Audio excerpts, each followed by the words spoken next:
All right, my lovelies, we're back for second stream of the day.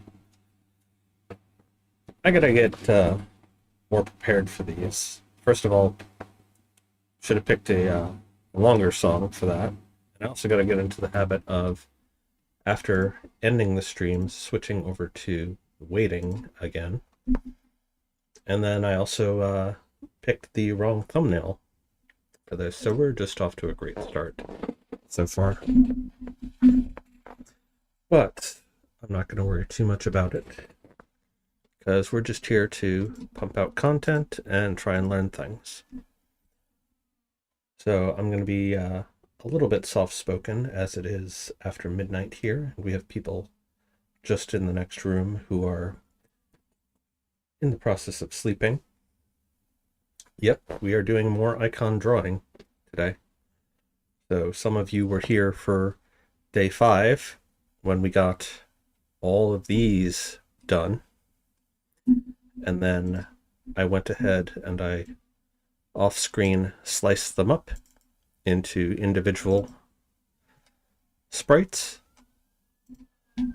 And then going into Unity, and earlier today we finished refactoring our element factory. So now we can import our sprites either from a texture atlas or from an individual folder, such as our elements folder here, just using this path.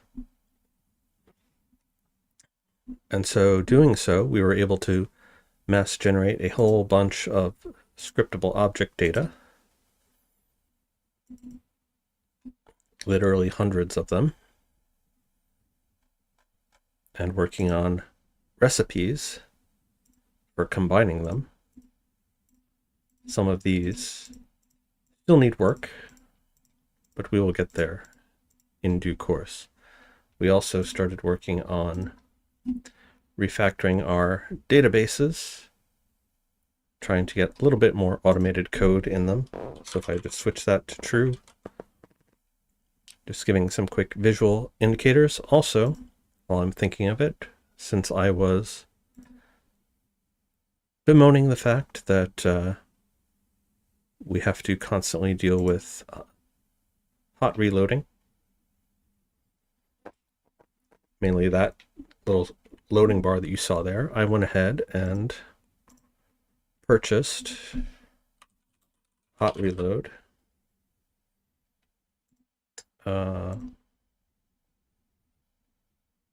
Where is it?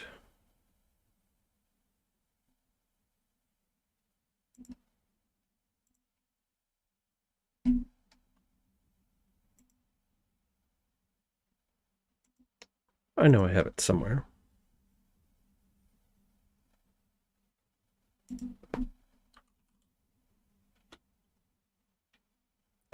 There we go. Hot reload. Edit code without compiling.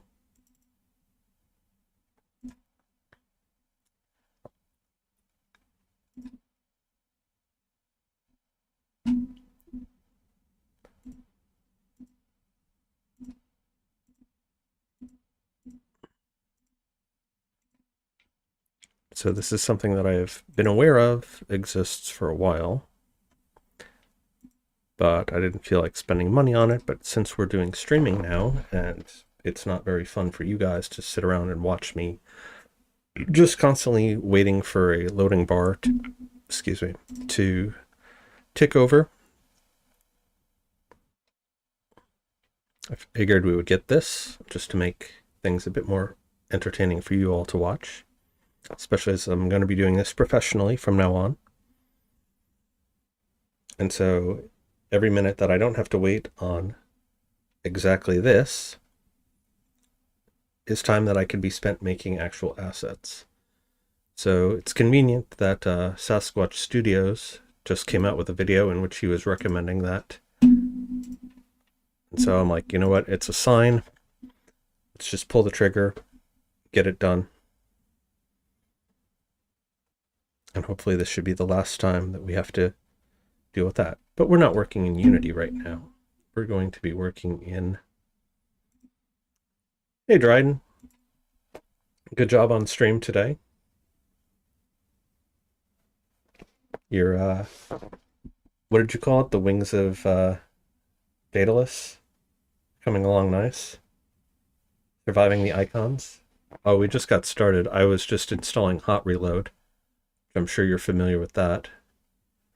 Because if I'm going to be streaming game dev, we can't have the audience waiting around for compiling. So I was just doing that while we're waiting for people to walk in, but here's all the icons that I made on day 5. And then I was just showing off how we went ahead and split them all up into individual icons.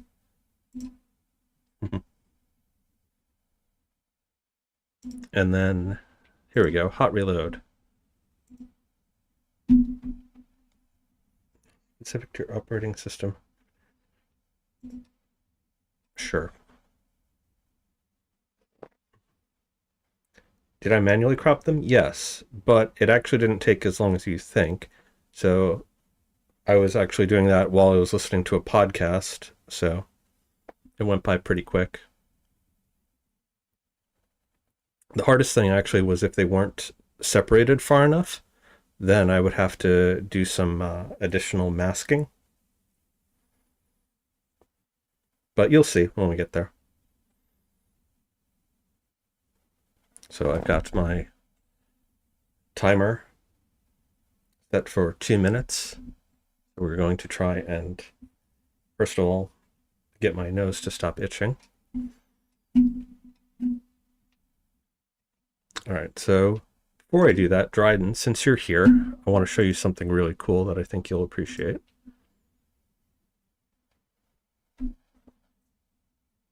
Yes, specifically Element Factory.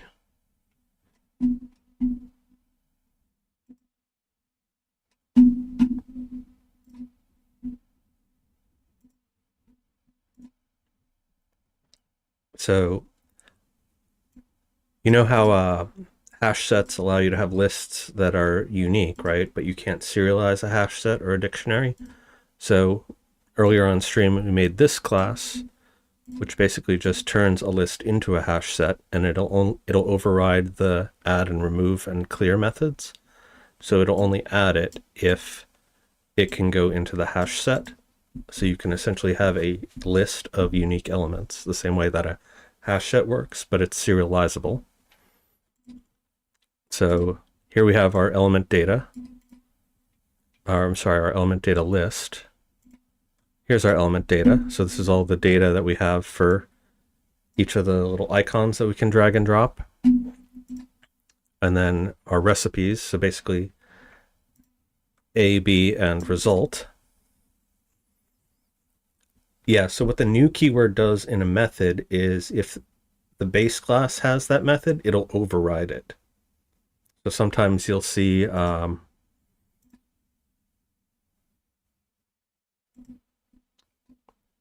let's just say, what's another one? Right, so list has the contains method. So if I say public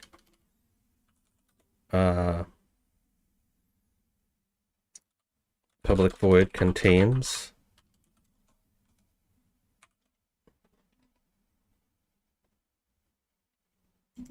pretty sure list has contains. Or let's do remove at.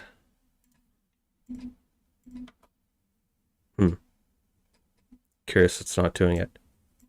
But anyway, I know you know what I'm talking about, where you've seen it with like a little green squiggle line under it, and it'll say like, you know, it already contains that. If you meant to create a new one, then use the new keyword. So it's similar to the way you would use like public override. Anyway, so we have our element factory here. Well, first of all, we have a generic factory. So it takes in a save object type class and then the actual scriptable object that we're trying to create. So we've got a whole bunch of directory stuff here, and we're using Odin. So we get all the nice inspector stuff going. So we hooked it up to JSON Newtonsoft. which is like a much better version of JSON serializing. I'm sure you know what that is because you've had to do saving and loading for your game. So we have this sort of base architecture here where we're handling the serializing. And I'll just show you the save system here. Pretty standard stuff that I'm sure you're familiar with. And so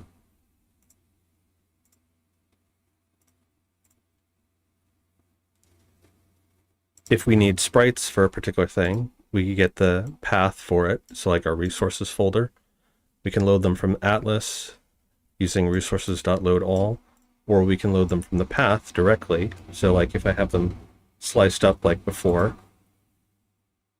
and then we have some abstract methods here for creating and setting up our scriptable objects automatically.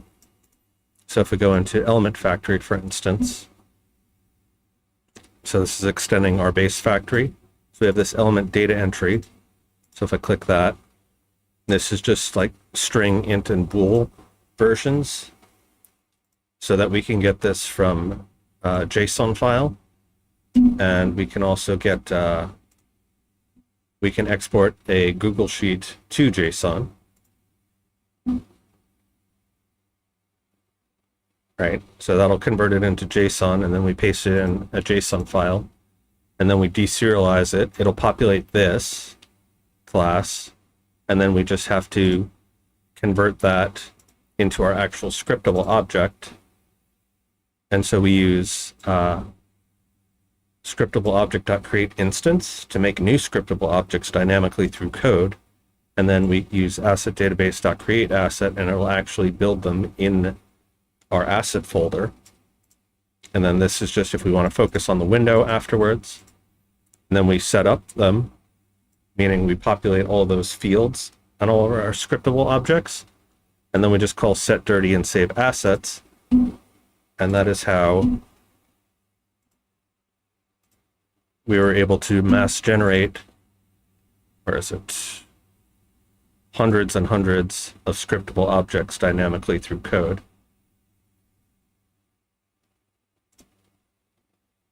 And they all fill out nicely. Right, so these are the ones that I've already made. Some of them, see, like I still don't have icons for them, so that's what we're going to be doing now. And then doing the same thing for the recipes, which we still have to build out more recipes, but you'll see it has like ingredients and result. And then this is what it looks like on the front end. Got, again, using Odin.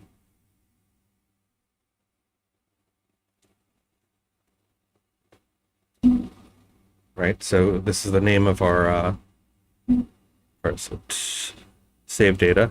Right, so we have our JSON files here, which I just copied that over from Google Sheets. There is actually theoretically a way you can get it directly from Google Sheets without having to do this intermediate step, which is what I tried first, but it wasn't working.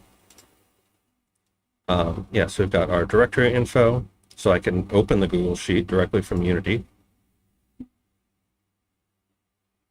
And interestingly, it will actually be able to read enum and bool values and int values, which is nice. So it can do those natively. You just got Odin yesterday? I just got it, well, I've used it once or twice before for other projects, but this is the first time I'm actually seriously using it. Yes, that's how I'm creating them via spreadsheet instead of by hand, using this factory pattern, which part of the reason why I'm in the game jam to begin with was to get practice at, you know, working off the rust of my game dev skills, and also developing tools like this, because this is going to help when I go to make other games in the future. How do you do enums and spreadsheets? So I did that a little bit last time, but we go to, let's just click something here, drop down, and then you just fill out the options for it. So let's say this is option A, option B, and I can give these colors.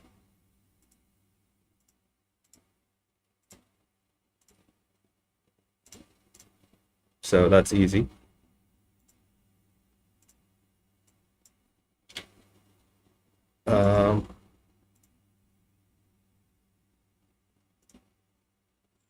Can I delete this?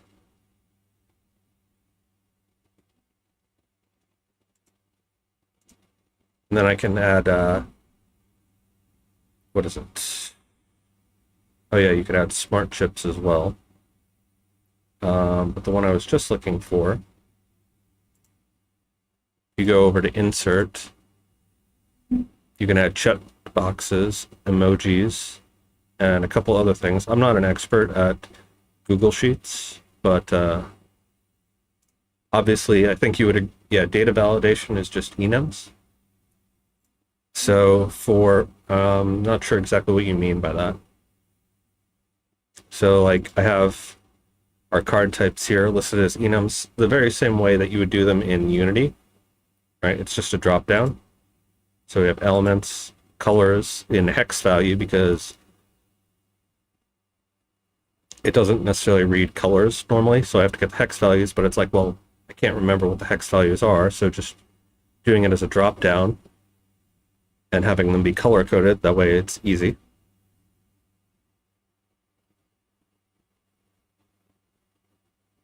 Again, I'm not sure what you mean by that. So if I go to export JSON, which this is a plugin that I had to get, but you can see here where it says element type and card type, it reads out the string value, right? Because enums can be strings or integers.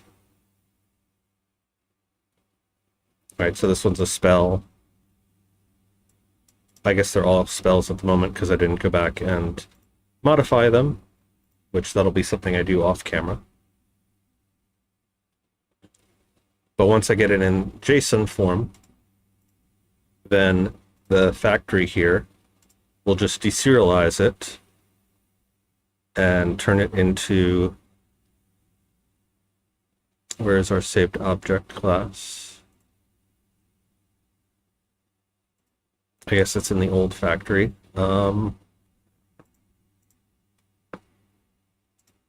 so I have the enums here cached as strings, which I guess I could maybe do them as, I could probably do them as enums, but I'm doing them as strings here, and then in the setup method, I'm casting them by parsing out the string values. And the same thing with the hex code for colors. And then sprite, I'm just getting it by name. Yes, the JSON serializes and deserializes it. So yeah, I think you would agree it's a lot easier trying to manage large quantities of data in a spreadsheet like this as opposed to in any other kind of format. Especially since we have a lot of very common elements. So if you want, I can share that with you, the code for that later. Or you can just watch the previous streams where I was building it. Yeah, way easier in spreadsheet form. And then the real bitch is just having to create and populate all those scriptable objects, which is what the factory does for us. So when I found that, I'm like, oh my god, this is such a lifesaver. I might actually do a standalone video after the game jam talking about how to make that.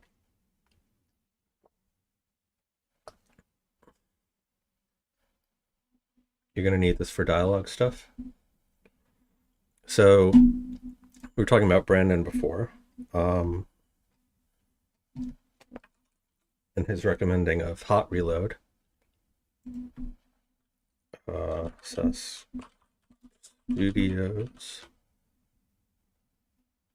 So he has this best tools for beginners that I was literally looking up right before the stream.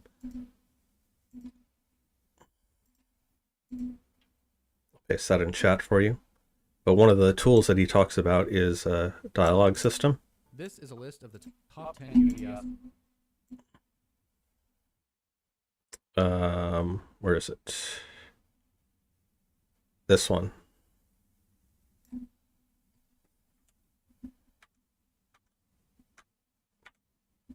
Dialog system for Unity. So that's a paid asset, but it's a really nice node-based system that has branching paths and ties into quests and so forth.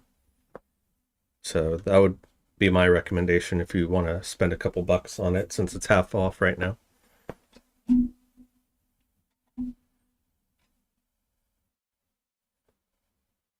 Yeah, I plan to do a breakdown video eventually after the game jam. I'm not going to do it during the game jam, partly because I'm still figuring it out and I don't have the time to do it.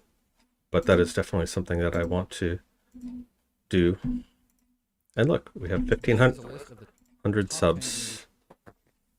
All right, so we're going to do what we came here to do, which is to draw assets and chew bubblegum, and we are all out of bubblegum.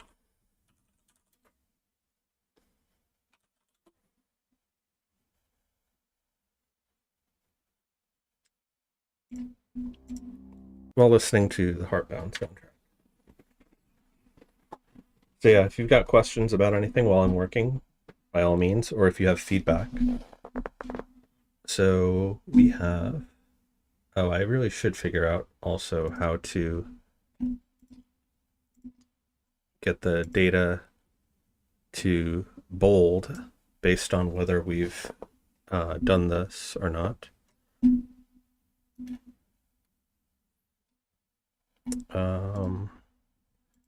Format. So I'm clicking on the cells, format, conditional formatting.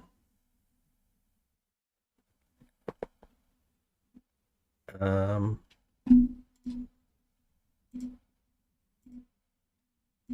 none. Bold. I guess we could do a color.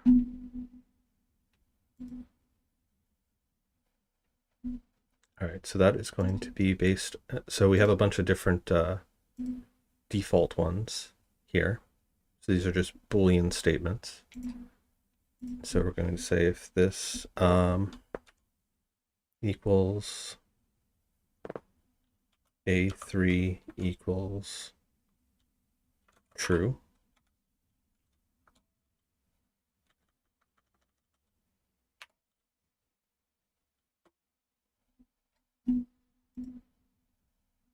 So if I click that, okay, so that made that one true. But I want to apply this to all of them.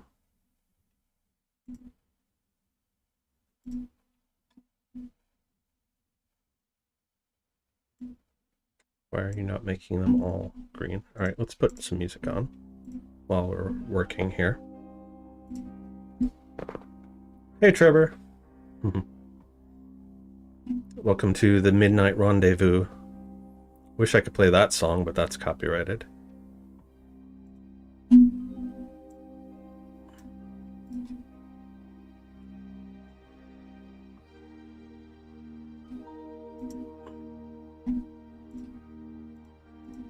Why is it only doing that for the one?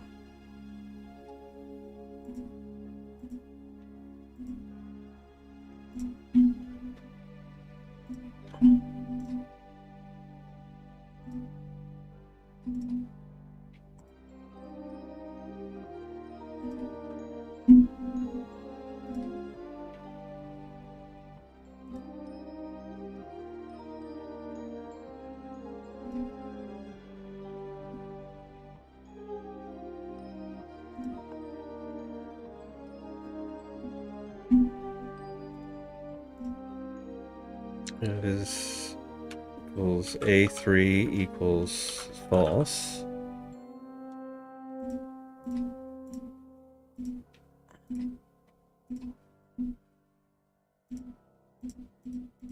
All right, so that's working for that one. Why can it not?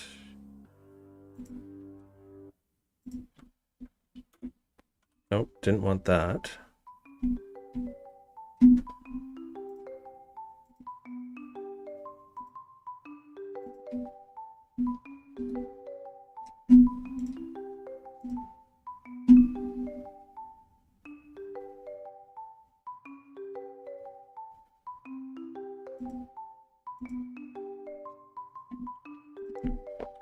Copy Google Sheets, copy conditional formatting.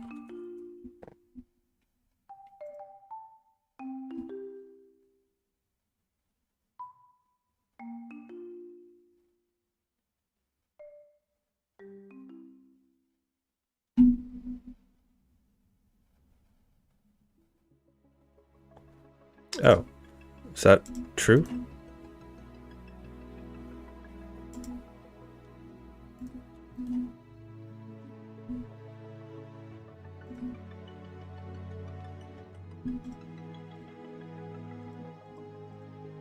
Hmm.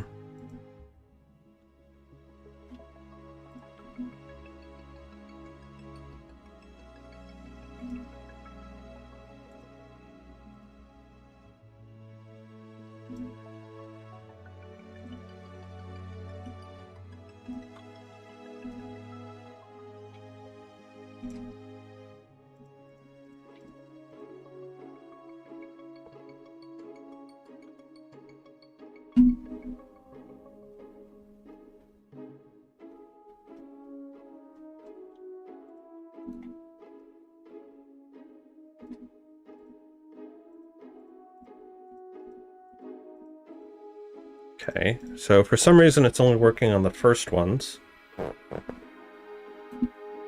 which I guess is something.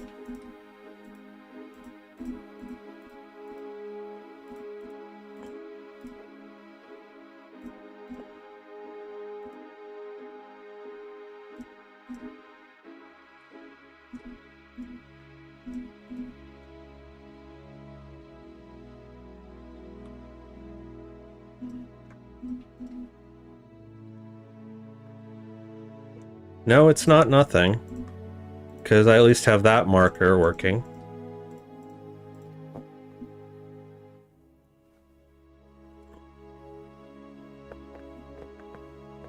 Also, did I spell abacus right?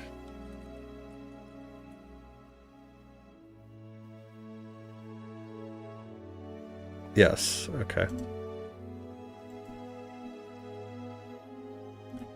I want it to go all the way across, though.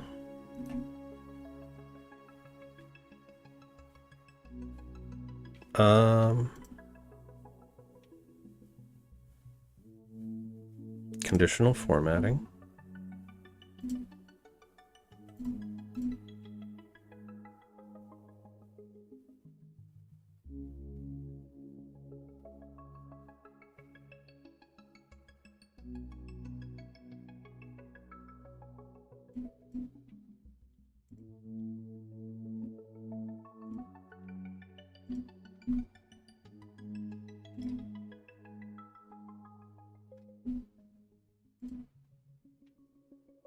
Oh, is that why?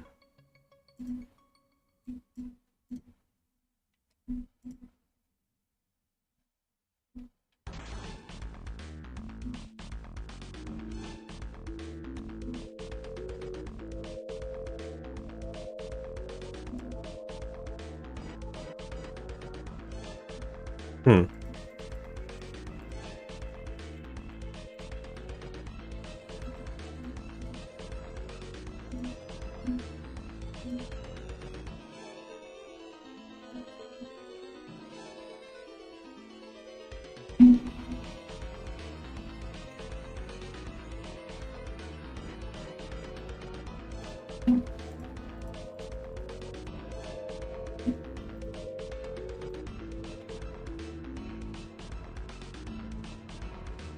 Multiple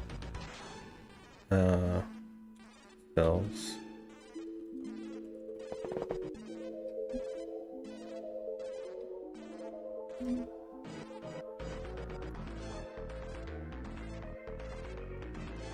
Should use the first cell and equal to the desired but anchored.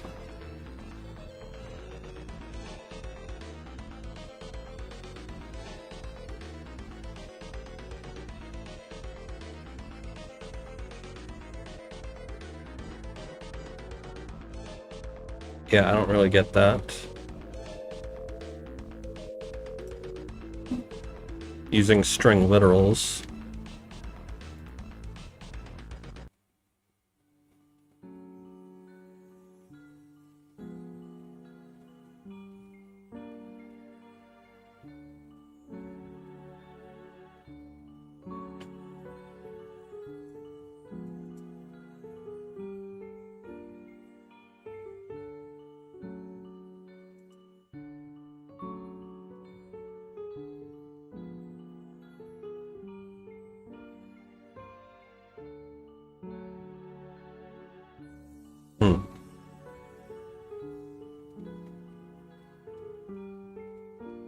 Custom formula.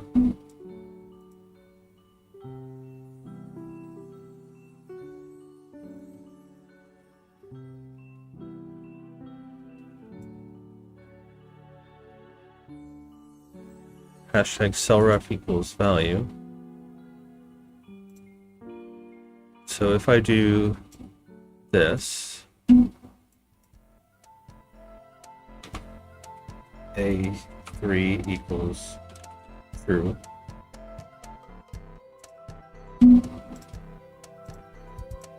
Nope, that wasn't it.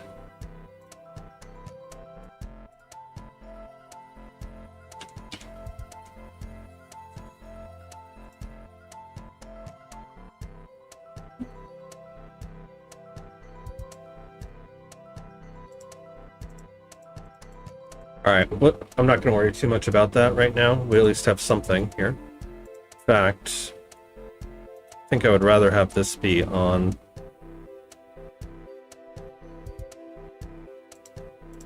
this.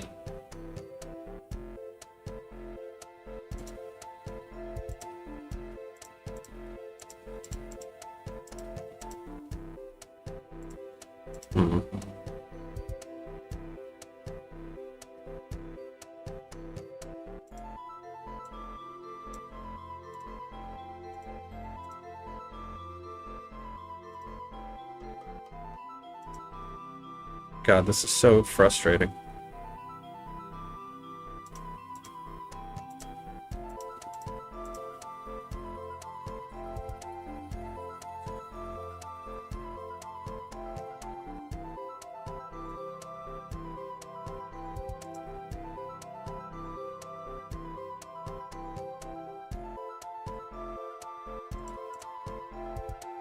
How about if I just do this?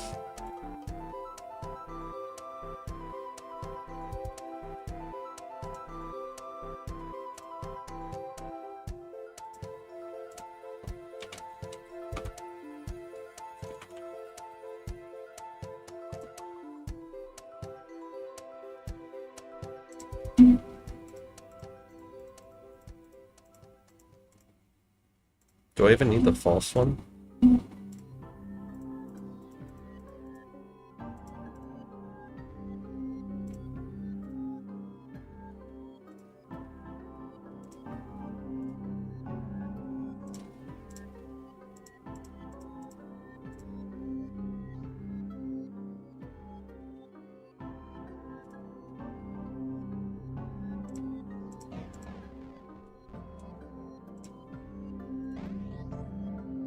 So do I have to add this to each individual one?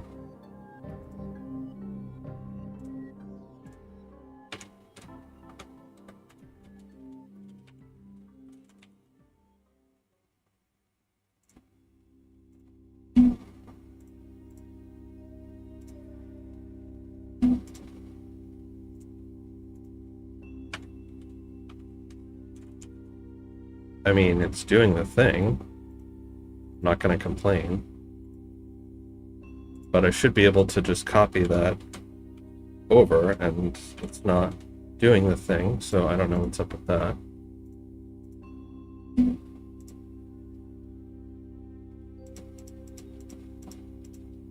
Alright.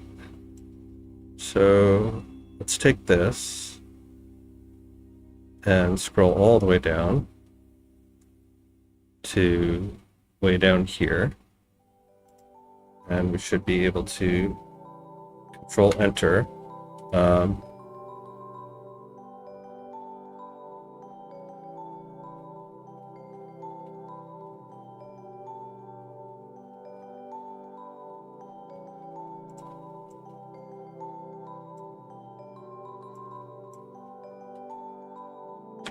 Copy.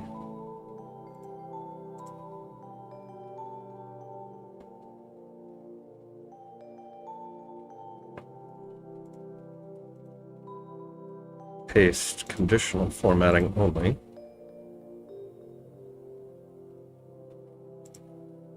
There we go. That's what we wanted.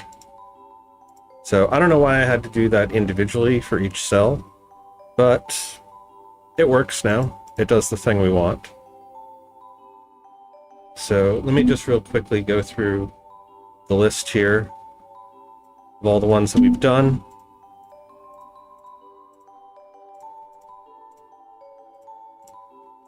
And then very shortly, we'll get on to the main challenge here. This way I know which ones we haven't done yet. Autumn, Avalanche, Axe, Bacteria, Bandit, Banshee, Baphomet, Basilisk, Bat, Beach, Bear, Beast, Bee, Beer, Bigfoot, Vile.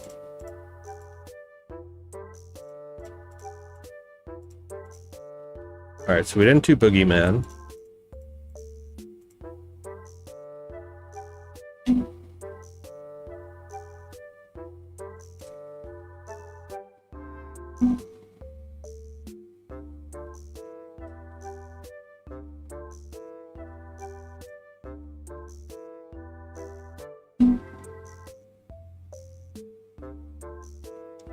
We didn't do Bronze, Bugbear, we did this, Cat, Cactus Cat.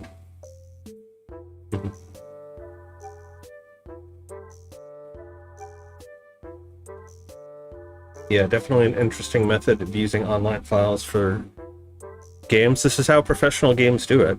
In fact, they do it better than I'm doing here. Ah yes, Capybara, Pastybara. We did not do Caviar. Mad Centaur, Ceramic, Cerberus. Chaos, we did not do Chariot.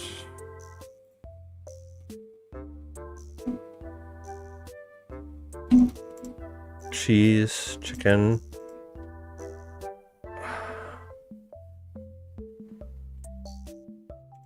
Did clay, cloth, coal.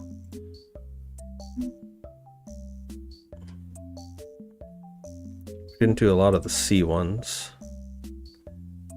Kind of want to redo coffee, if I'm being honest.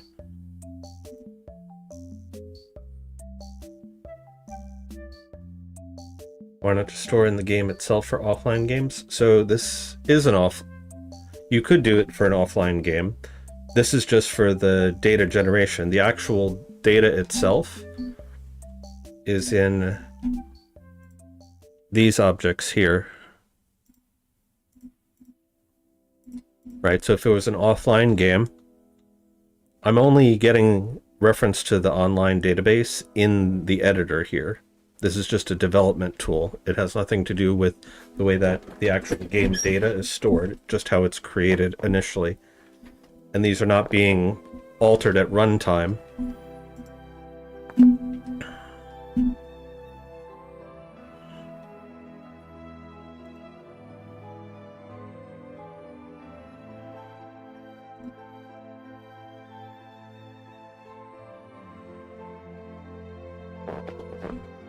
Yeah, if you were doing it at runtime, then you would use servers for that, which is a completely different kettle of fish that I want nothing to do with.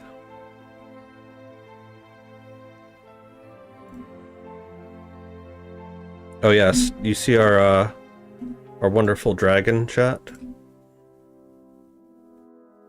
Where is he? He is glorious.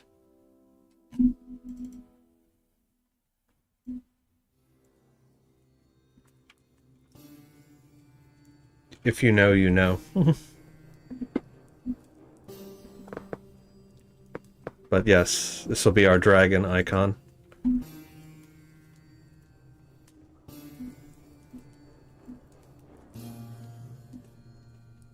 Trogdor! I can't really scream it right now because, like I said, people are sleeping, but yes, Trogdor, the Burninator.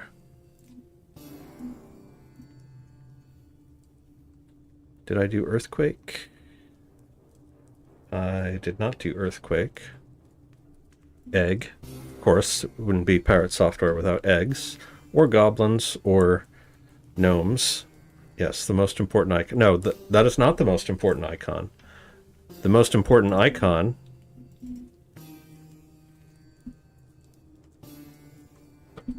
is the Pirate Software Game Jam. The next most important icon... Where is he?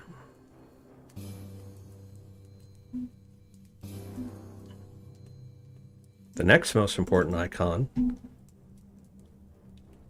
is the gnome, of course, because Thor recently finally got gnomed at TwitchCon and had to give up a challenge coin to somebody. And then the next most important one after that is, of course, the goblin, because a group of Pirate Software followers is a horde of goblins. So, I mean, priorities, chat.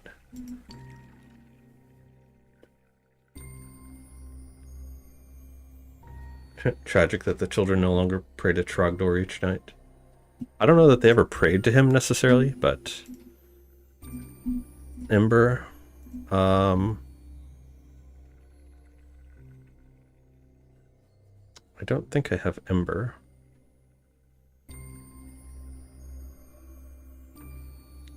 It's in like the Danny Phantom character. No, but we do have Fire Ant, which I haven't really used for anything. Energy... Evil? Do I have Evil? Kind of want to redo Evil.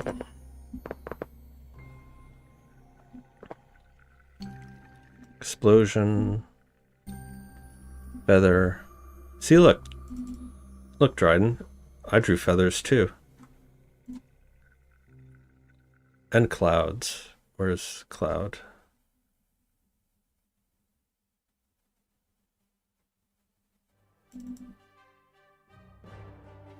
See? Fluffy cumulus clouds.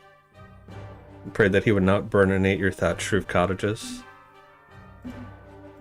Well, did you draw him with angry eyebrows and consummate V's? Because if you did, then you should be fine.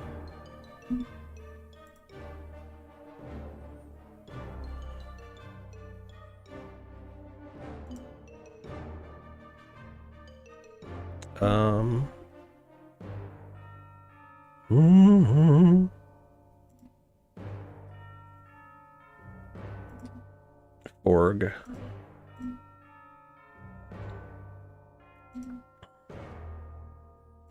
That should really be smoke, probably.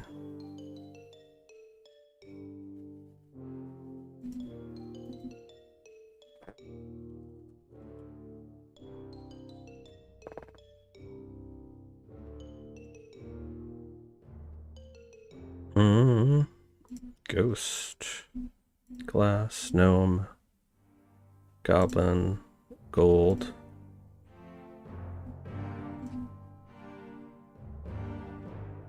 Did I do grass? Yep, we did grass.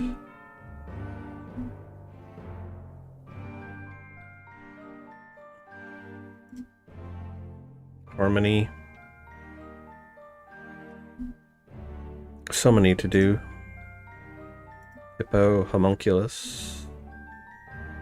Honey. Horse. Human. Ice.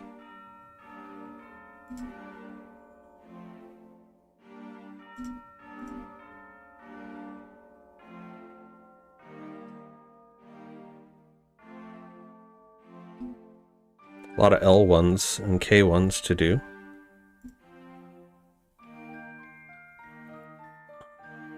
How did your editing go, by the way? Oh, that's good. You implied chiaroscuro shading. I see you improved on your methods a little bit.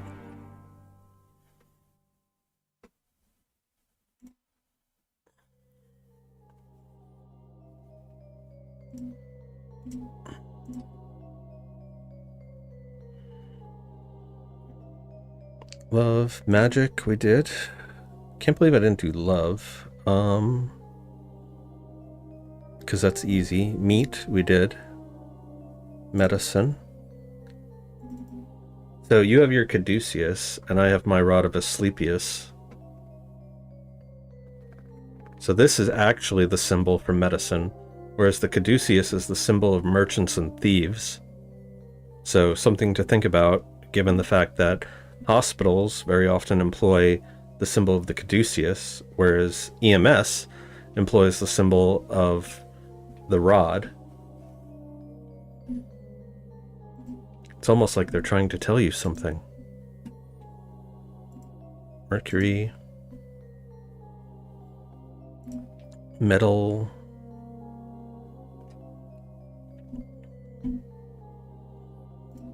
Moon. Mud. Did I do Negredo? I did do Negredo. Night. Huh, interesting. That should be up higher. Whatever.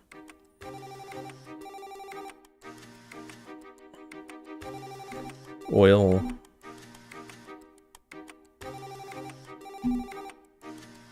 Paper, pearl, pentacle.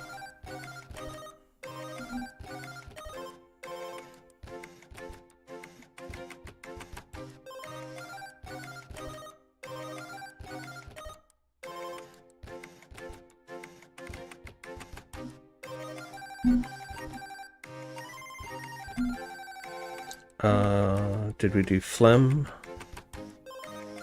No, but we did plankton. Poison. Oh yeah, the poison one, I really like how that turned out. Look at that, that's really cool.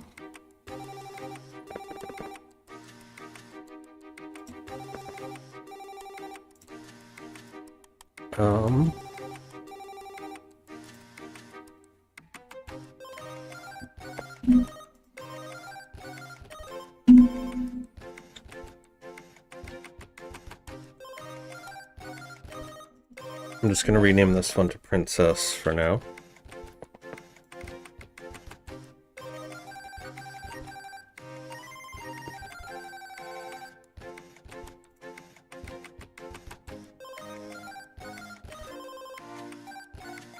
Rain we did, radiation.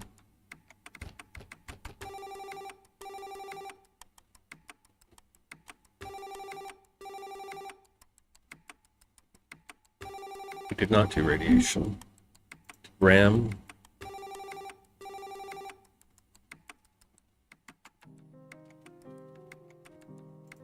River.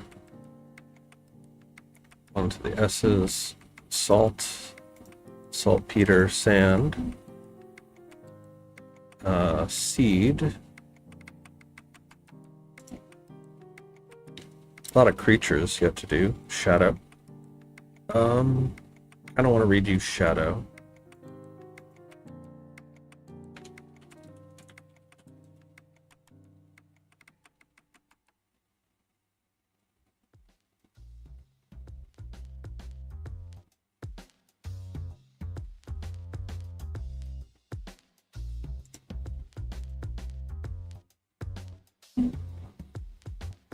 You know what?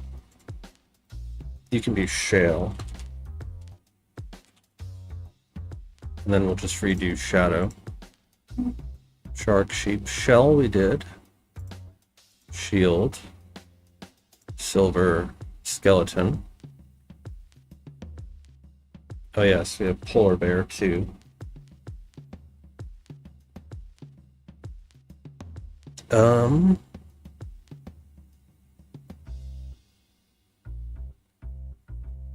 Skull.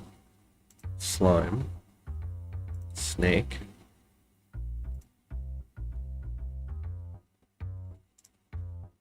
Snow. Soul.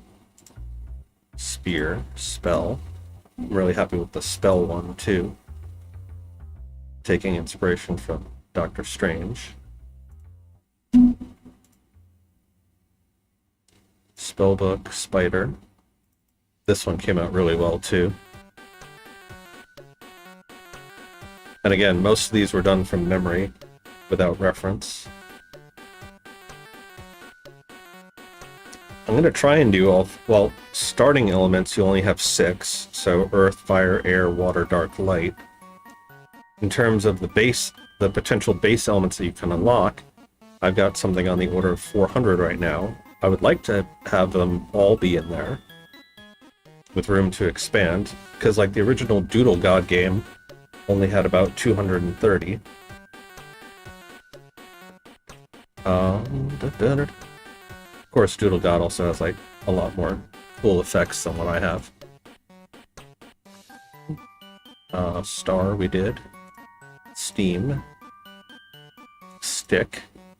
The best weapon, obviously. Stone. Storm. Sulfur, summer, sun. Because keep in mind, I also have to think of recipe paths for all of these. But once I do that, that's like most of the game done. The rest is just polish.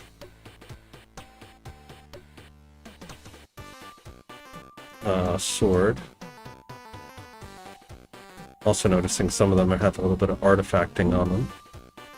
But I'm not going to worry about it because this is all placeholder anyway. Time. Tool. Tree. Uranium.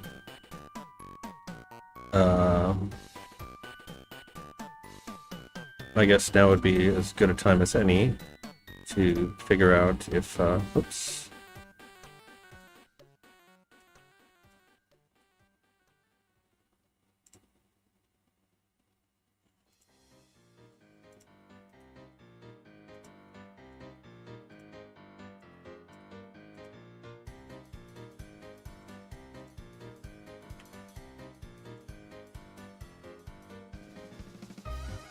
Mm-hmm.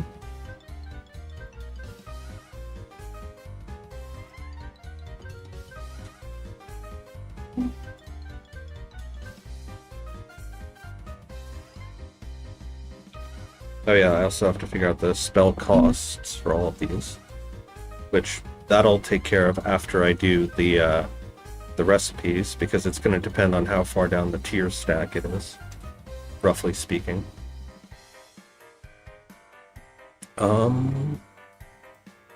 I guess we could go and add Polar Bear too.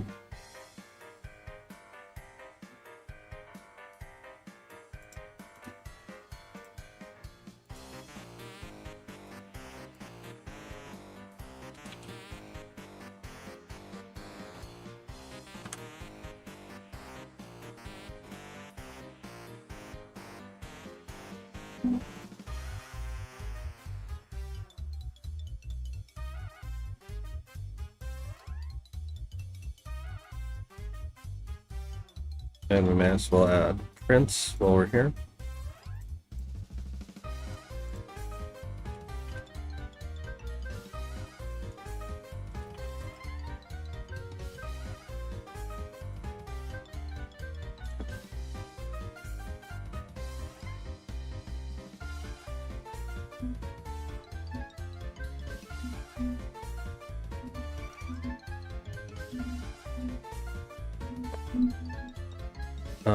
Princess we did.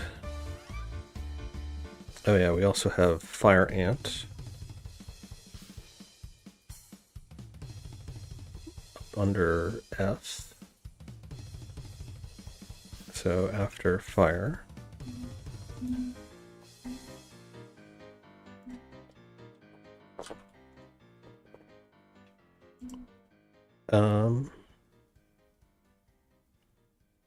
I guess we could do Fire Flower too.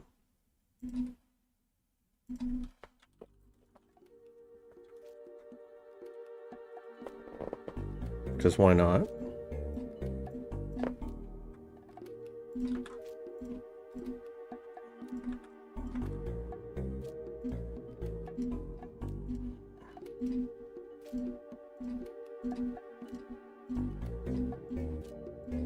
So a lot of this stuff, like the element type, the color, card type, all that is mainly going to be for the deck builder portion, which at this point I don't know that we're going to get to. Data cleanup. What? No. Goodbye.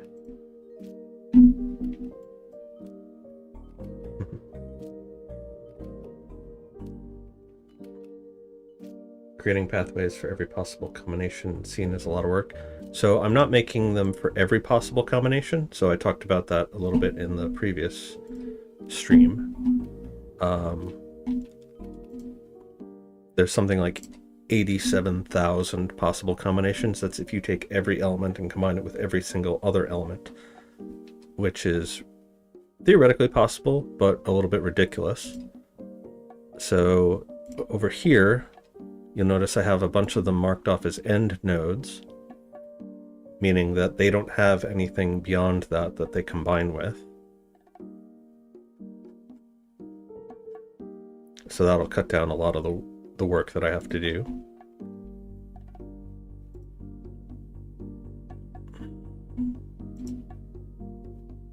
Where were we here?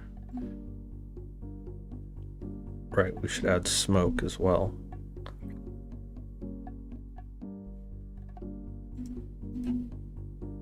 Because that was definitely one that we wound up making. And that's easy enough, and that's also pretty intuitive.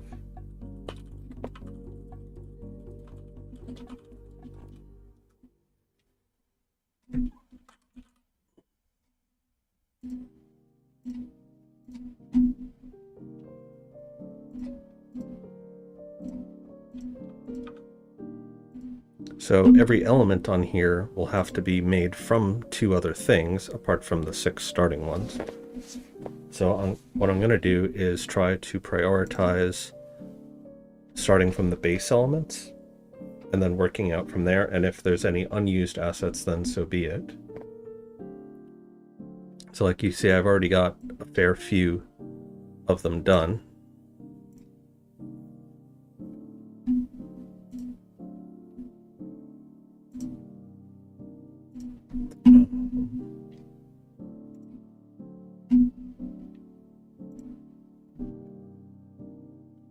Or are we just doing fire ant is done? We're doing smoke.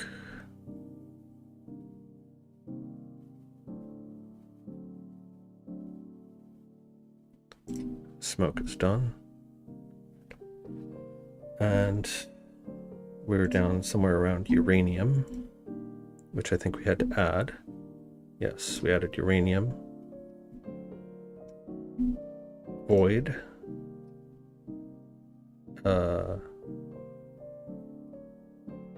Not having volcano on there is an oversight. I think I need to add mountain too.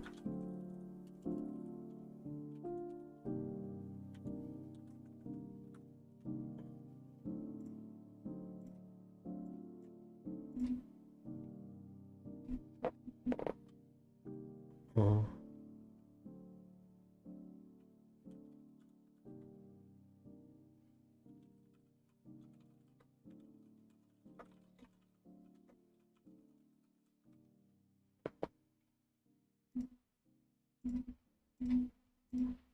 See if anybody gets that reference. There's actually 2 references there. One is a song lyric. So volcano we did. So water. Leaf. The flavor text is just flavor text, so if I don't get to that, oh well.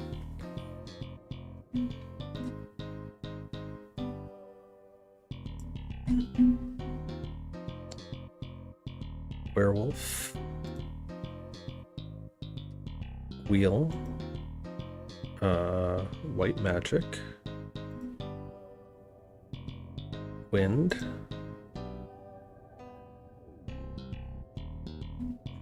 Wine. Winter, witch, wizard, wolf, wood. Alright, Dryden, take care. Good luck on your project as well. And also be sure to check out the Discord for where I posted a video of what the game looks like so far. But thanks for stopping by. Always a pleasure, my friend.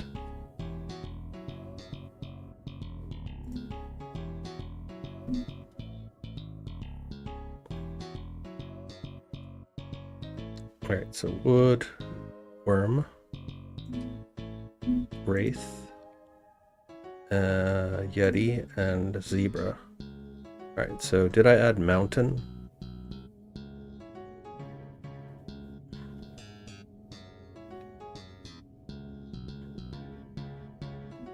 Alright, so let's add that real quick, since I did that.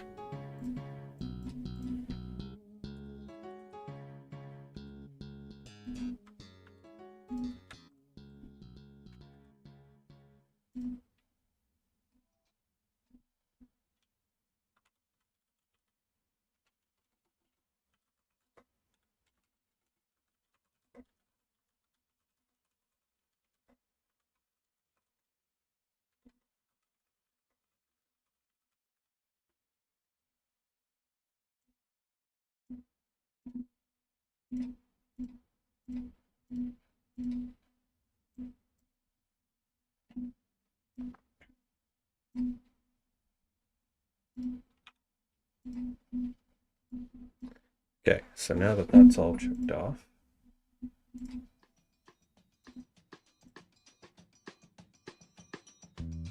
now we can actually get to drawing.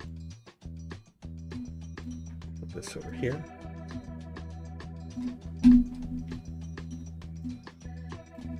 Without covering the chat, if possible.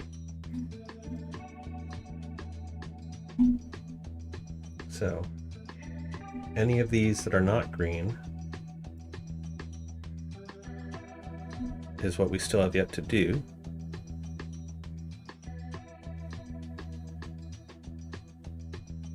So you can see we got about half.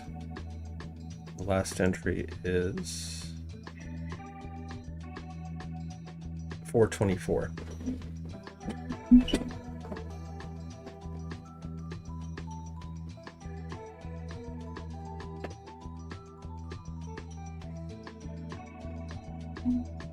So look, all nice big block of green. Spreadsheet feels like filling out tax form. So this is just the data entry portion of it. This isn't actually the sprite sheet. The sprite sheet is this. This is not a tax form. This is a tax form.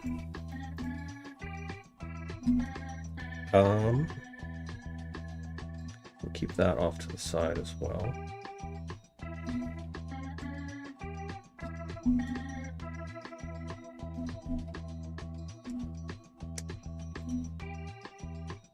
Wow, we've been going an hour already? Jesus, how the time flies. Alright, so let us hide all of these.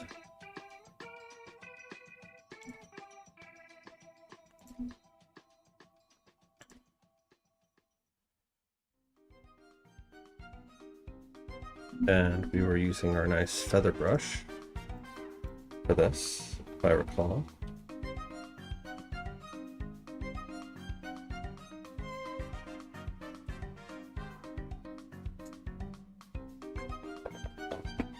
Alright, you ready for the speedrun portion, chat?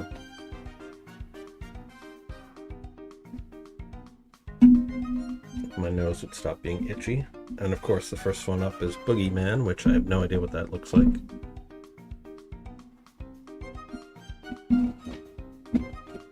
It's behind here so it doesn't want to tip back on itself. Like John Wick. You know what? Let's look up John Wick.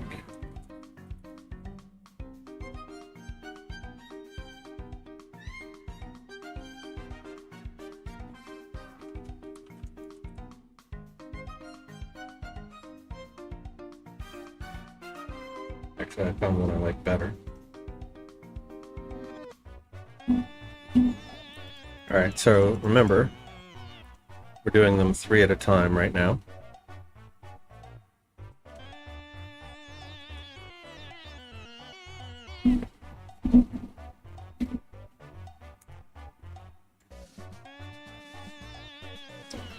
So, ready?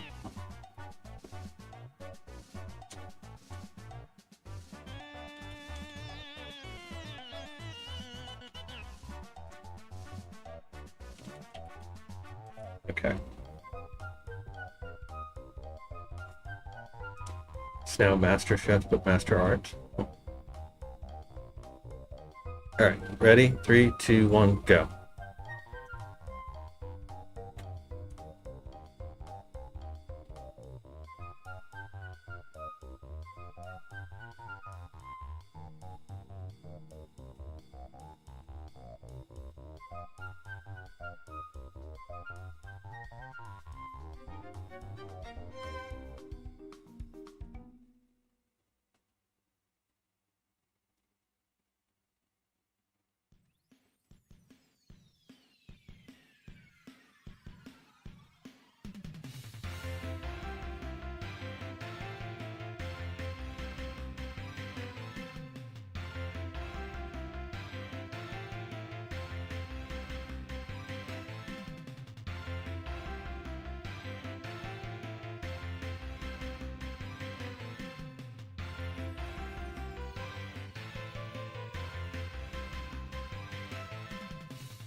Five, 4, 3, 2, 1.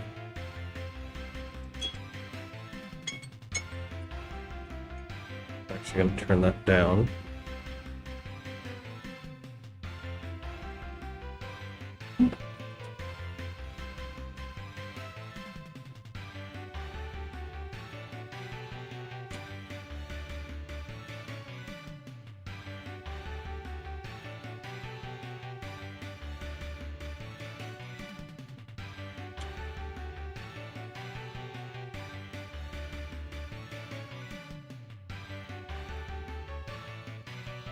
It's kind of like a bluish color.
Alright, so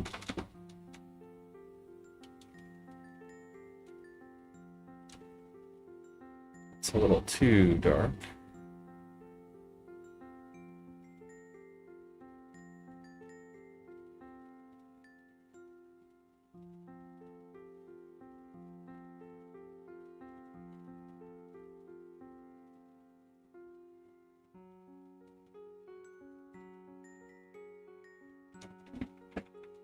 Alright.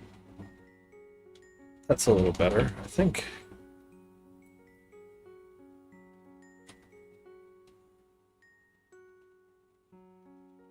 Make this just like fully black. Oh yeah, then it looks like a body actually. Which is even better.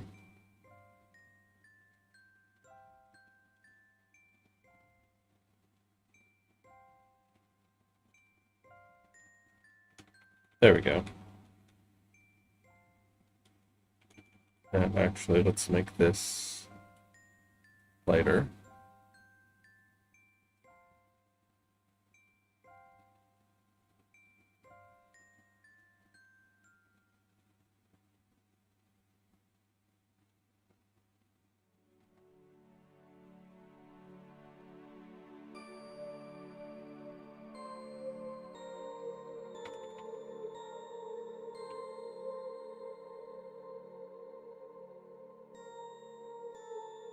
That's true. I did say that, didn't I? So let us do that then.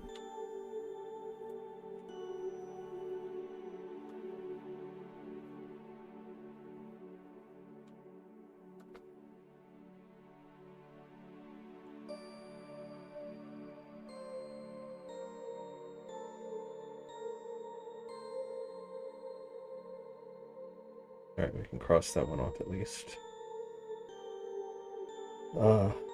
Forgot part of the reason why I did some of these. It's because I couldn't figure out what to draw from them.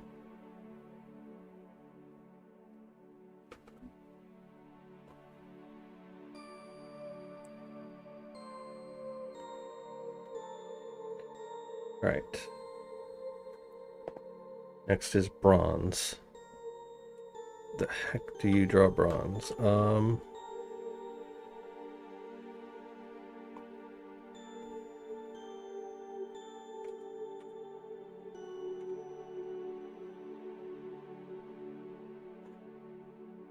Guess like a coin kind of thing.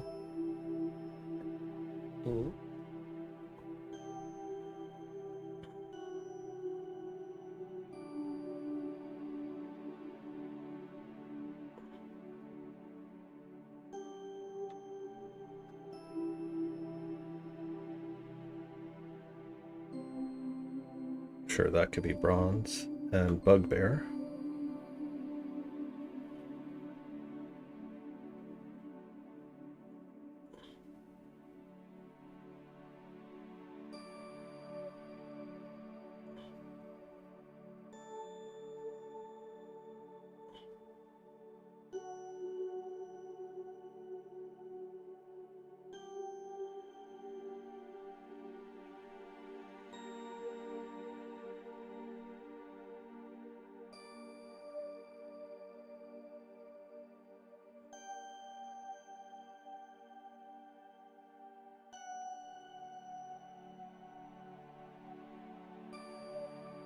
Neither a bug nor a bear.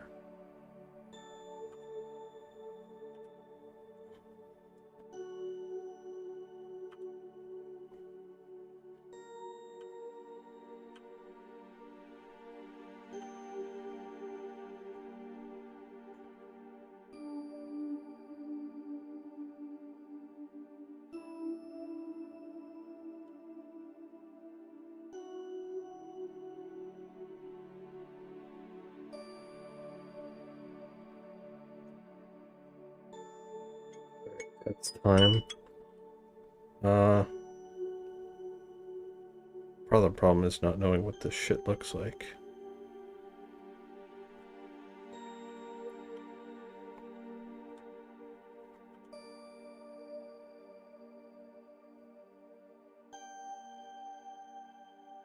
some kind of weird freaky monster kind of thing.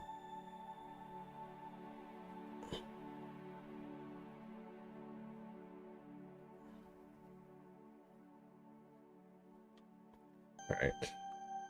Caviar. That I at least do know what it kind of looks like.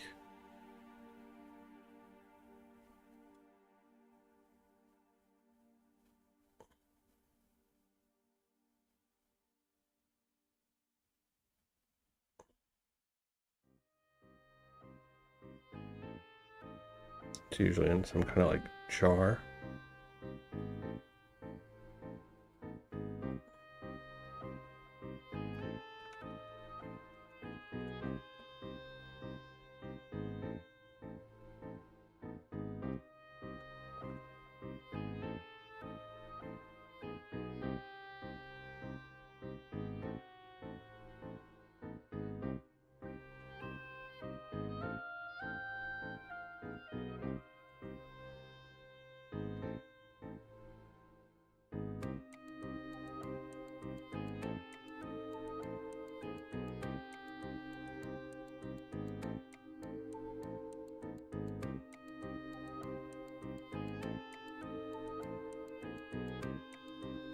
Okay.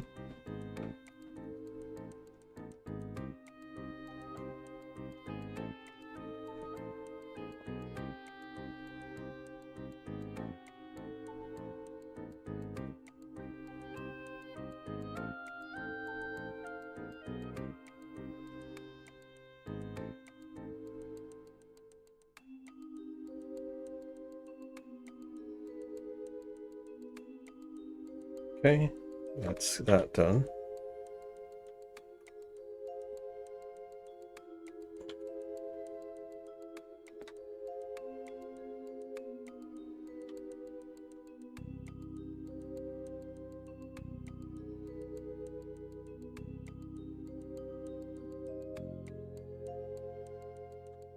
Sheep there for now.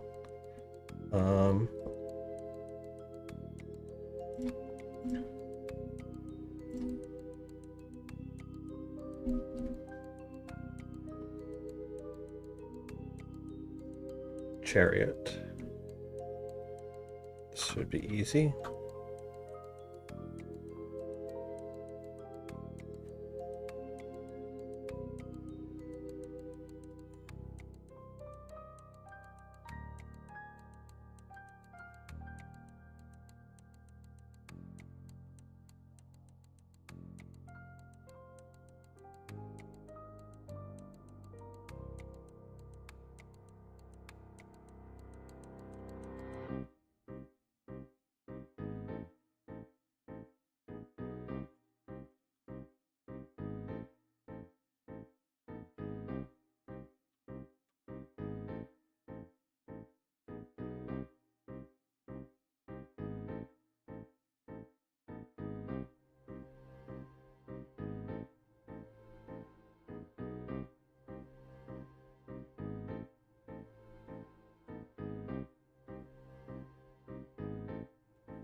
Okay. And child.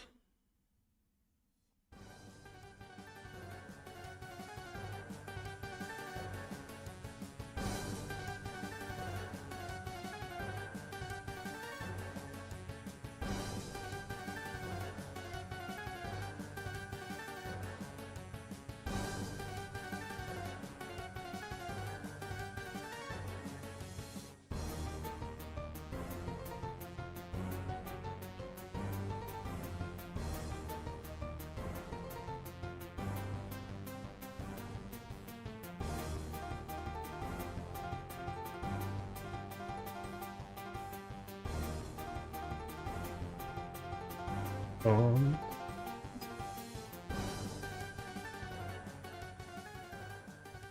Chimera. Ugh. Let's see if I can remember what this looks like.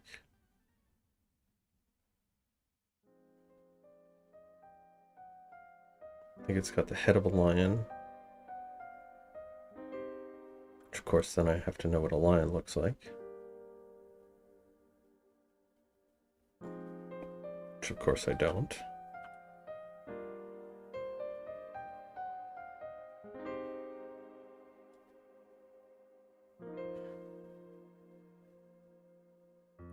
I guess lion is one of the ones on our list, so we may as well make that first.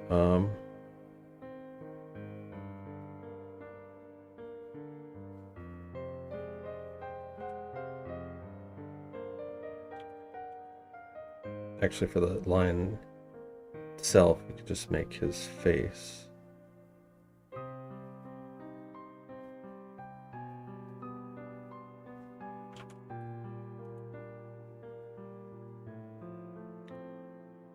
What was it? It was the tail of a serpent.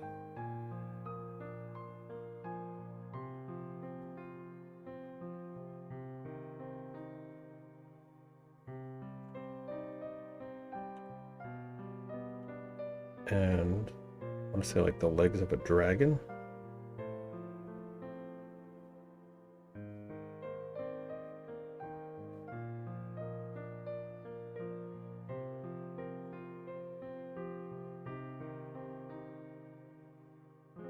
It's probably the worst drawn creature in the history of anything.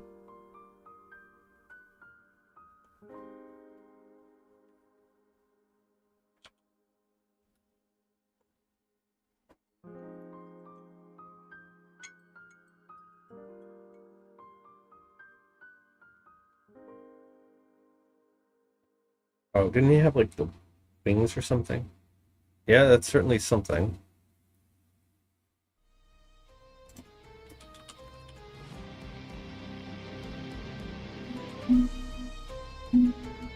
That is also not remotely close to what it actually is. So let us try this again.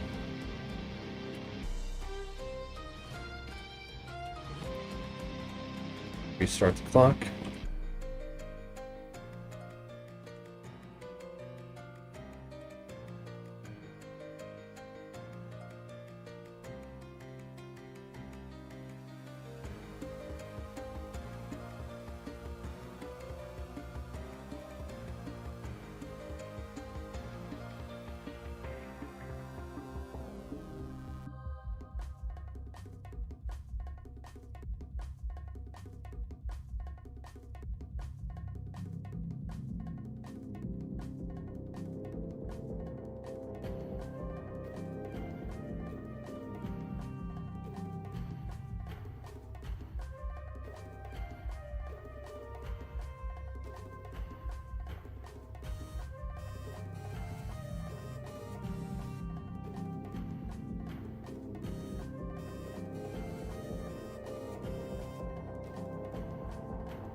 That's still really horrible, but that's closer at least.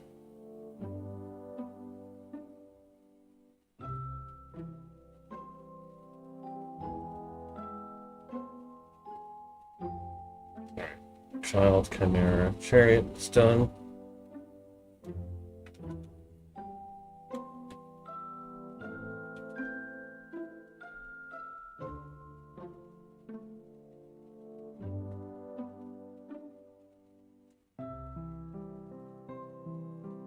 Cinnabar. Cinnabar, cinnamon, and citrine.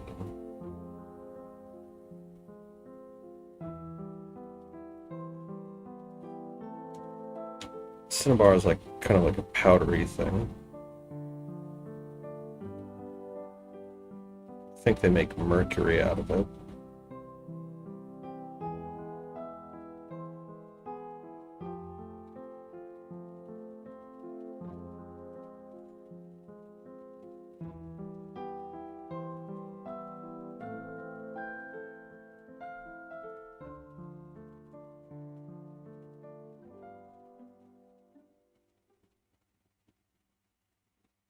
Might as well make Ember while we're at it.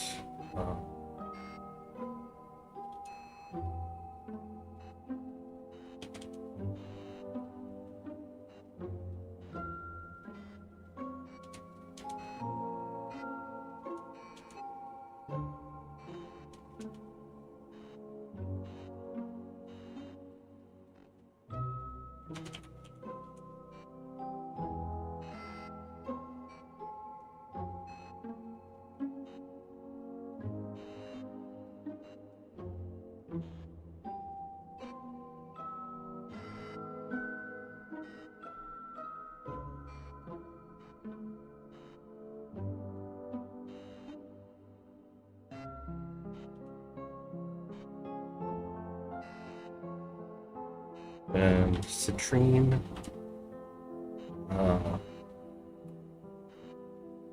Citrine was like bottled wisdom. I remember. Oh, cinnamon. Let's do cinnamon first.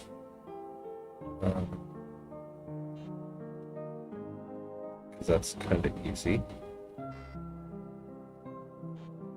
Just brown sticks.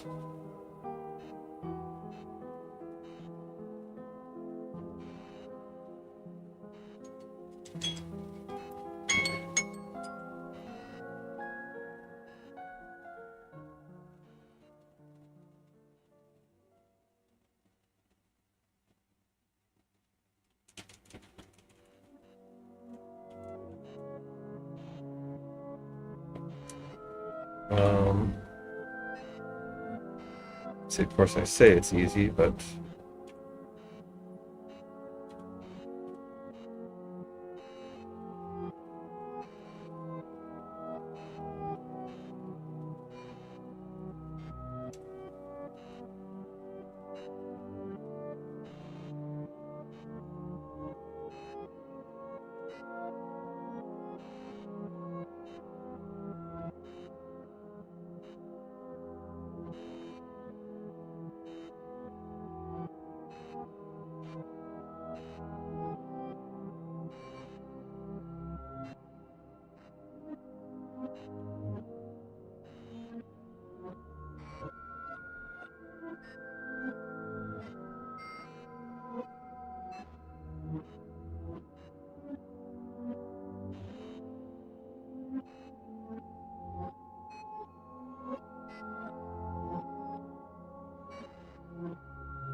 leaves? I don't know.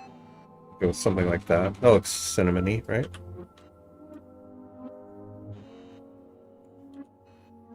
Alright, so cinnabar.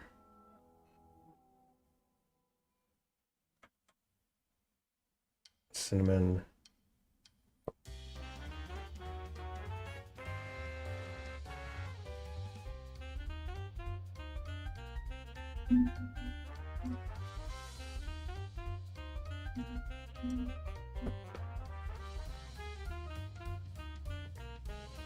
So citrine, cobra, cockatrice. Oh, Jesus.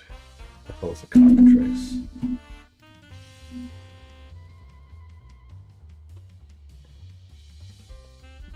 Right, it's that snake bird thing.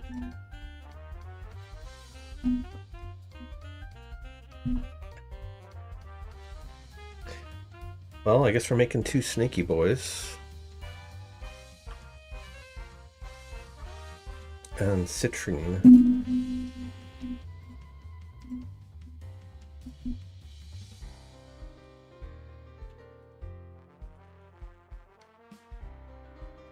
Oh, it's a gem.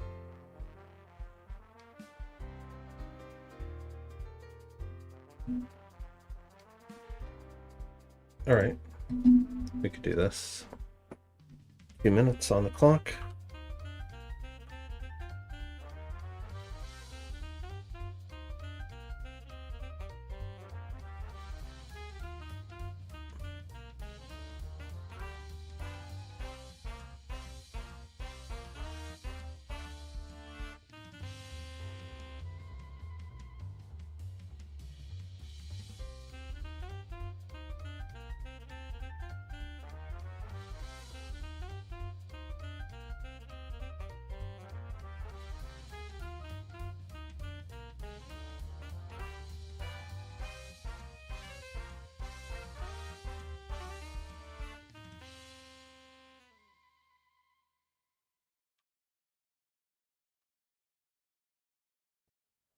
Okay.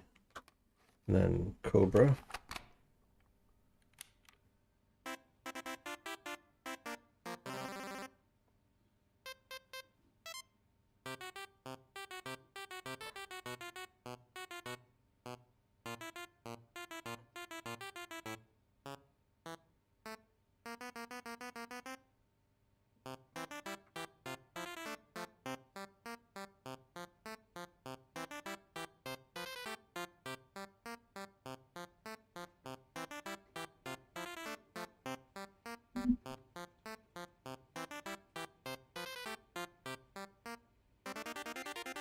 And then this cockatrice thing. It's like a snake chicken with legs.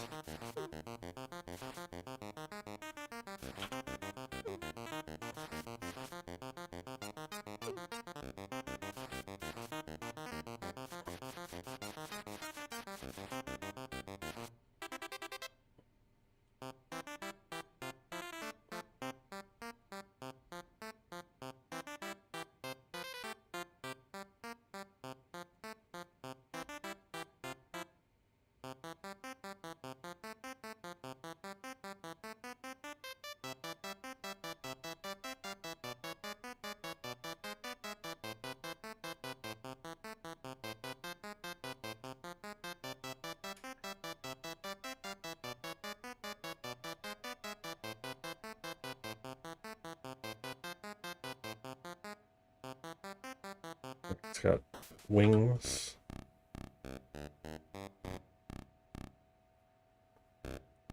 So after I was just giving Dryden crap about drawing wings on his stream.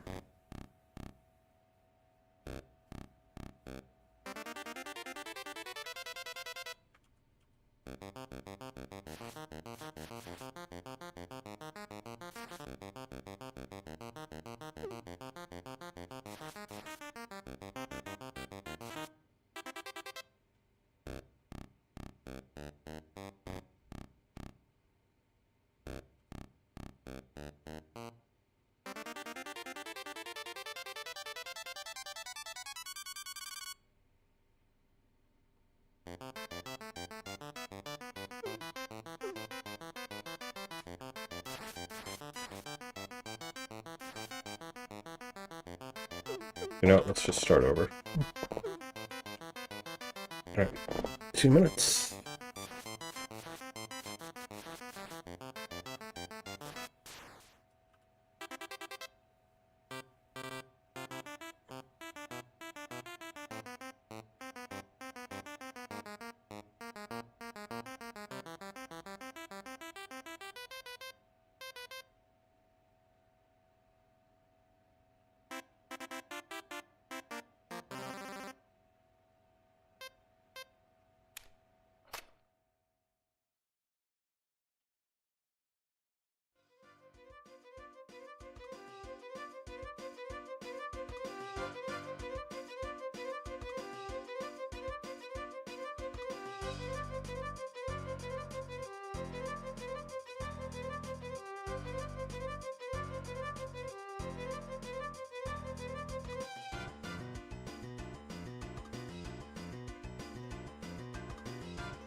Weird ass looking thing.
Like, you're gonna think I'm crazy here, but let me show you what this thing actually looks like.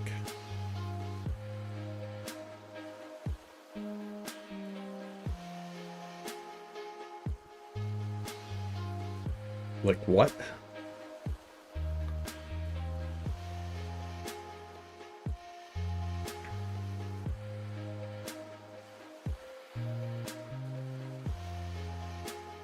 I don't even like the way this tail is turning out.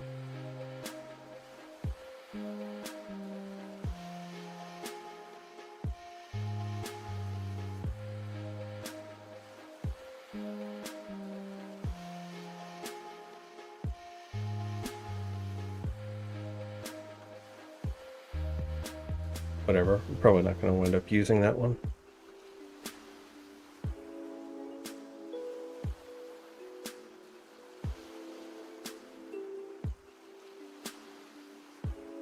Alright, what's next on the list?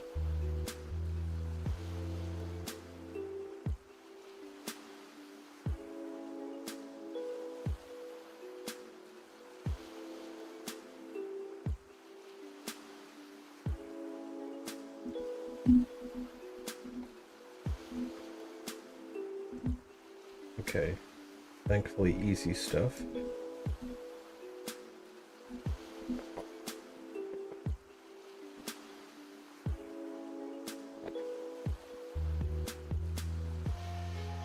Coconut.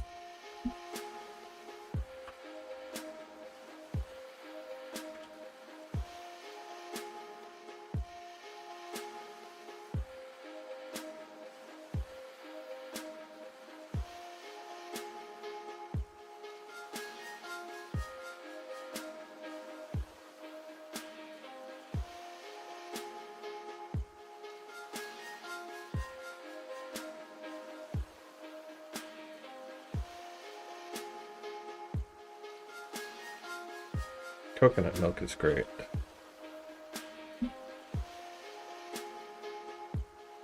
Okay, and coin. It should also be pretty easy.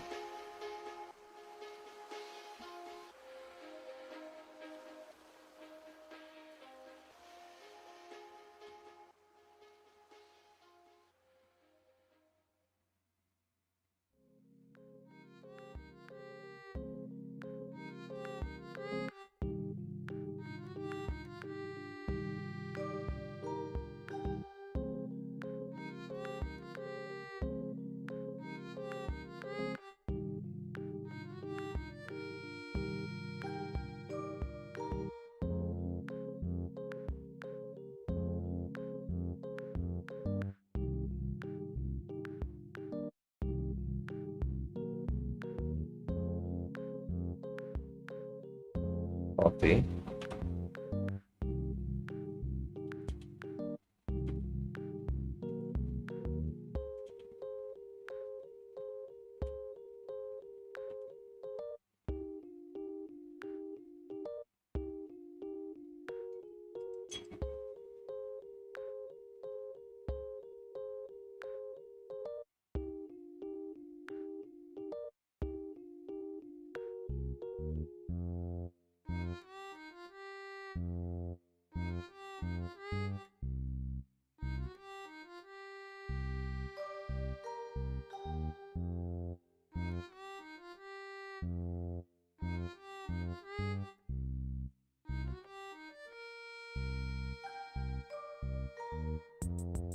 That's dog shit. I hate it.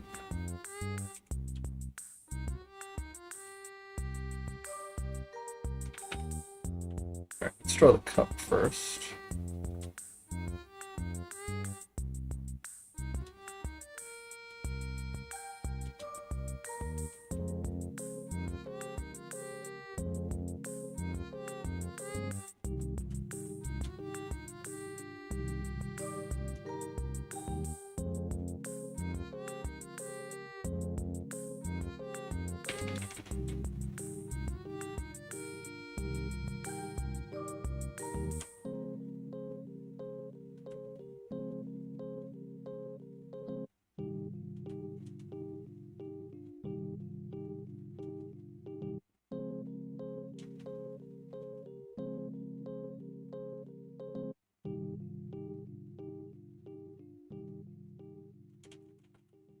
Still dog shit.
And since you brought it up,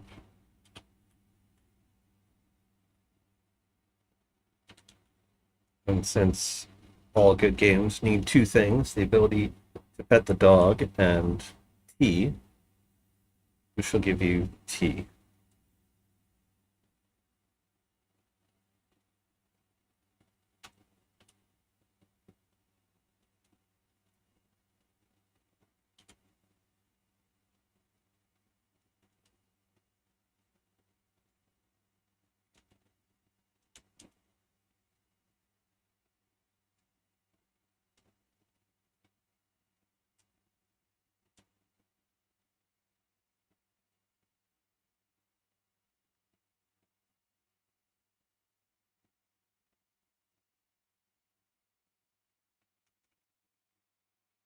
There you go, coffee and tea.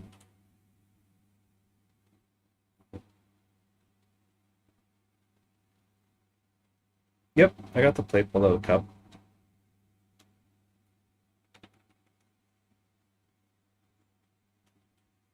This is too big though.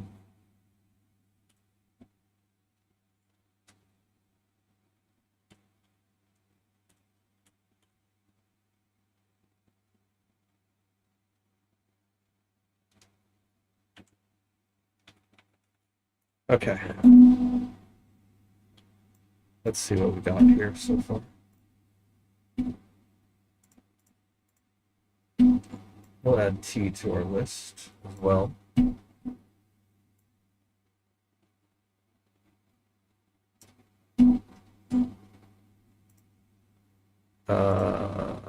Yes. Insert above.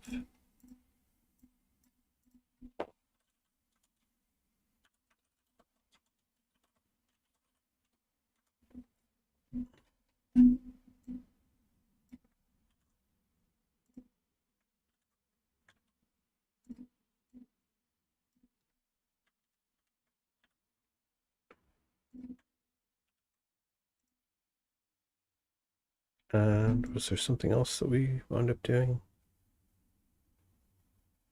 No. Okay. Still so many more to go. That's okay, we've got all night.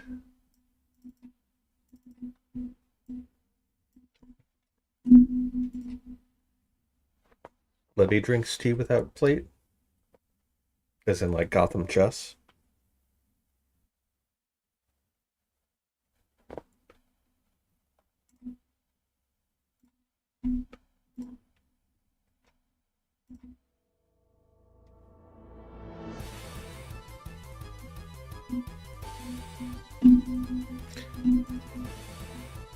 Alright, let's move some of these out of the way for now.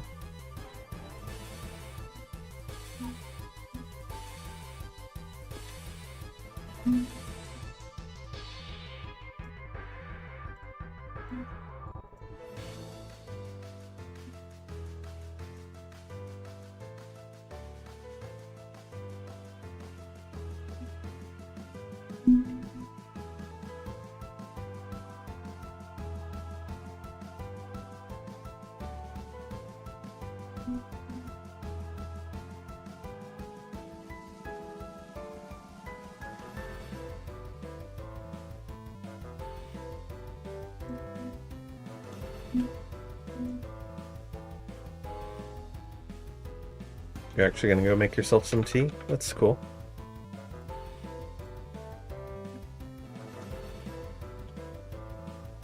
I'll be here when you get back, and I'm actually gonna have some coffee.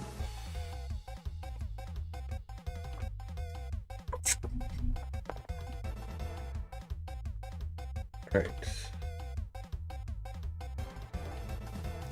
Computer.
Okay. What's next? Conquest and cooking.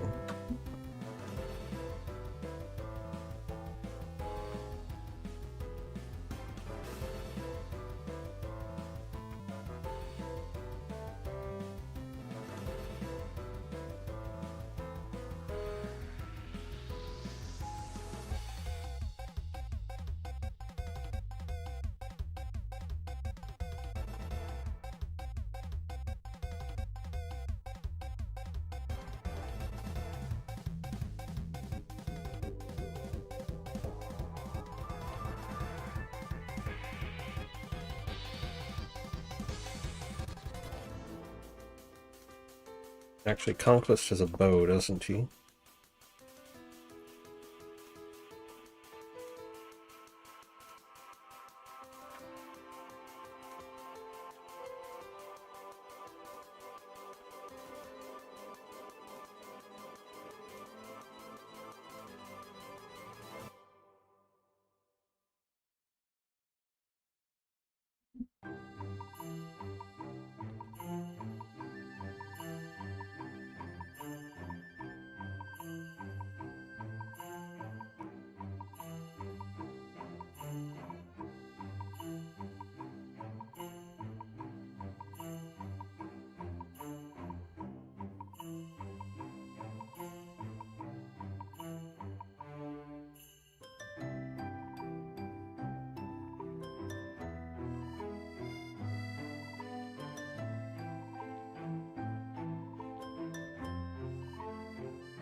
All right. And cooking.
Hmm.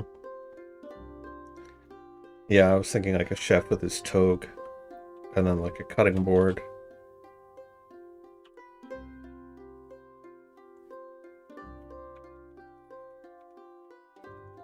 That might be like overthinking it though. Let's try again.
Yeah.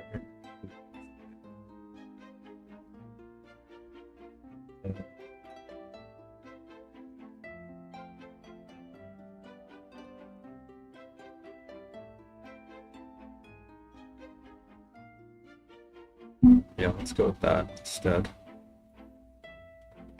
Get rid of this.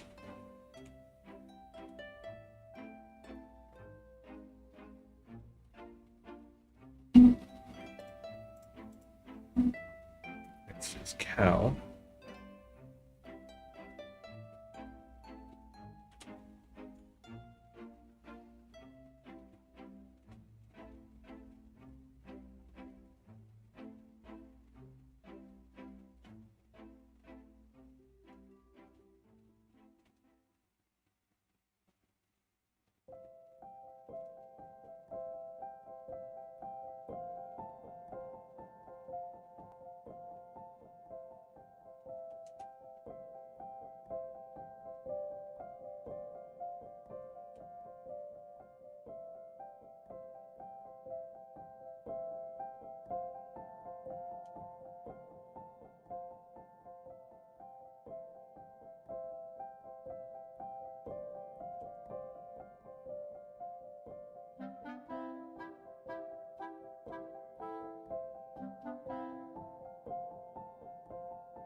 up.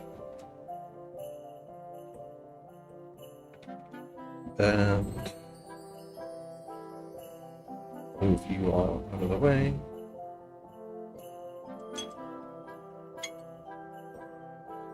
Next is crab.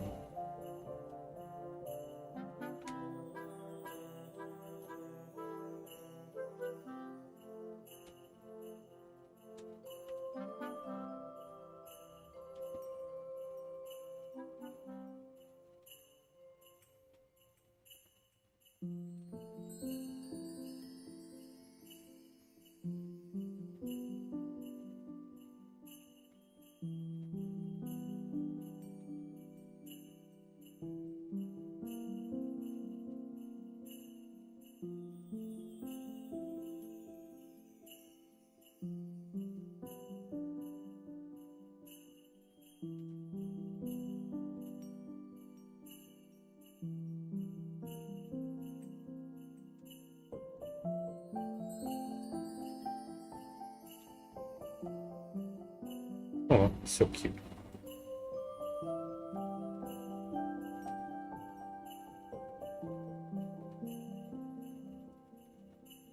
I don't know how many legs crabs have. I would assume they have 6.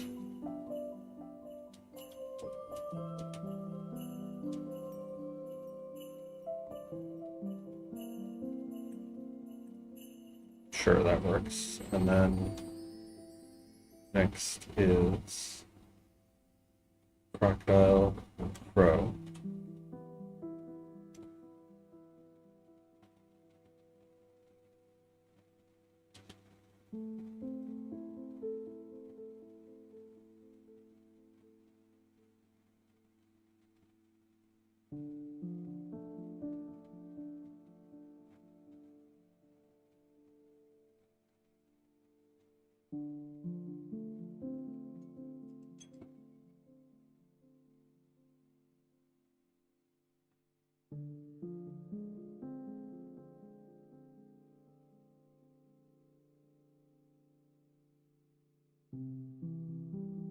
Crabs have 4 legs, 3 walking ones, and back ones. So you mean 8 legs?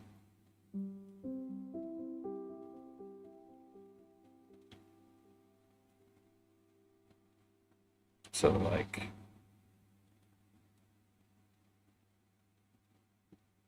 that just looks stupid though. So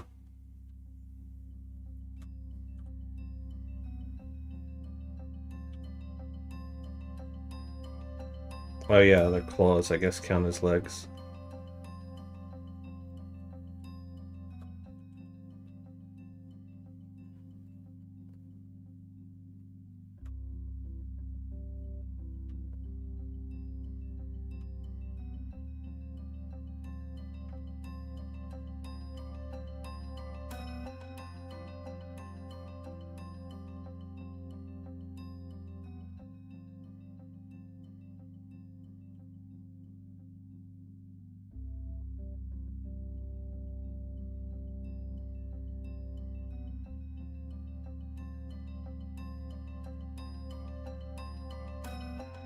Yeah, I like how the crab turned out too. Alright, next is crow.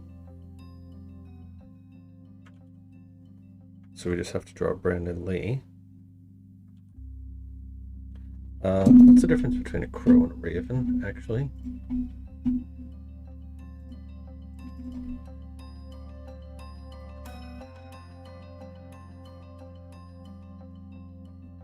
Not much.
That's a little better.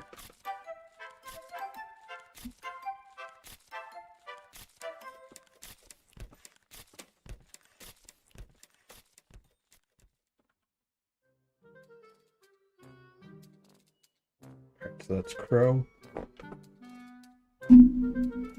crocodile, and raven.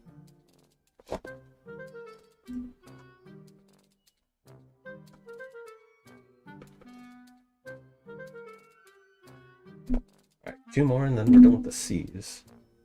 But before that, I am going to go use the little artist's room. Be right back.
And we're back.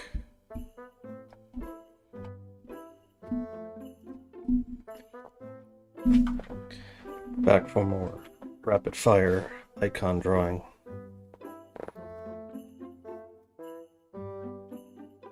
Alright, so next is Cupid. Start the clock.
Viper thing.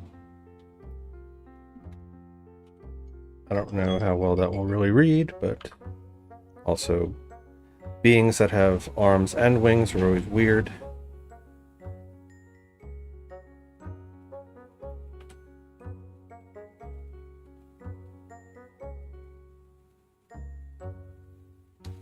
So something about that.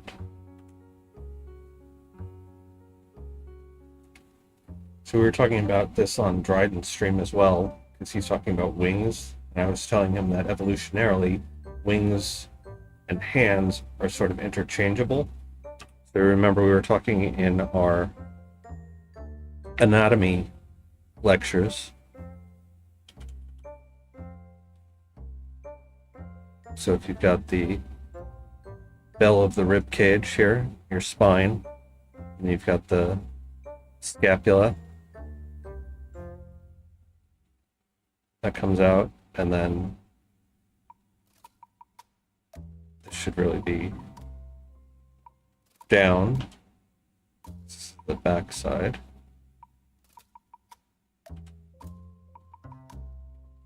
Then your clavicle connects here, and then this is where your arm socket connects to.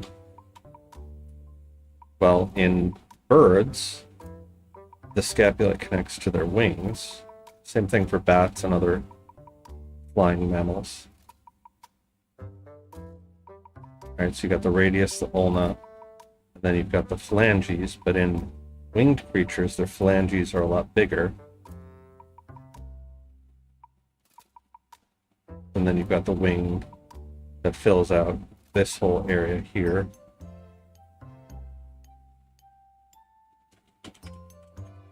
Whereas in humans, this would be your arm bone, which goes, remember, to bottom of your rib cage with your elbow.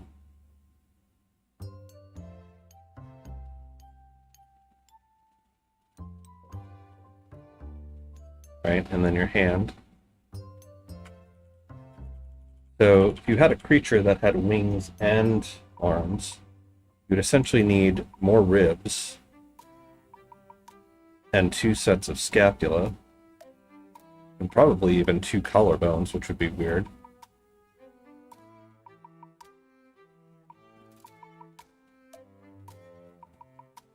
So in this case, the arms are up higher.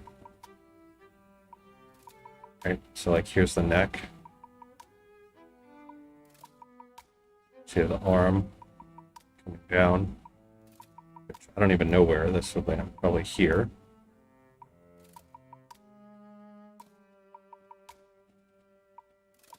Right, so to have arms and wings, you would essentially need 2 sets of scapula.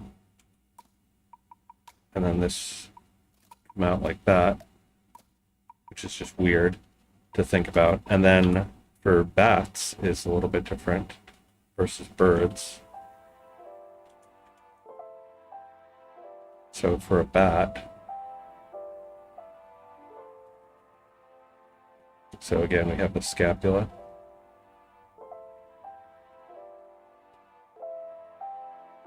Coming up for the clavicle on the other side.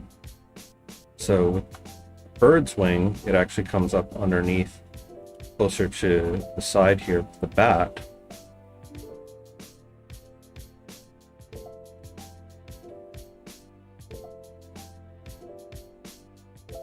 Right, because they do kind of have hands. They've got like little fingers.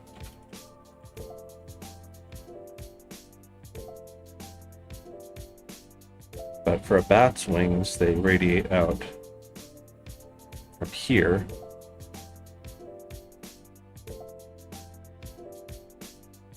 Then they've got like a little toe, little tiny phalanges. So then the bat's wings do something like that. So if you're drawing a dragon would have bat-like wings. If you're drawing an angel would have bird-like wings. So, trying to draw this Cupid character here, he would have essentially 2 sets of scapulas, whereas all the depictions that you see, they're just kind of sticking out of his back, which is anatomically incorrect. Speaking of anatomically incorrect things, time to draw a Cyclops.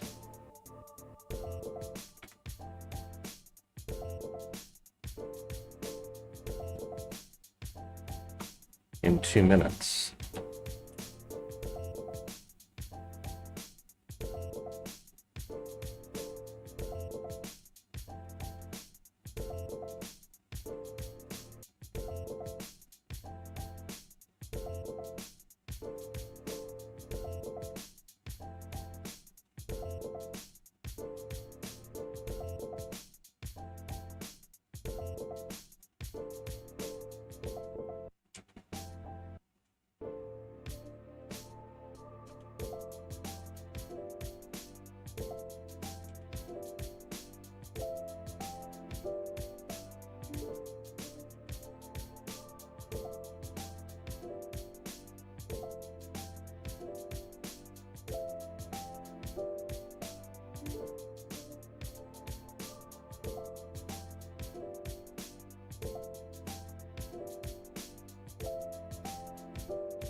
Here.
Should know what deer look like. They live around my house.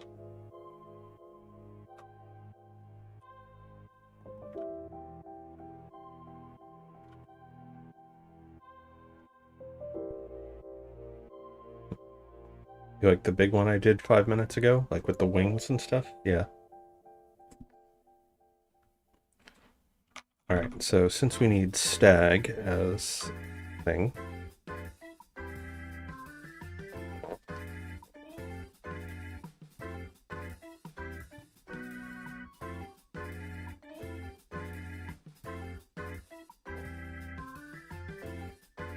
it's just a deer with horns.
And that's not how horns work. We know that, but they come out of the top of the head.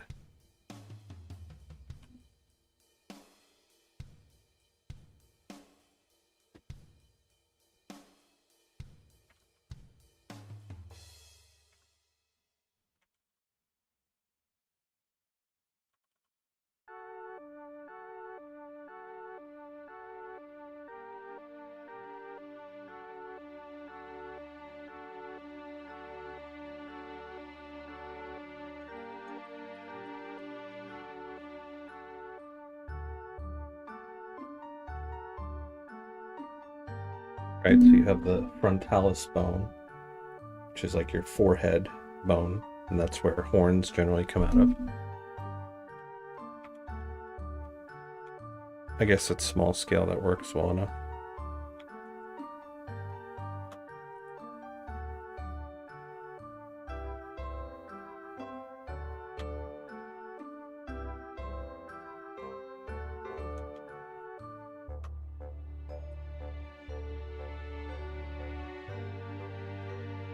Okay, so we've got like a whole bunch of these made so far.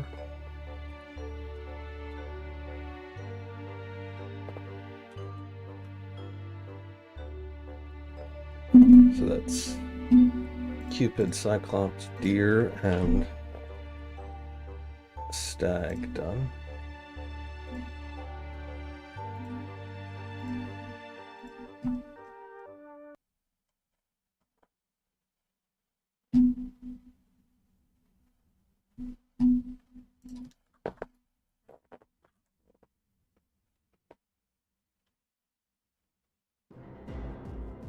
Ah, my favorite song.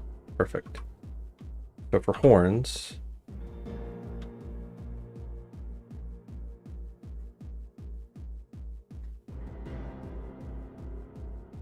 alright, so here's the circle of the head. Divide it in half. Lop off the side. Divide that in half. Here's where your eyes go. Nose, mouth. This same distance come down.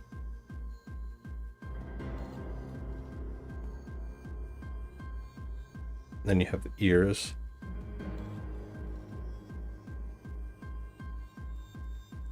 Which fit in between the eyes and the nose.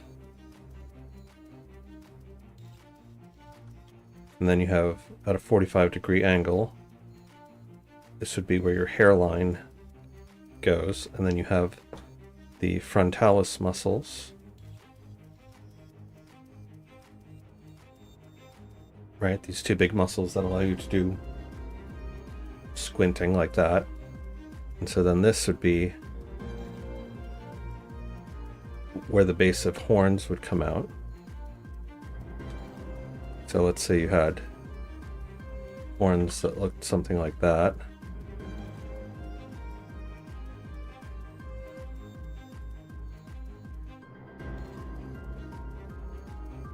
And then you draw around the form. So I'm drawing around the form as though it were made of a bunch of cylinders.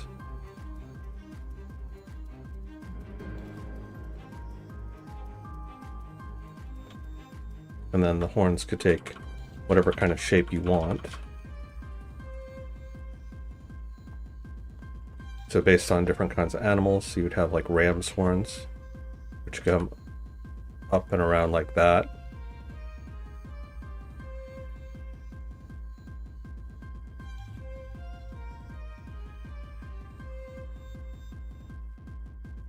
And then of course getting smaller as they taper around. And again, drawing around the form.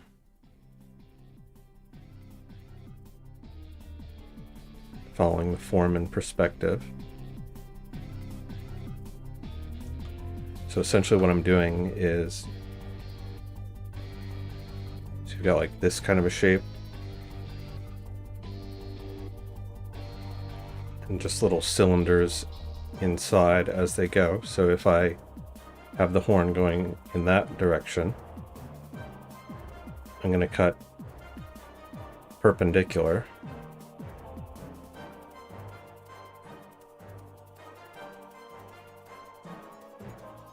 And then just tapering as we go.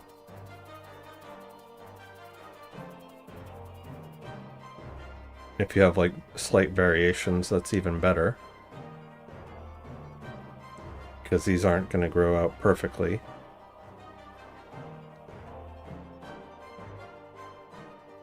And then the last tip is just kind of a curved cone, right? So something like that, and you can generate horns very easily.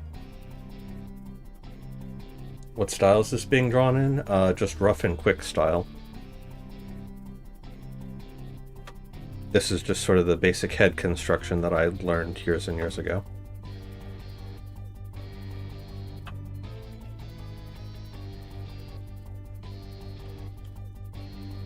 And this is not really the best brush for it, but whatever. Right, so circle, half, quarter for the eyes, come down, angle, half, mouth.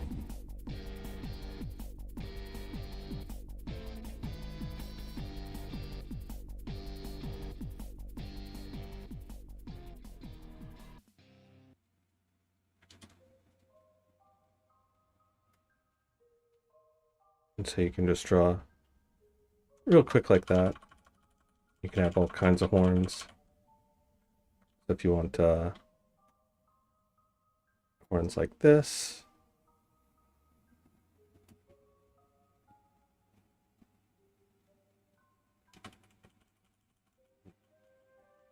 Yeah, circles are very handy for drawing the base of the head. And the mirror tool is also very helpful, because you get symmetry. Right, so whatever I drew on one side,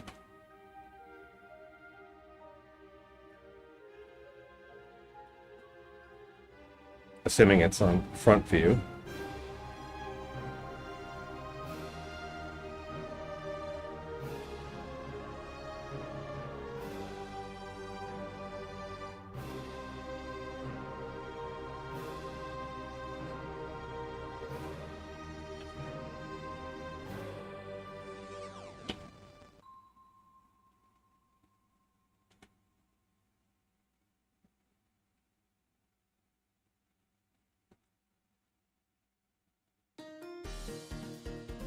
and this works for like anime styles as well.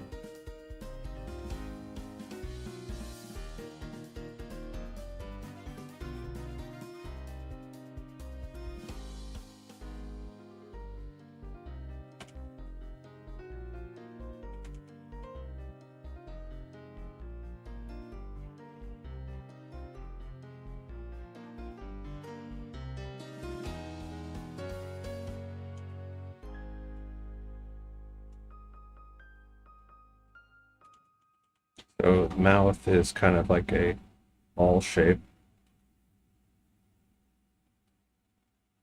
And then lips are kind of like curled up and in.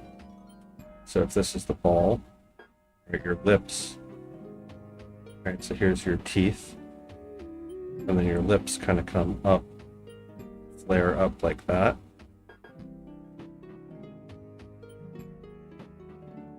And then they morph into the septum, and you've got the nose.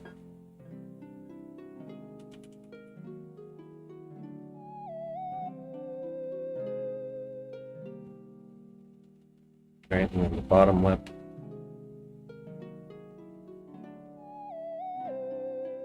And then the chin.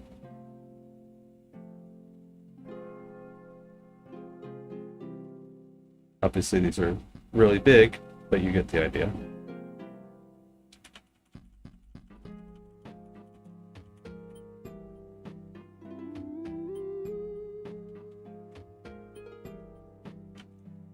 Then you have the eyes, forehead. Eyes are kind of set back into the head.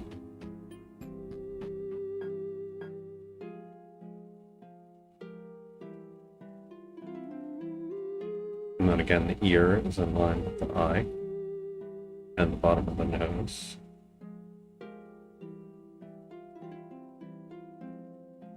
Now we're drawing this weird modern art kind of thing.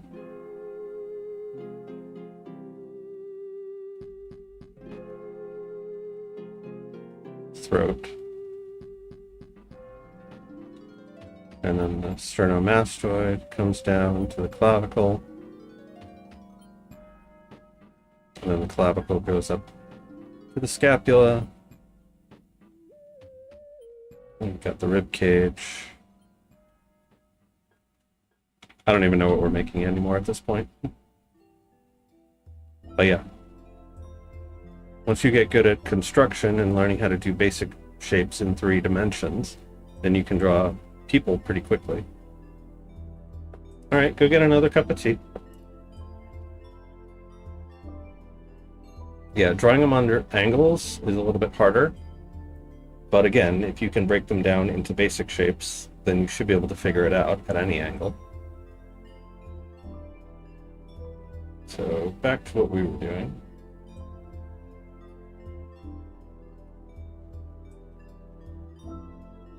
Going almost 3 hours. I'm going to skip over that one, demigod, because that sounds like a huge pain in the ass. I don't even really know how I would draw that.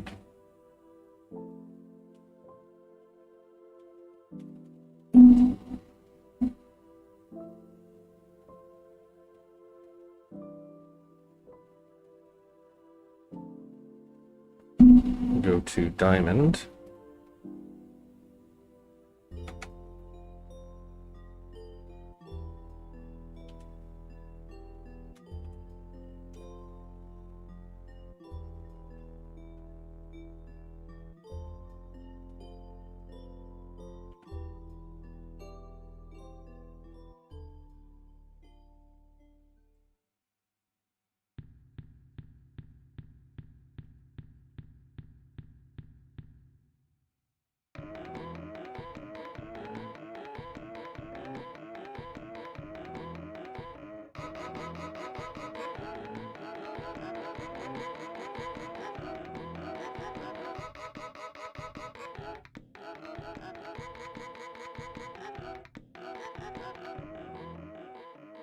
Might as well do emerald while we're at it.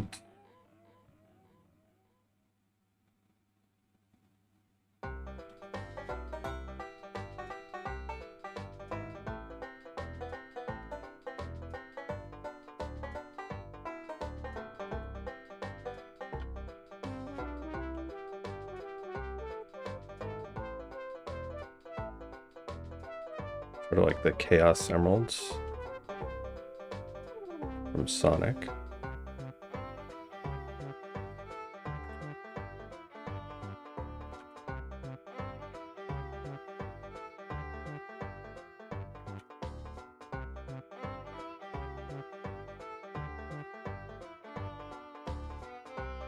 Right,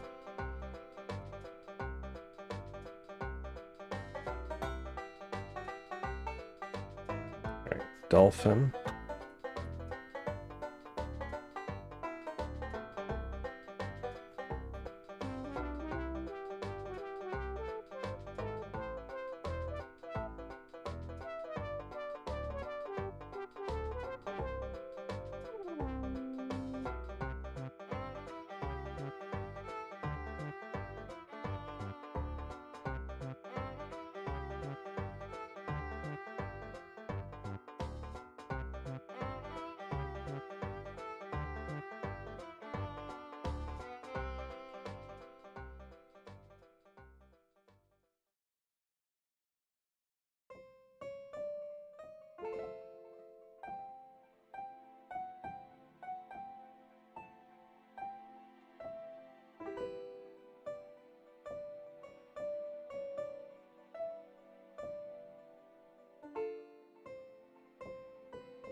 Okay, and Jin.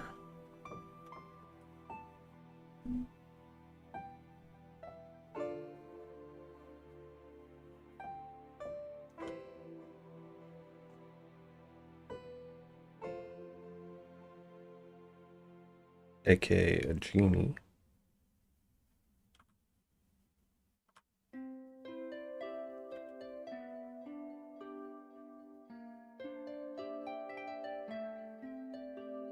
Something like just big old bearded guy with kind of a top knot.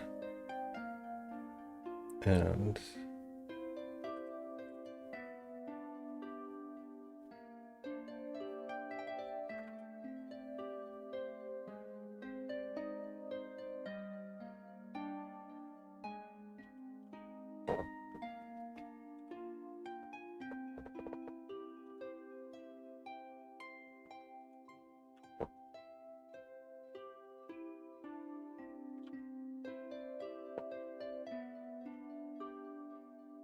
it's kind of folding his arms across his chest.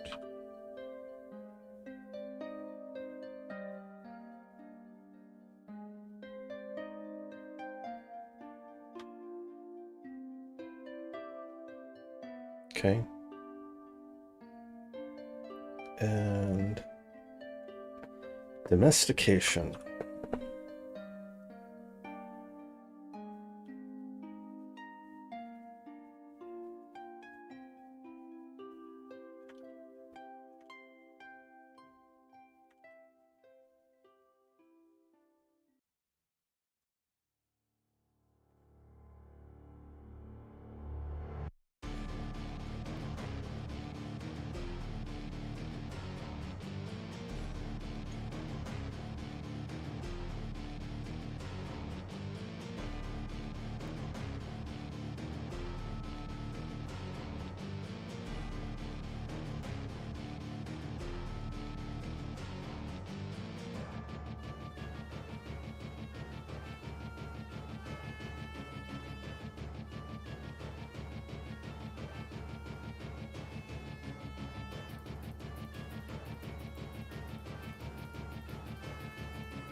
I guess that could work just like that, but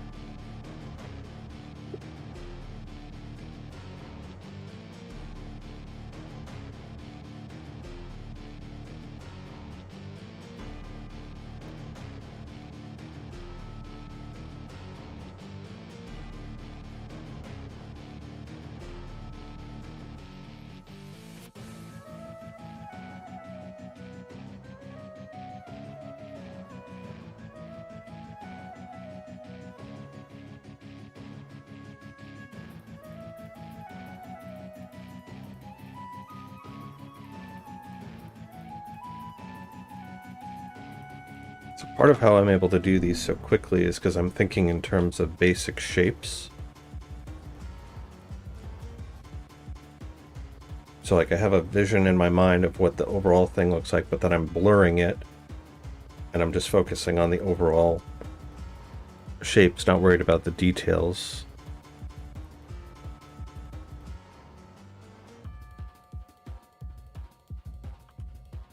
Because at this scale, the details don't matter.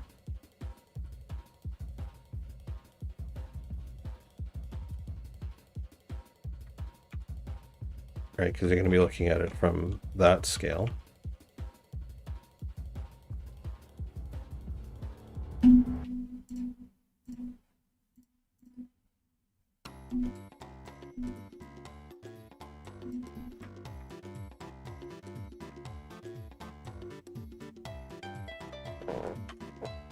Kind of don't like that one.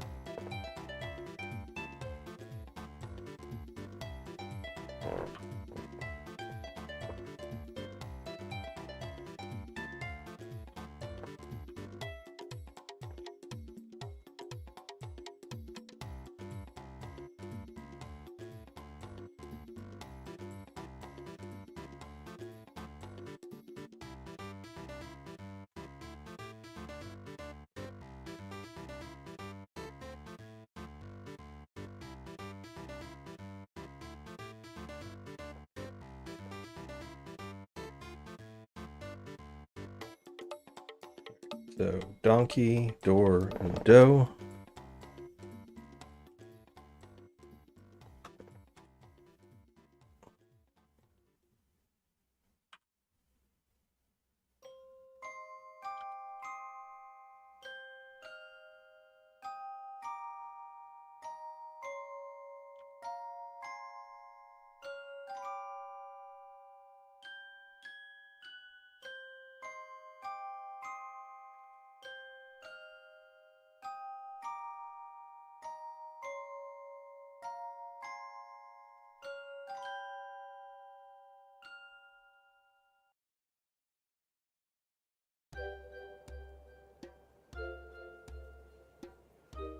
Ah.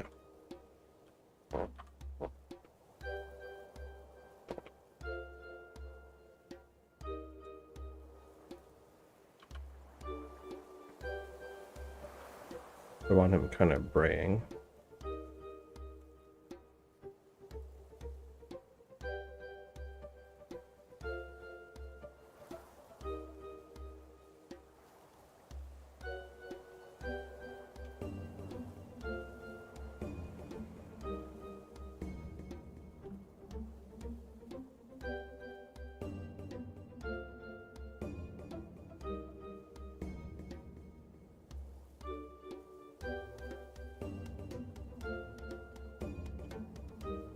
I guess we'll forget the braying.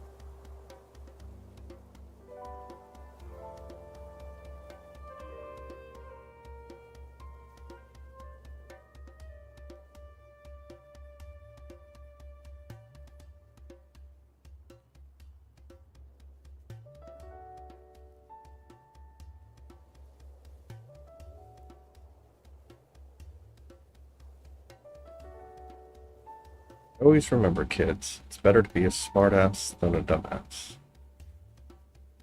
Just don't be a jackass.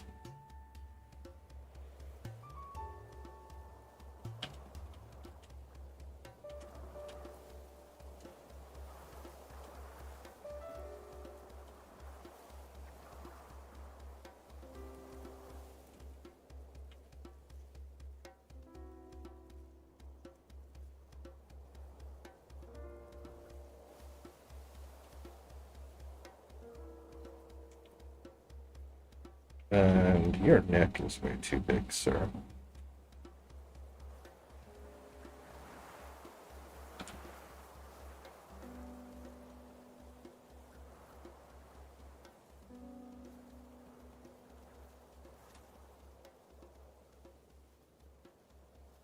There we go.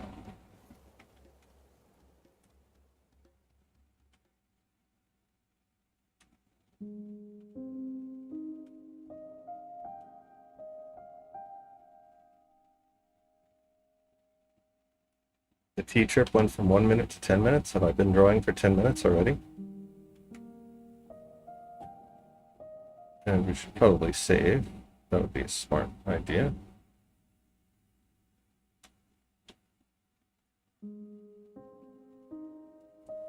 Right, door.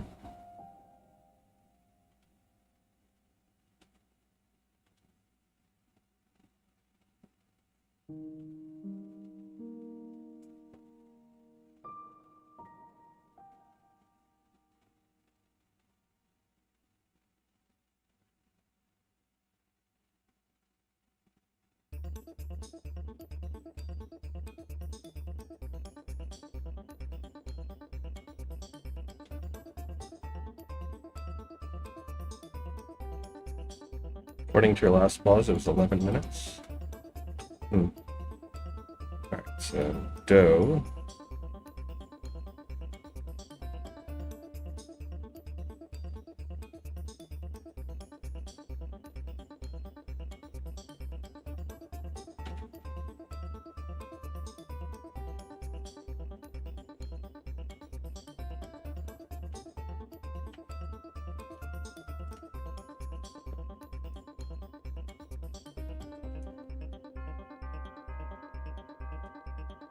That looks a little bit too much like poop.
So I should be drawing Viserys.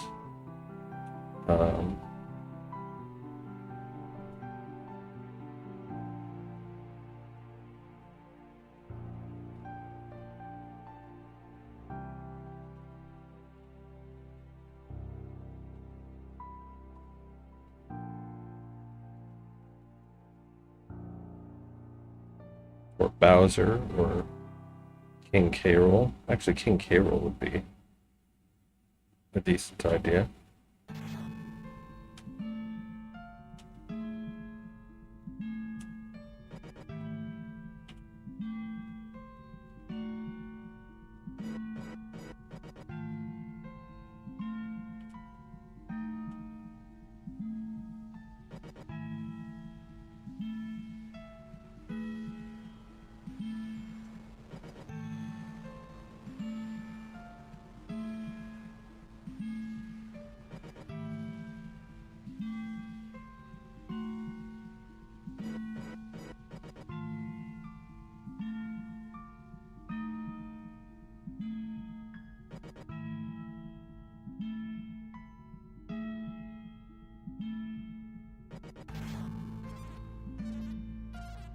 Sure, that wasn't what I intended when I first created it, but we're doing it now.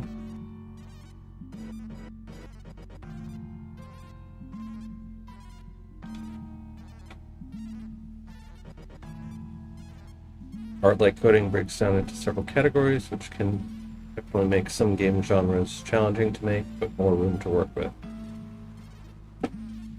So the challenge is partly in the depth and complexity of what you're making, partly in your own abilities, partly in the tools that you have available at your disposal, partly in your working methods.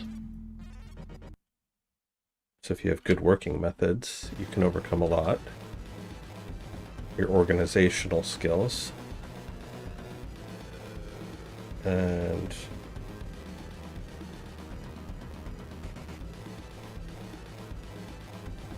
trying to remember what the difference between a drake and a wyvern is.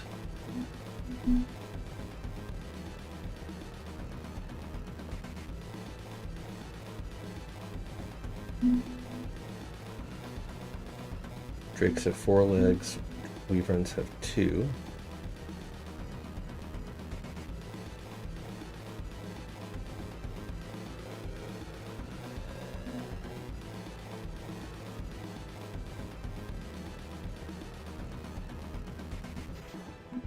Okay.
So we got a drake.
That's my opinion on mobile games. In your opinion, they're really damaging gaming, along with attention spans.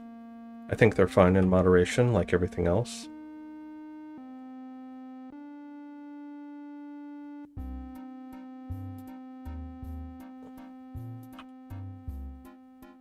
I think there are certain ones that are designed to be predatory and addicting. Those are obviously bad, but that's not really a hot take.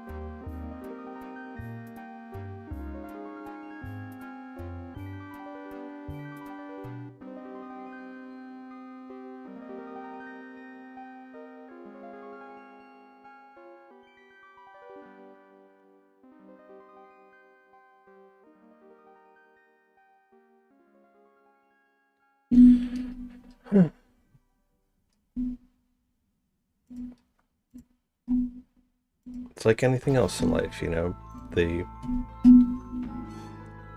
dose makes the poison.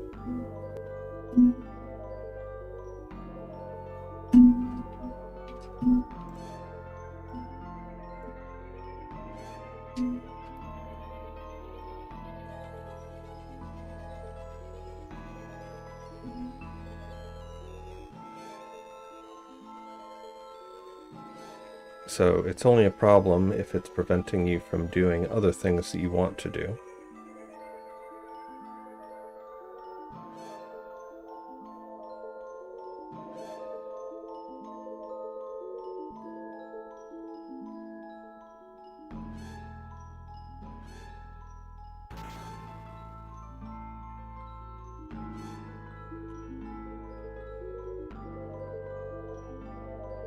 In which case, if it's preventing you from doing things you want to do or need to do, then figure out a way to stop doing it. Which can be easier said than done, but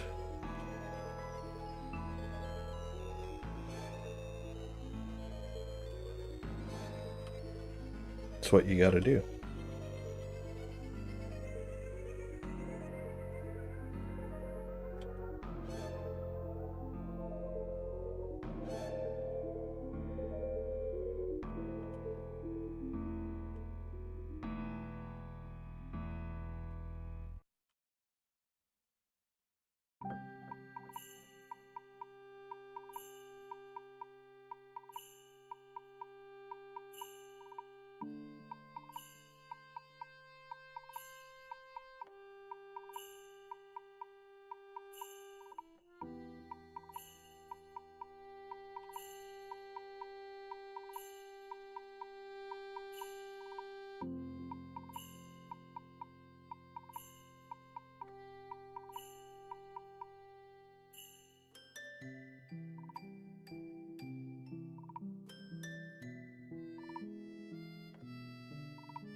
Motivation plays a big role as well. Some needs fuel to keep on working, while others are just pushing themselves to something done without the need of any fuel. So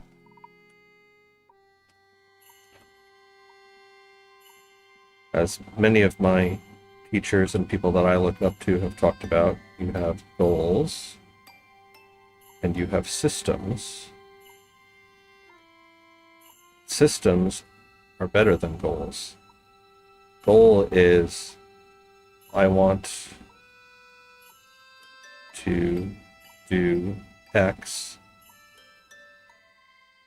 I feel like a failure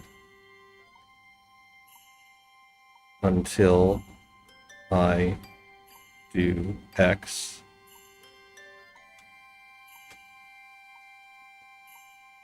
I feel relief when X is done, right? Versus a system.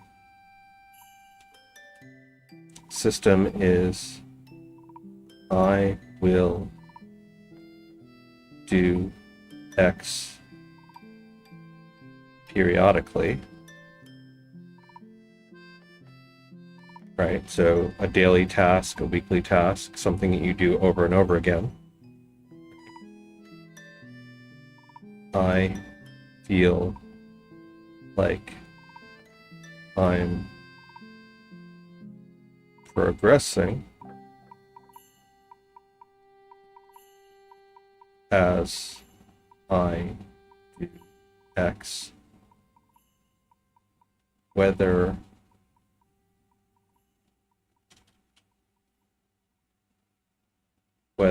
or not I reach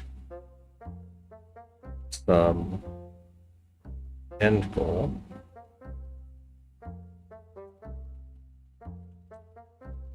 Right? So these are two very different feelings, two very different drivers.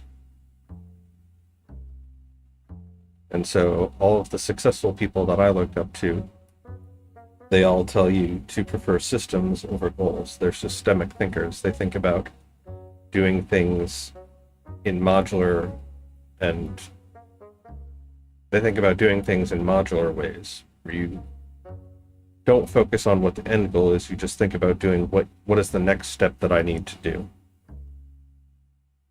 Right? So this requires a lot less motivation than this because of this. And this is a self-reinforcing loop because of this, whereas this is more of like a peaks and valleys type of thing because of this. Does that make sense?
Like, as an example of that,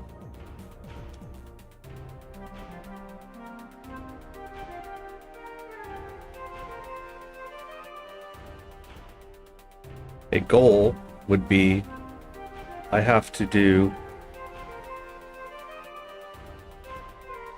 right? So like as an example, a goal would be I have to do all 425 of these icons. And I'm a failure unless I hit all 425 of those. And I feel like a failure until I've done all 425 of those.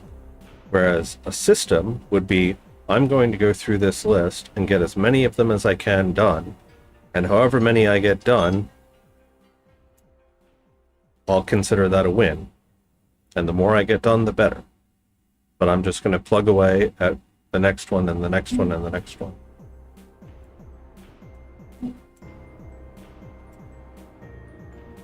Until I'm done or until I stop. Alright, so we have Weavern, World Serpent.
Yeah, so like if you've ever heard the saying, it's not about the journey, it's about it's not about the destination, it's about the journey.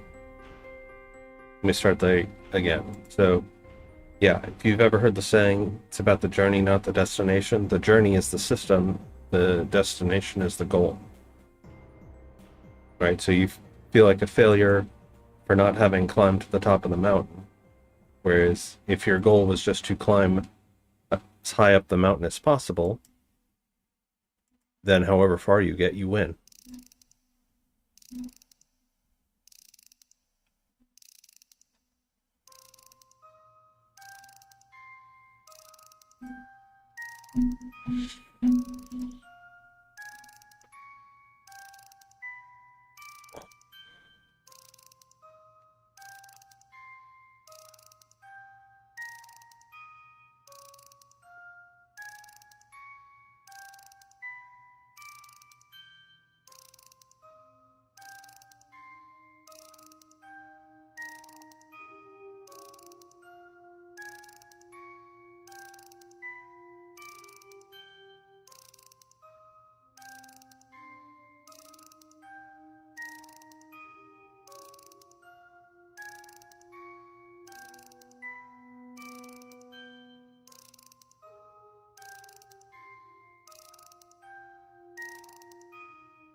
So like here's another example is with this game jam.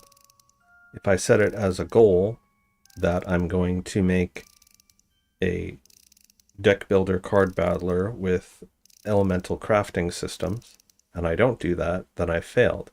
But if I say that I'm going to progress and make as much content as I can, then whatever the state of it is, then I succeed, right? If my goal is not to make a finished product, but to learn, then I succeed.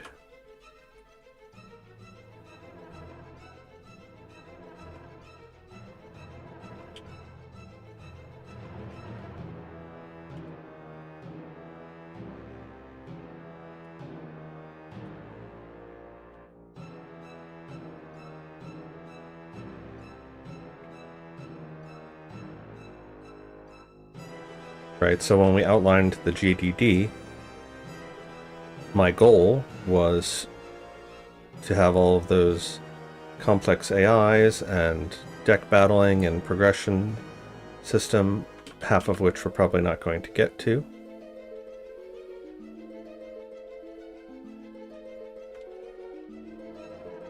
But then we have a fallback plan saying what can we actually do.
Also, this is kind of nice and meditative, just sitting here drawing dragons.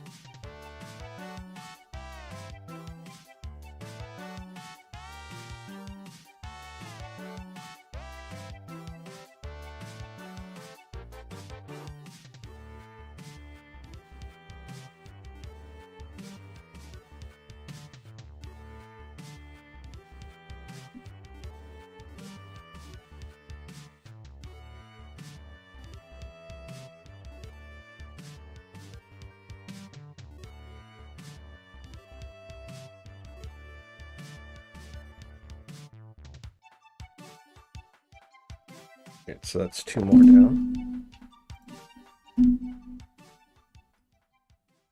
So, water dragon.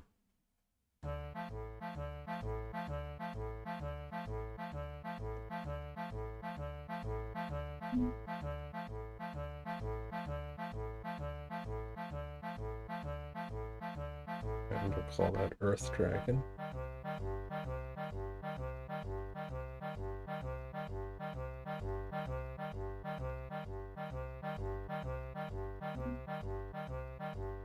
Alright. And we did Drake. House of Dragon Season 3 prototype. I've yet to watch House of the Dragon Season 2.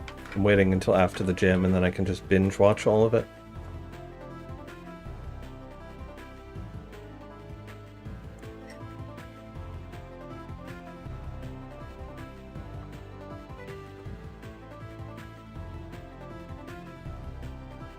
So next is Druid, Duck, and Earthquake.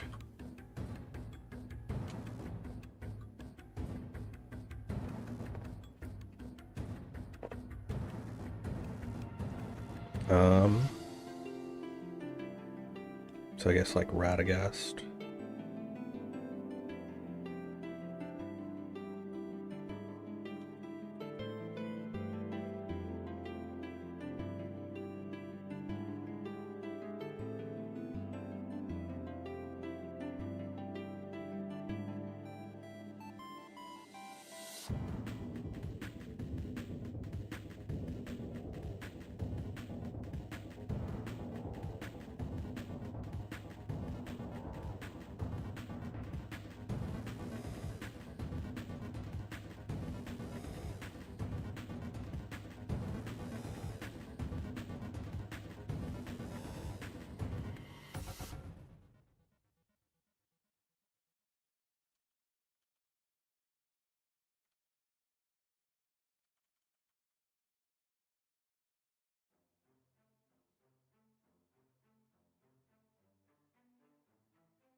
I don't like it.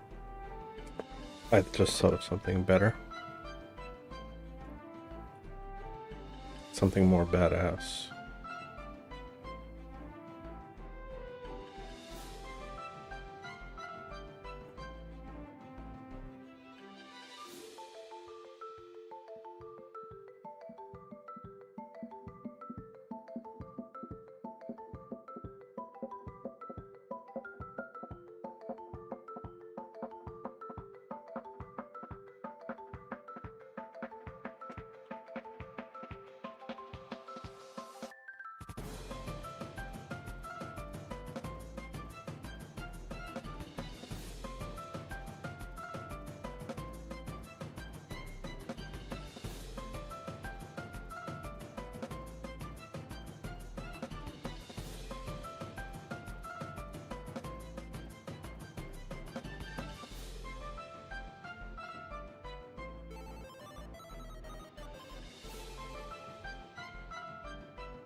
There, now that's a druid.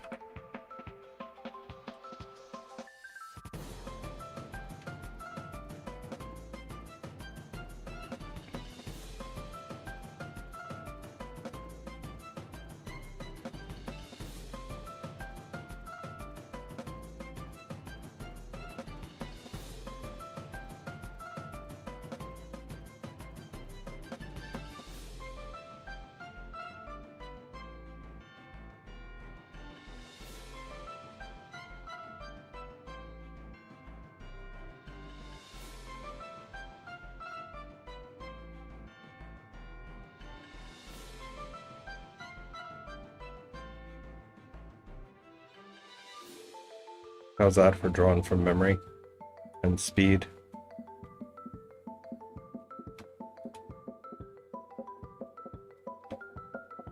Made that look like nothing.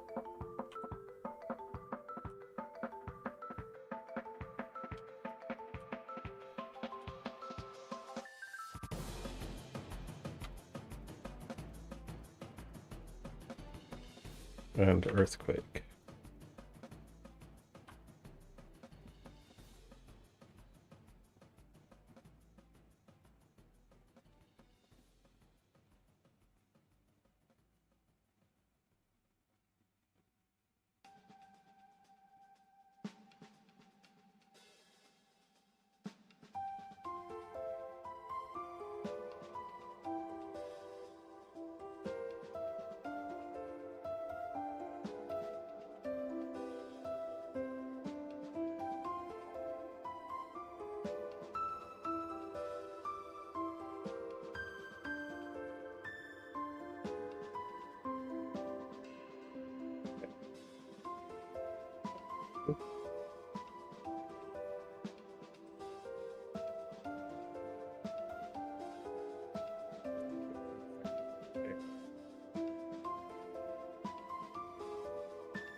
Elemental elephant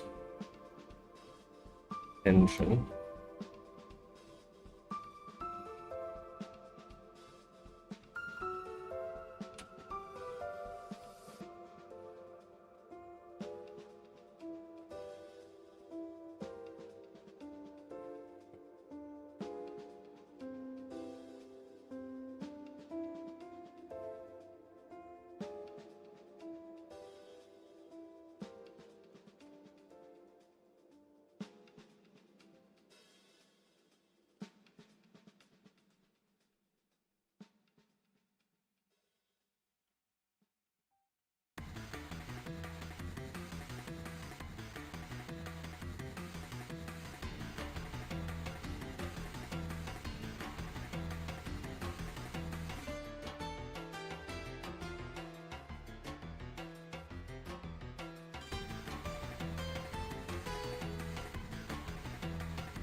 The easy way out here.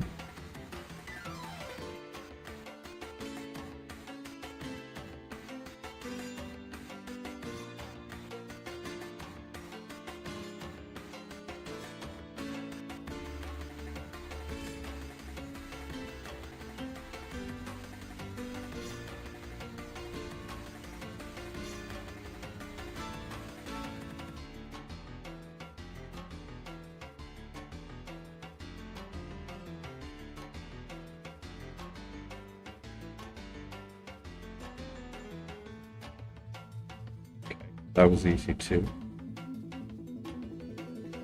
Wondering if I should just make all of them symmetrical, because then I only have to do half the work.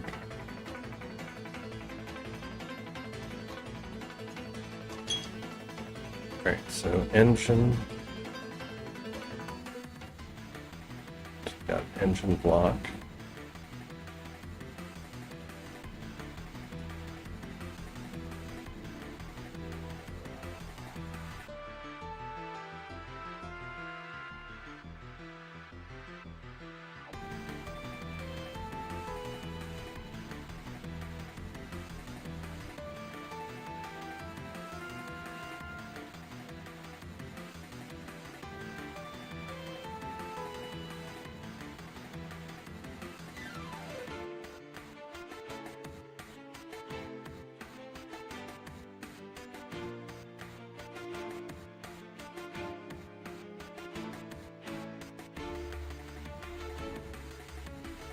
And that's kind of dumb that it's got 3 on one side and 2 on the other.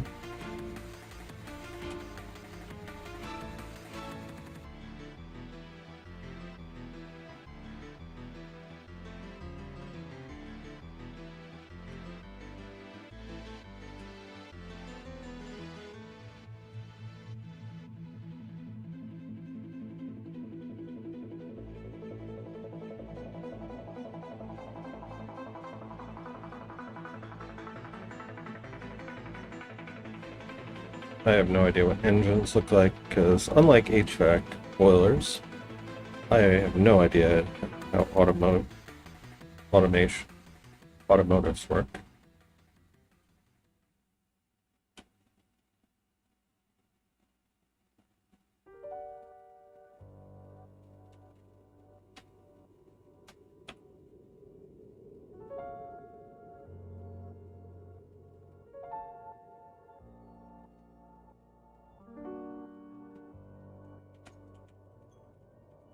Whatever, I'm not going to sweat it.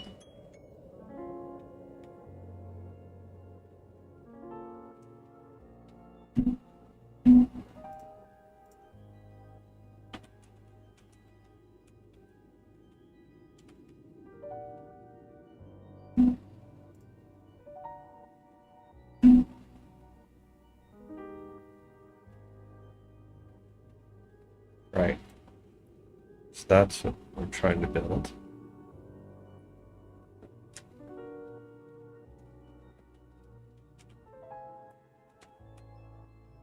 Let's try this again.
Sure, we'll call that an engine.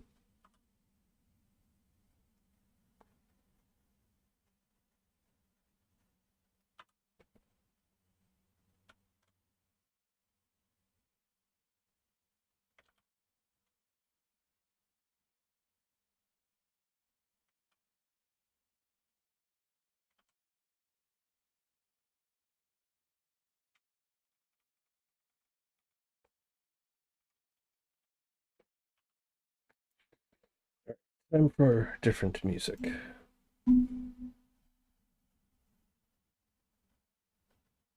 Time to go fast.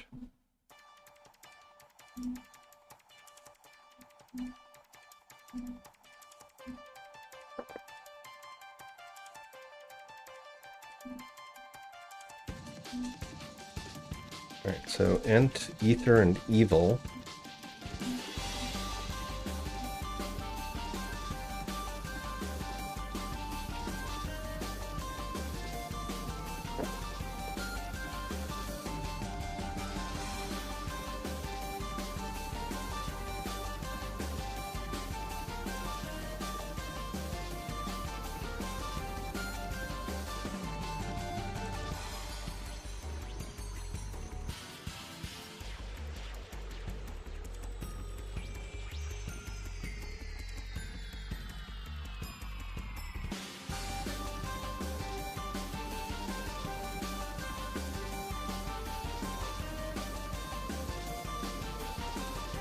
Hey, Agent.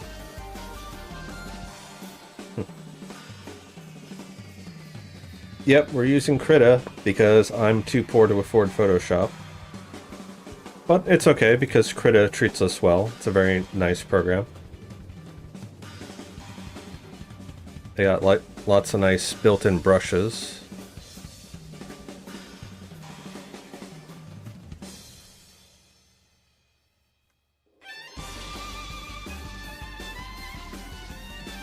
So right now I'm just doing kind of a 2-minute challenge, seeing how many of these I can do in 2-minute blocks.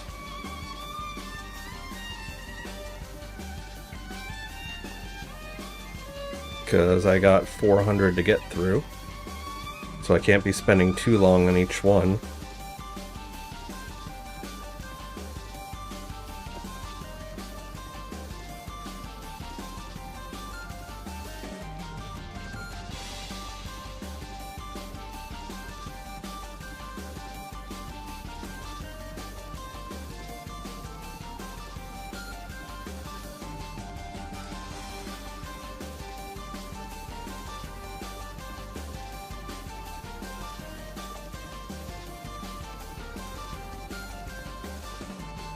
Like, that's time right there.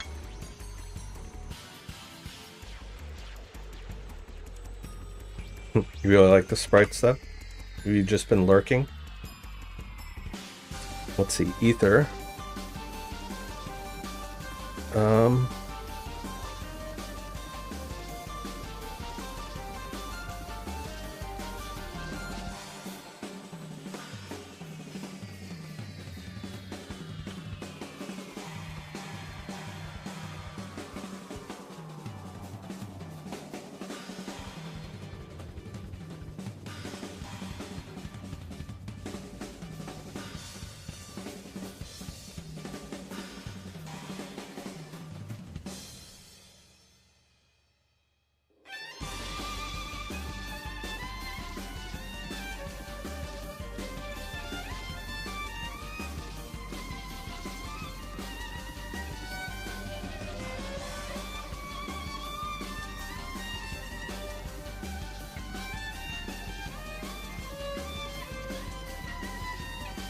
I guess that should really be like Alembic, which we don't really have that. But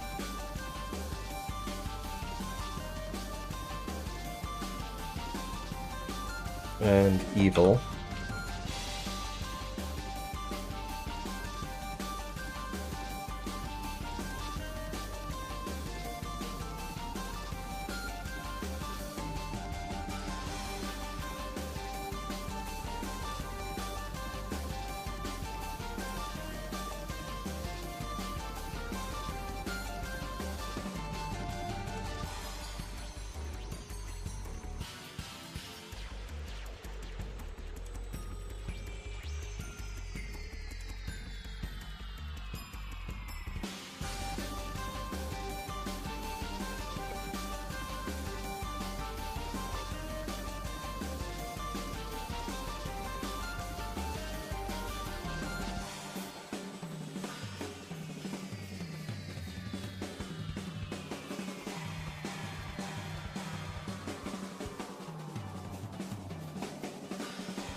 Guess we might as well do good too.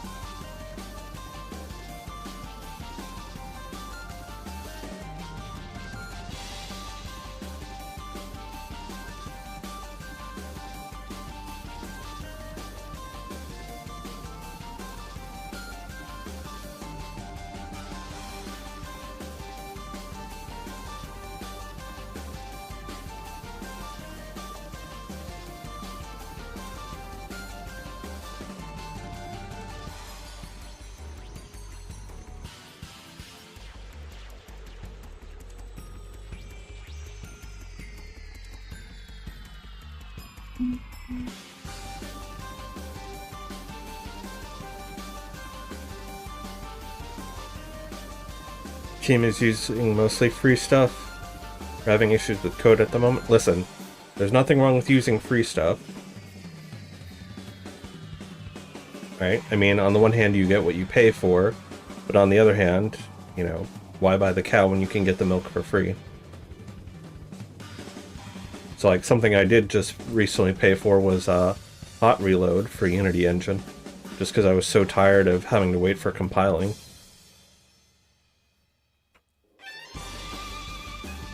Yeah, I'm just doing these real quick. I'm not worrying so much about pixel art, necessarily.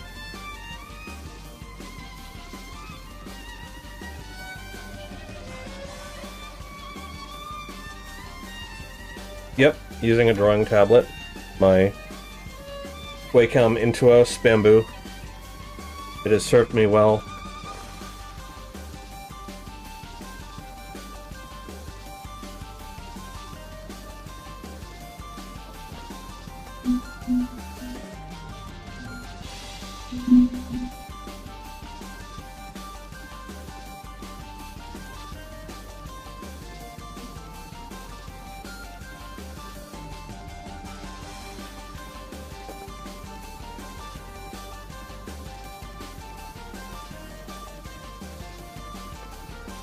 And then, of course, we still have to color them. But since you just stopped by to say hi, you can see all the ones I made before. These are the ones I've already made.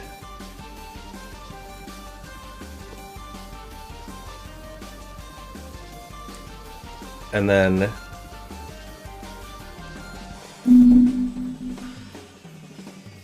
all the ones in white, all the ones in green are the ones I've done. All the ones in white are the ones that still have yet to do. So, long way to go. It's almost 4 o'clock.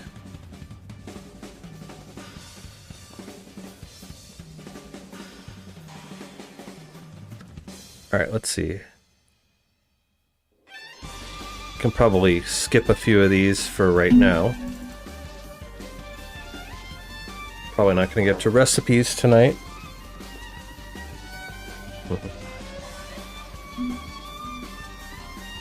Thank you. I'm glad you like them. And then we have all of these that we have to fill out. And this is all the data for all our elements. So we made automated processes in Unity Engine using the factory pattern and Odin Inspector to help us out. And then I'll just show you this, since I doubt you've seen this yet. This is your first time joining us. Yep, there was a Trogdor dragon. And there is also... Where is it?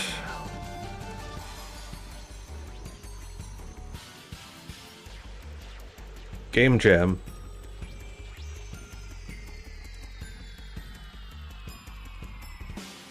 And a cactus cat, because why not?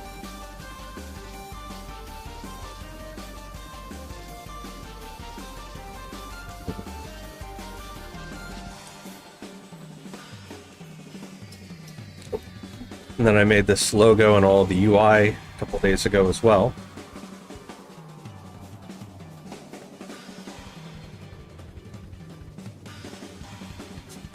So are you in the jam as well?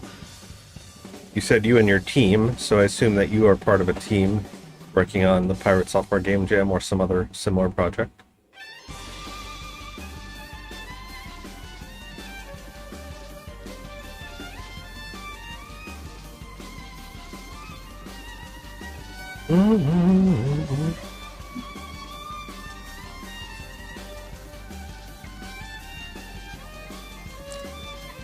So, yep.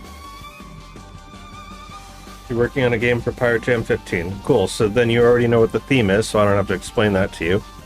So we got our shadows here. We got nice tooltips. We can turn the darkness off, turn tooltips on or off if we want.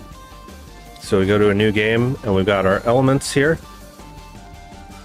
And we click these, and it spawns a whole bunch of them. And we gotta go find them. And we combine them. And they either make a valid recipe or they don't. So right now, I don't think we have any valid recipes.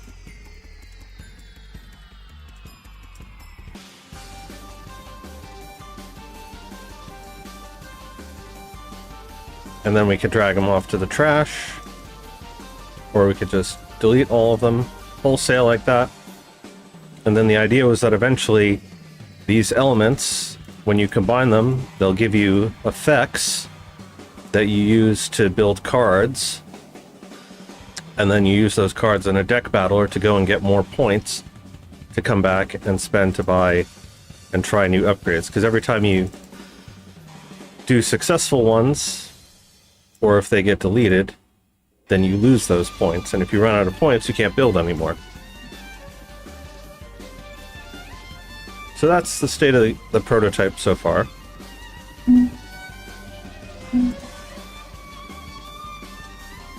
Oh yeah.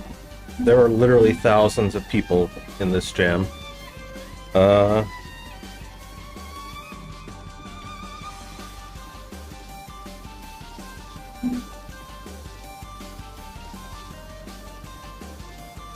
15,500 people have joined. And some of the stuff that I've seen is pretty mind-boggling. So I don't think we're gonna win, chat. But that's okay, because we're not in it to win it. We're in it to learn and make useful tools like this that will help us in our own games going forward. And also to stream and make content and teach people things and come up with valuable insights. You were thinking of a mortar and pestle system for your alchemy system, so kind of like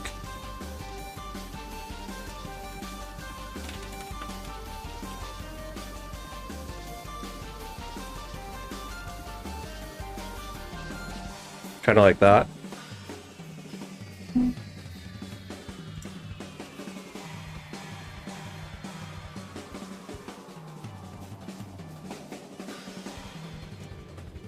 Look at all those alembics.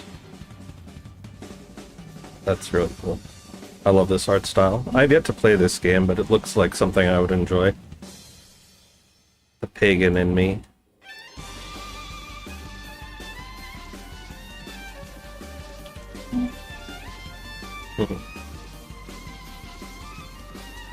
So yeah, back to making elements.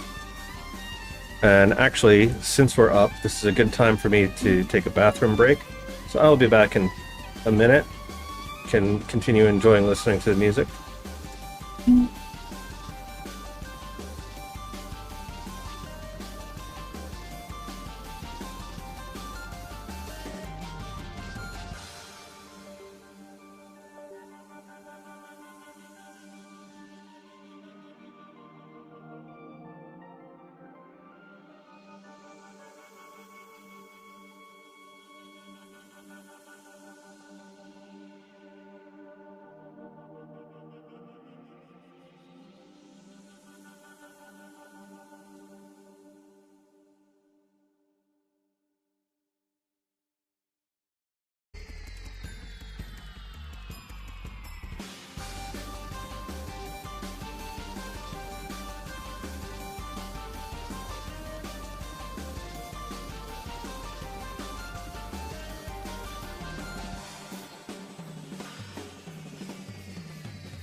And we're back.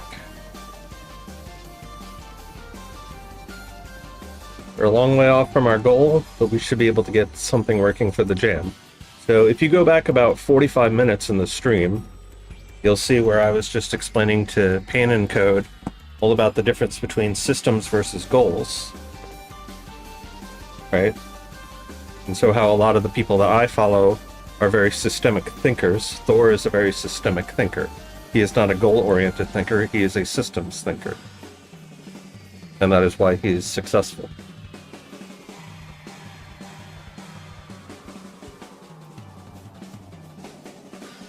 Yeah, unqualified doesn't matter for this, right? If you're in it to win it, that's a goal, and you're going to come up short, most likely. You have a 1 in 15,500 chance of winning. Whereas if you treat it like a system, with the idea being to learn and to develop tools and skills and friendships along the way, and to build out content and skills, then you'll be succeeding no matter how far you get. Alright, anyway. What even happens when someone wins? So,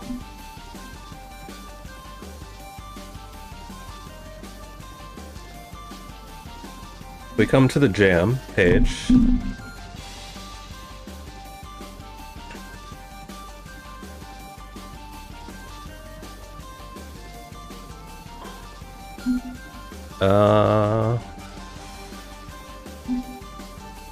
I did see prizes on here. I'm not crazy.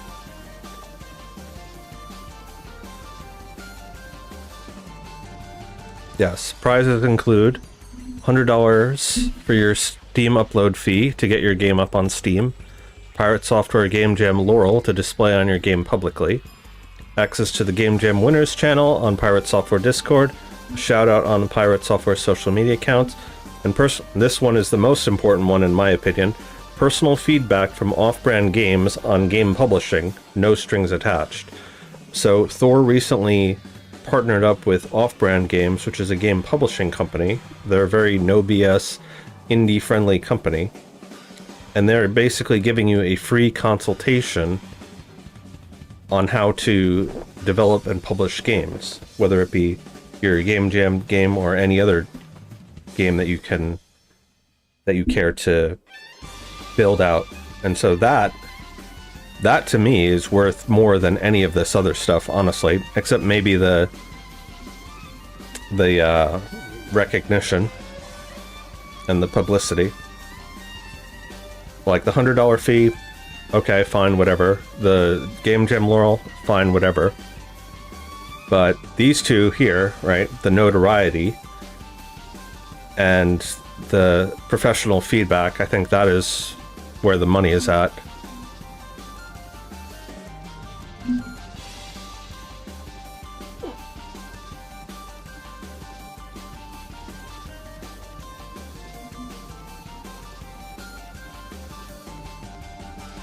Alright, we gotta get moving on some of these.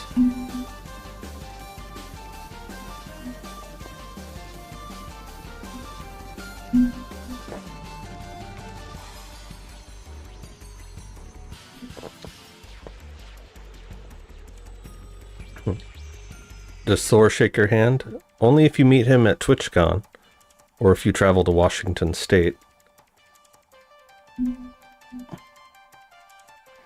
Alright, 2 minutes. So we're up to fabric.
Okay, that was easy. Berry.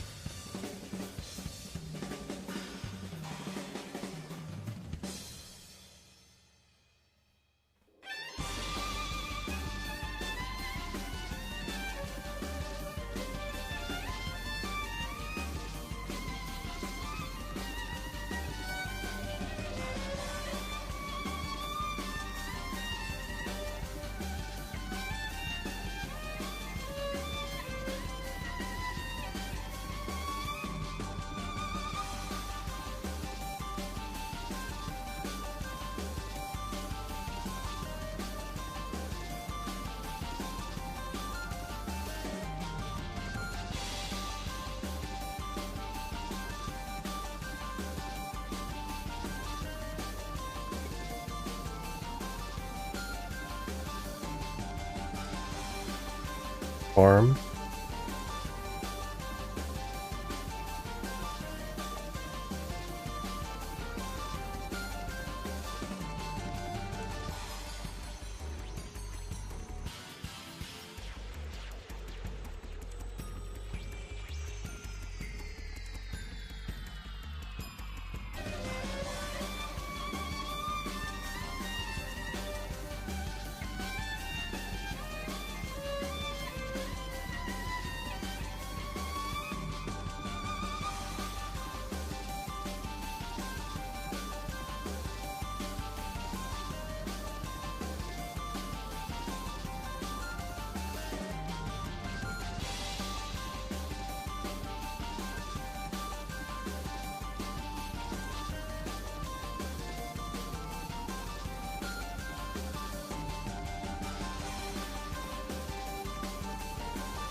Fence Fenrir fertilizer.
fertilizer.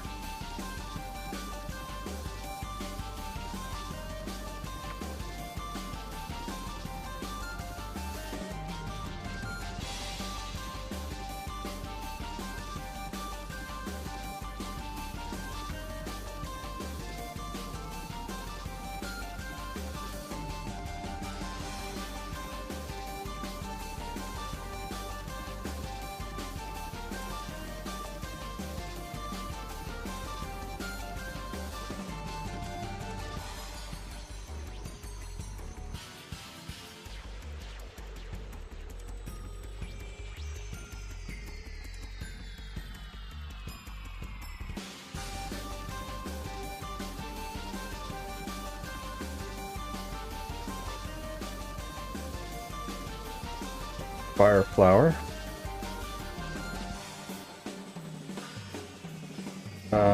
Let's save that one for next. Fireball.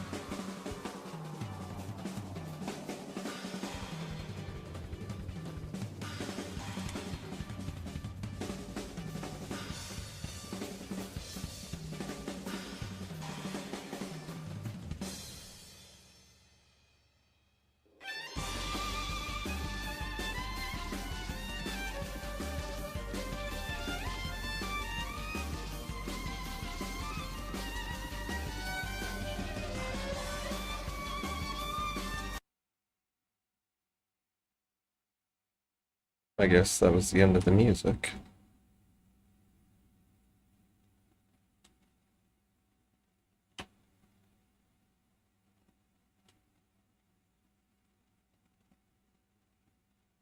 And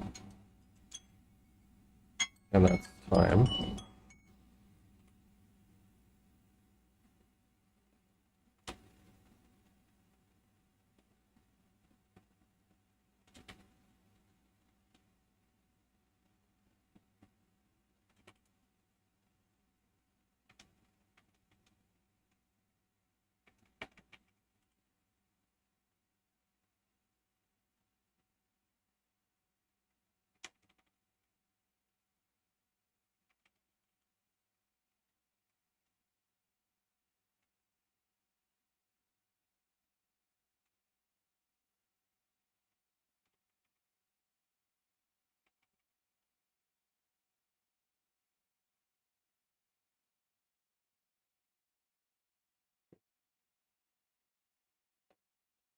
Yep, it's around 4:20, and my energy seems high.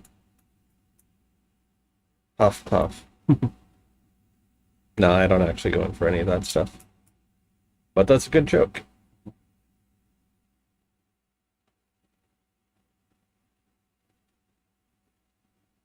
If a big budget game fails, remember Mascot Horror got your back. So I don't know if you guys saw, but Code Monkey did a couple of interviews with Chris Sikowski in which he's talking about why, as an indie dev or a dev in general, you should develop horror games. So that's something to look into. Apparently, they sell very well. All right, Agent, have a good night. Thanks for stopping by. Good luck on your project. I will be streaming this probably every day between now and the end of July, so you are free to come back.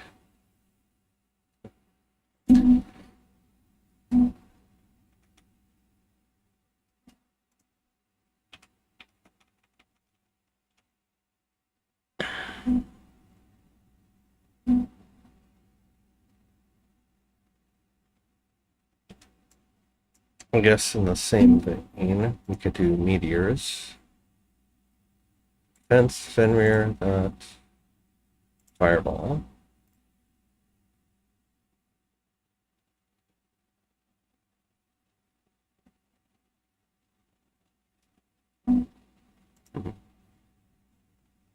Yep, no problem.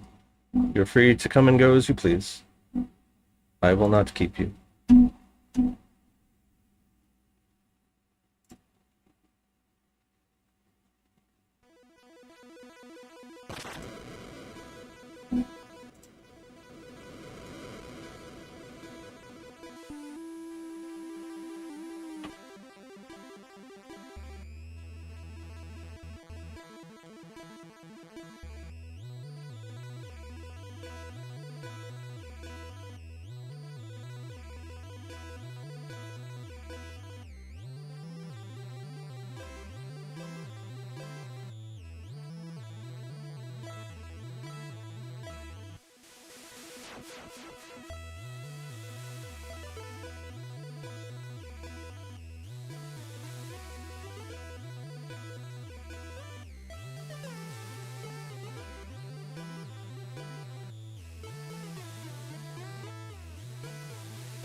Biggest income comes from young audience, who in most cases are children or teens, and child-friendly mascot horror are the new biggest trend.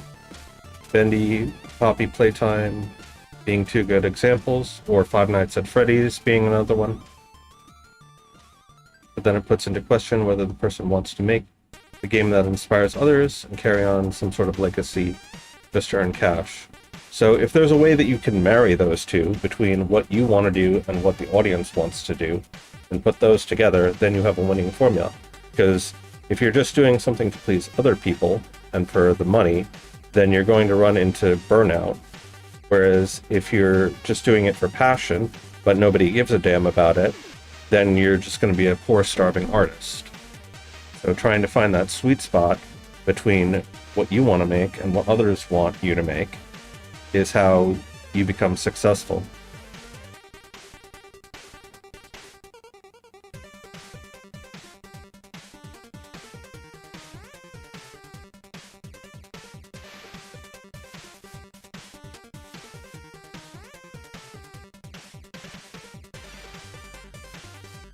Alright, so firearm.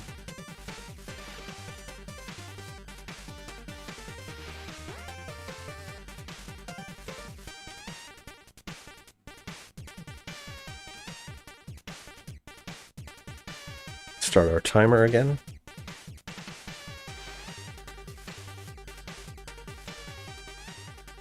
Let's make a blunderbuss, because blunderbusses are always cool.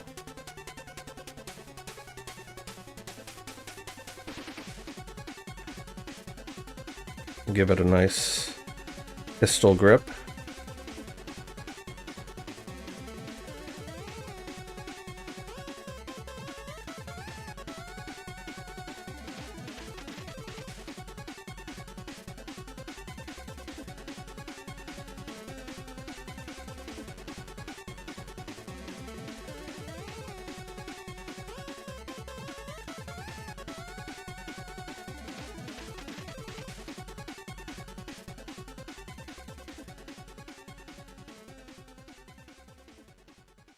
Sure, we'll give it a sight, because why not?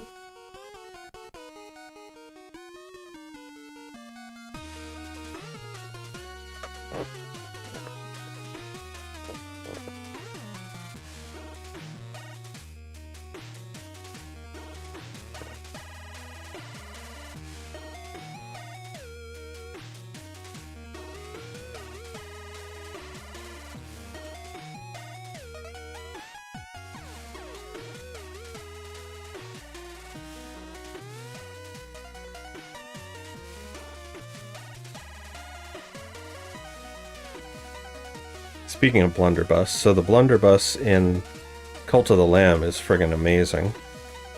That's such a good weapon. It's a very well balanced weapon too. I gotta get back into that game once we finish this jam. Alright, so that's firearm. Firefly.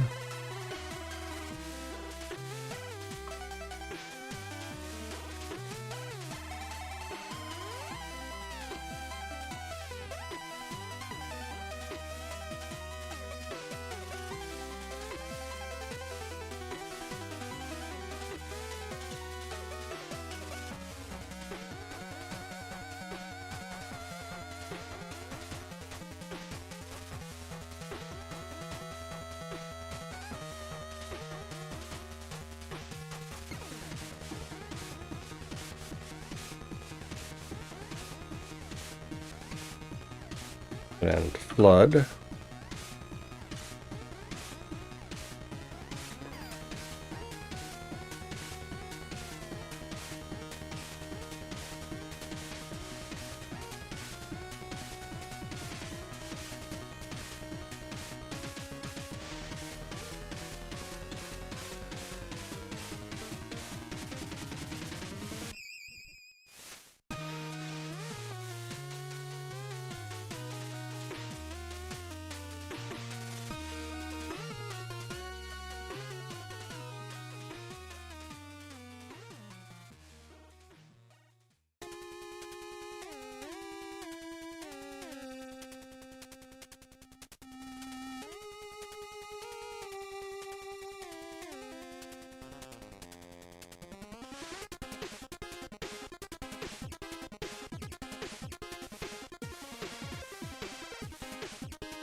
I feel like this might be too esoteric at that scale. Going for like a city drowned.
What's next? flower.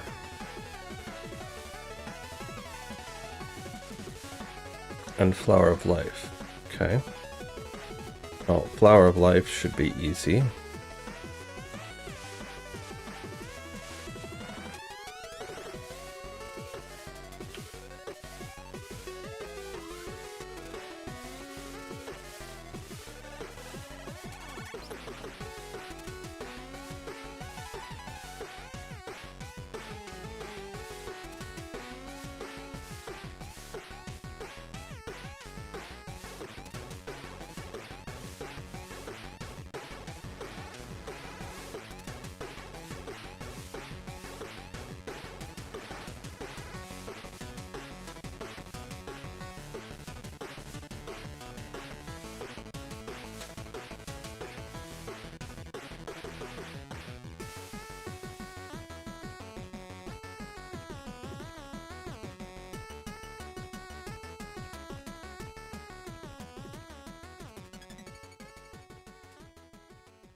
Sure, we'll go with that. And then flower.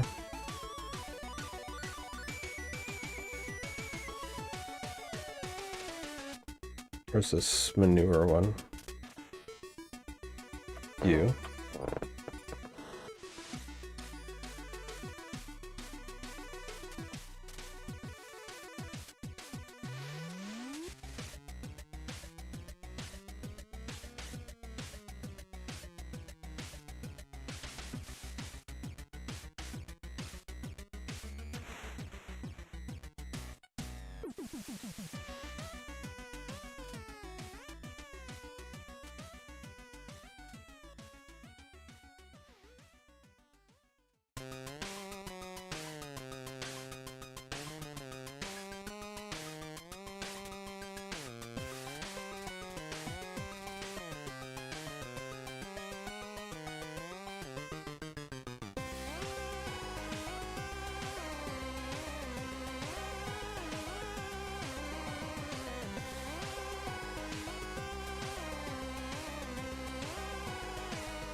And fox.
A rat, really?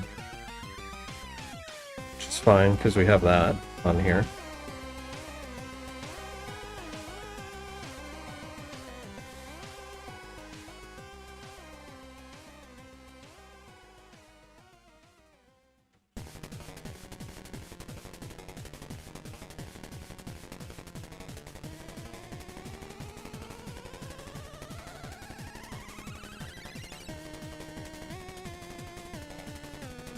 That looks more like a rat.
Still looks like a rat.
Hey, browser. Guess what we're listening to?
So is this like a better stream time for you?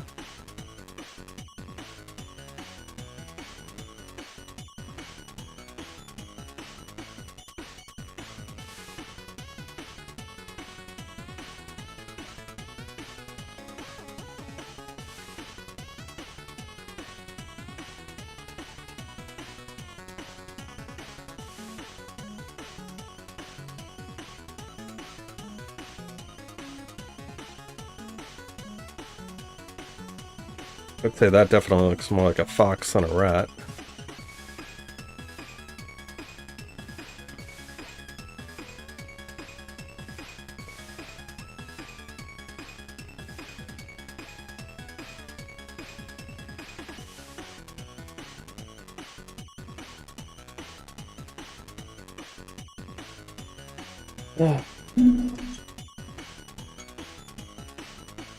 Gargoyle, gas, and gear. Well, gear should be easy.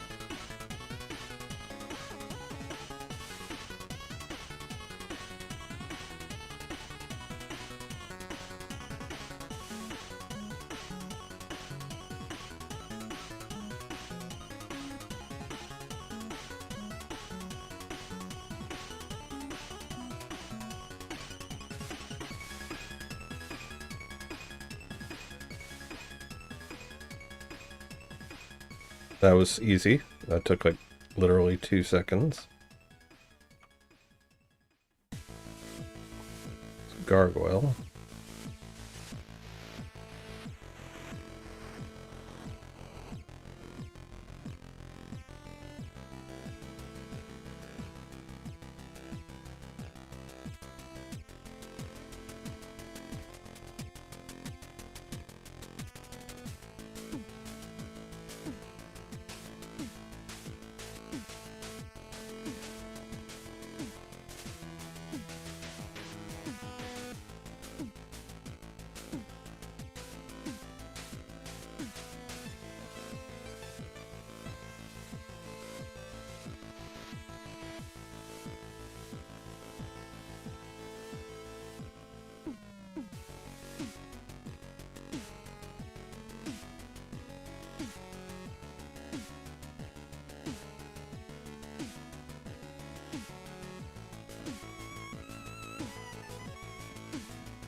Ah, crap.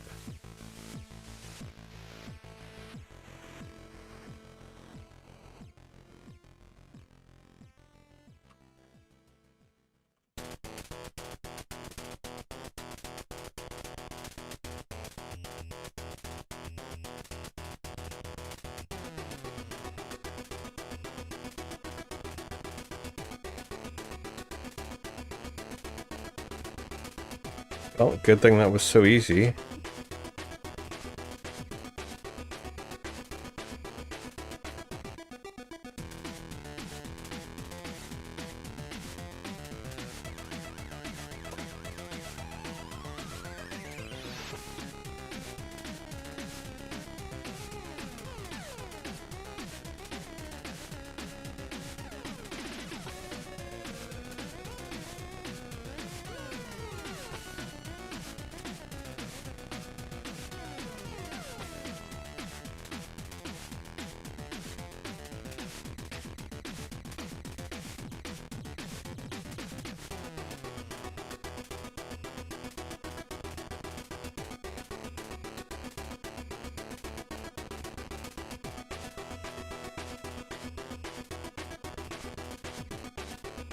Any of you ever watch Gargoyles, the animated series?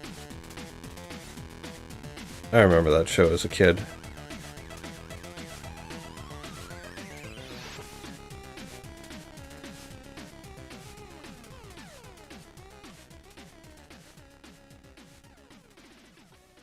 I don't remember it well. I just have vague memories of it.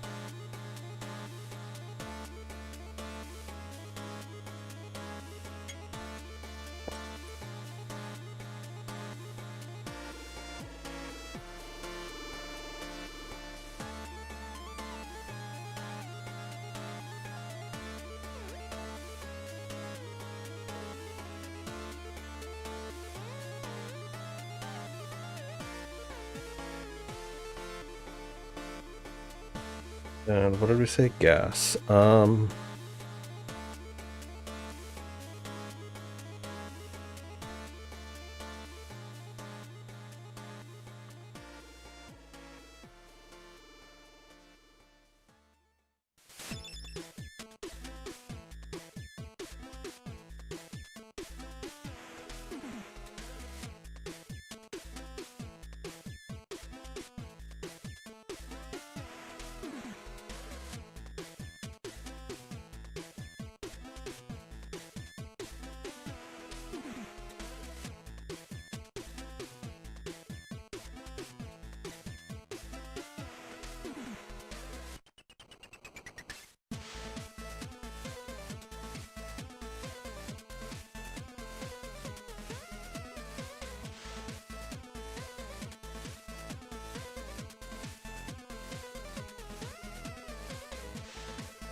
So that works pretty well.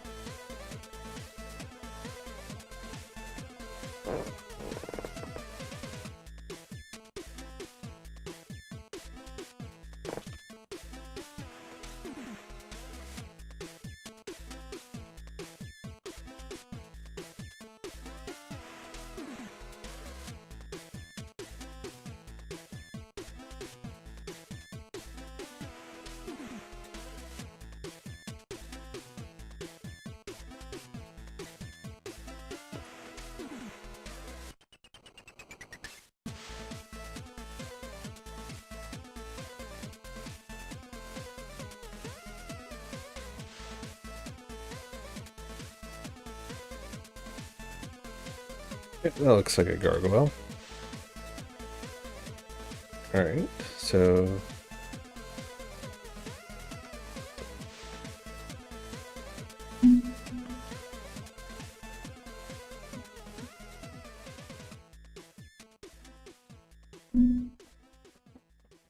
So we have Ghoul, I kind of don't care about. Giant, however.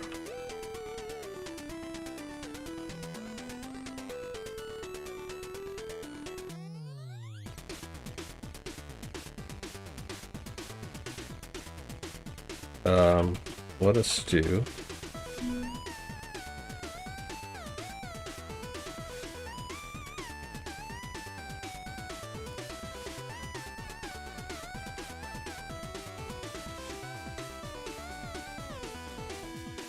Is there voodoo? Nope. No voodoo. Only that hoodoo that you do.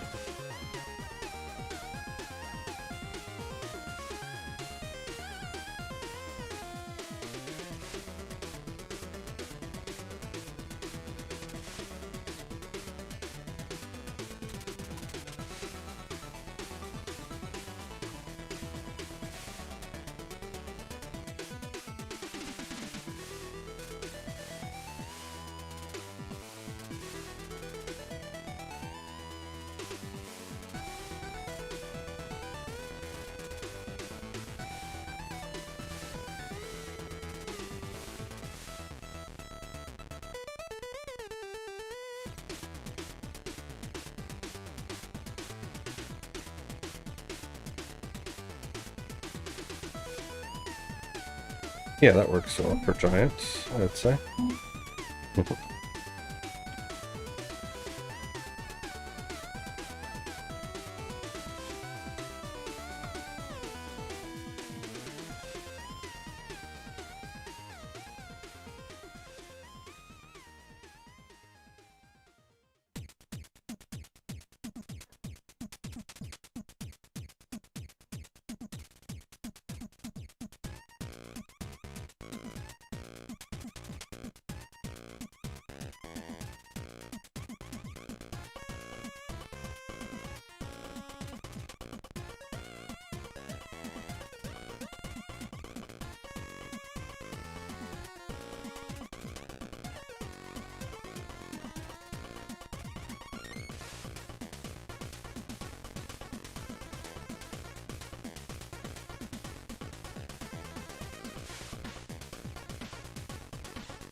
There you go, Pain.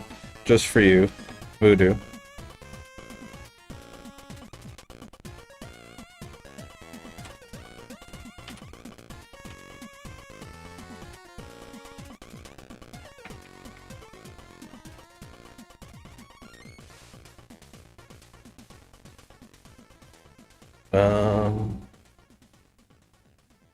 Golem.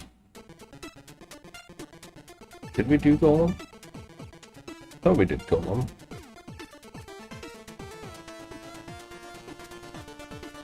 Yep, Golem.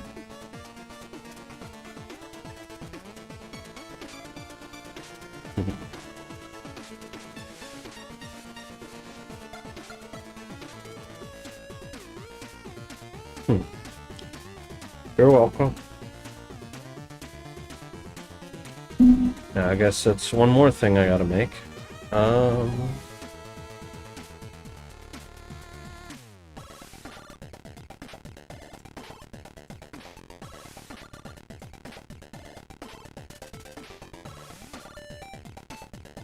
I guess technically it would be Vodoon.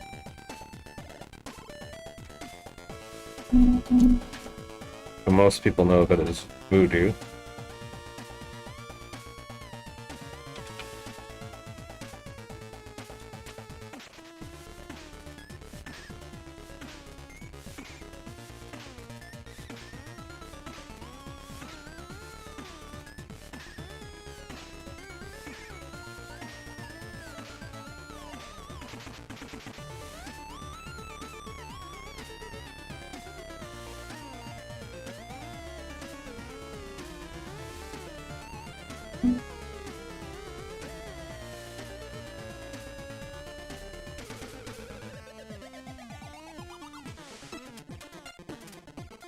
Still only on G, chat.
A goose.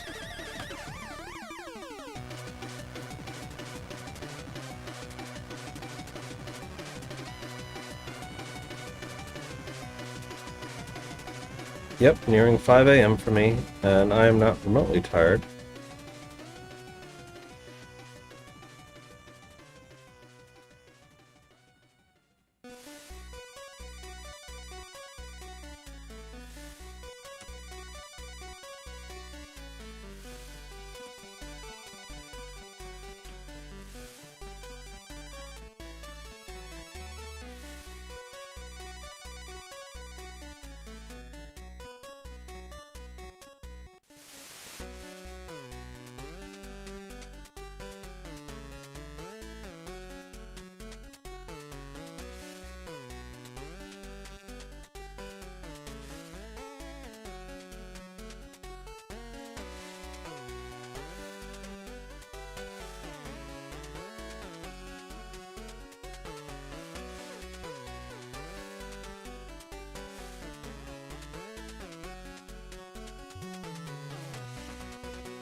Ah, that's what he was missing, was the ears.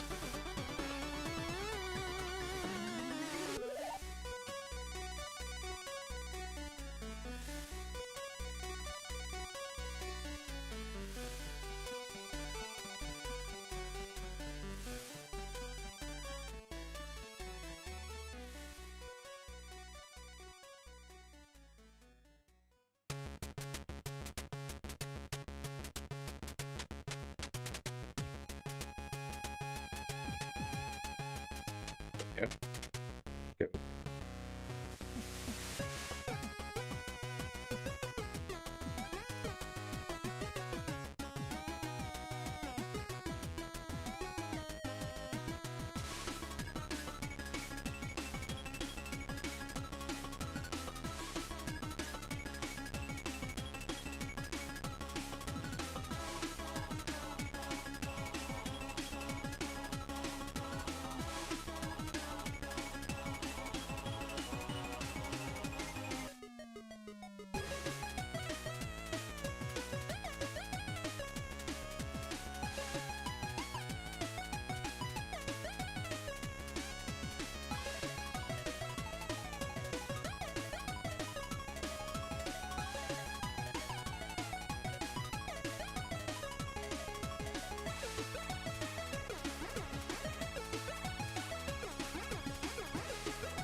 Not sure why that was so hard.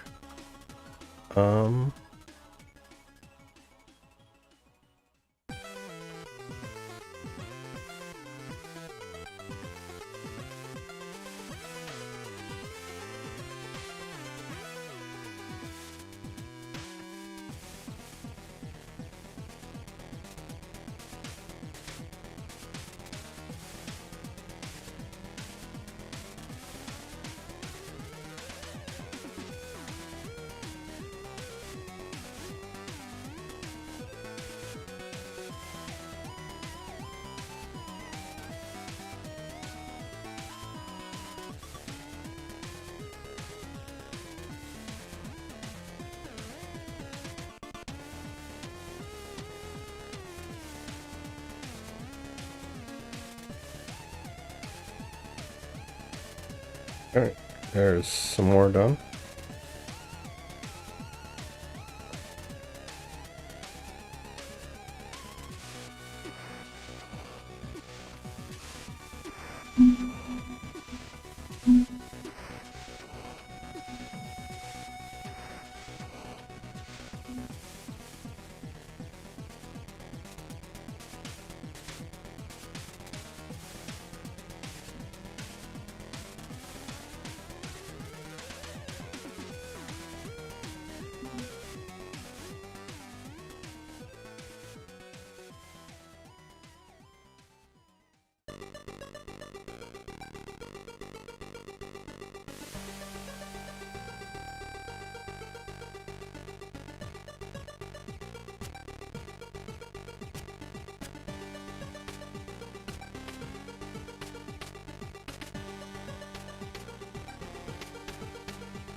Ale.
Alright, that is another full set done.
We got Heaven, Hell, and Hellhound.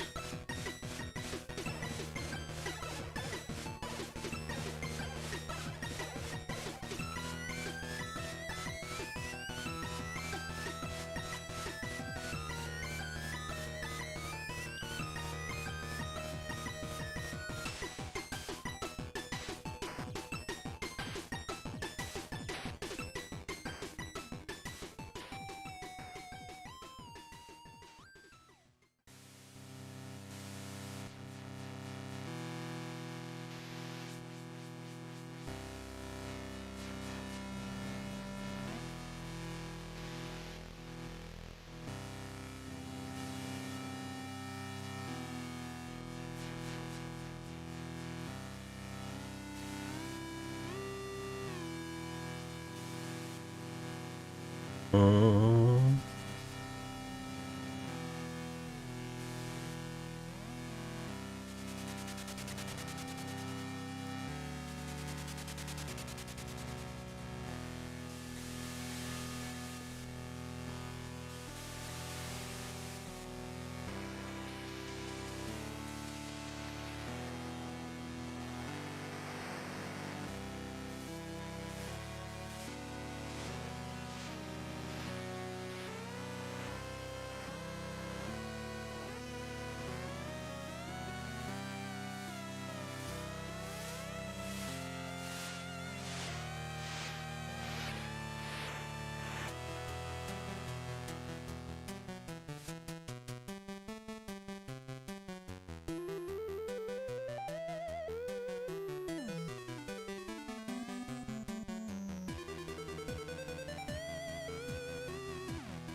whole bunch of fires all over the place.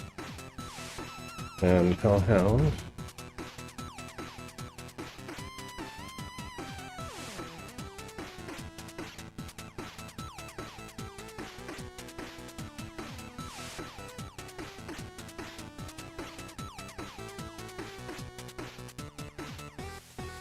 Picturing something like Houndoom.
We'll go with that.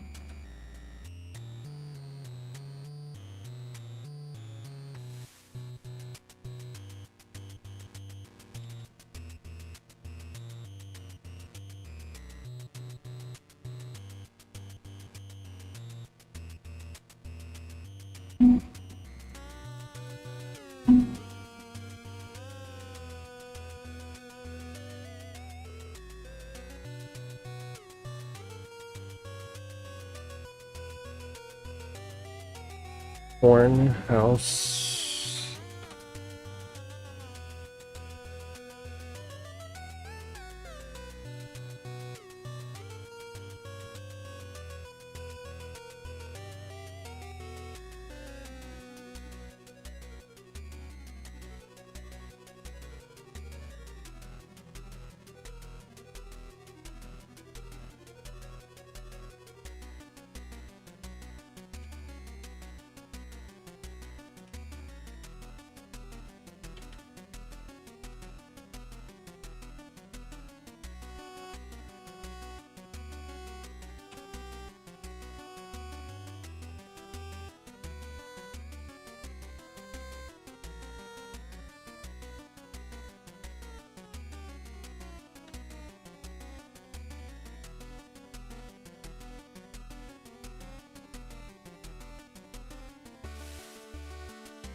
Oh, it's kind of cool.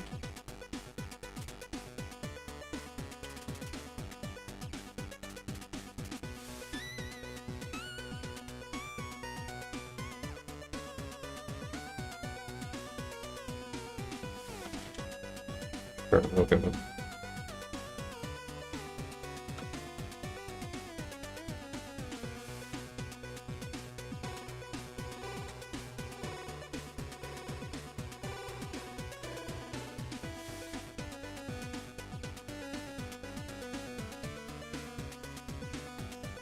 Sure, let's go with that.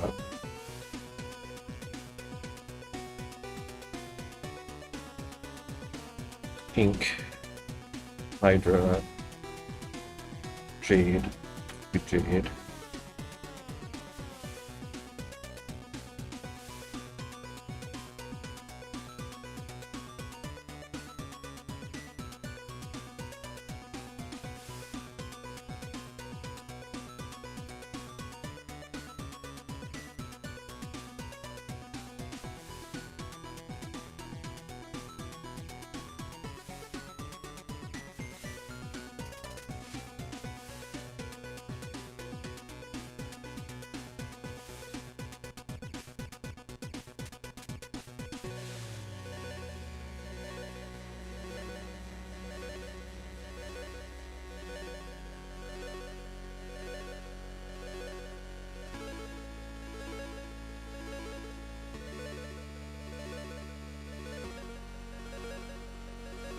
Just because I know we're going to need some more of those.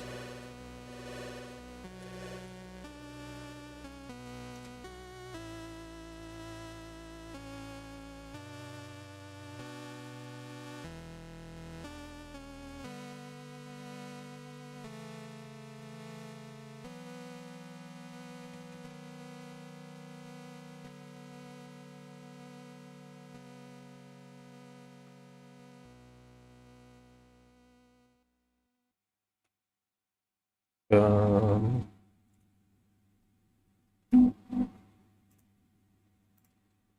um,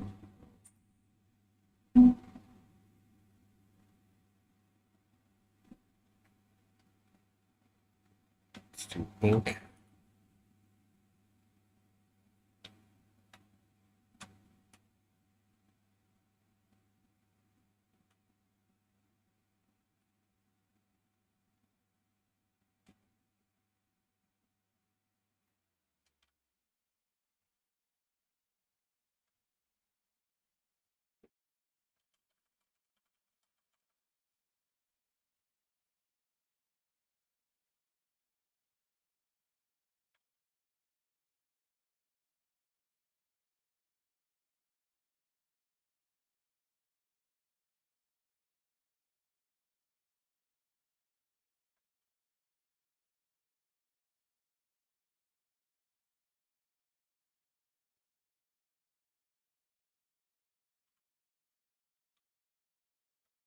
Okay.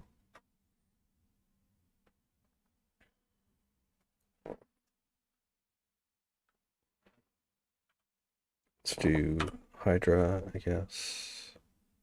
Or Hunter.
Let's just move on.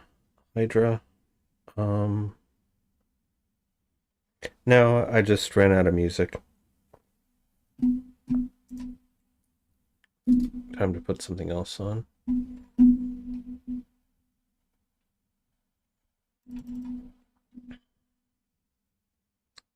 Let's see.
Gross. Sloppy.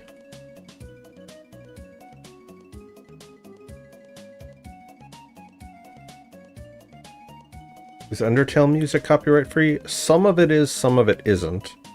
I tried using Undertale previously and it gave me strikes on some of it, which is weird.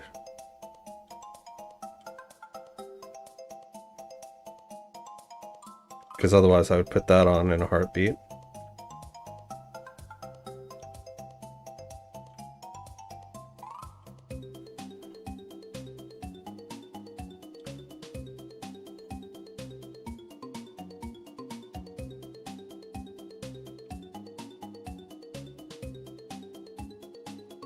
Now this pummel looks like ass.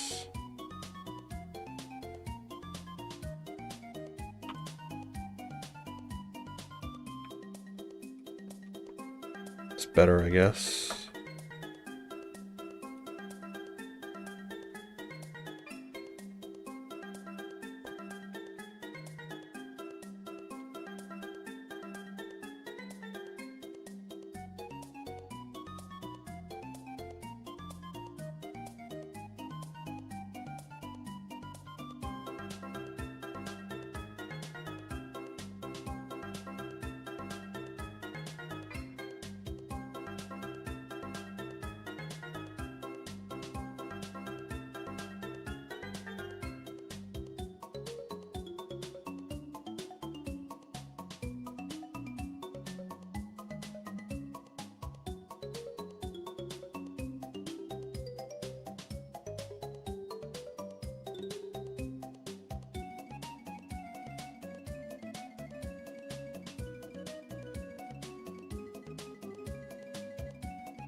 Oh, you've been counting, have you?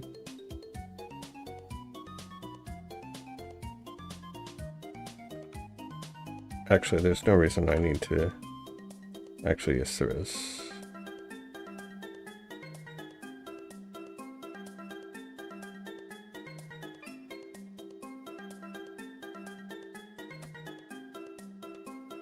Might as well do queen while we're at it.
All the birds I've been drawing, you'd think I would know how to draw a bird head by now.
Excuse me.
See if we can go up from the bottom of the list.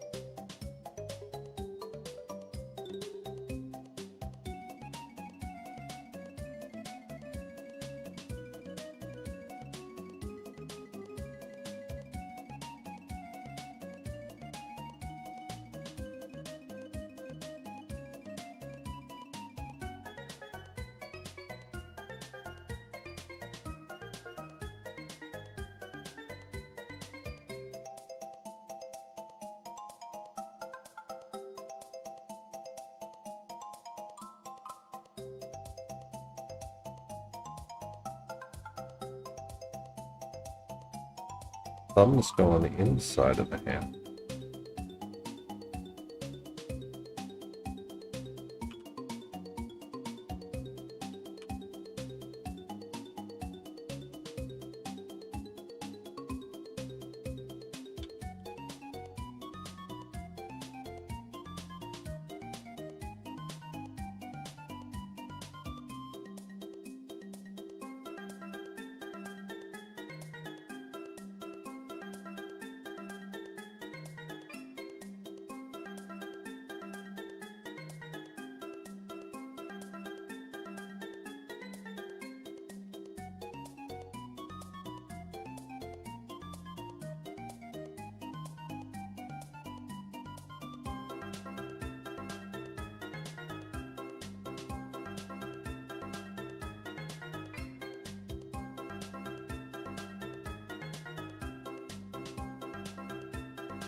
Alright, that's a zombie.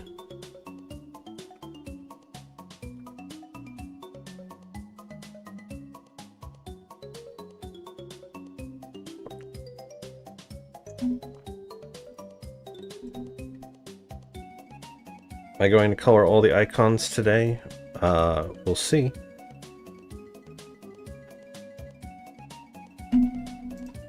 I mean, it's already the morning, so...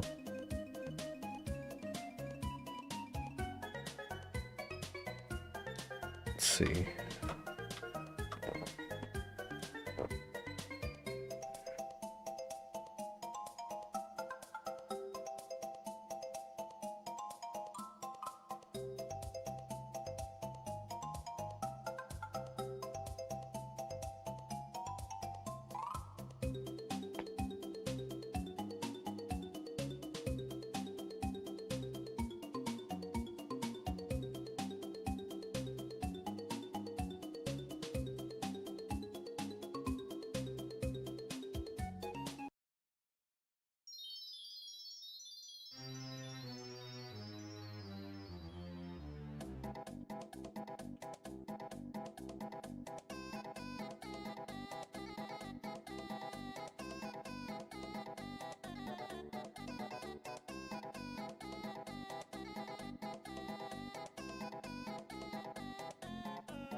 sheep and wool and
shepherd.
A little big.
Fortunately, that first one I had was probably the closest.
Go with that.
Lions and tigers. We already did bears yesterday.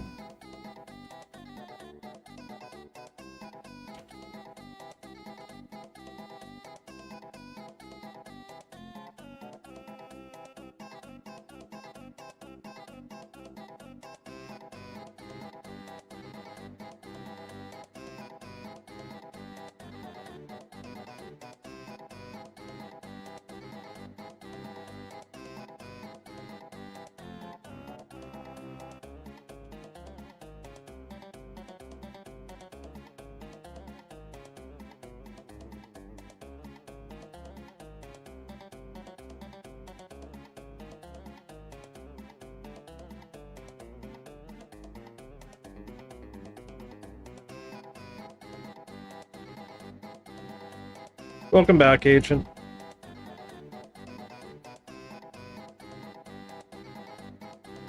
Dad LC still love the Gargoyle video game?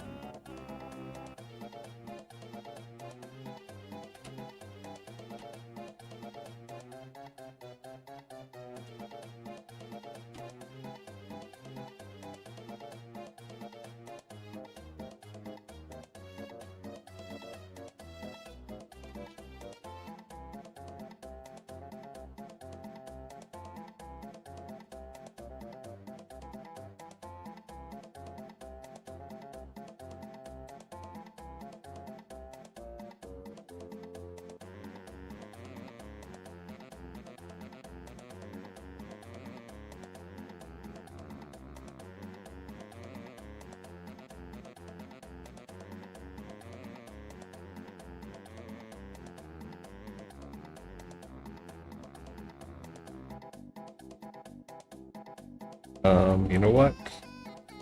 I'm dumb.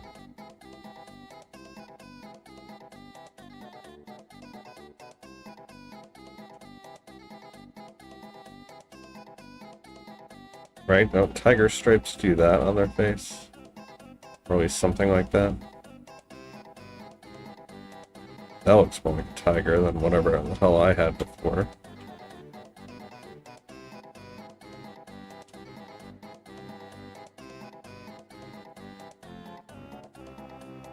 Right, then of course they've got like the kitty Ulu face.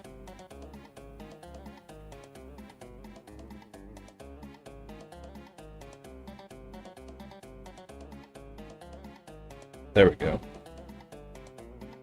And of course their teeth should be where their mouth is.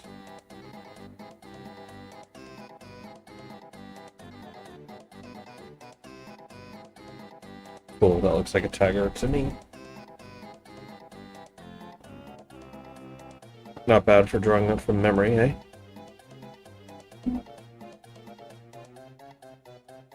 Alright, chat. I'm starting to nod off here. I need you to give me discussion prompts. Go. Cactus tiger? No, no cactus tiger. One cactus feline is enough.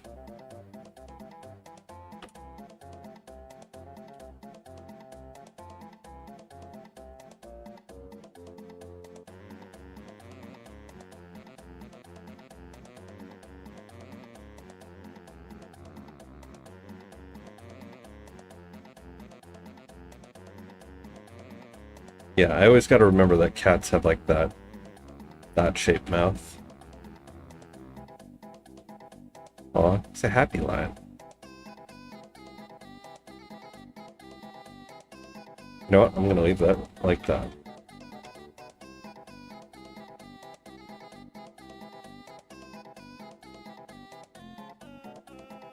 Yeah, I should like just make all of these in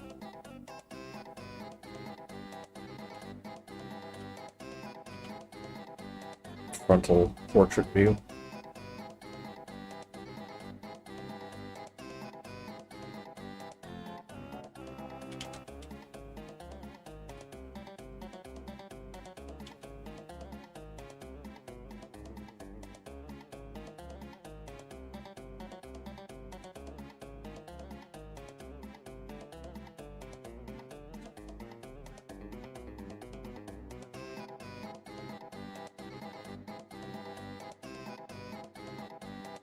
Oh yeah, I guess cats have whiskers too.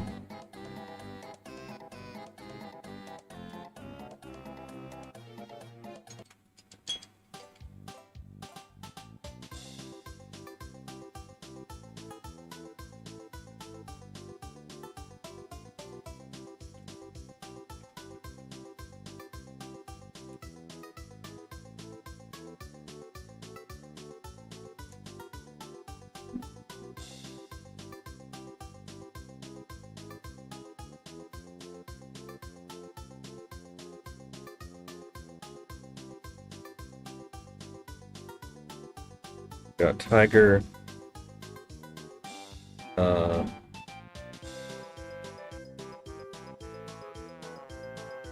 panther,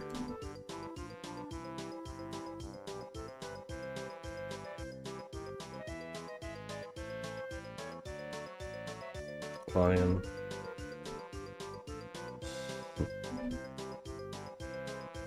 generate you an image of that has a lion face.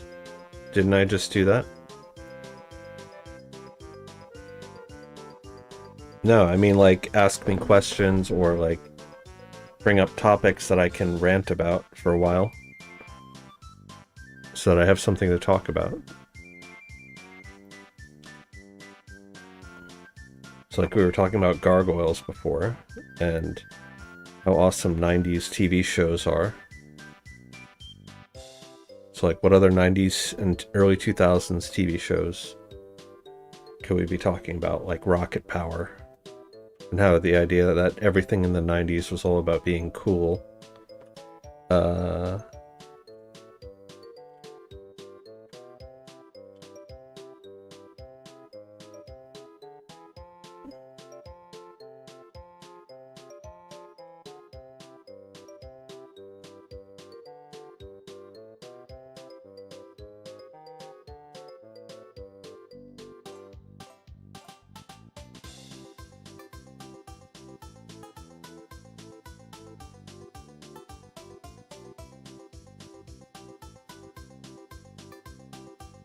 Right, so like Hey Arnold was all about being cool.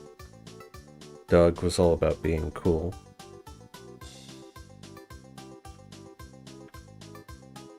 Transformers was all about being cool.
What other shows were there?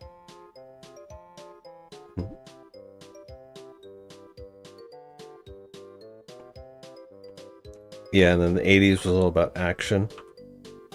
It's like Terminator, Predator, Rambo.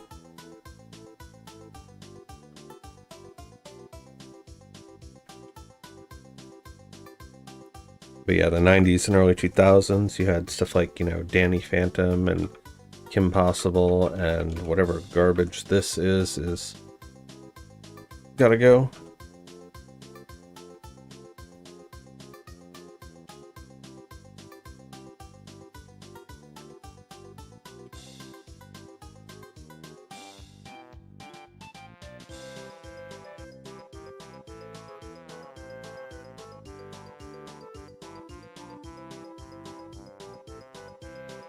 Mm.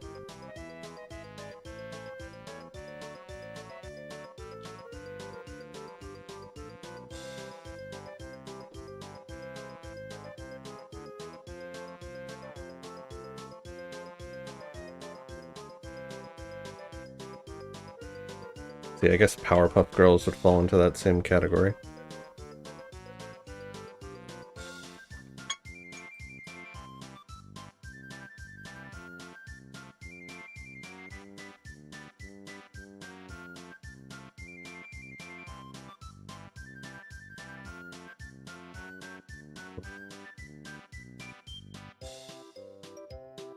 '80s special effects crews were some of the most creative. Now everything's just CGI. So, interestingly, since you mentioned that,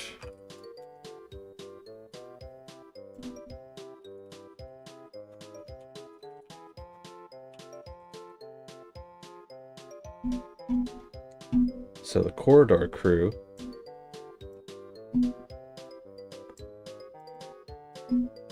actually have a video where they try to recreate the Terminator effect. In fact, they do a lot of compositing and trying to recreate various effects.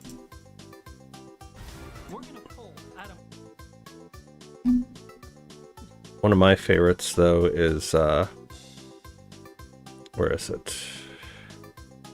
This one here, where they talk about most people are familiar with green screen, but they talk about using amber lights, and it creates much better composites.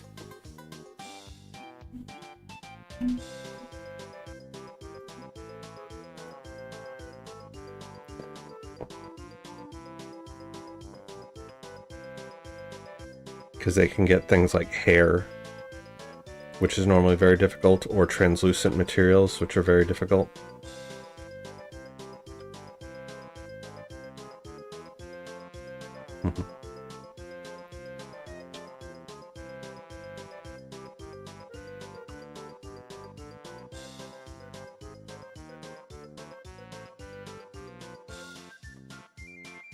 trying to think what's my favorite 80s movie. I guess Labyrinth falls into that era too. What else? Of course, the original Top Gun. So when I first watched Top Gun, I, like most everybody else, wanted to be a pilot, specifically a fighter pilot.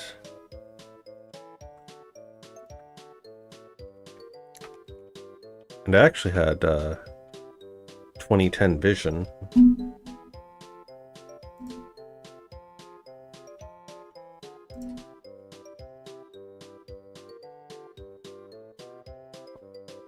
Which means that you could see twice as far as the average person.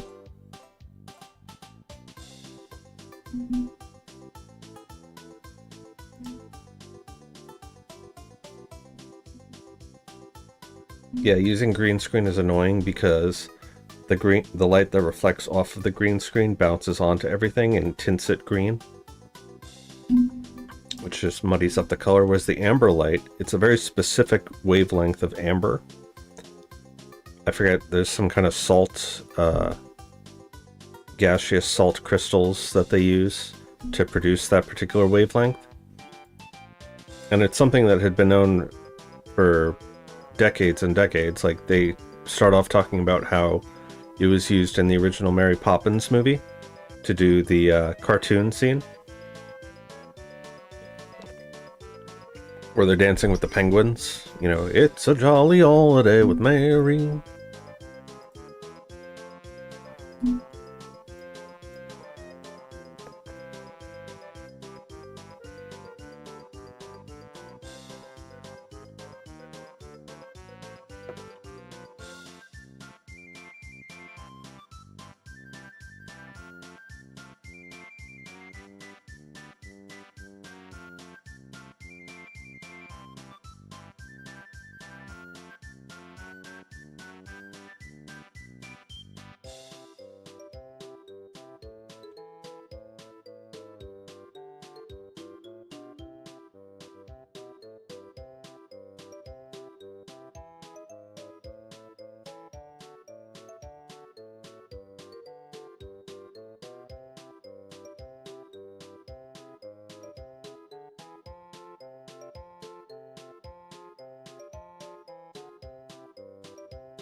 Yeah, whenever hair gets into green screen editing, it is required. So that's why you should check out that that One Corridor Crew video, because they deal with very thin strands of hair, they deal with lace, they deal with clear water bottles, and it all composites beautifully.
Let's do whiskey. There's whiskey in the jar.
Um,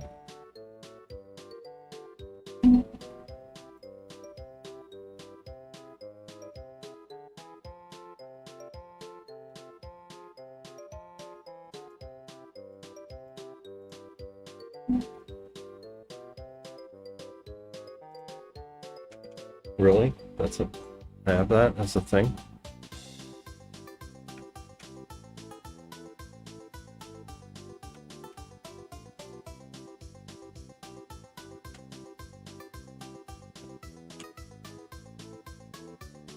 Okay. At least cross one more off my list.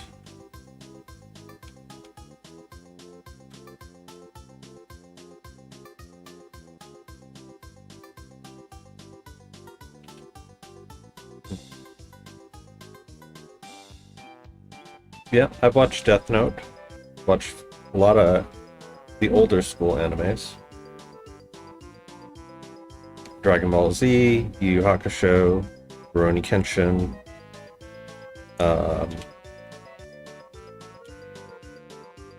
Cardcaptor Sakura, Ranma.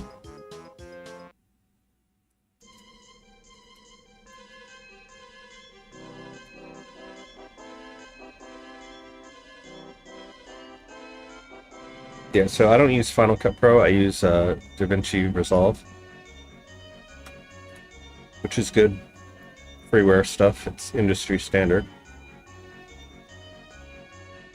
All right.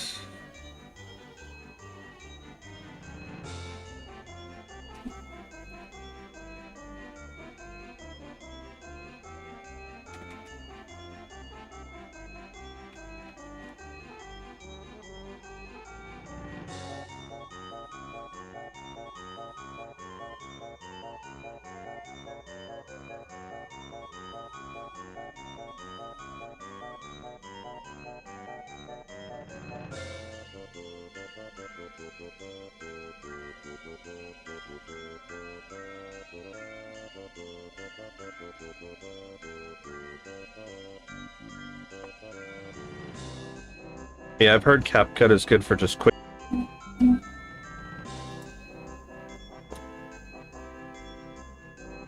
So many S ones here. God damn it.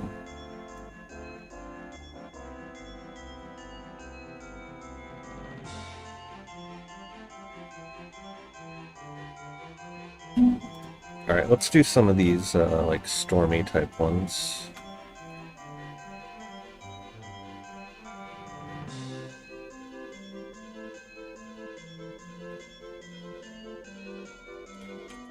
Alright, let's actually remember our fundamentals here. So, big, medium, small, big, medium, small,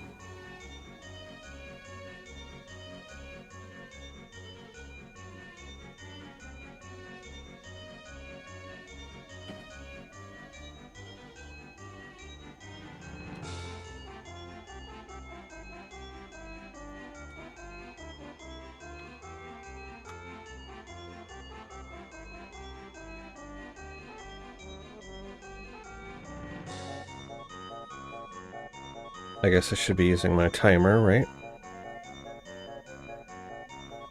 That's the whole point of this. So we don't get too lost in the weeds.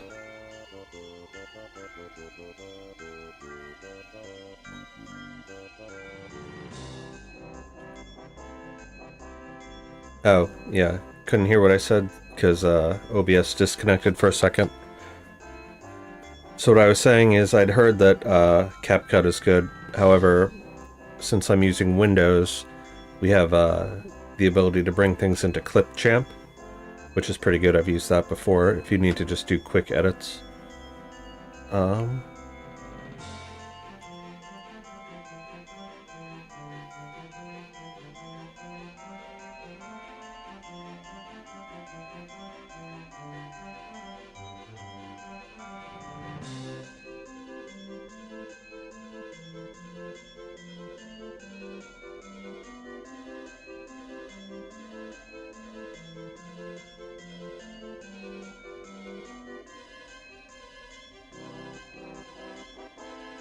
Mm.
Remind me if I forget, that one's supposed to be mud.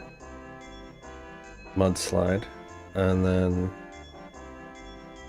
some other storm-like thing.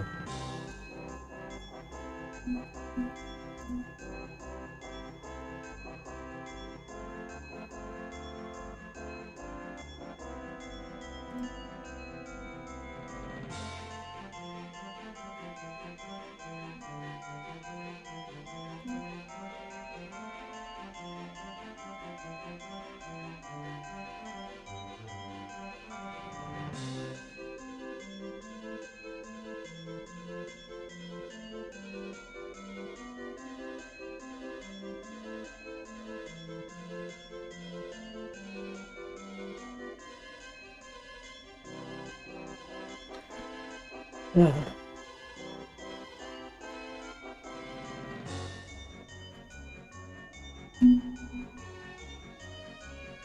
just saw another one that was like a storm kind of one that I wanted to do.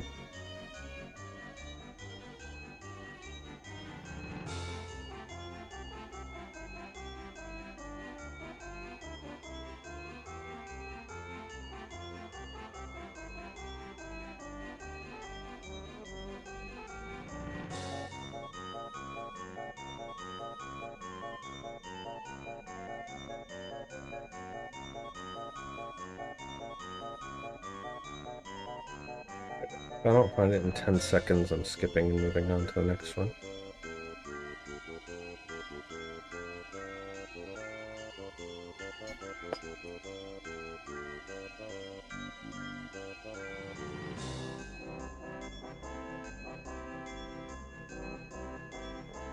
Alright.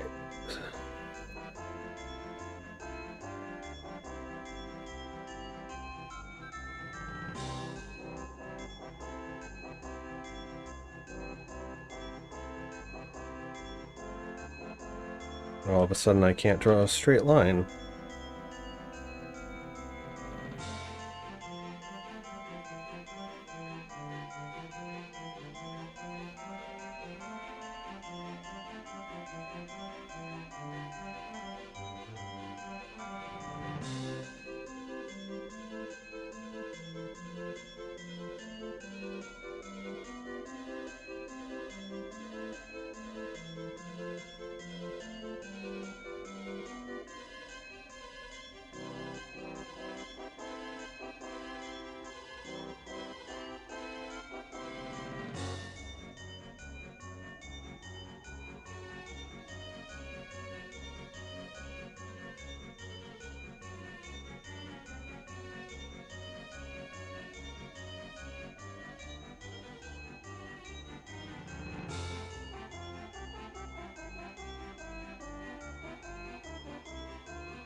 Alright, this is crap.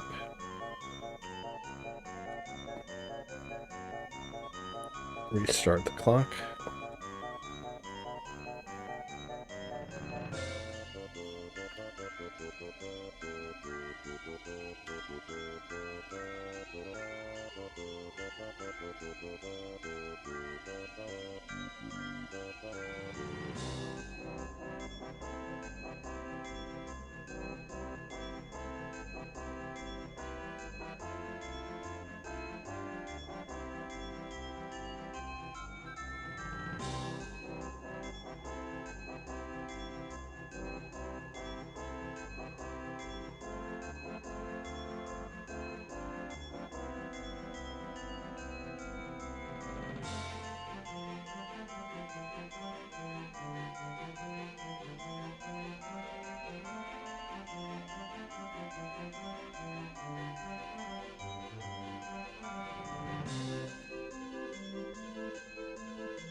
One is getting away from me here.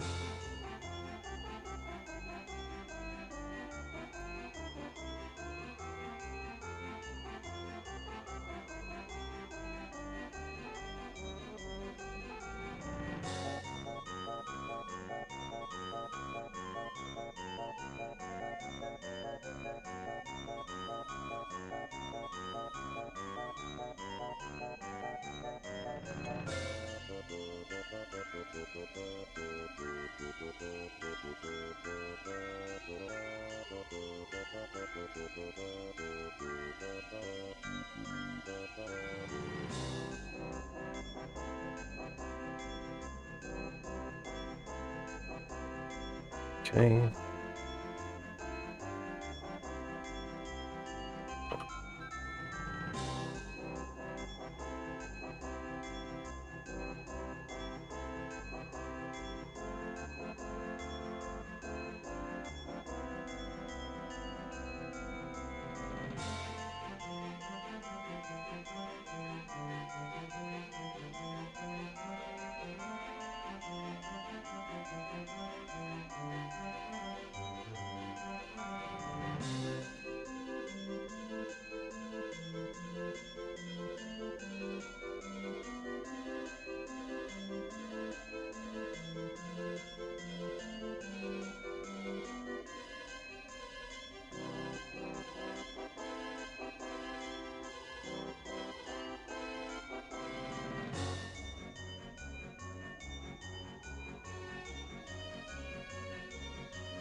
Yep, that's going to be better from the side.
Not a bad seahorse from memory.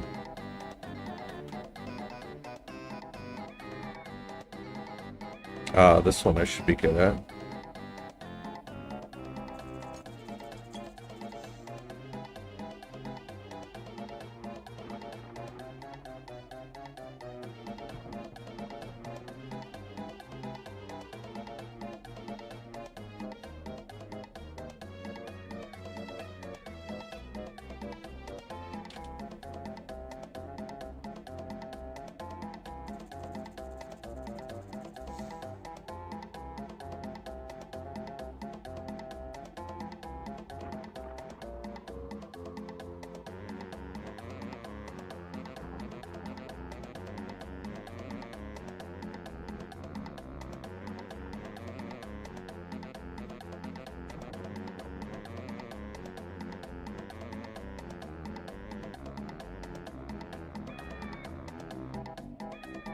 Maybe not.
Actual scorpions are probably more like that.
Herbert listening to Gobi's Valley theme as I'm drawing this.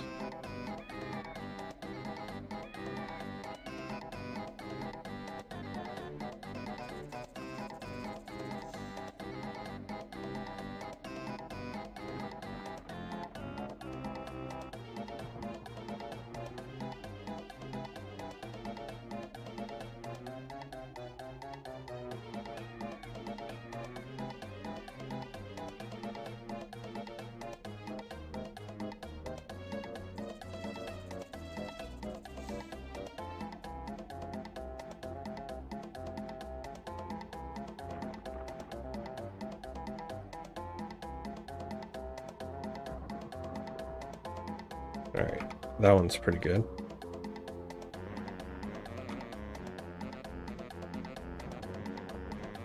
Except these legs.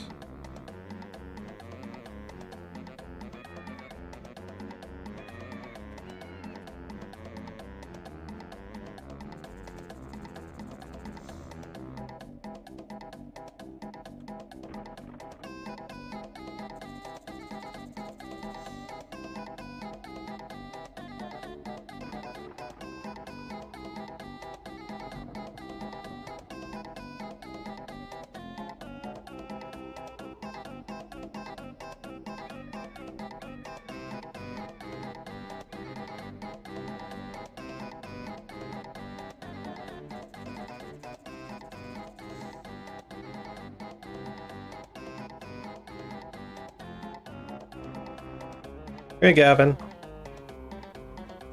Does that mean you're signing in from Brazil here?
Alright, so that'll be Shadow.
And let's do a robot.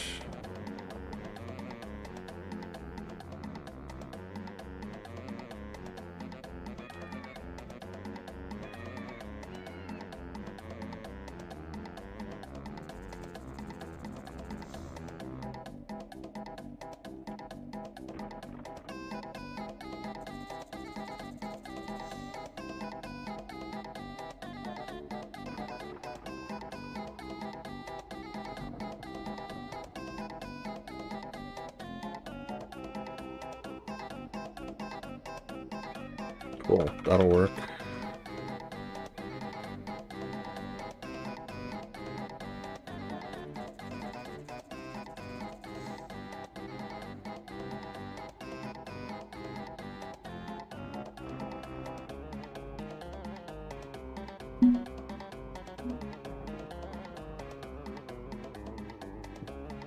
So what are you up to, Gavin?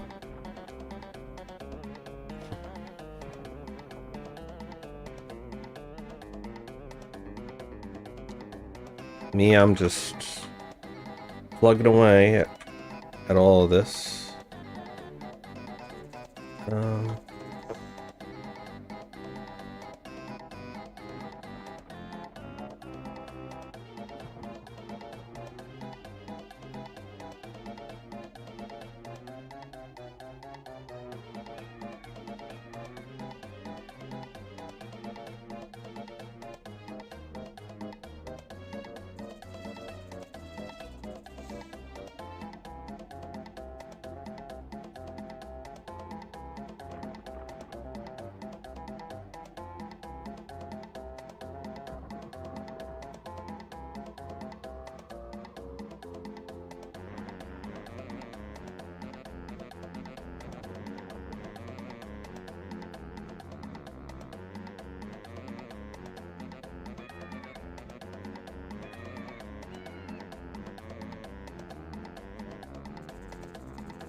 Right, so we got like a lizard kind of thing.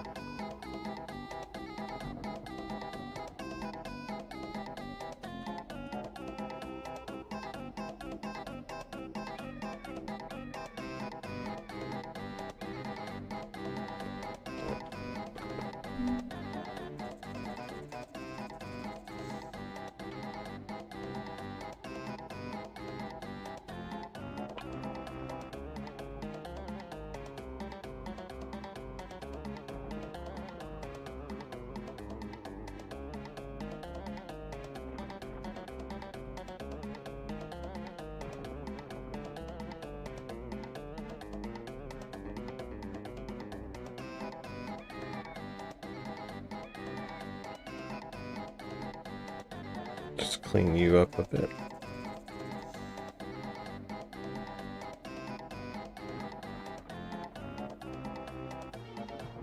This will be salamander, because salamanders are associated with fire in ancient alchemy.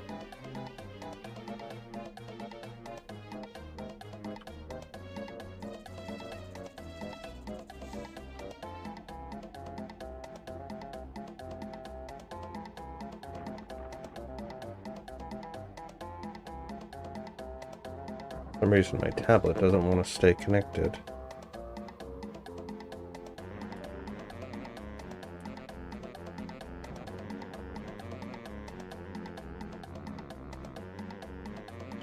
Oh, what happened there?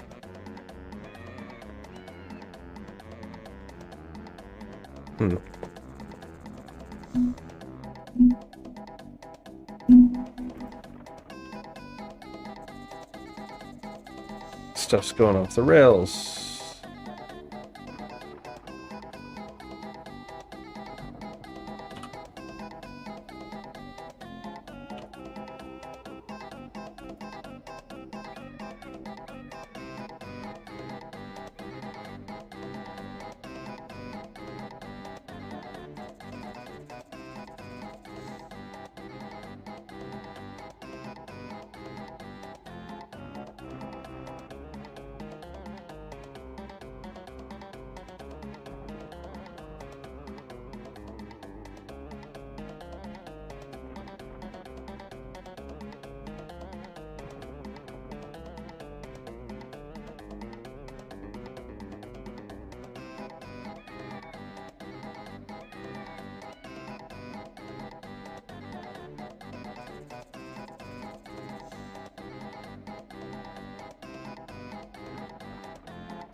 Okay.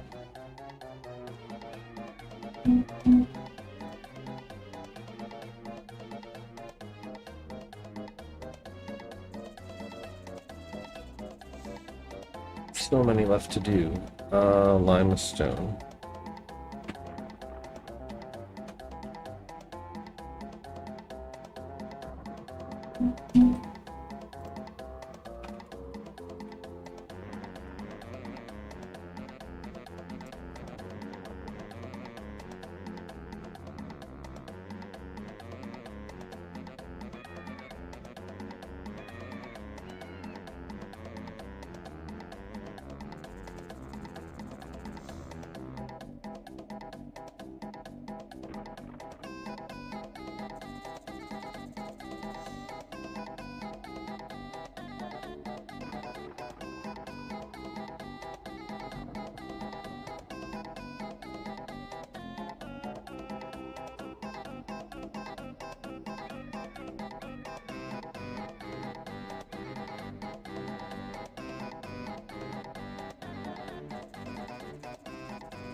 Remind me, chat, when we go to coloring that this one is limestone.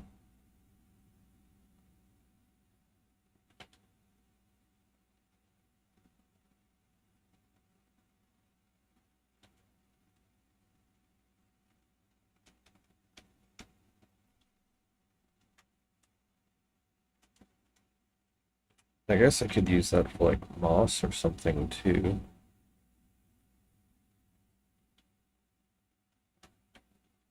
Although moss really be like on the side of a tree.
Okay.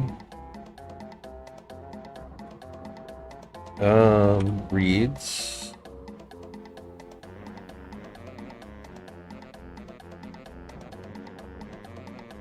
Should be relatively easy.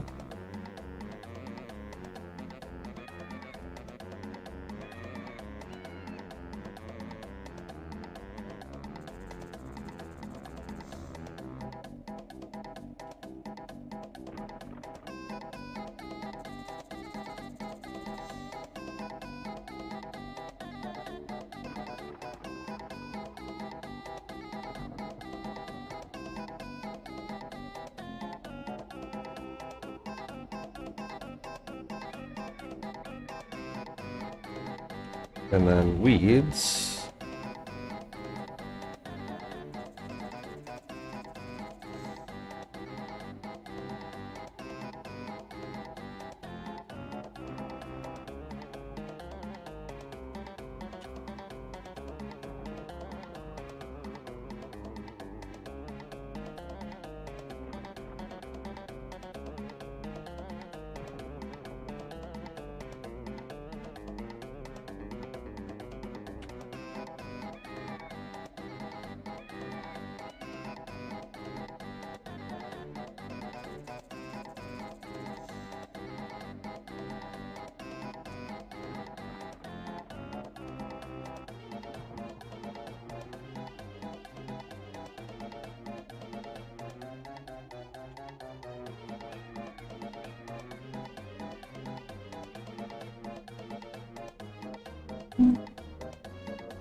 Limestone.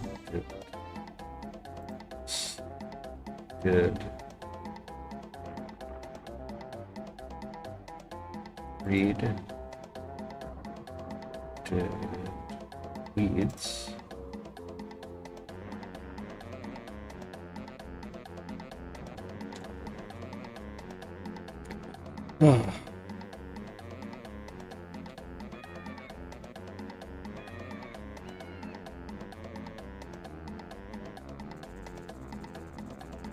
Should do wheat.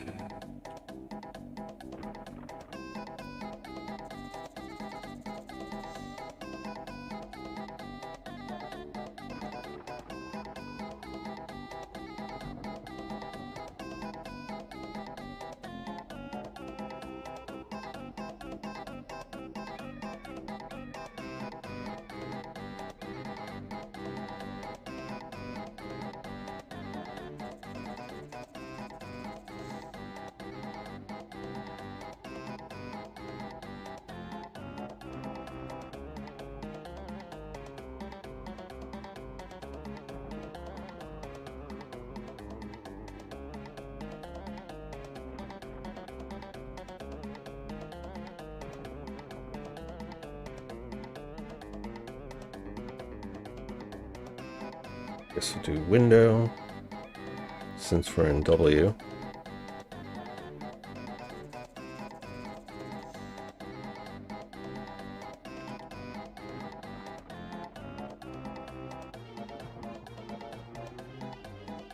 Talk to me, chat. You guys still with us? Falling asleep?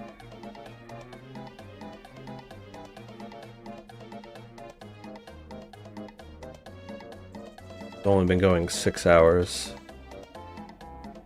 plus the probably other 6 hours that I did earlier today.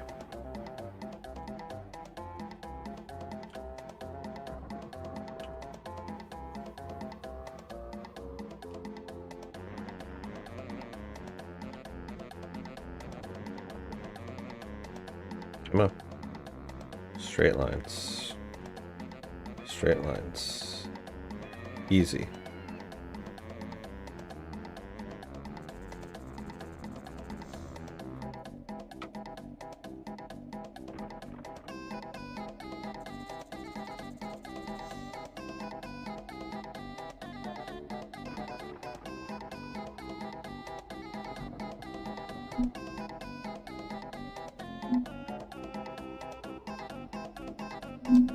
Alright, let's take a look at our list. I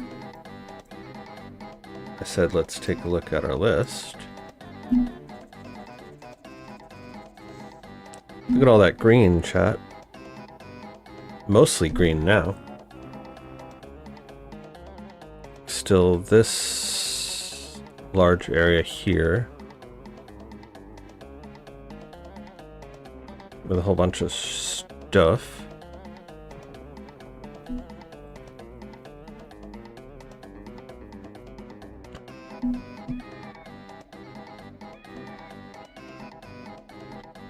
Alright, let's start at the top. Demigod. Ugh. Alright, you know what? I just thought of something really quick I could do for that. So let's get our timer.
There.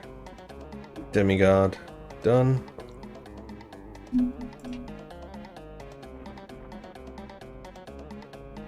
Frigate.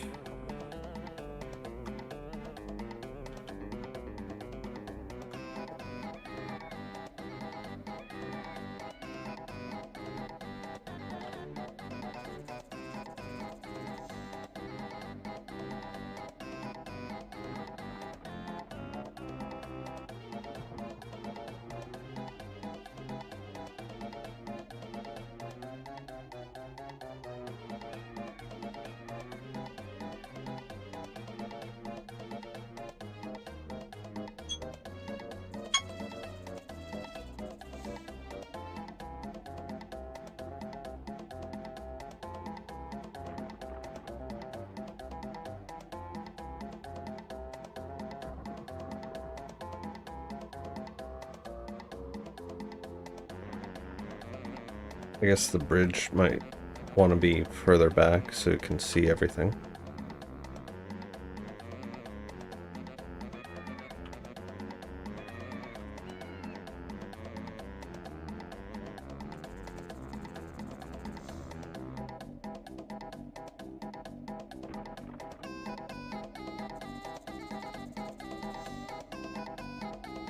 Alright, good enough for me.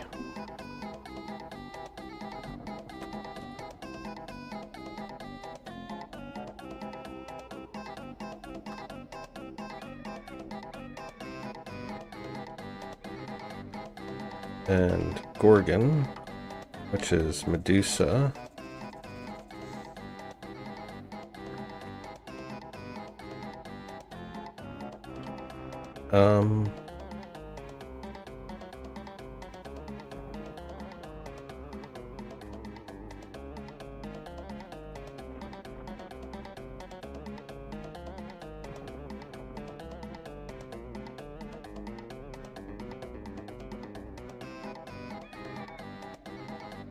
Actually, let's do like just her face.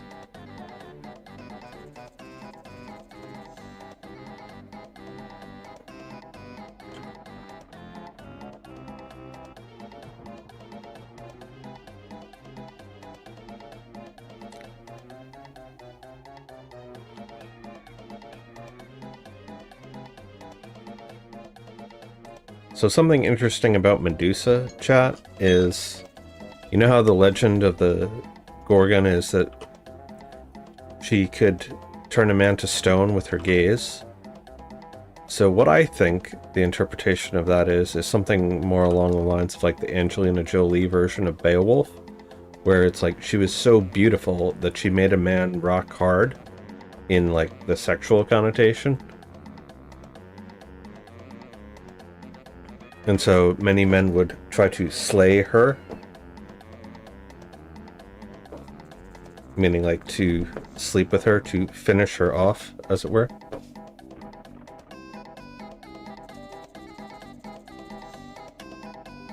So that's where I think that legend stems from.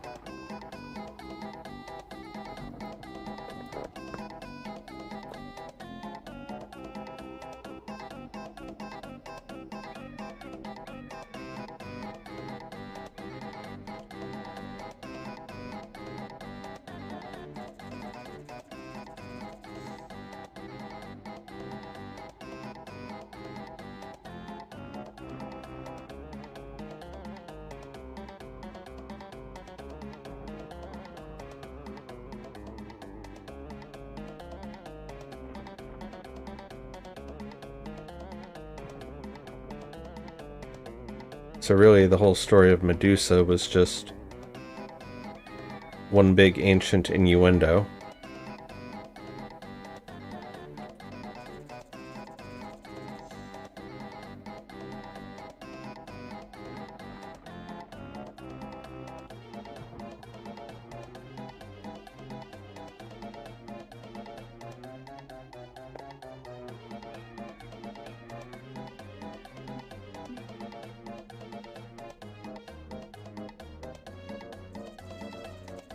Don't make it too realistic, otherwise it'll petrify anyone who's watching the stream.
This one will be Ghoul.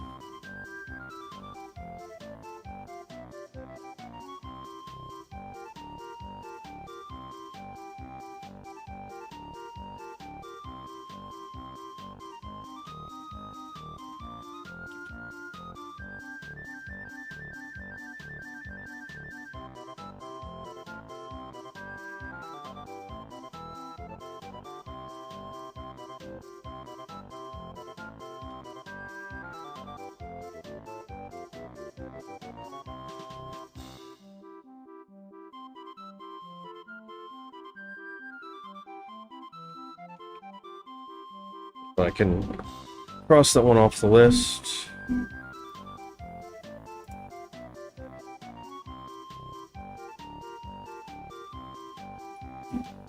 Alright, now look at our list, chat.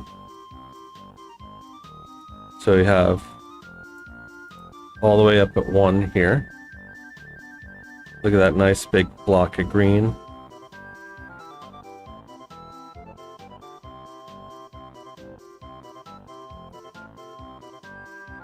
You'll love to see it. A lot of these I kind of don't care about. Trying to prioritize.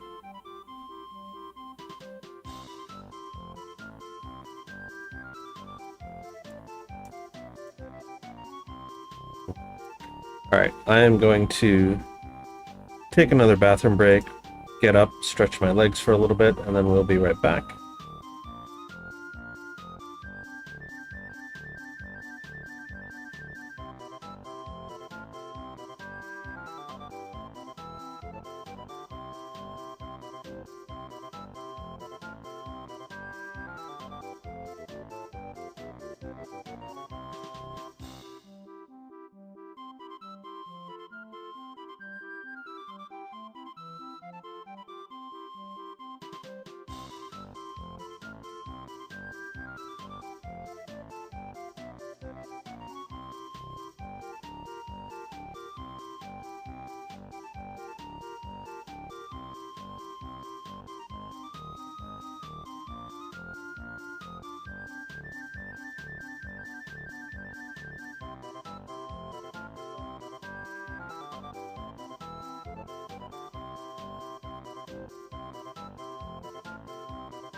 And we're back.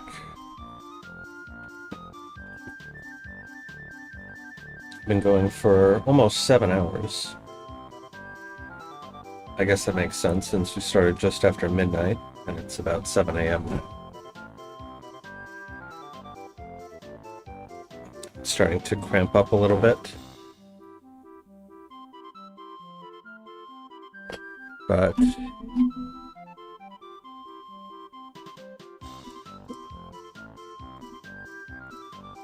so we did all those.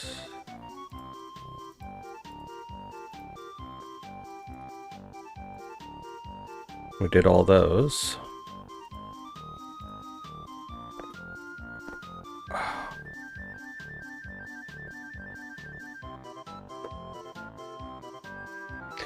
Some would say Tolkien, Shakespeare, and Stephen King are among the best writers, but I say those that wrote ancient Greek and Roman tales are, creating such mystical creatures with heavy lore.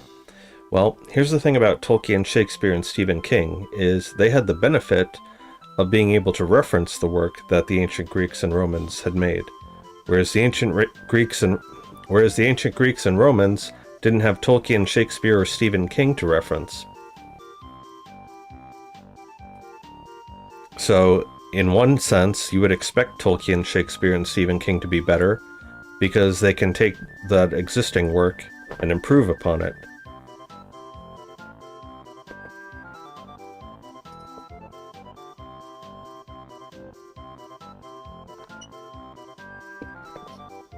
And we are out of coffee.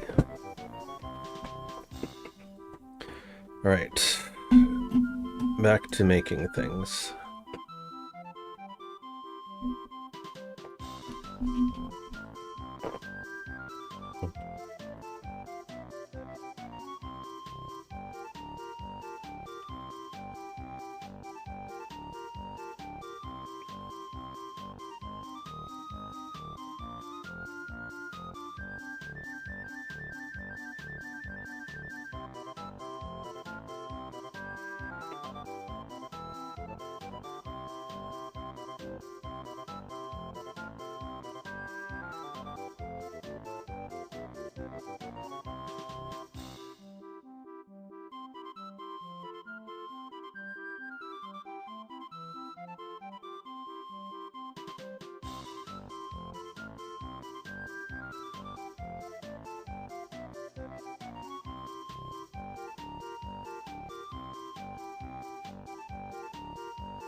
Two.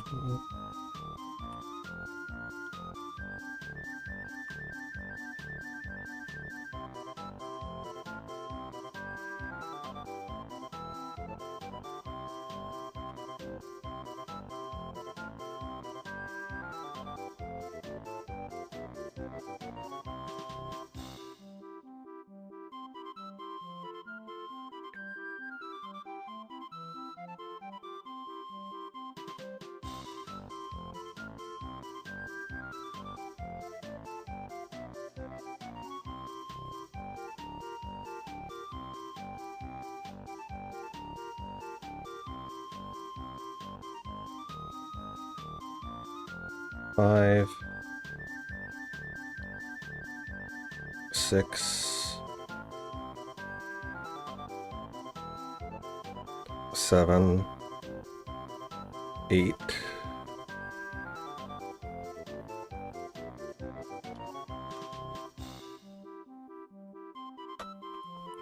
So that's octopus and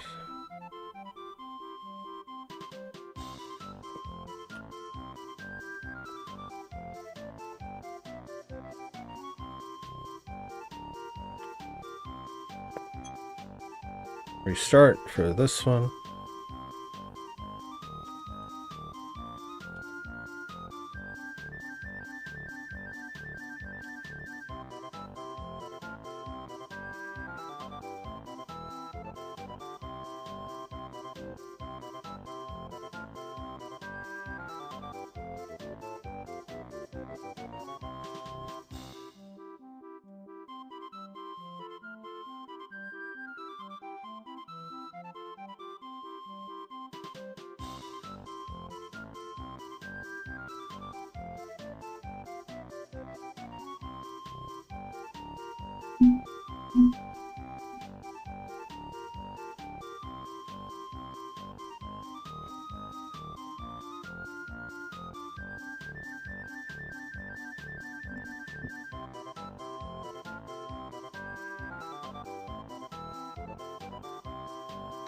Octopuses are some of the most unique creatures, can squeeze through small holes, not smaller than its beak, and are very smart. Yep, they can open jars, they can solve puzzles, they can solve mazes.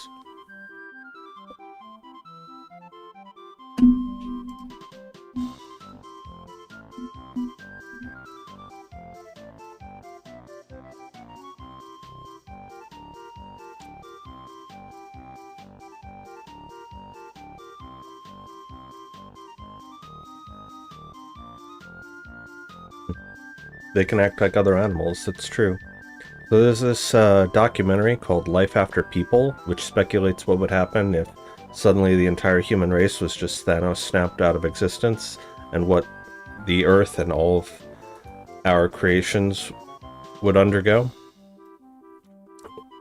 So they projected that after about 10,000 years, the only thing that would be left of humanity would be giant stone megaliths. Which is interesting because if we look back 10,000 years ago, right, some people believe that the pyramids and the Sphinx were created 10,000 years ago back in the Age of Leo because of the water erosion on them, which is very distinct from wind erosion. So water erosion is sort of smooth and ripply, whereas wind erosion is very like coarse and streaky and it's got lots of holes. So they're like night and day. And those very obvious to any geologist who looks at it if they didn't know that it was the Sphinx or the pyramid, and they could tell that this is definitely water erosion. And the last time there was water in Egypt was when you had the melting of the last ice age and the Great Flood, which is about 8,000 BC, back in the Age of Leo. So a lot of the strange, seemingly smooth, man-made stone structures that they're finding all over the world underwater are probably the remnants of ancient stone megaliths from 10,000 years ago. So like, there was that mountain in New Hampshire, the old man in the mountain, that collapsed recently, actually. So I hypothesized that that was probably an ancient stone megalith that had just kind of eroded over time. And that's why it looked like a face, because it was something akin to Mount Rushmore. Imagine Mount Rushmore being weathered after 10,000 years, similar to the Sphinx being weathered after 10,000 years. Anyway, so after that, they're projecting about 1,000,000 years after people. They suspect that the next intelligent life form to evolve would be some kind of squid-like creature, which I thought was very interesting.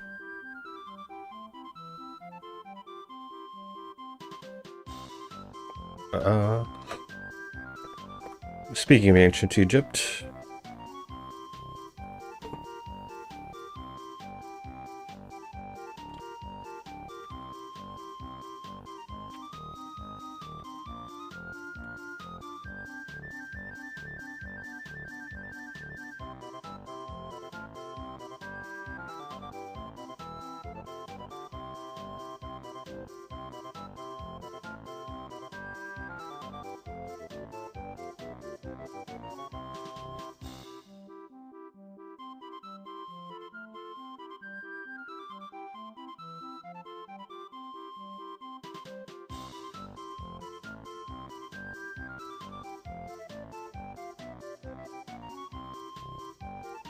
alright, so that'll be the one for order.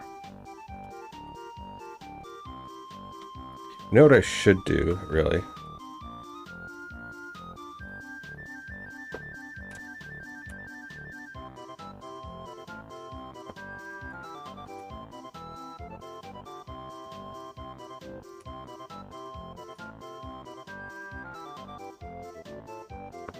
Let's just do that.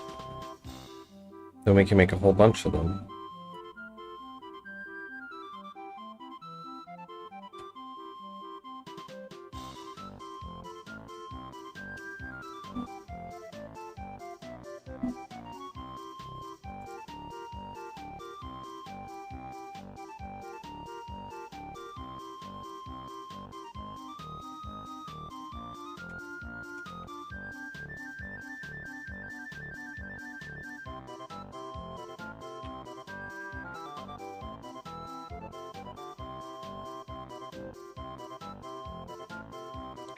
Primer again.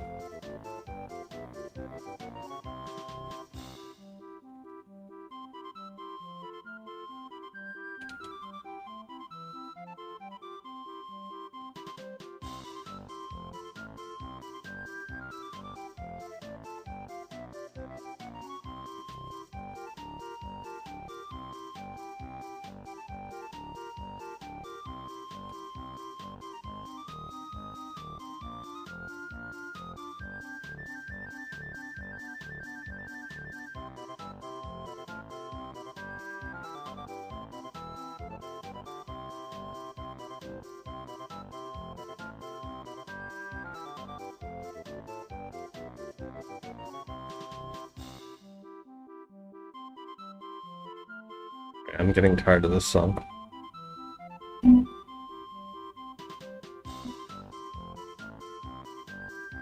Yeah, we're not going to listen to this for another 10 minutes.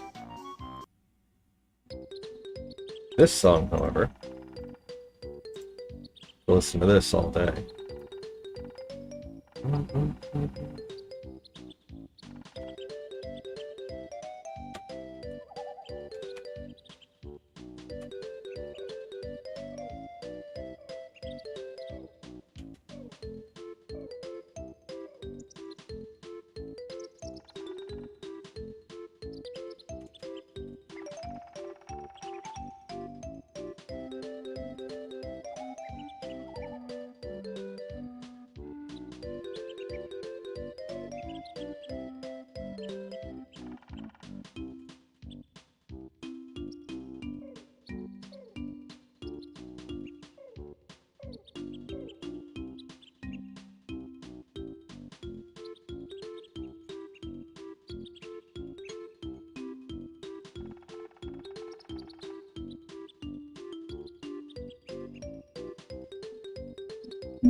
Moths are both like really cute and really gross.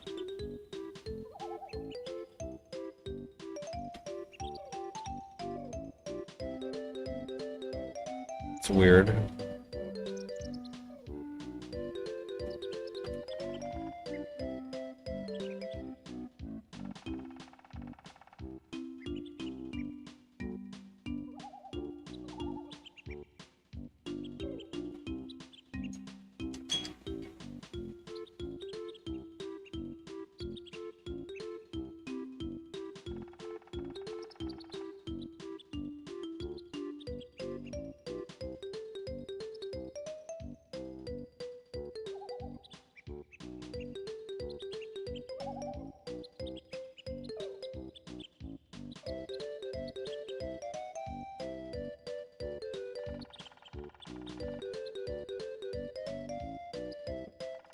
Speaking of gross.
A moth and Mothman.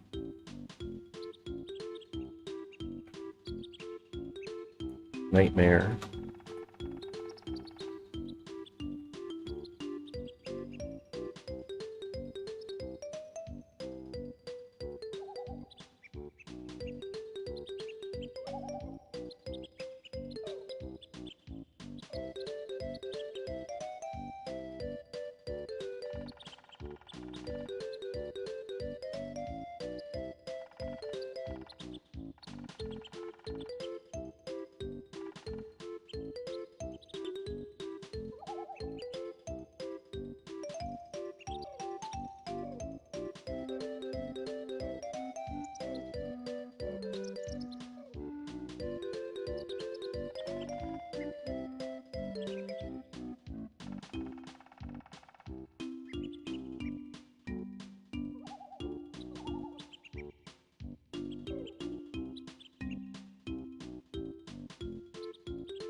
Alright, remind me, chat, that's Nightmare.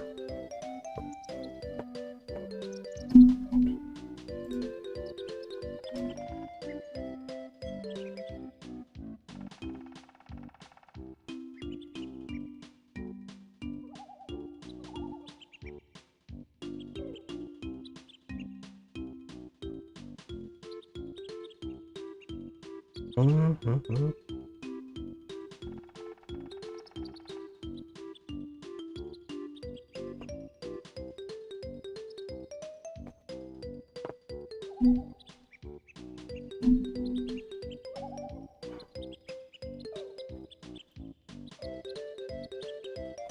We did Rat already.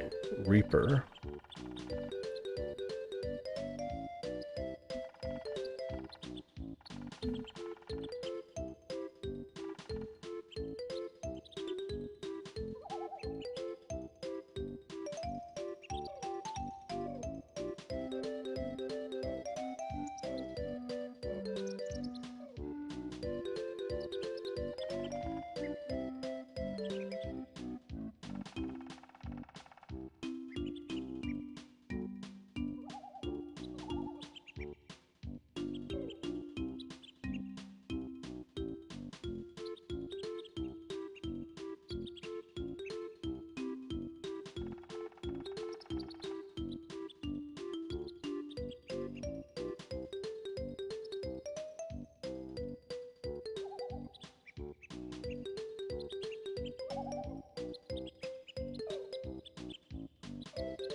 Gonna be Rainbow.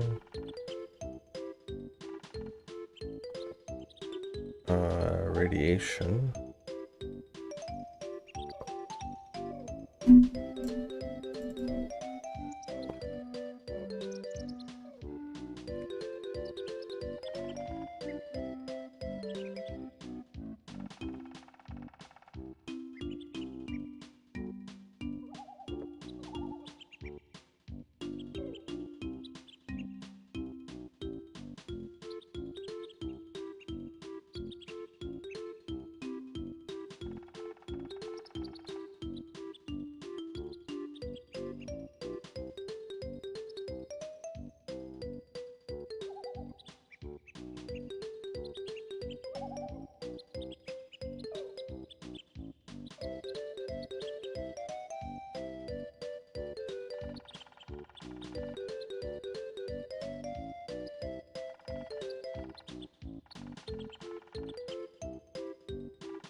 Whatever, we'll take it.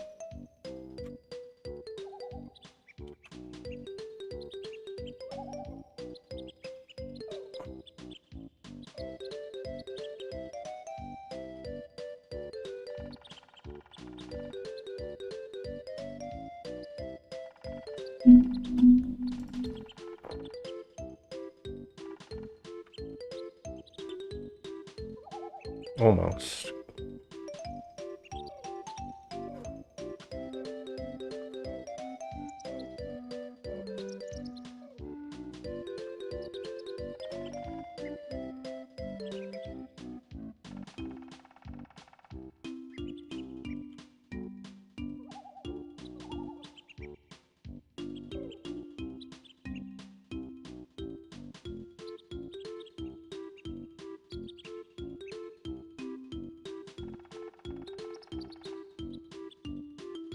Okay.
Okay, vampire.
Artifacting.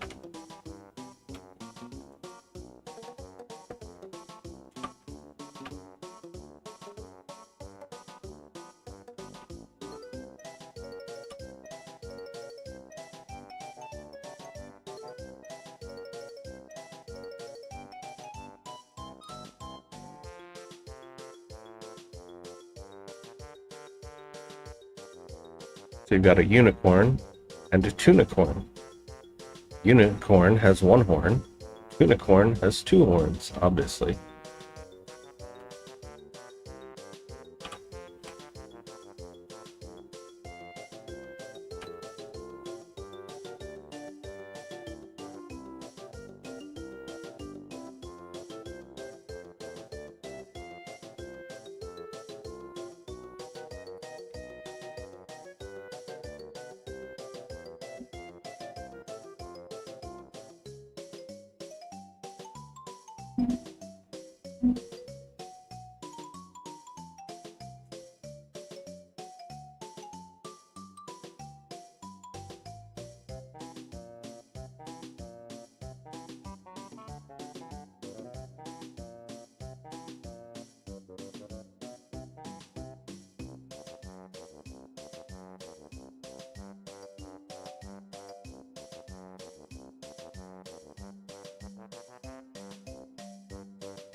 Wall? How have we not done wall yet?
I really should be using the fact that animals have similar anatomy.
I'm going to make a lamp. I'm going to make a nice rustic iron lamp.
Okay. So that's another sheet done.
Here's a quick principle of good design. So how do I know how big to make each of these stacks of coins here? So a good rule of thumb is to use big, medium, and small to create a nice visual hierarchy. So you can either put them big, medium, small in that order, in which case this creates a visual cue directing your eye, or you can do big, medium, small alternating, and so it kind of stays balanced and centered.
That'll be milk.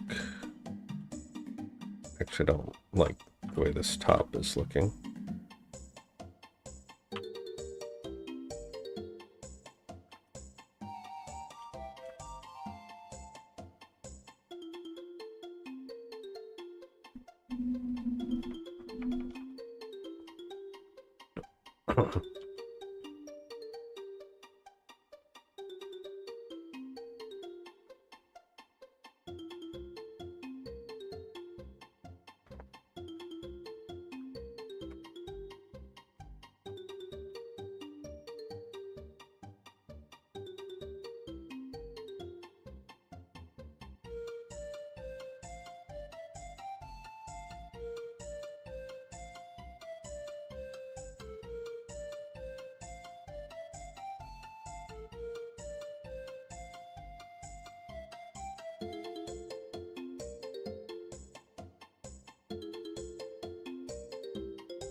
Again, trying to utilize the fact that most creatures have roughly the same anatomical features, so figuring out how to do things like the back.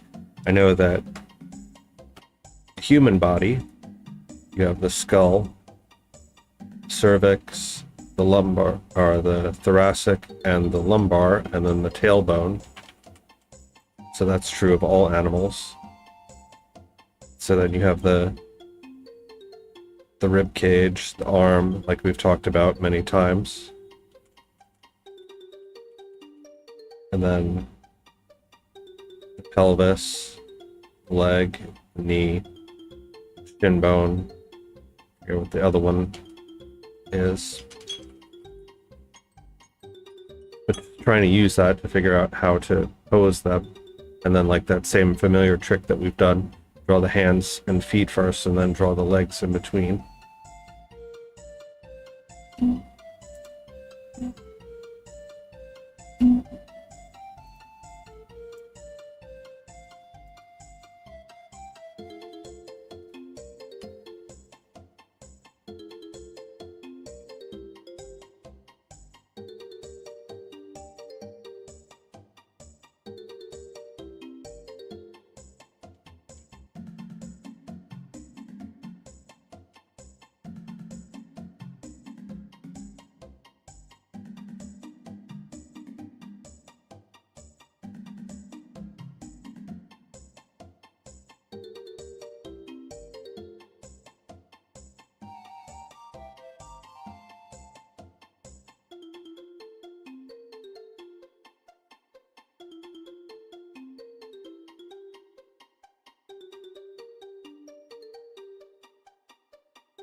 Bad moves from memory.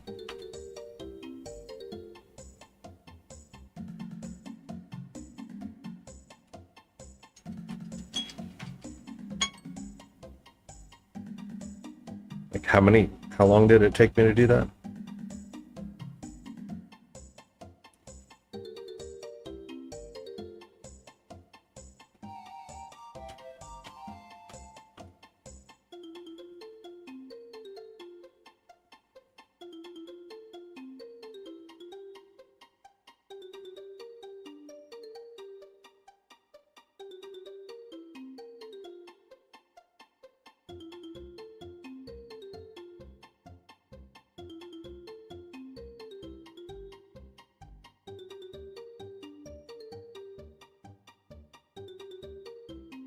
The whole moose.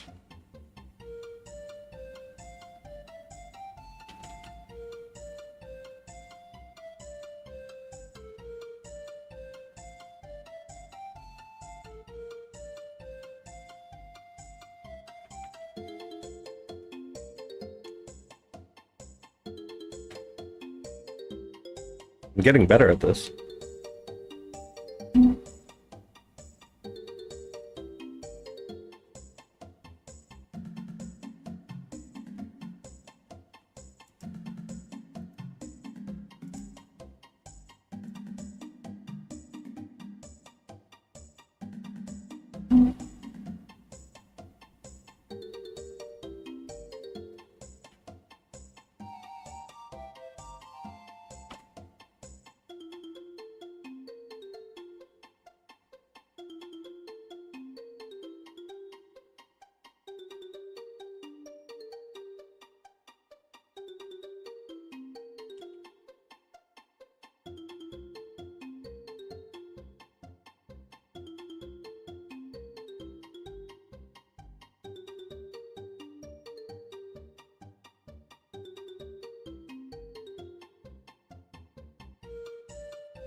Okay, that's easy.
Yeah, having them strung out all along here is much faster.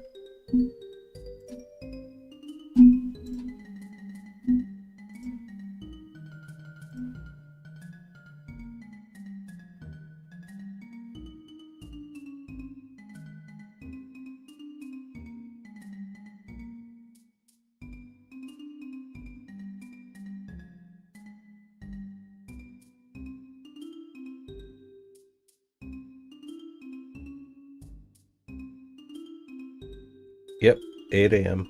Surprised you're still here. Been with me the entire 8 hours.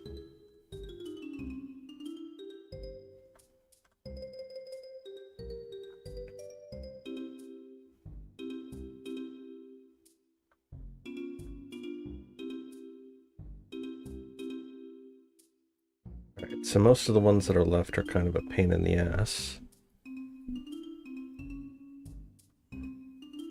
So I might leave them off and just do coloring.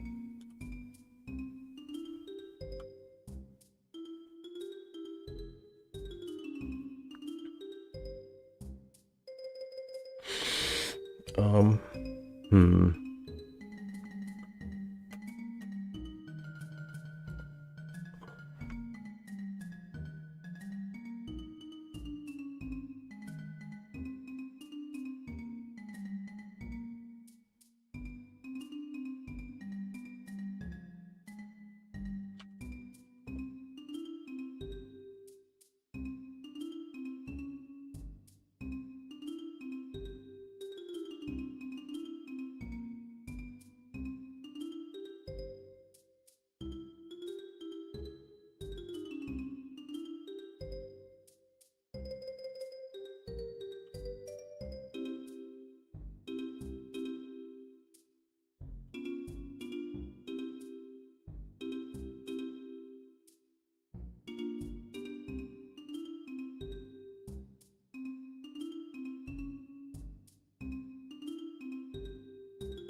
Knowledge.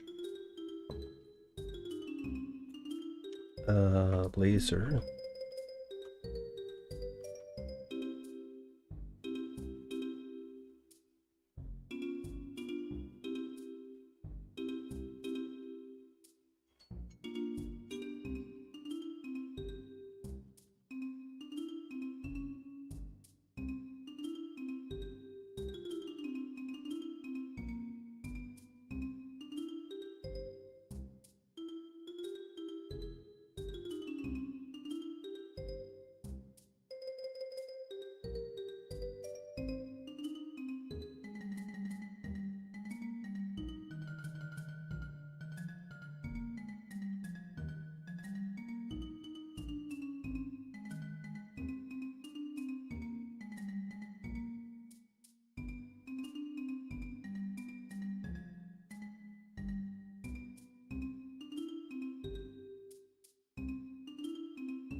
Lobster looks a bit like a bug. Well, they're sea bugs, so...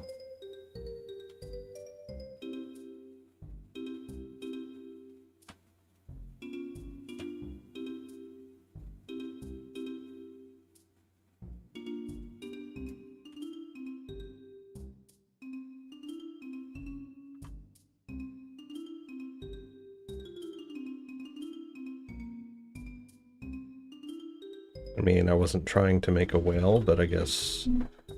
Sure.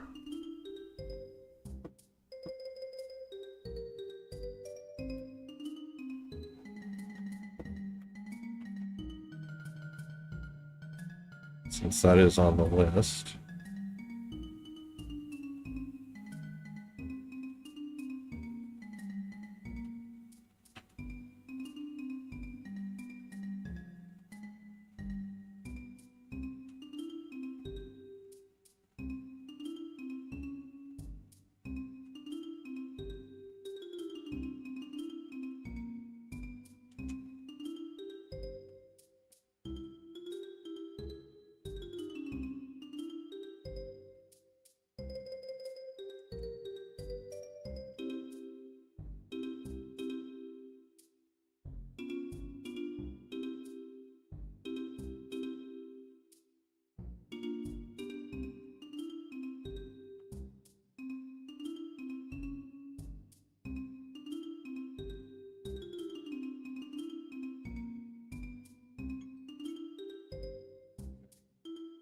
Let's try and make the thing I was actually trying to make.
Yeah, that looks enough like a manatee for my liking.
I have obsidian yet?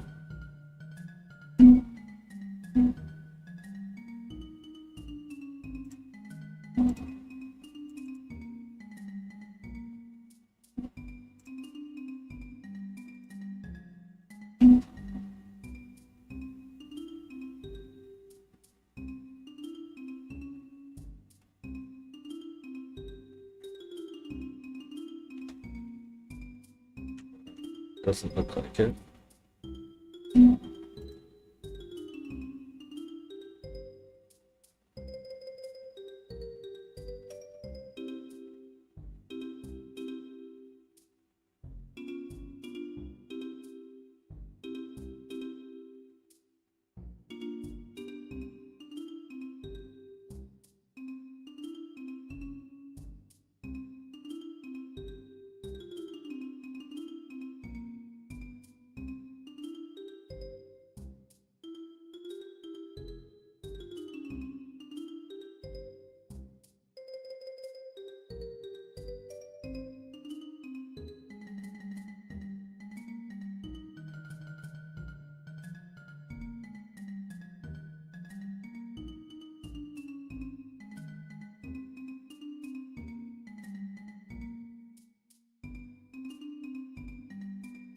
And I guess I have to do that one.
Should take my own advice.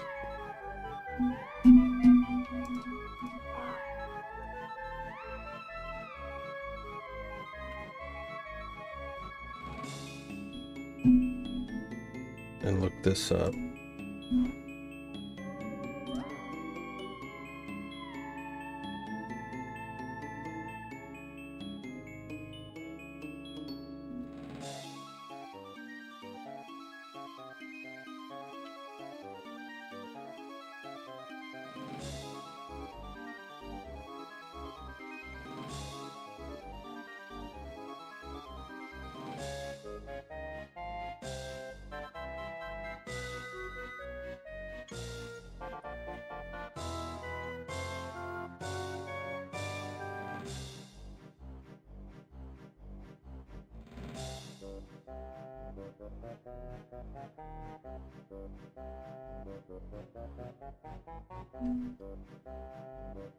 Alright, what else do we have left here? Philosopher's Stone.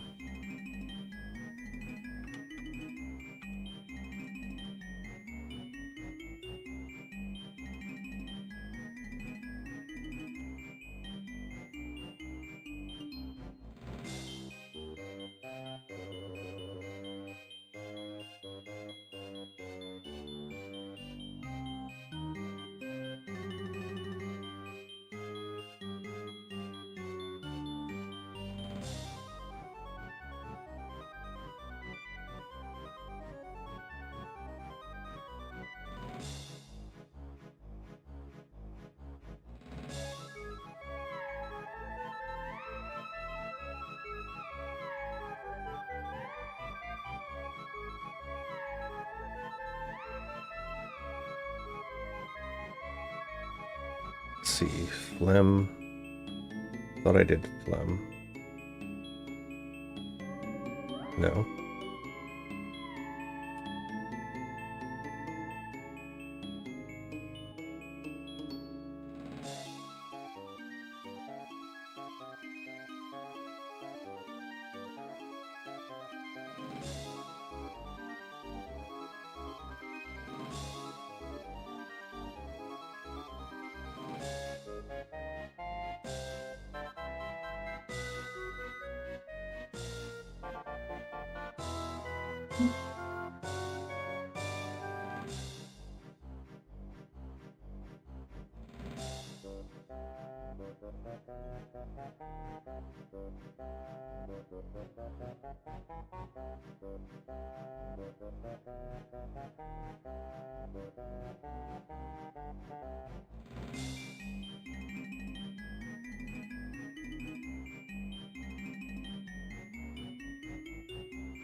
What's our count at, Payne?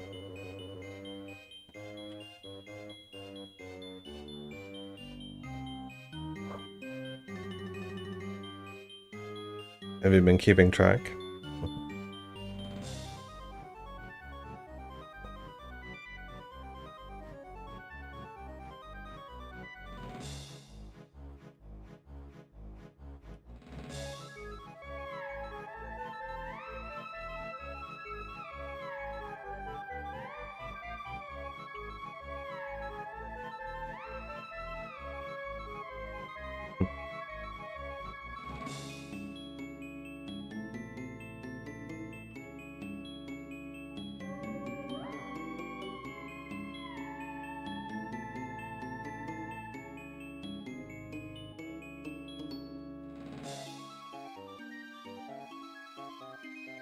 Alright, so phone is about to die, so no more timer.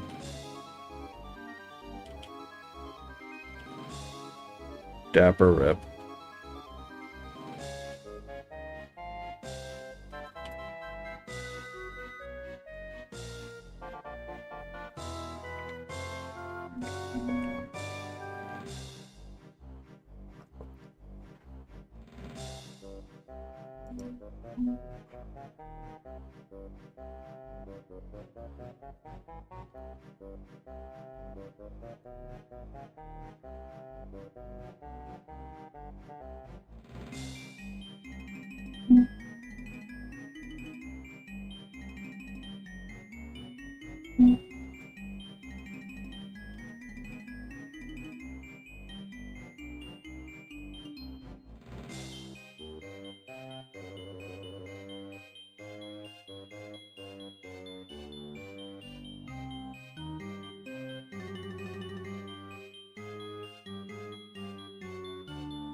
That's terrible.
I guess we did that one.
That one looks cool. I like that.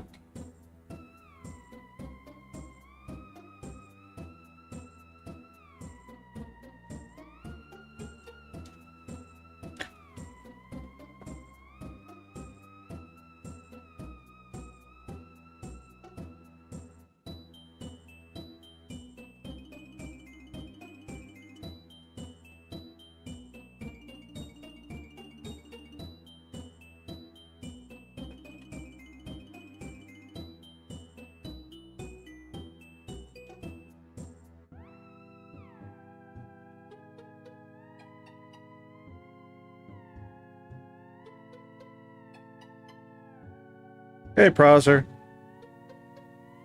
Welcome back.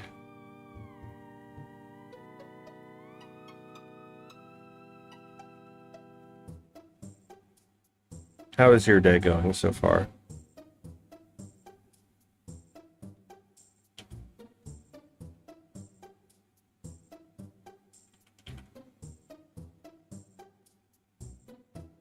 Should be evening for you, right?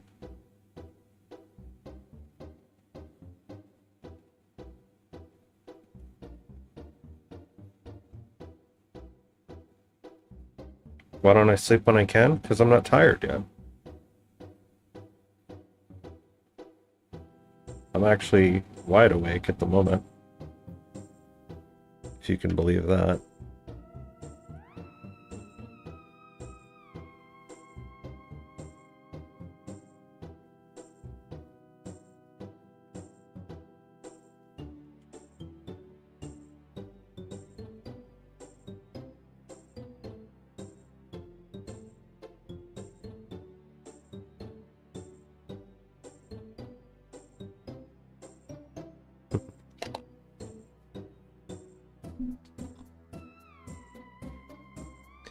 It helps that I'm naturally nocturnal, so...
It also helps when I have people in chat to keep my mind occupied and prevent me from going into sleep hypnosis. Or screen hypnosis, I guess.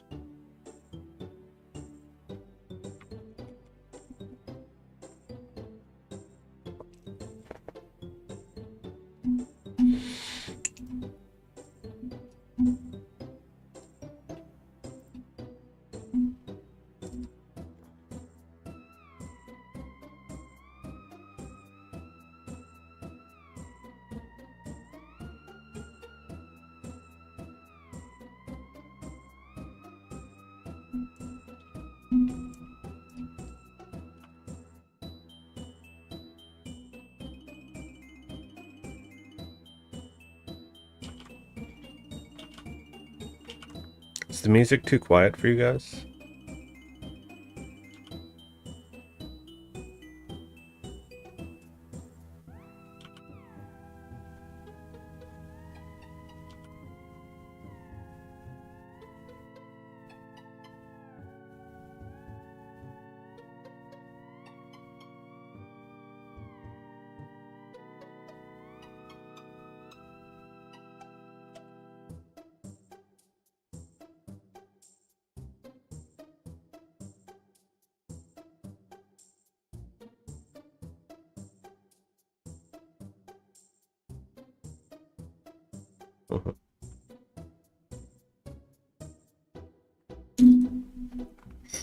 Right.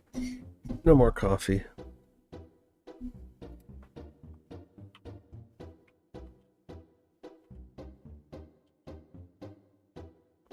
I don't know why this track just suddenly went really silent.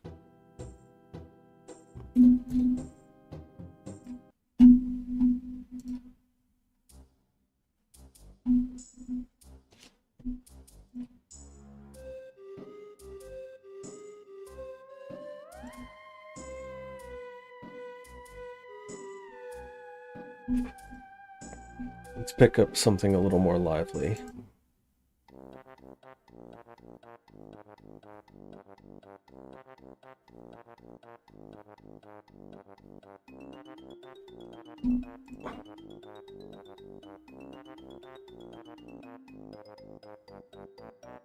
Rajasthan man declared dead by government. He starts committing crimes to prove he's still alive.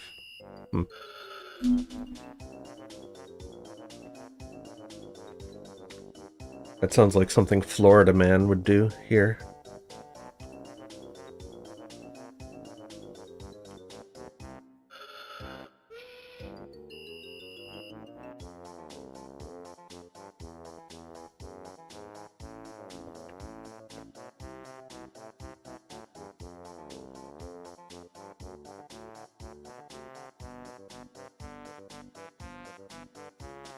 Whatever, I'll leave that. Because I don't care at this point.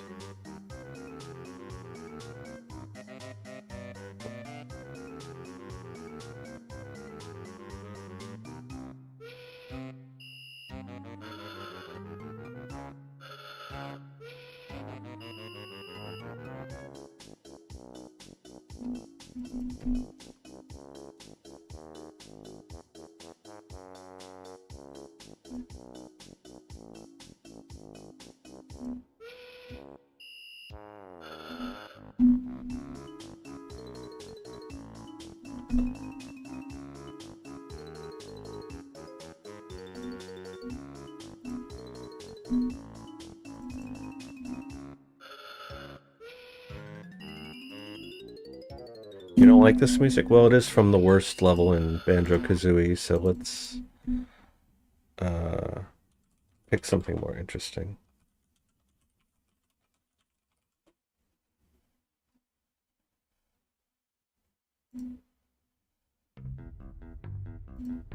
There you go. How's that?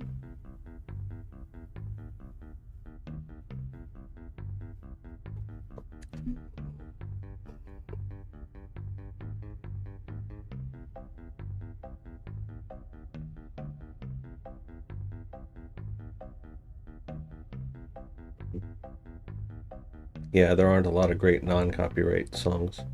Otherwise, I'd be playing heavy metal songs right now.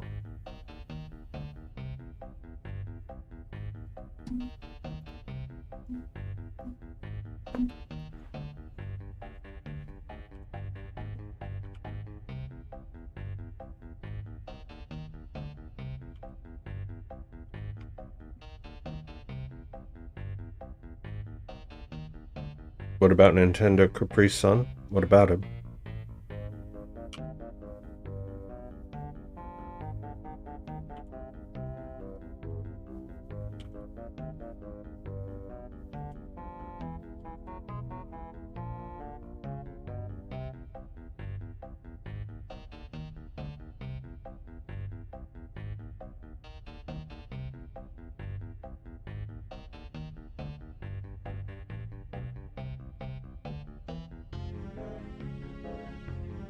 This makes you sleepy? Okay, I'll put something else on.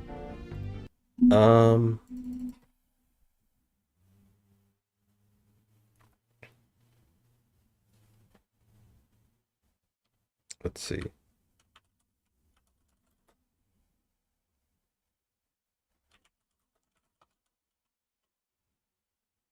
Oh, non-copyright music. See, the problem with that is that some of them actually are still copyrighted. They just lie, which is unfortunate. Here we go.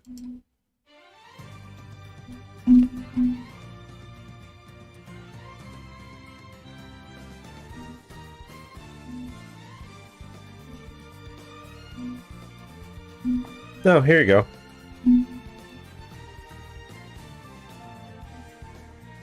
Gower Plains.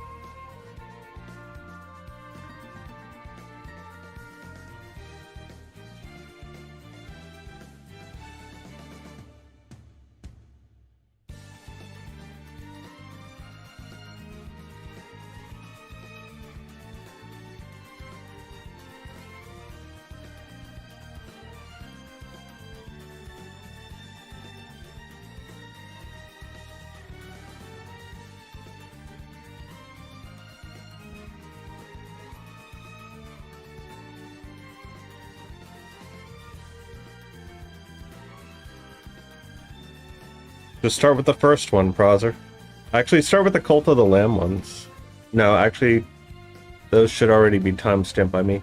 Just start with day 1 for the Pirate Software jam and go from there.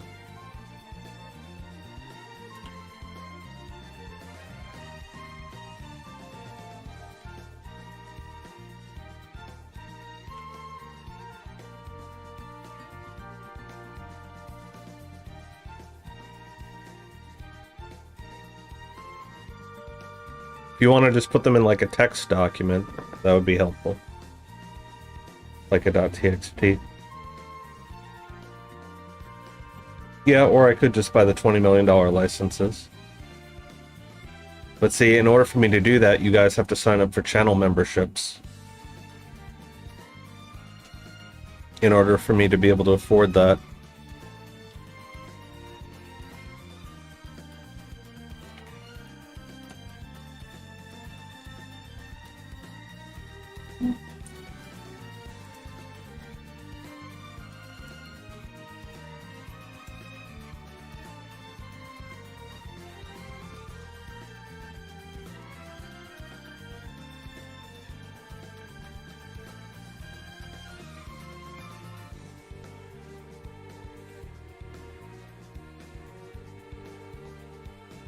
Alright, I think that's all the ones I care about.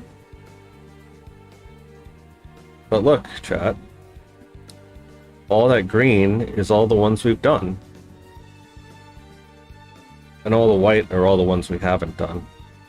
But all of the white ones are stupid shit like Wendigo and Wumpus and Warg and Undine and Tiefling and Succubus and Sphinx and Siren and shit that I don't want to draw.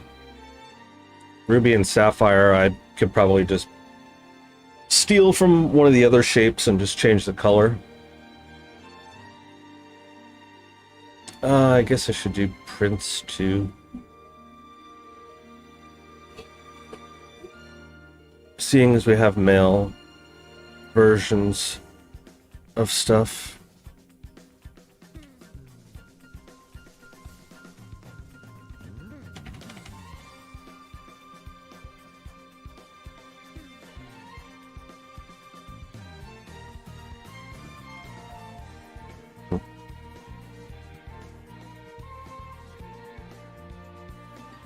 Alright, Prozer, have fun with that. Let me know how it goes. You know how to reach me.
Yeah, go get your tea.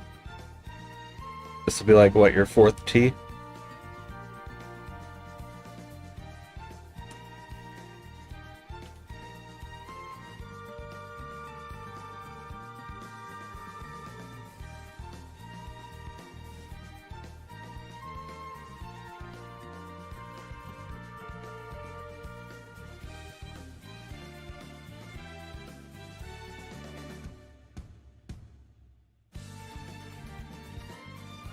Yep.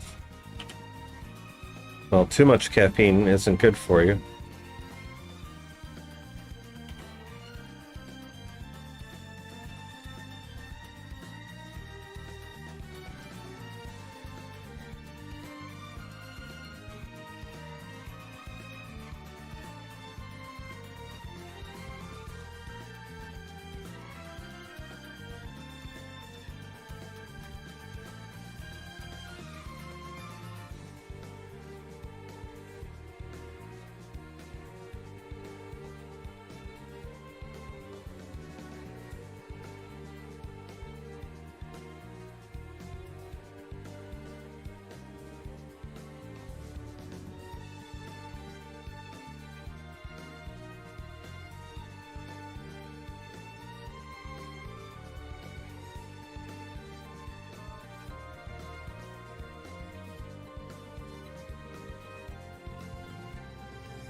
Why'd you let your water get cold?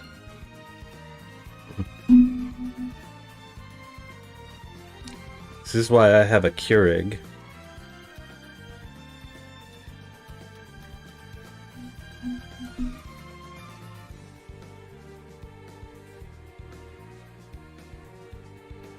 Instant hot water.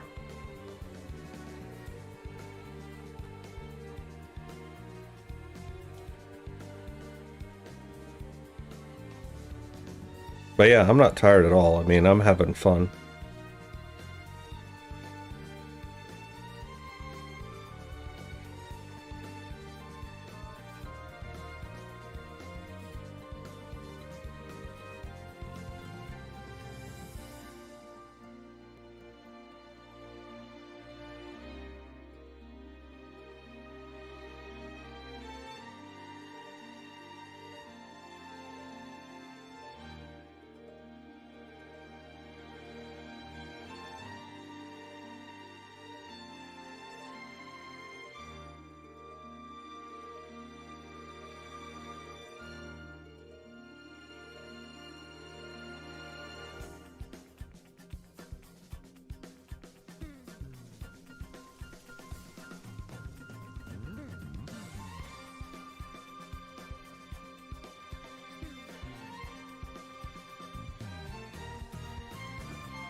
I don't want to draw a Manticore. Or a Nymph or an Oni.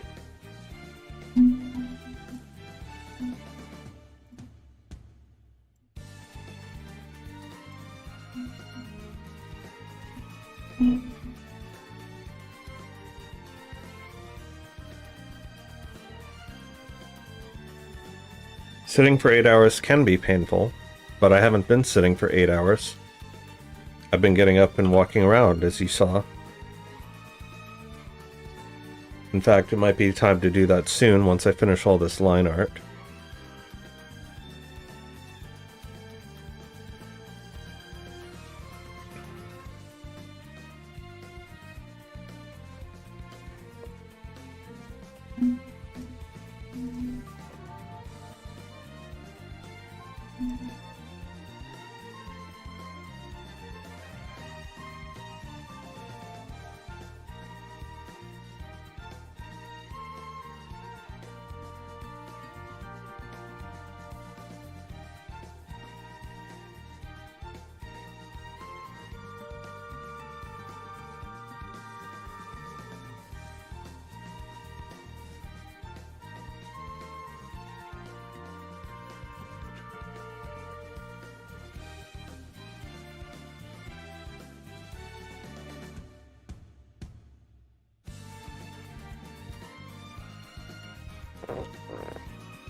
Alright, one final look. I just saw one that I want to draw.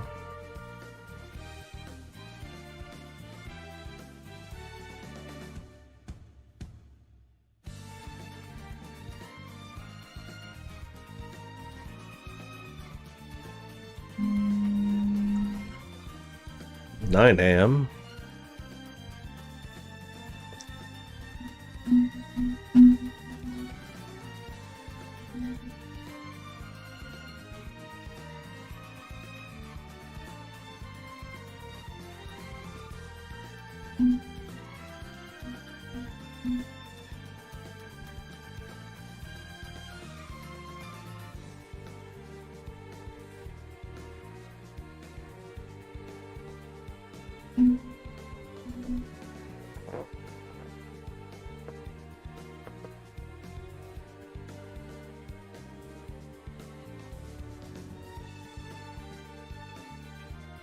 Probably gonna set myself a hard deadline for 12 hours. Just because that's the max that I think YouTube allows you to stream before you start losing stuff.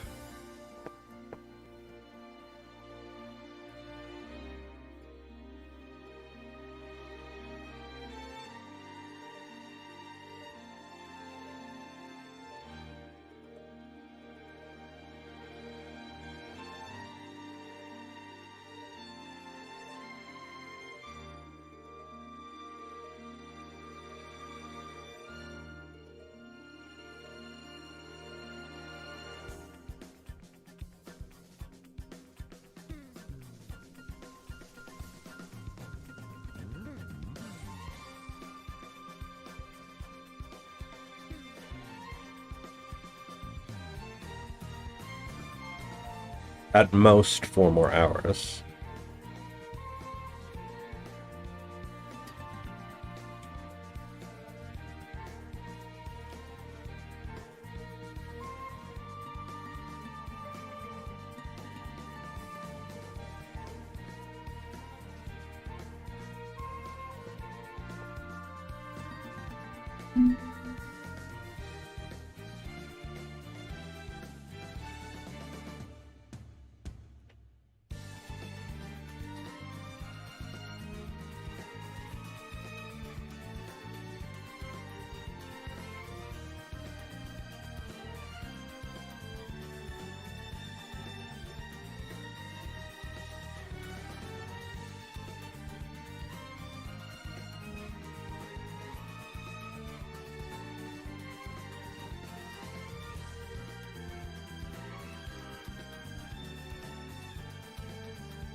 Because remember, I still got to color all these, and then I got to do all the recipes and descriptions and so forth.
But yeah, don't worry about me. I know my limits.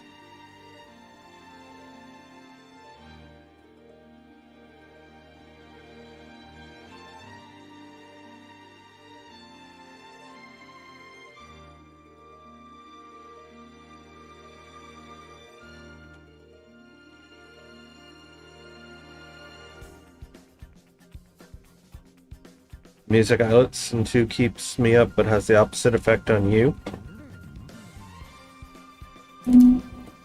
Well, no offense, but between the two of us, my being awake is kind of the more important one. Why? What would you prefer?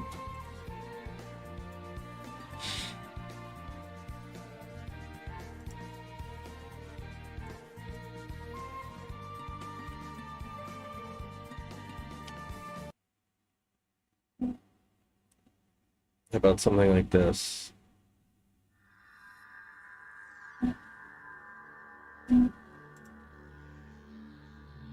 Alright, that's a bunch of rows done, so...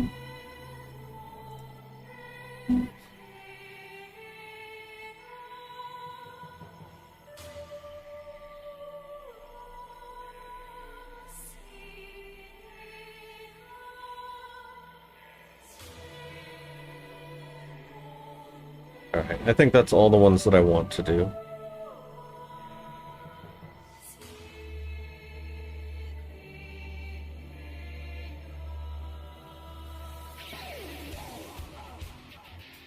Let's see how many we didn't do. 1, 2, 3, 4, 5, 6, 7, 8, 9, 10, 11, 12, 13, 14, 15, 16, 17, 18, 19, 20, 21, 22, 23, 24, 25,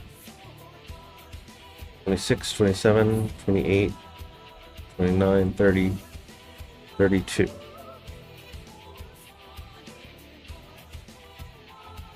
So 32 out of 427 we didn't do.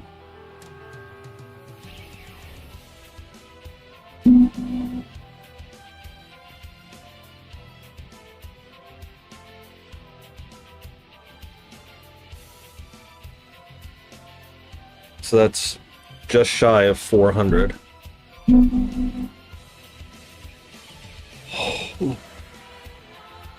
Like 5 shy of 400.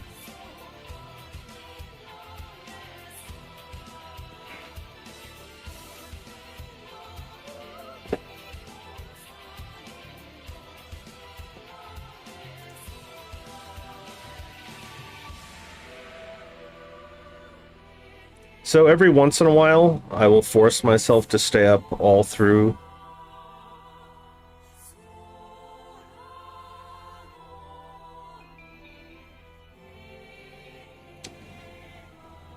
But yeah, my sleep cycle kind of goes like this after a while.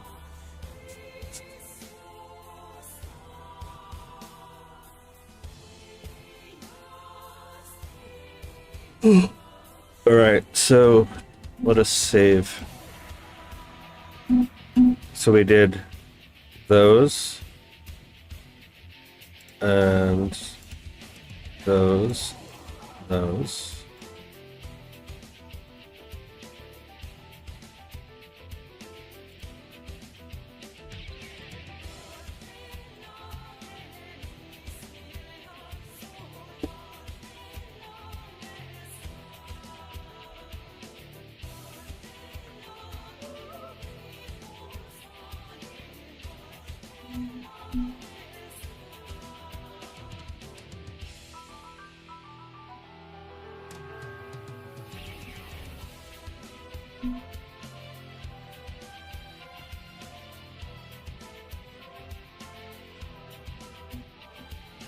All right, so we have, if you want to count them up, we got all those.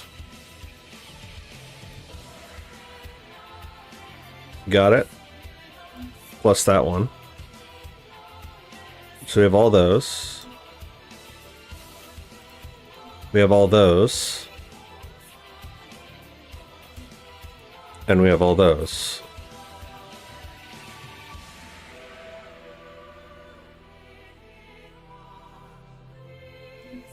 And that's how many we've done tonight. Now I just have to color them. Yay! But before that, I'm going to take a break and I'm going to grab some food. And maybe some more coffee, and I will be right back in a couple minutes.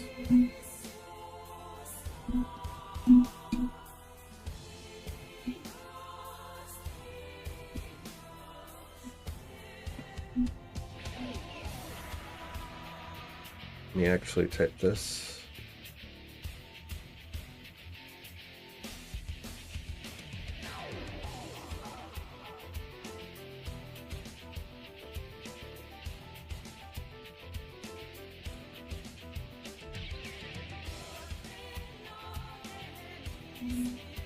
Alright, I'll be right back. Enjoy the music while I'm gone. Let anyone know who comes in.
Alright, I am back. I had some eggs. I got some more coffee.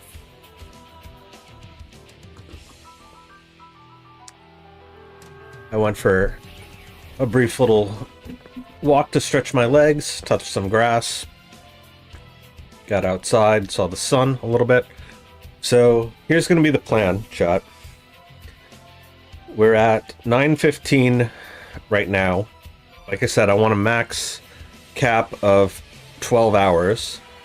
So probably leave myself a little bit of a grace period for wrapping up and final thoughts and so forth.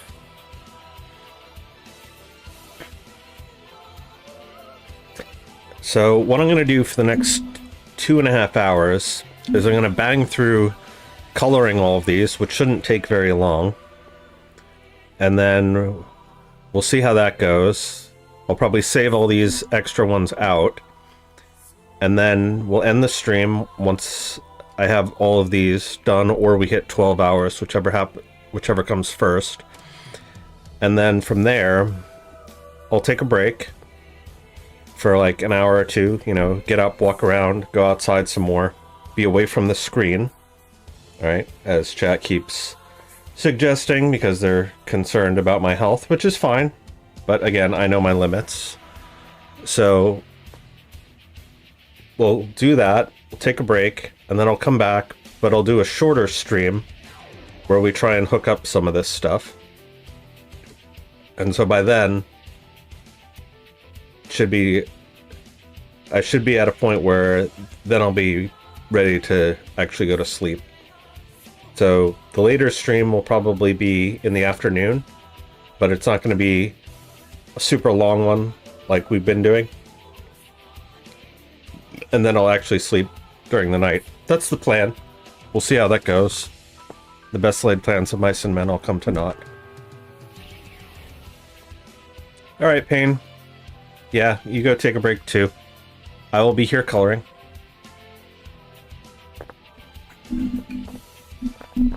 Let's pick something else to listen to.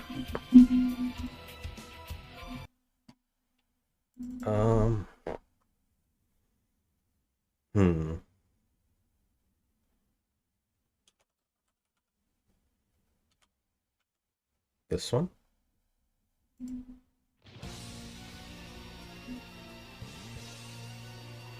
Sure.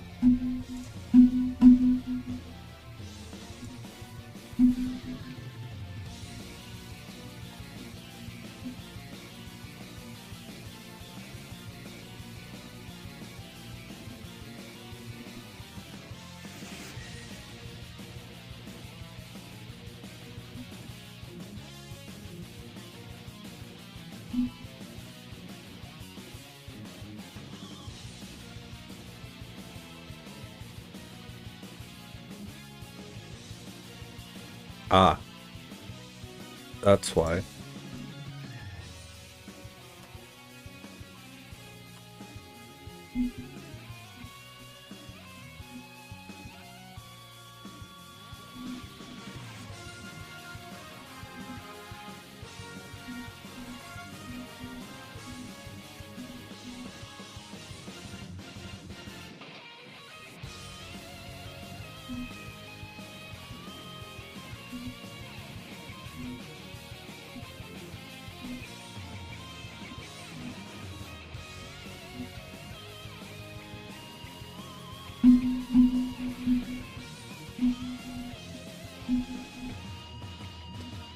Alright, so this was bronze.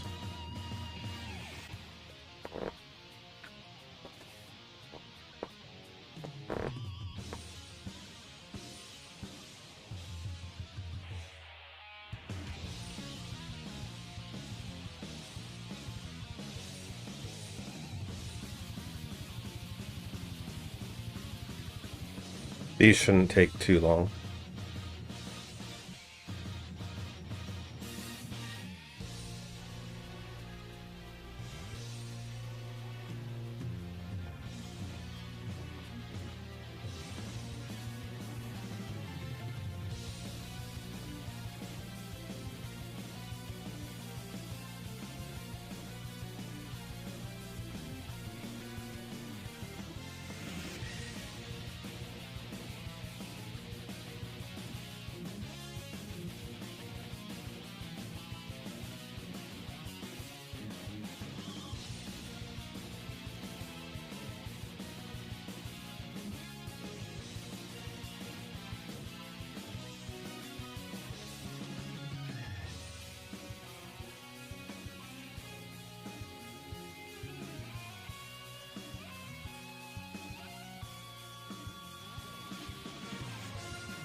You'll see, we'll bang these out real quick.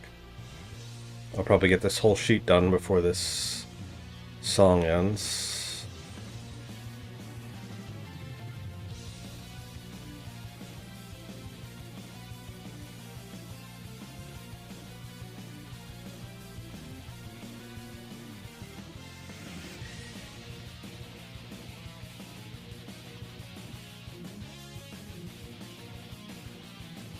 Save early, save often.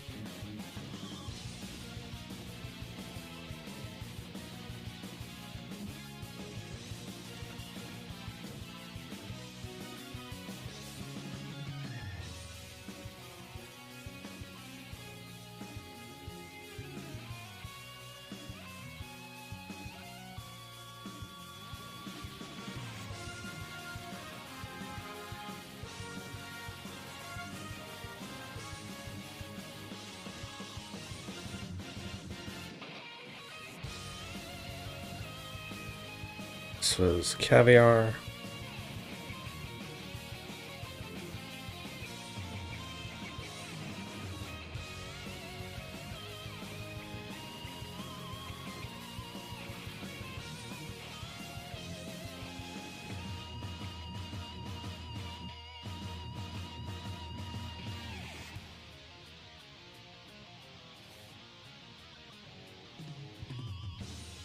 Yeah, I think doing it this way with coloring them all at once is the better move. And then also doing more of them up at the same time.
Is child.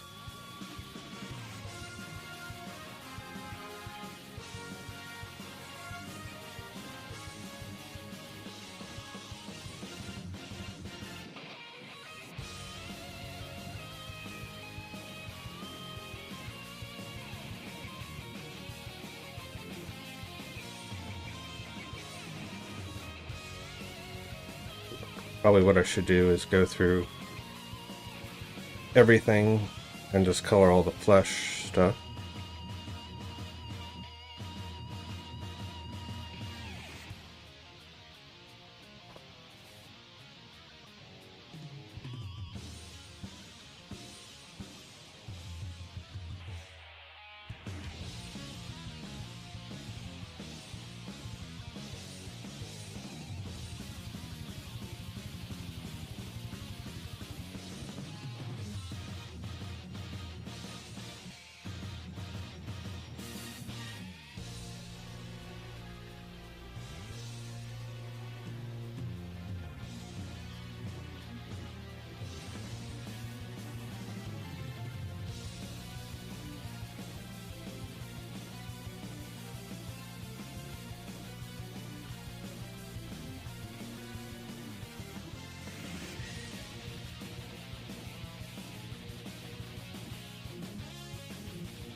You know what? I'm just going to color all of them with this.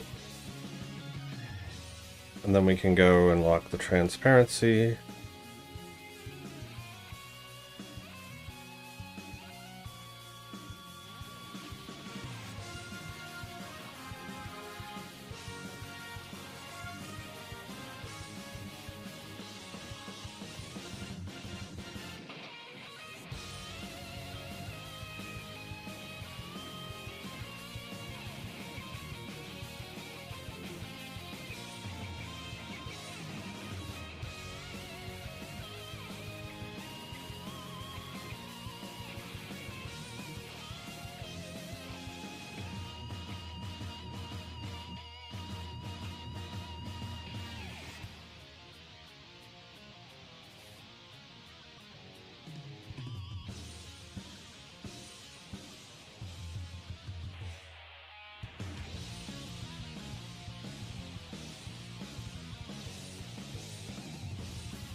Hey, I remember doing these like 9 hours ago.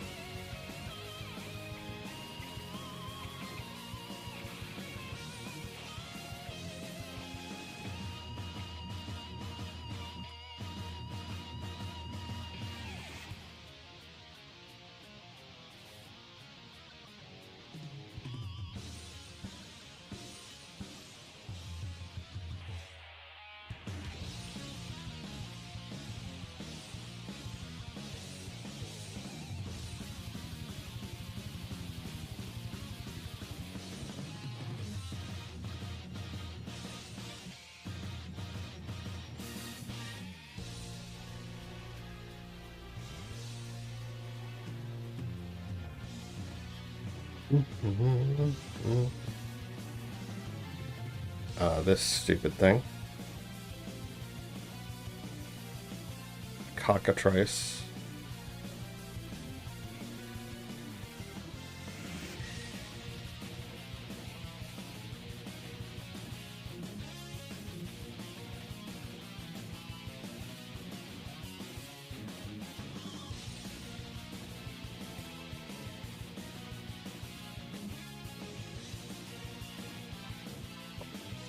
coconuts.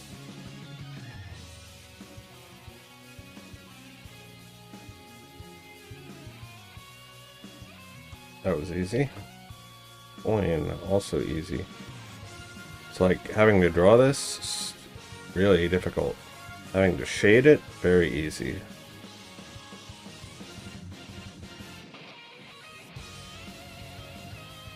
I guess it's not really difficult to draw, but...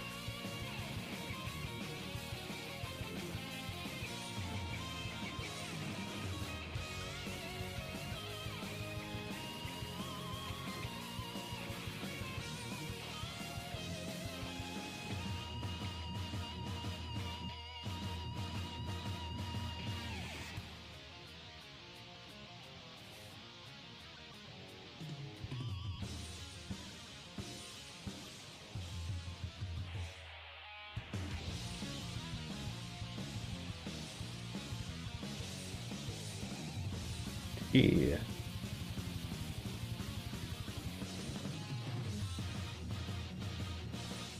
So how am I going to make it so you can pet the dog in this game?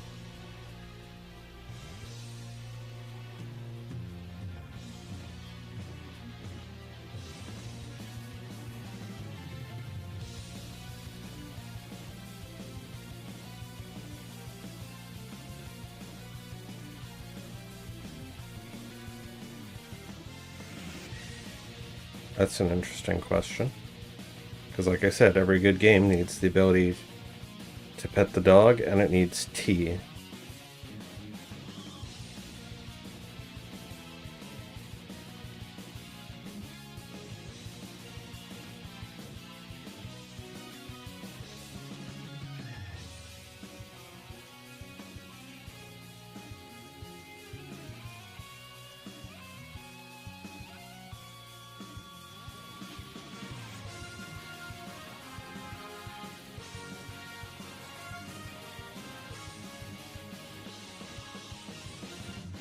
This was Mr. the Foxo.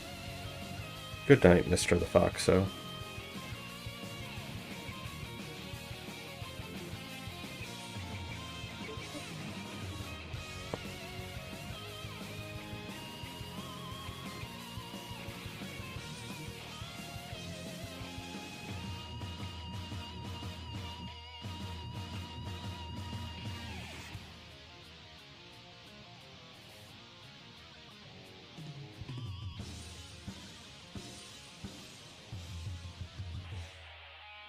I suppose this would also make good footage to do lecture voiceovers on top of. So like if I come up with ideas that I want to make standalone videos, I could use this as stock footage.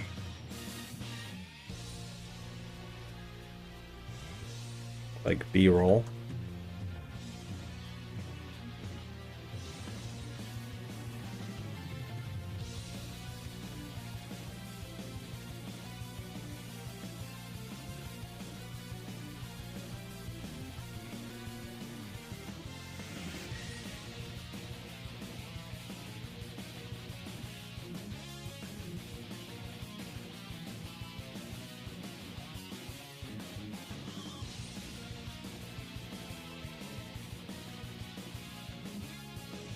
Mr. Raven.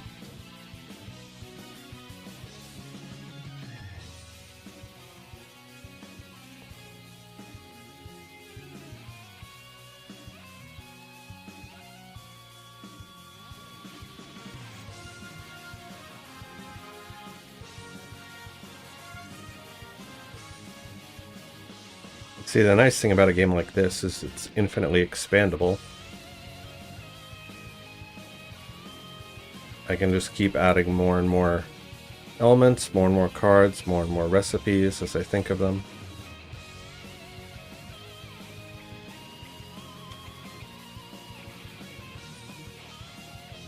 Mr. Crocodilia.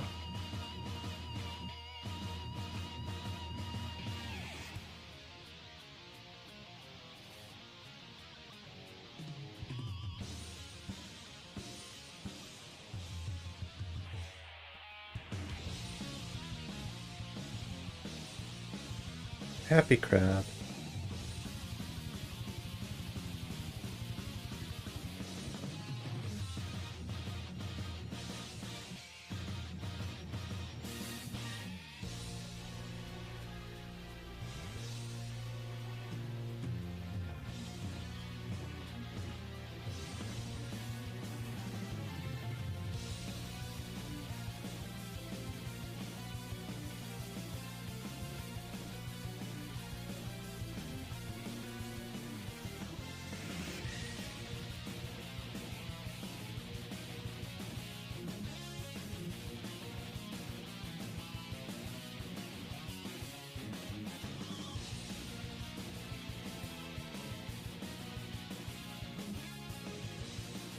Don't want to be staring for too long.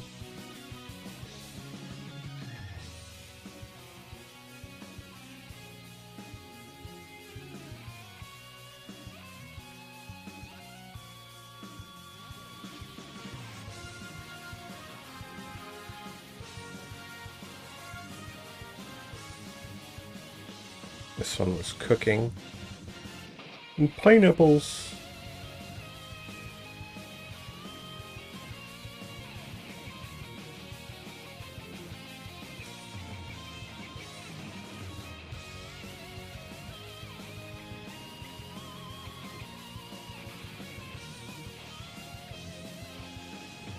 So like even elements that are white, I still have to paint over because currently they're transparent.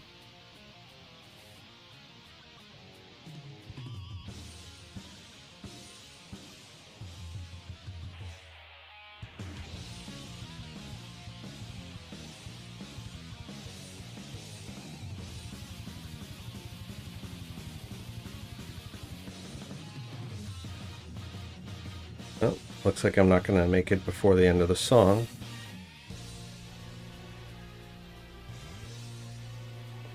Big Sag.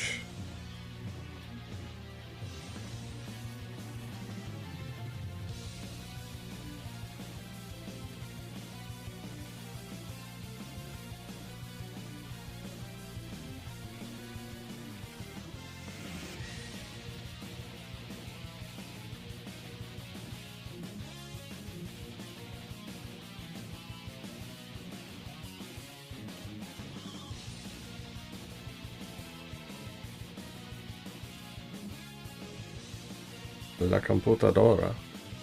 Can you say la computadora? La computadora the explorer.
Well, it'll be worth it, I promise.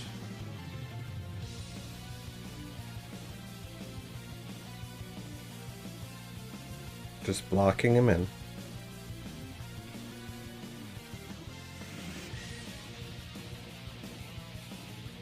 Dolphin.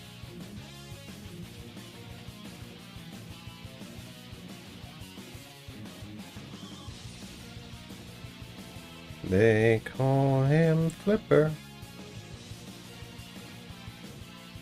Does anyone still remember that show?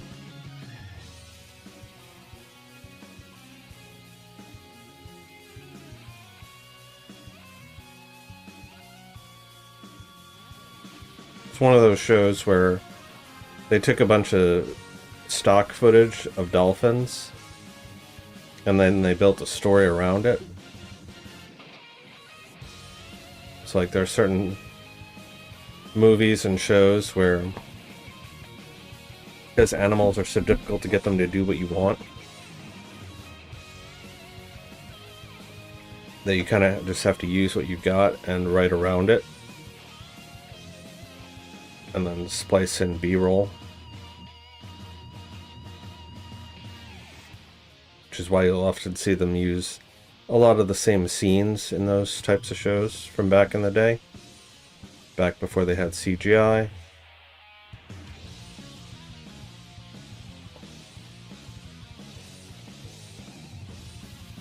Good old domestication.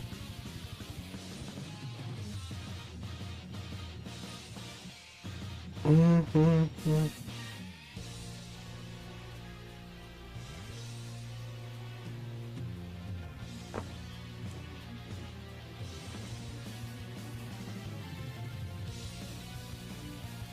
Make sure to frequently lift your pen up.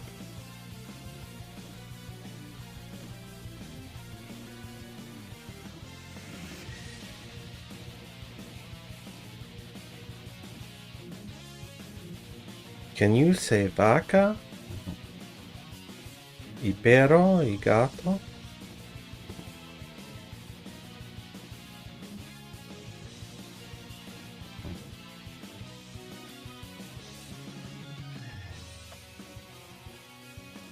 Right, and that was the jackass.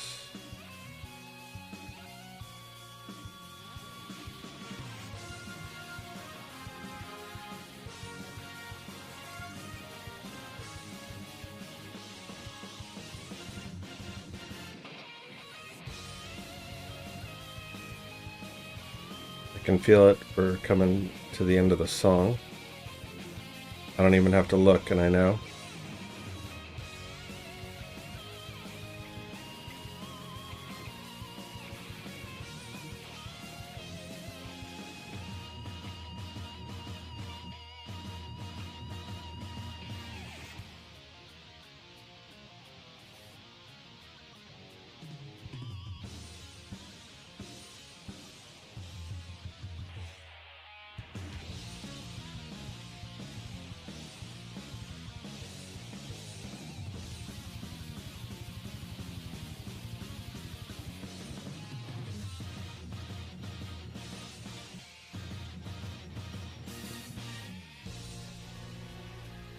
Three minutes left on the song.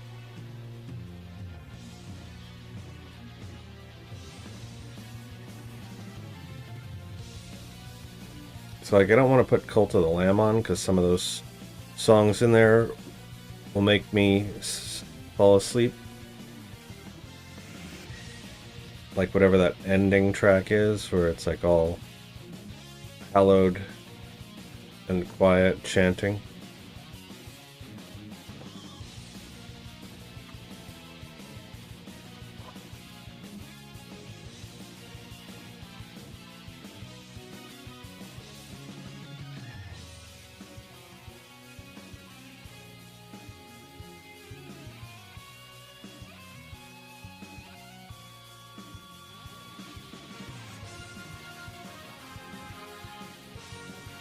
Ah yes, our dragon friends.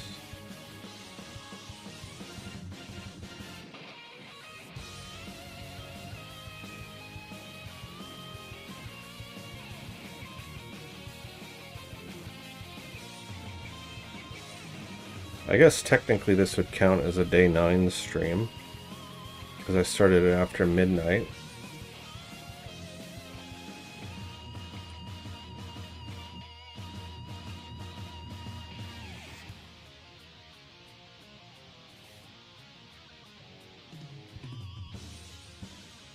Note to self when I go to do the thumbnail.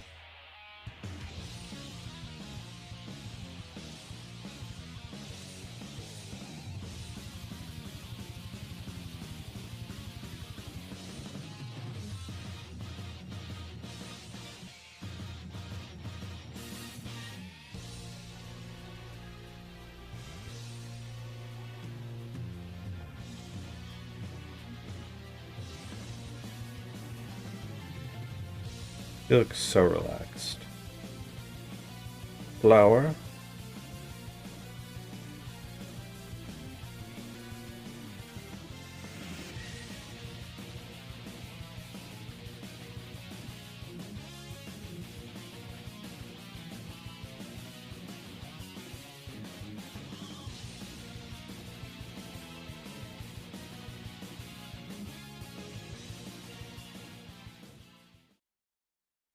Oh, there's the end of the song.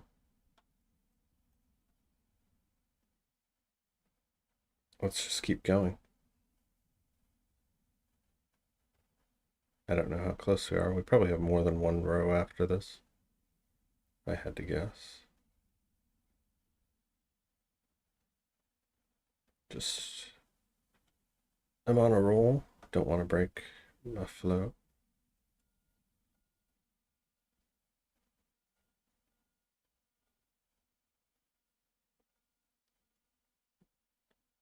If you can figure out how to get into the flow state, that's where all the magic happens. Right, this one I think was ether, if I remember correctly.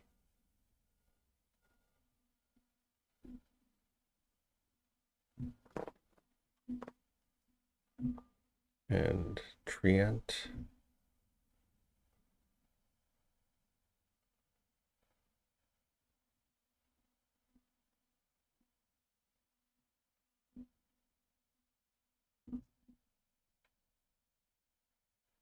Looks like engine is over there next.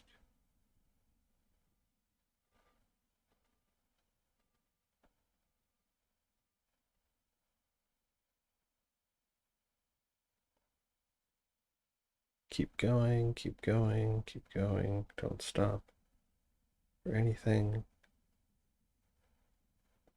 Don't stop if someone shows up. Don't stop because the music stopped.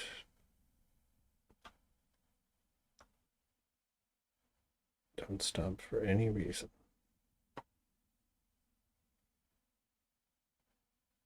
You're doing great. It is now getting on 10 o'clock. We have 2 hours to finish this. I think we can do it. I believe.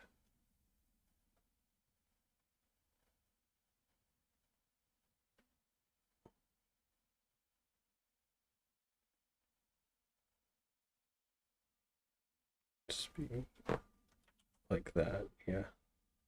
Very careful here. And now we go crazy. Right, this was earthquake.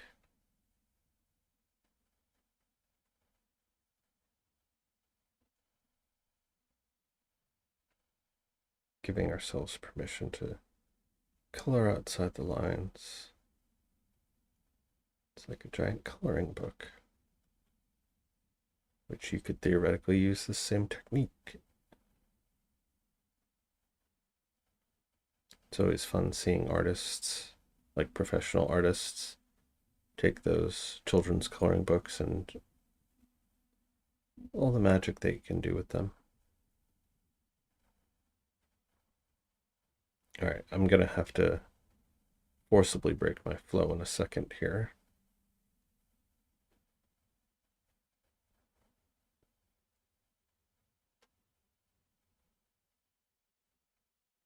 Right, and these little bushes for our druid.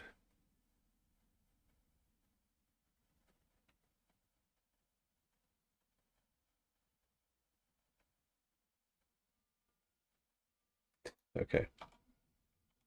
Yeah, so we got 2 rows left to go on the block in. Take a minute, rest the eyes, pick some more music.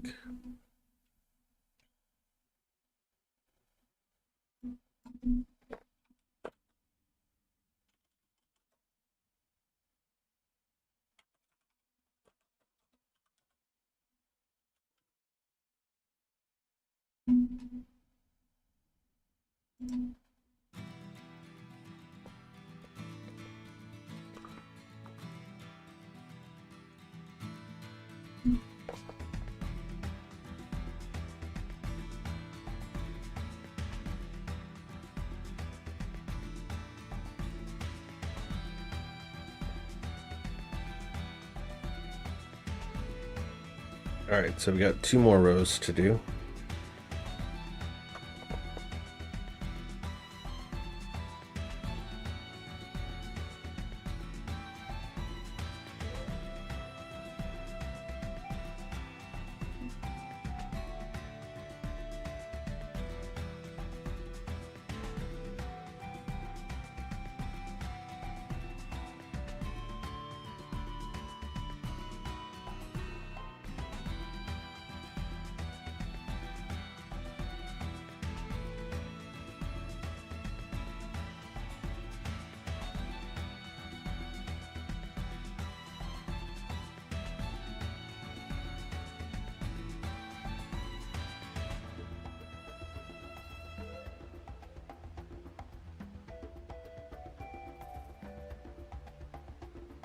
Something else that might be a decent practice is after every one of these, look away. Focus on something not on the screen. Just to break that hypnosis.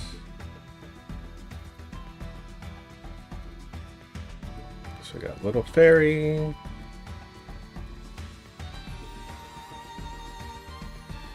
Gargoyle friend.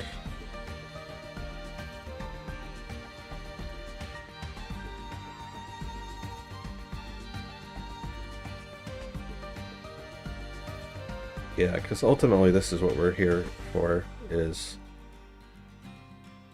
the work itself. Community building is nice.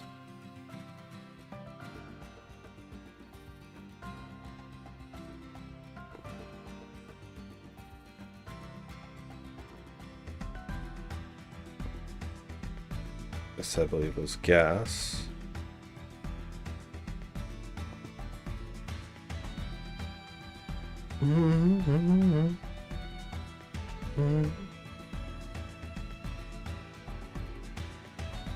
And break.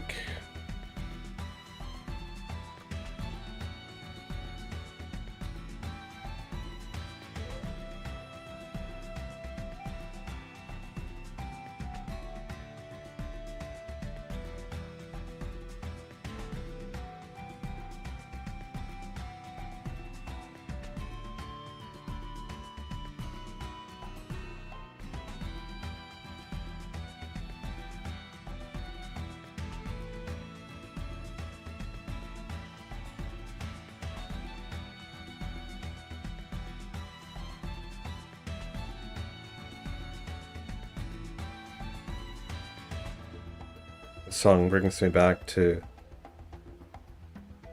watching Chugga Conroy's playthroughs of this game and the sequel.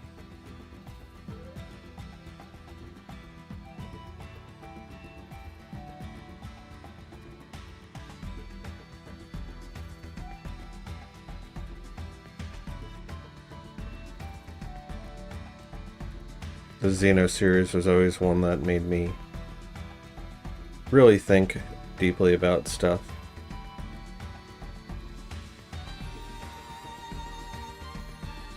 This was Fenrir.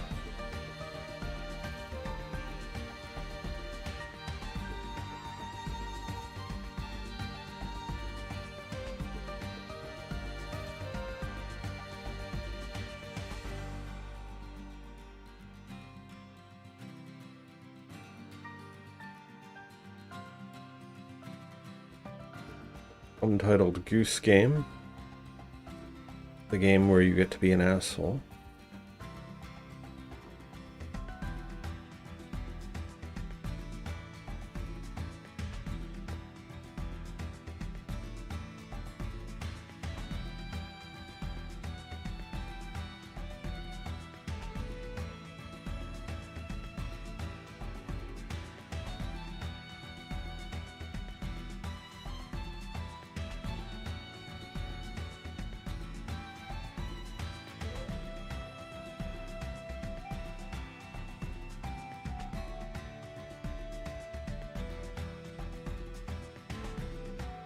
Some of these, like this one, having the mirror tool, just make it a little bit quicker, but I'm not too worried about it, because it's not like it's taking that long, especially this one.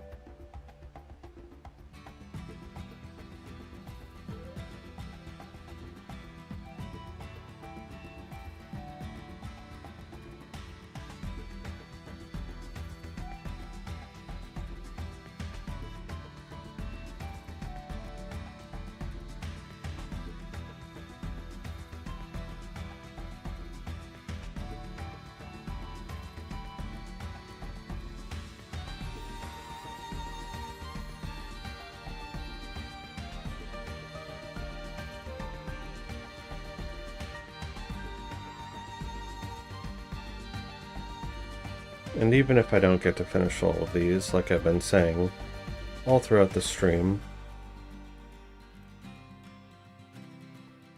every little bit helps.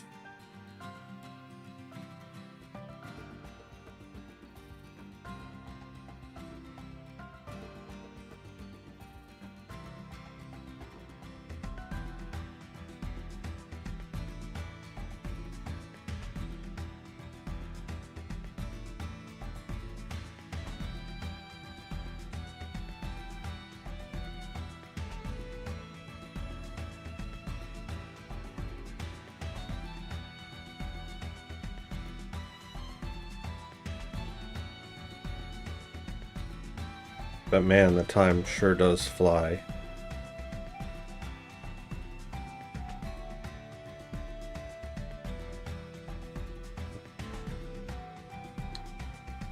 Welcome back, Payne. You have a feeling the hardest part of the game jam is drawing the icons and then coding them in? This isn't hard, it just takes a while. I would say the hardest part is when you run into something that you don't know how to fix, and you have to put the brakes on everything just to figure it out.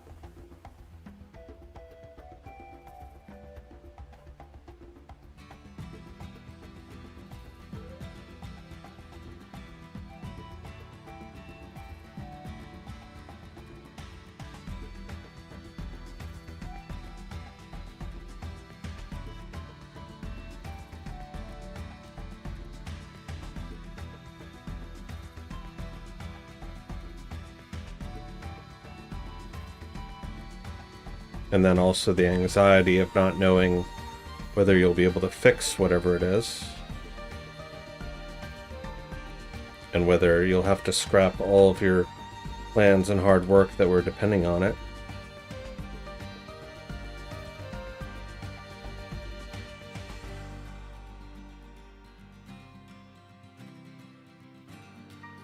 See, so I know I drew these well because even after several hours coming back to them, I can still identify exactly what they are.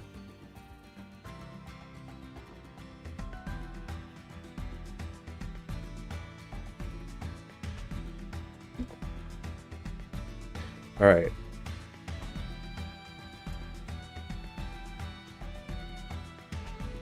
Let's keep going with the block-ins.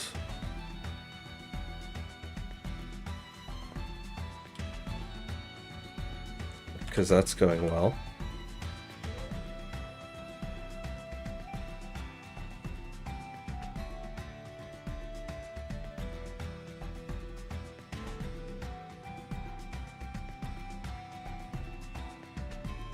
Because the block-in is probably the hardest part of this. Because once we get them blocked in, then I just lock the transparency. And then we can really go. Right, heaven and hell. All these little fires. And the river of lava.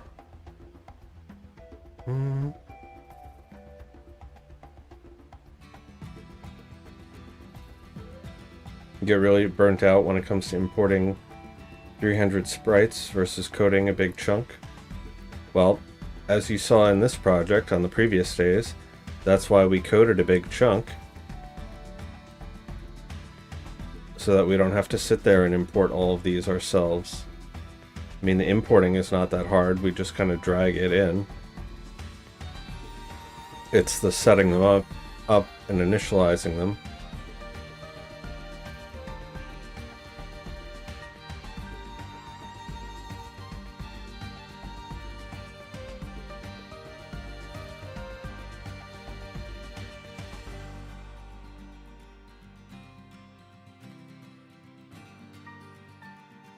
Horn.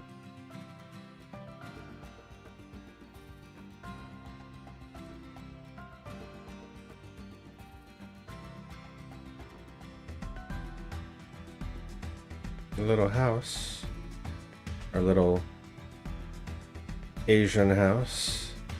I don't know why I made it an Asian house. It just looked more interesting than the generic house icon that I had started to draw.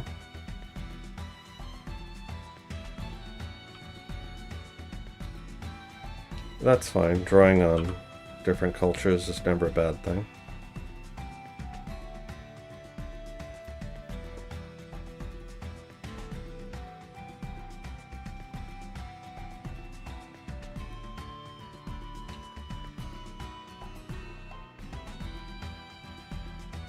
You actually like throwing everything away and starting over. You madman.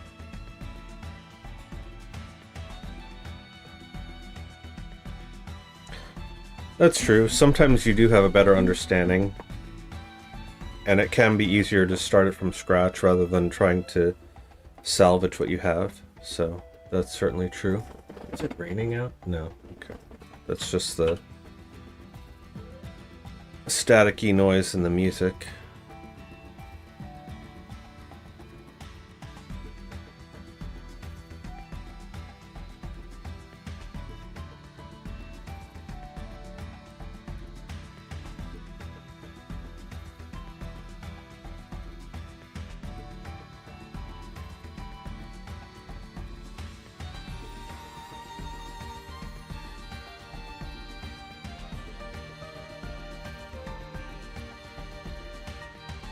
And actually, because I redid a couple of these, there's going to be some that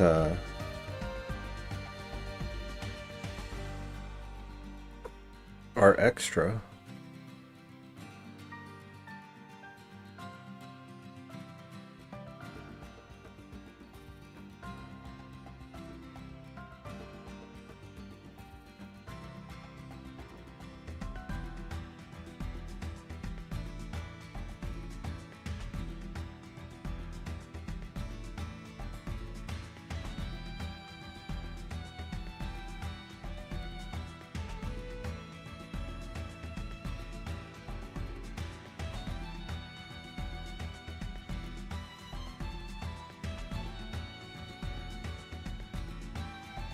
So are you on like your 6th cup of tea for the day?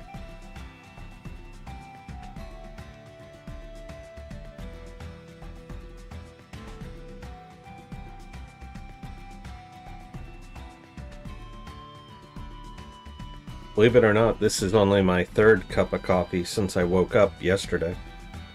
And this one's still mostly full. It's like I had one at the start of this stream, and then I had one when I first woke up.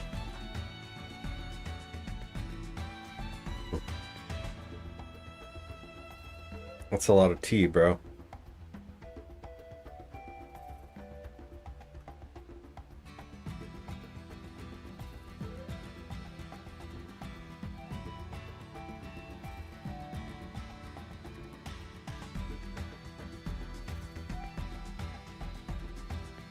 So something else that I'm doing here is I chose sort of a fleshy color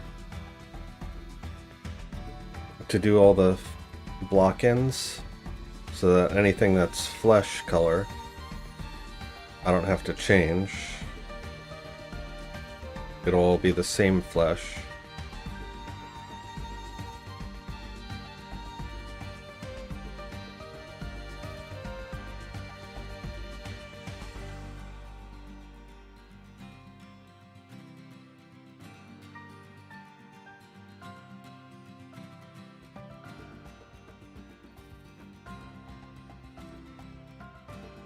I think this one was sunflower, although it doesn't look like a sunflower. Looks more like a daisy. This is where reference would be useful, but we're not concerned because it's all placeholders for a prototype anyway. I mean, in theory, I could just leave them all white, but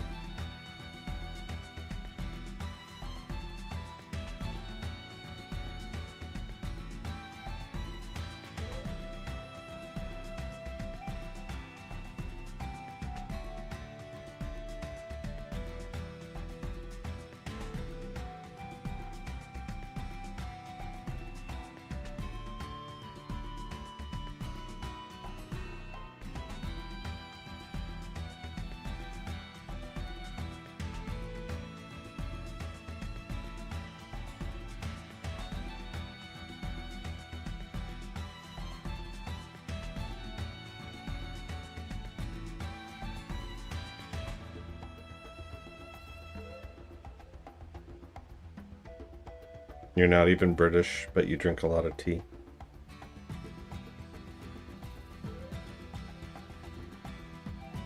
Well, back in the day, we had a pretty big tea party here.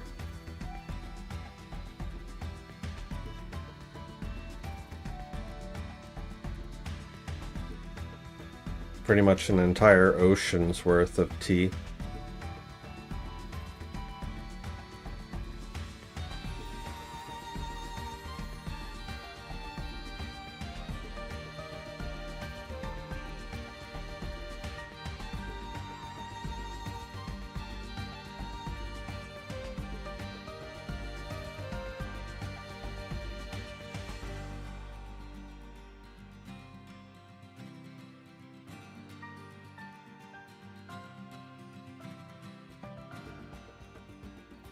Whee!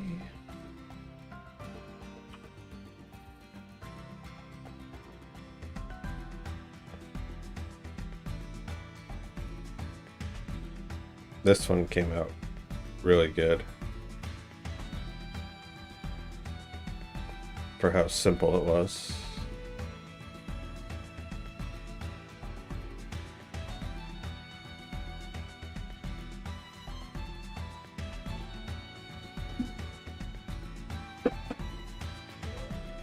Only tea or water and nothing else. Well, at least you'll be pretty healthy.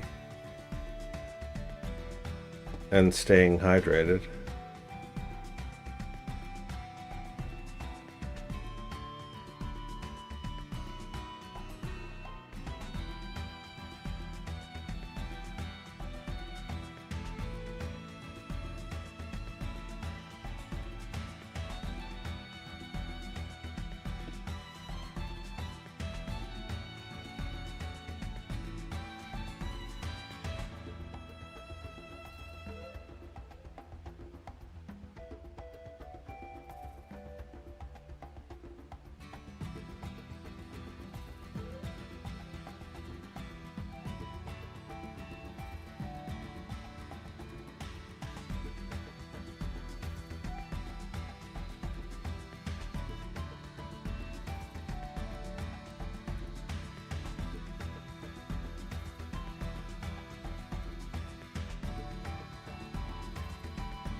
Most people want to remain healthy but tend to drink daily. I suppose addiction and just bad habits.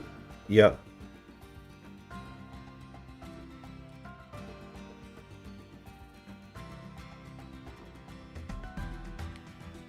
So going back to what we were saying before about systems versus goals.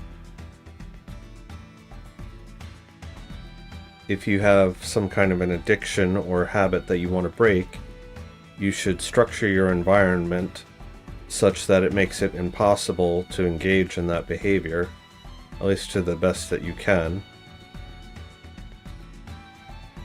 Right? So like if I threw you into solitary confinement, you don't have access to drugs or alcohol or electronics or anything else that's bad for you, because you're just stuck in a room. So in that case, the environment basically forces you to sober up. So it's just a matter of figuring out how to do something like that that isn't as overly cruel and unusual.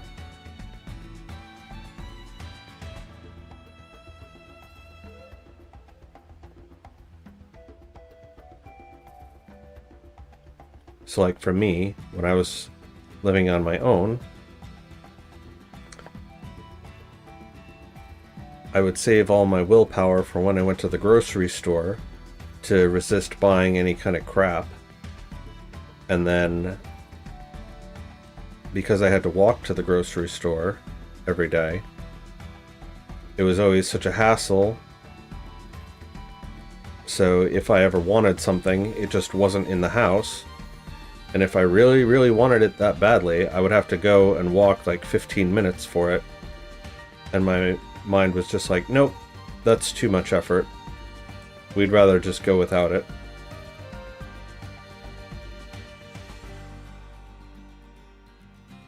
So basically figuring out how to put yourself in those kinds of situations.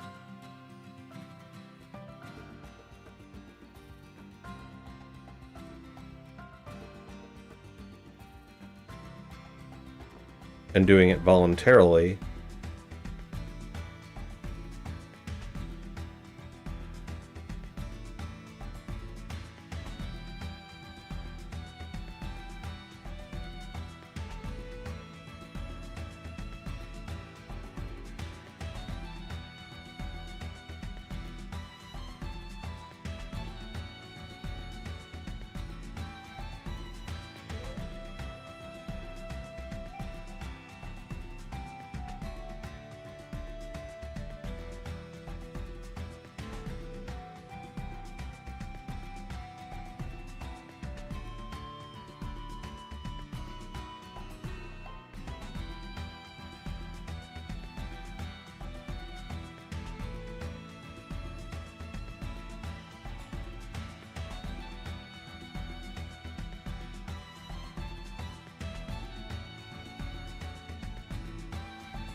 Almost 10:30 already.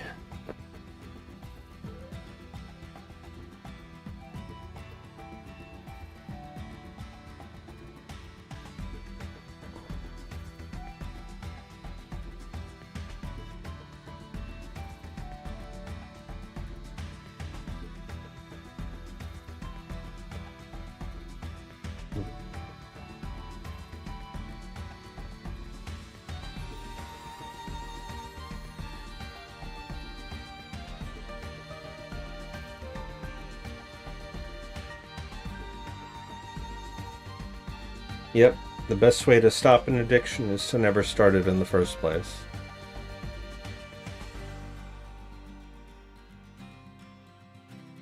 And if you have to engage in a particular substance, then do so in moderation. And know your limits. Right? So, I'm kind of a lightweight when it comes to alcohol, but I can tell when I'm starting to get to that limit, and then I stop, and consequently, even though I don't have a very high tolerance for alcohol on the days when I do drink, I'm never drunk, I'm never inebriated. At worst, I might be a little bit tipsy, but I'm never hungover, never throwing up, unlike certain parties.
Forgot I made this one and how good that looks.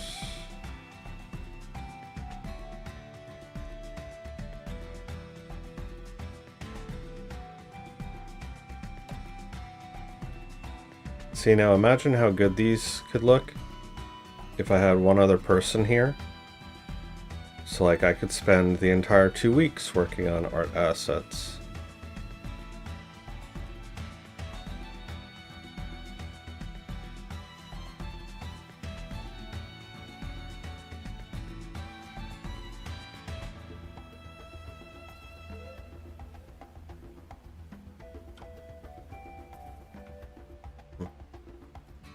Yeah, he's waving.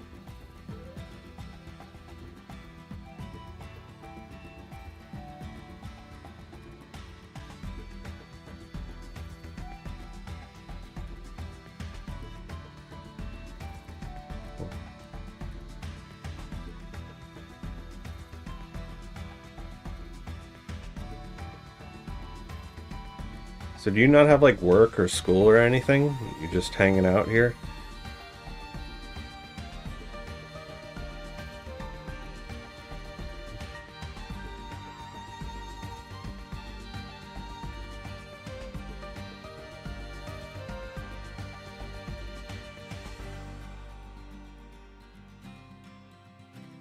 Not that I mind, but if you have other important things to do, I don't want to keep you from them.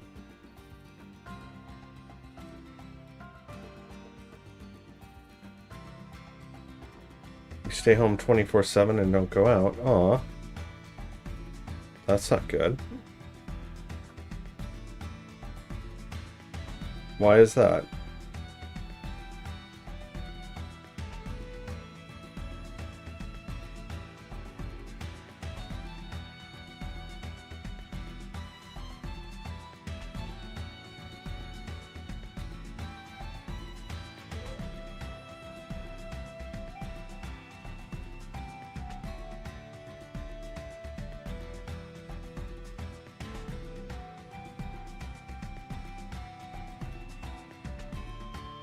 Oh, so you're coding while I'm streaming? But like, how come you're a shut-in and don't go anywhere? As you put it.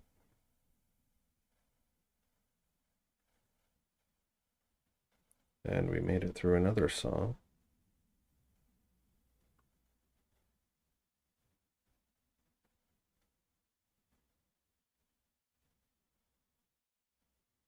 I'm just going to keep plowing through for a minute here as we work through the silence. Right, this one I remember was Mudslide.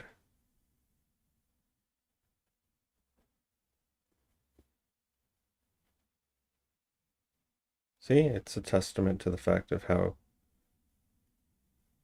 good these are that I can remember even after many hours of not seeing them. I just look at it and I know instantly.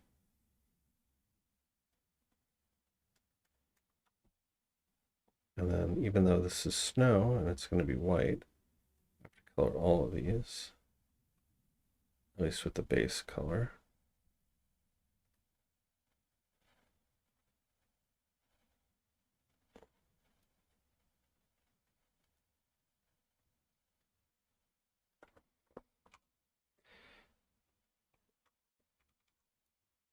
All right, 3 more lines on this one.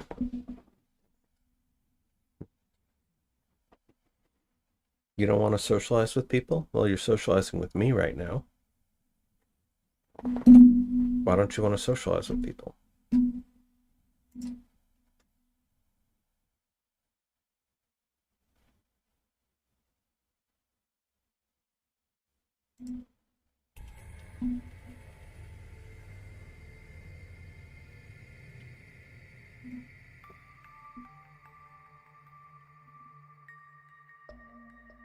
It's like, even though I'm an introvert, there are still people that I enjoy socializing with.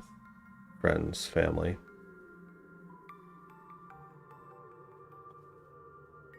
In my case, it's more so I don't have the means to go anywhere.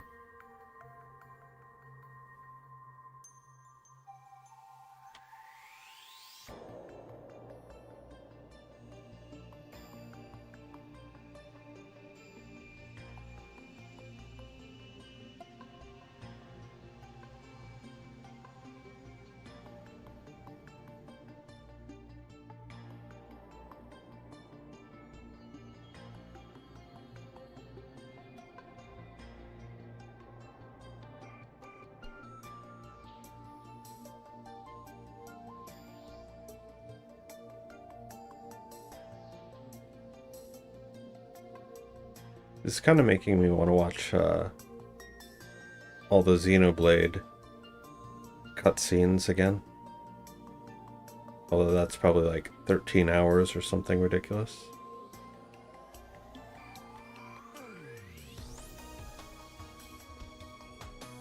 This one I remember was Limestone.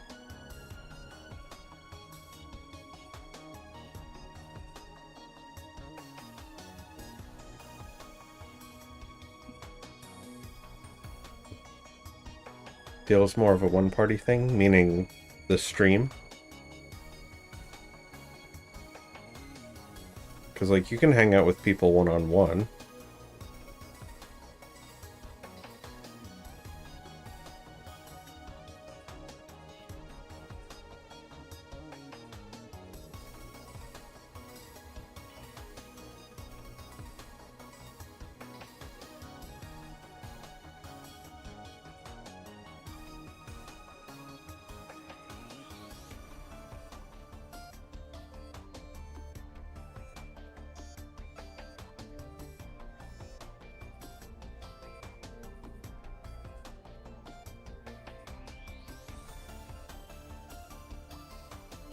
Yeah, I'll color them the proper color later. I'm just doing this so I can fill in the area, and then I'll lock the transparencies. And then I'll be able to paint over it without going outside the lines, as it were. It's just faster to do it this way, because I don't have to think about anything. So that's something else that you can do. If you have any kind of a task that's really complex, see if you can break it down into what I call the one-man assembly line. So do all of this particular thing first, through all of them, and then do the next phase through all of them. Because, like, the reason why... Take something like assembling a car. That's really complex. That's a high-skilled job. But just taking a bolt and putting it in a hole, a trained monkey could do that, right? And so you're just doing that one little task over and over and over and over and over again, and so you get a bunch of people in a line who are just focused on one little task, the next little piece. So with art, right, you saw we went and we did all the line art. And just isolating the number of variables that you focus on. Right, so I don't have to think about color. I don't have to think about any of that stuff. All I had to think about was the line art. Now all I have to think about is coloring inside the lines with the base color. And then once we're done with that, then I'll worry about adding the flat colors. And then if I wanted after that, I could do another layer with my gray multiply trick, and then just worry about the shading. And so you build it up in layers. And you could do that with anything, right? Like, say you had a whole ton of laundry to do.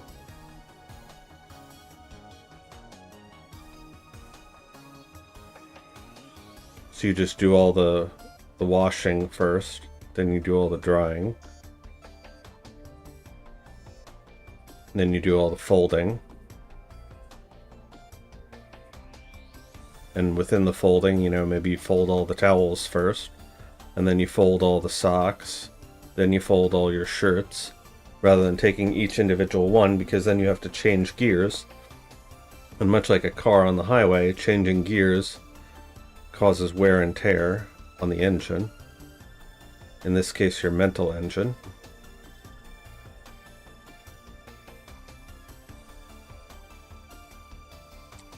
It's like this, I could just sit here and even in like a sleepy half hypnotic state, I could still do this. Because it doesn't require any real thinking on my part. And so figuring out little tricks and hacks like that also is in keeping with what we were talking about before about systems versus goals and trying to automate your life.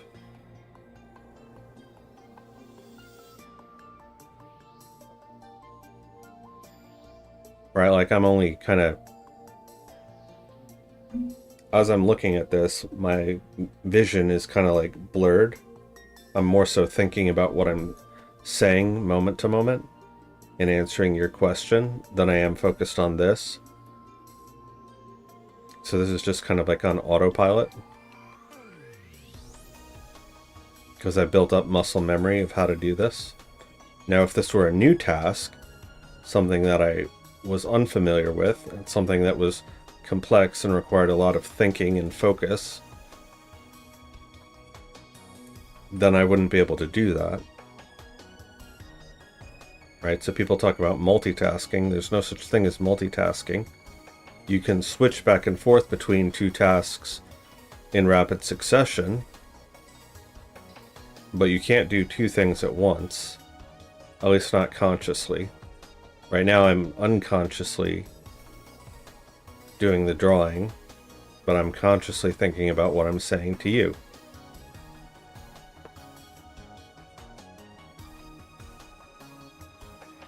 Or I guess subconsciously would be a better way of putting it.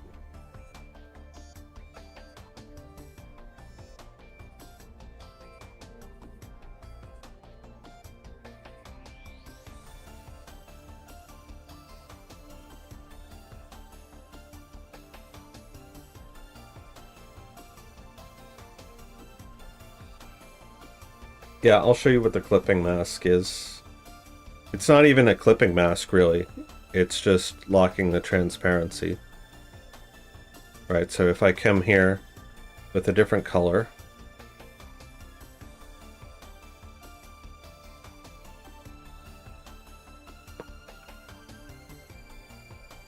whereas if I turn that off, then it's coloring outside the lines.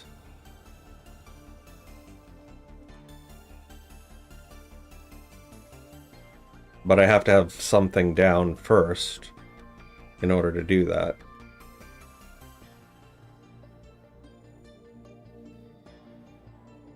I guess it's kind of like a clipping mask.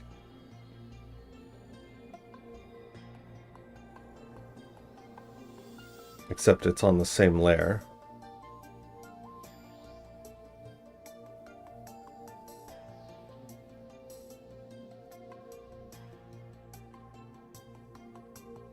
I'm just using whatever this icon is here. So this one, this is the clipping mask. So this would clip it back to whatever layer is below it.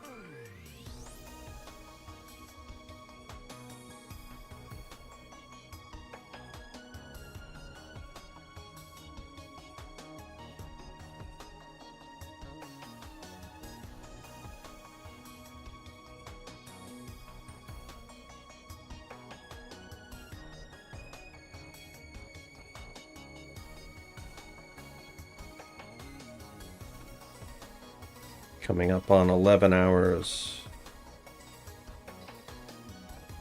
I don't know that I'm going to get the coloring finished for 12 hours.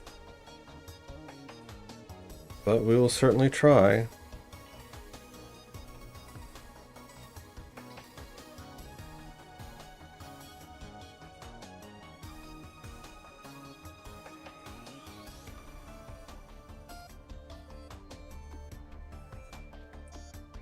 Like a rainbow in the dark.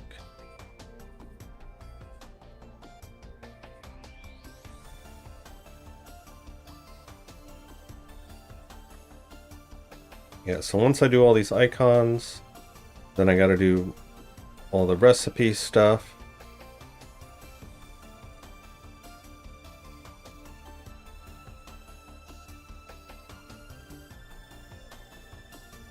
Brick.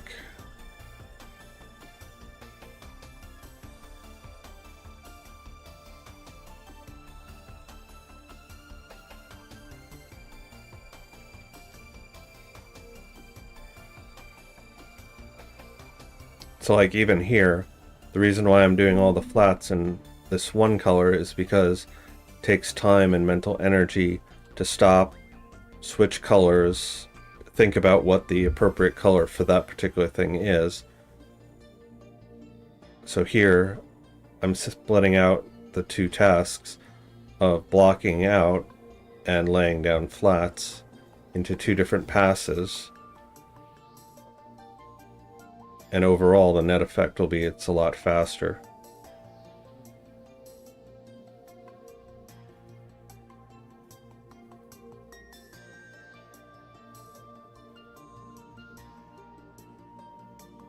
The Mothman Prophecy.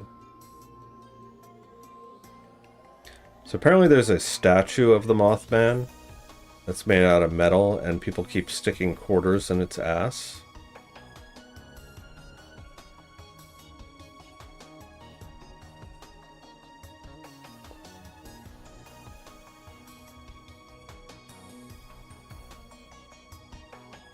Oh, he's so cute.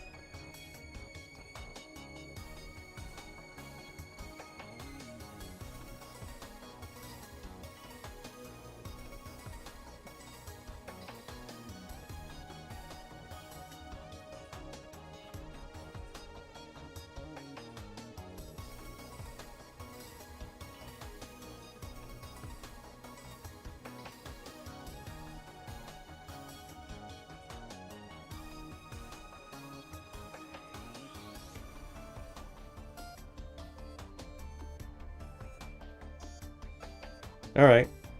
I'll see you in 10 to 20 minutes, I guess.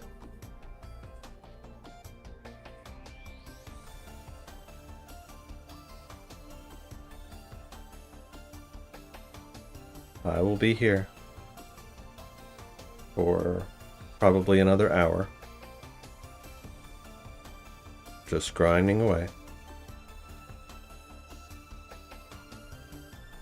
So like, even though this may seem somewhat tedious, I'm not actually burnt out by this at all.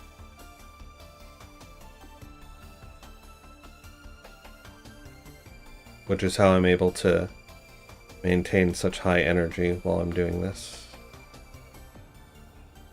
And go for so many hours. Because like, if there's something fun that you enjoy doing, you don't want to stop. Right? Like if you're hanging out with your friends or you're playing a really awesome video game, the time just flies by, and sometimes you don't even go to sleep. You just stay up all night hanging out or playing games because it's something that's fun and rejuvenating.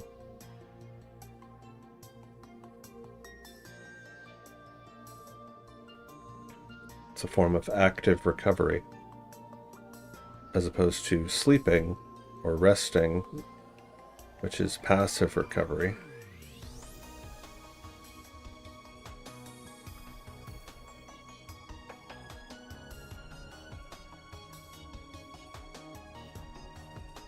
Active recovery is like where you spend energy, but you gain energy in the process.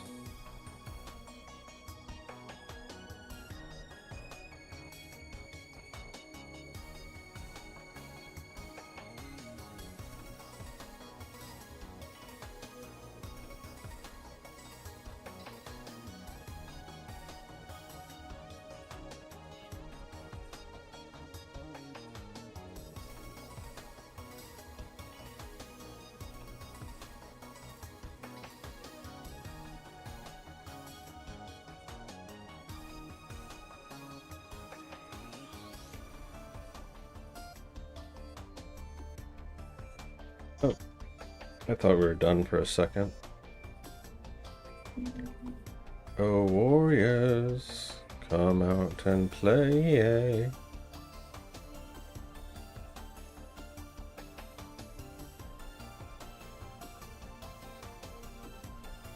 Nighty McNightface.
Right. That's 2 sheets down. There's 1 more to go.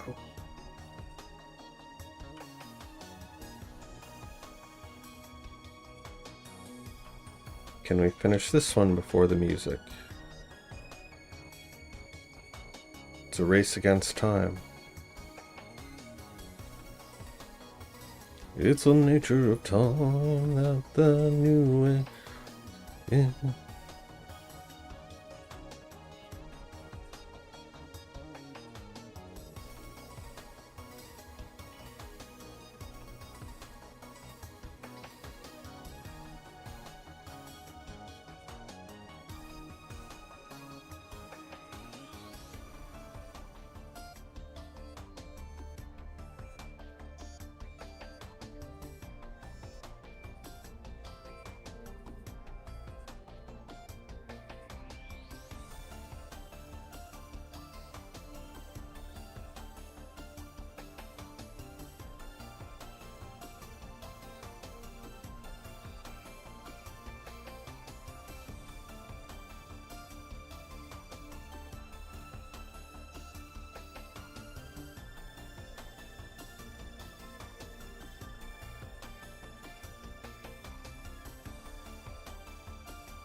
Hey, Catfish.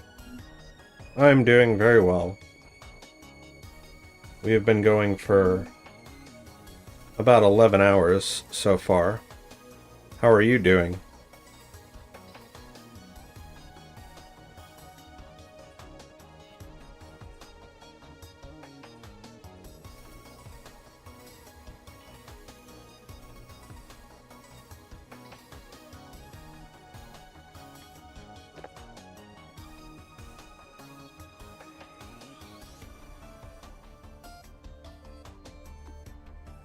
Just got off of work.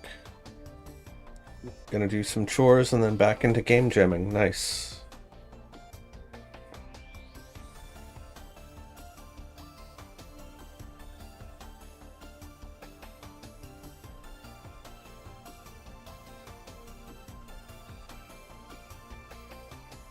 Give me a second here. I'll show you what we've been working on.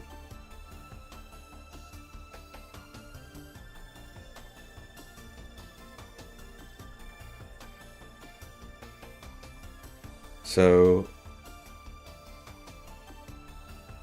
these are all the icons that we made on day 5 of the game jam.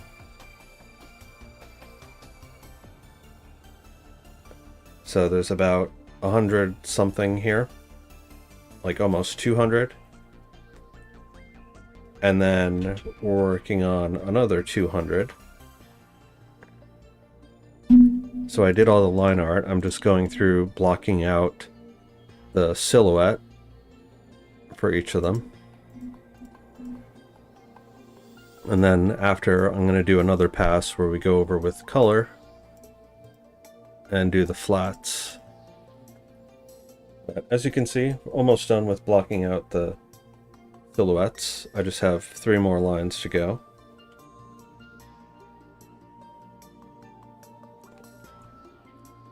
Which is good because I'm probably going to stop in about an hour to rest and do some recovery. Maybe take a nap or go for a walk. And then be back later in the afternoon to stream again.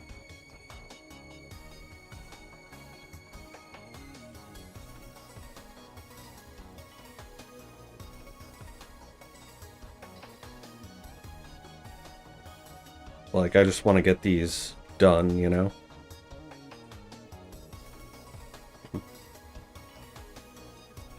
This manatee is doing the Mr. Burns hand rub. Excellent. Yep. I was just saying, like, actually, even though I've been going for so long, this is not actually burning me out. If anything, it's kind of energizing me.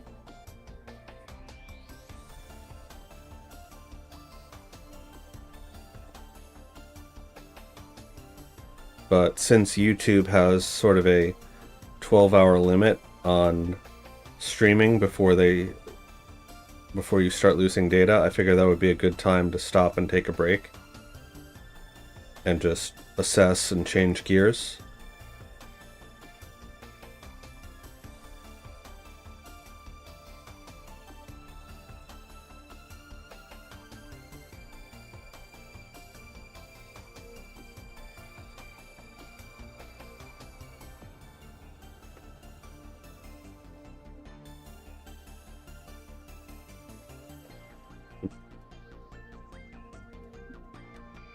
Just a little guy?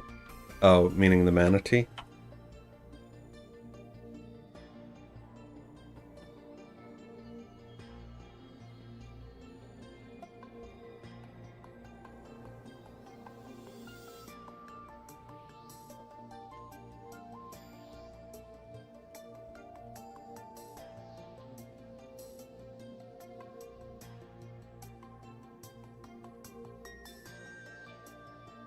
You're gonna hand draw stuff and then overdraw it on the computer?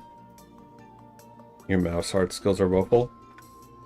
Get yourself a tablet, my friend. You will never go back.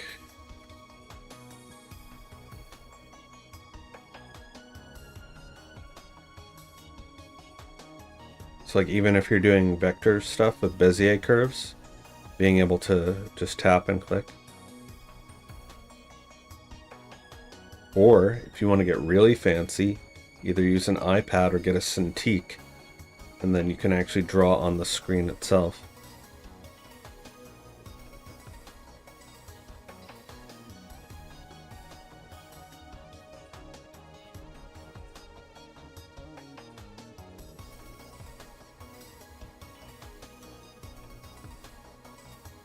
Because being able to draw on the screen the same way that you draw by hand is wonderful.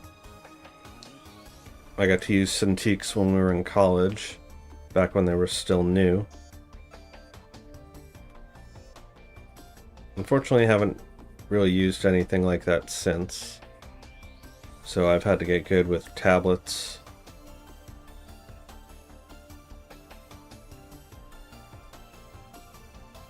Which is fine. Tablets are great.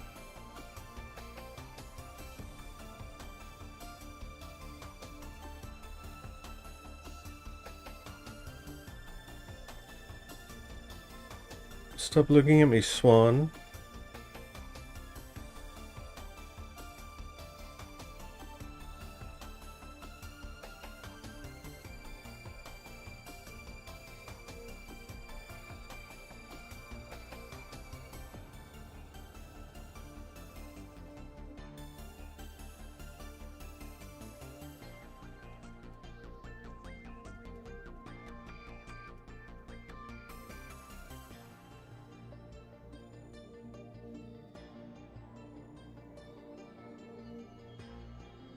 But yeah, I was just saying how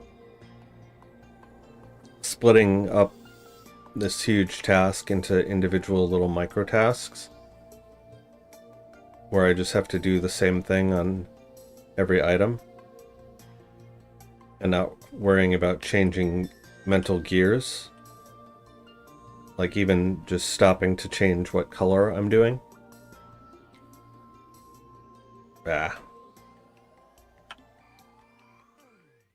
Right, like even something like that costs time.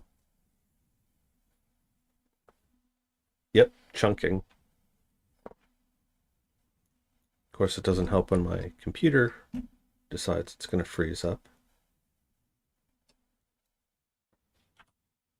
Alright, so the music has ended, but since I'm almost at the very end here, I'm just going to plow through this in silence for a second. Yeah, I call it like the one-man assembly line.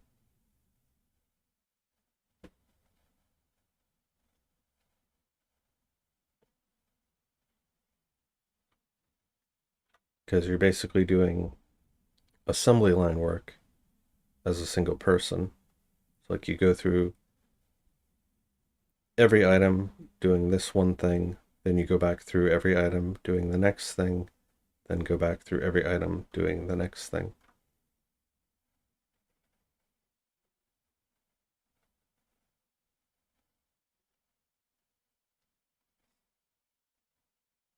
One Piece flow. Did that series finally end? Meaning One Piece.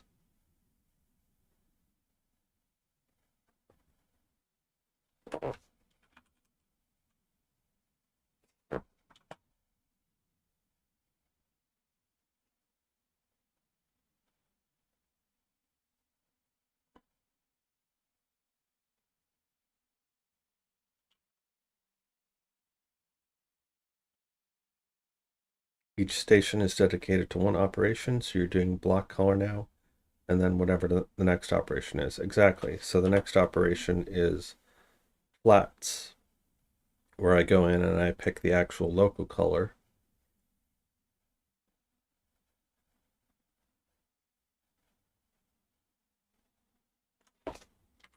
All right. I'm almost there. Yeah, I'm almost there.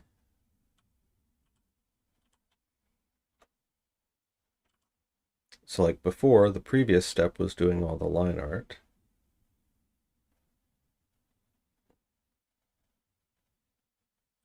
And so I chunked that as well. So I had the frame that I'm using to scale them, and I just had a whole row of those. So I just go down the line, and then once that row's done, just shift the whole line up and go on to the next one. Da, da, da, da, da, da, da, da, da, da.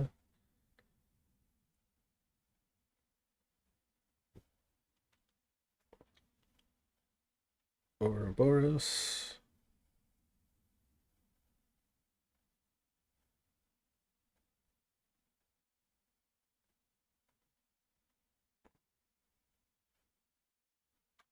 Right. Possession is 9/10 of the law. But do you know what the other 1/10 is?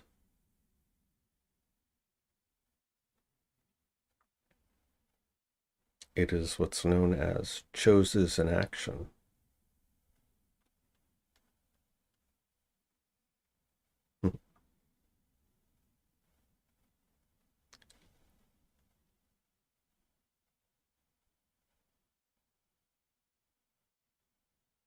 All right, I'm gonna put music on. Uh,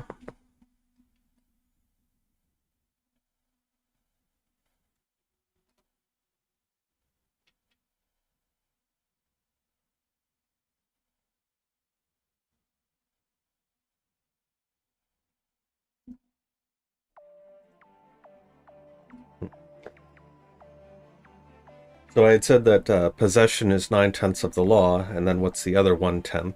The other 1/10 is what's known as choses in action, right? So CHOSES in action. Basically, what that means is that whoever is holding the property isn't the rightful owner of the property. So, for instance, if I steal something from you, I'm in possession of it, but I'm not the lawful owner of it.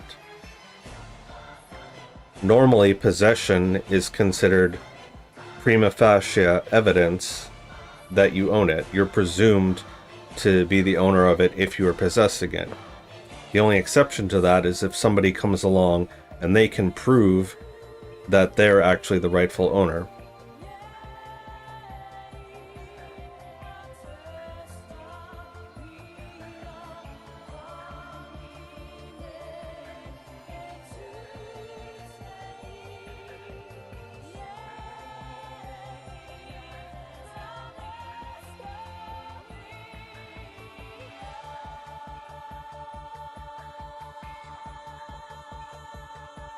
Of course, it's French.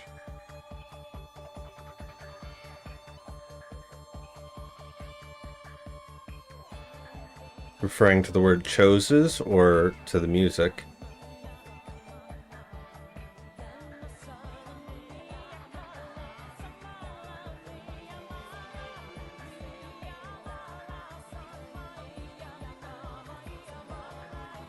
Choses, yeah.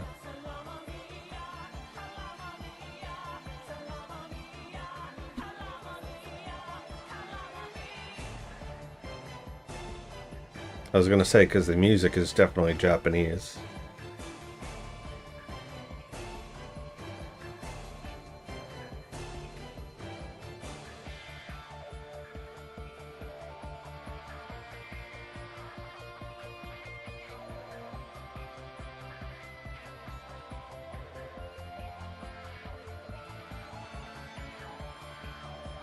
I love this song. We're on the final hour.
Oh, starting to lag.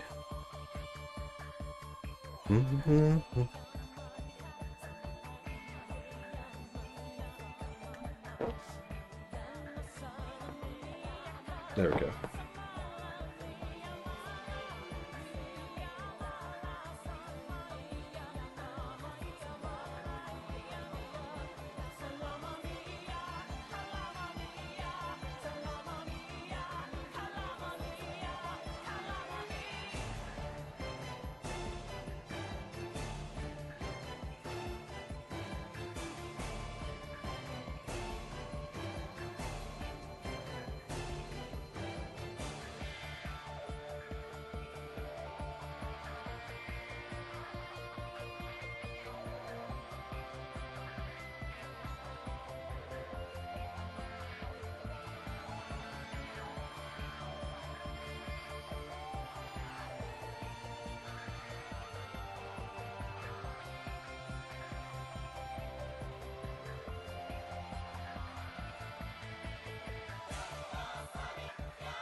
Manic Pixie Dream Girl.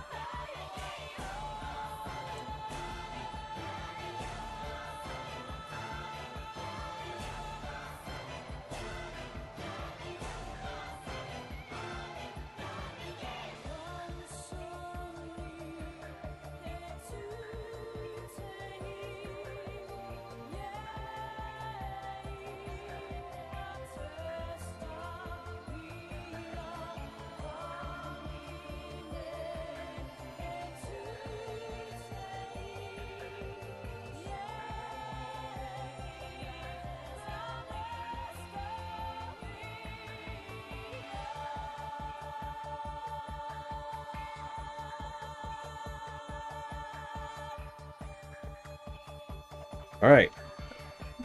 That's all the block-ins done.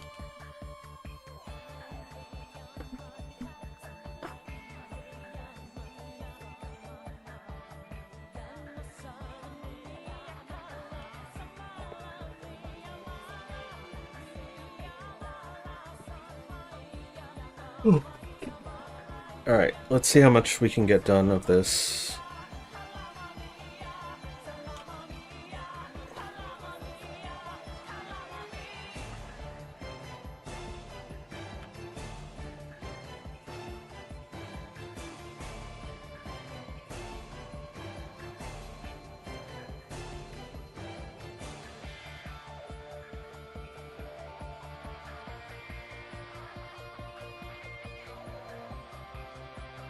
Alright, lock you, lock you, lock you.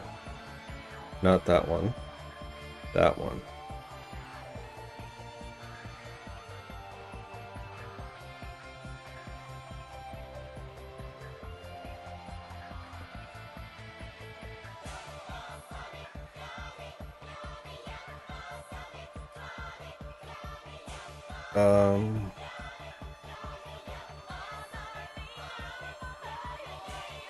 Kind of like a brownish color for you.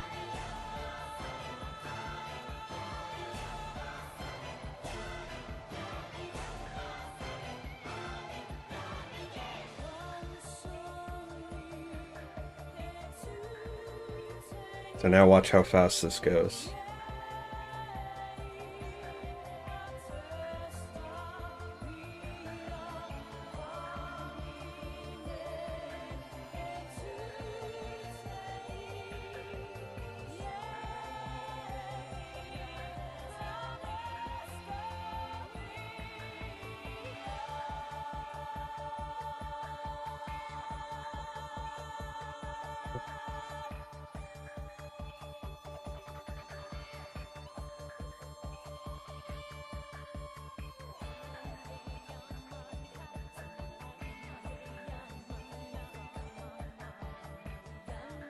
So this is just picking the local colors.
And since I did it in flesh color, anything that's already flesh color doesn't really have to change.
And I'm also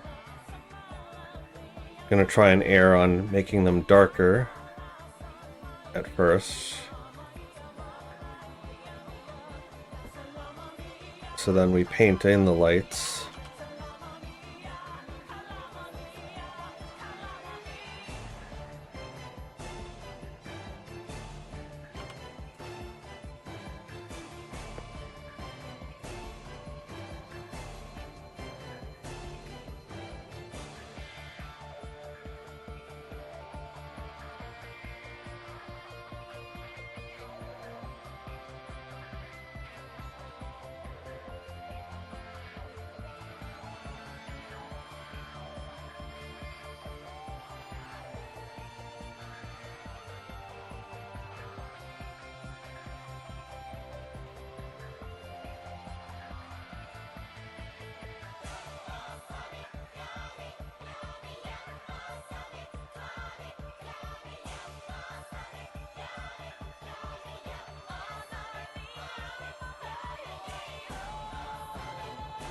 I feel like how quick that was.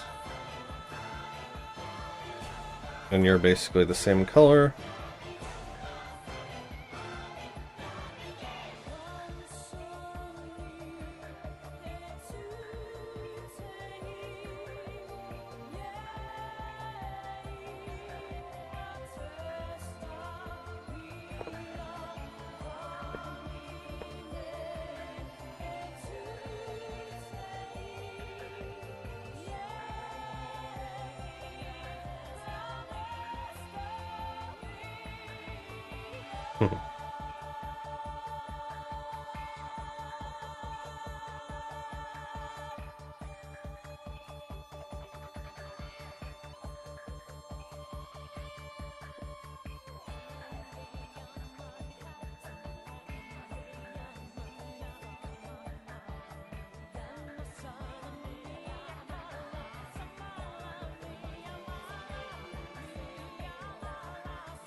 Also working from back to front whenever possible.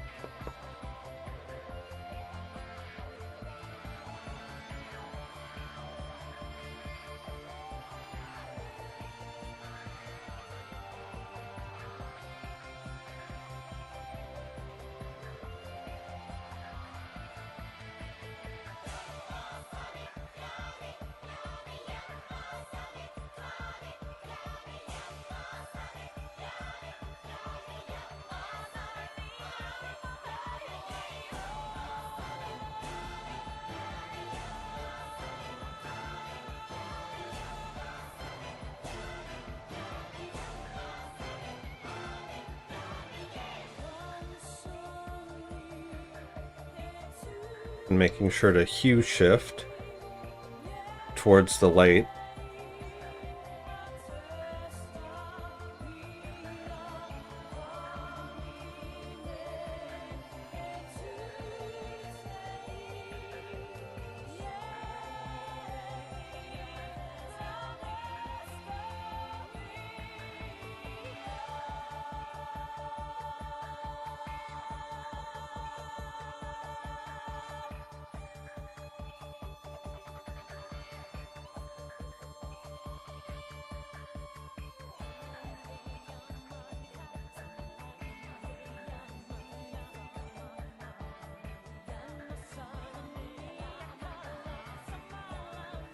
Um,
just going around the wheel.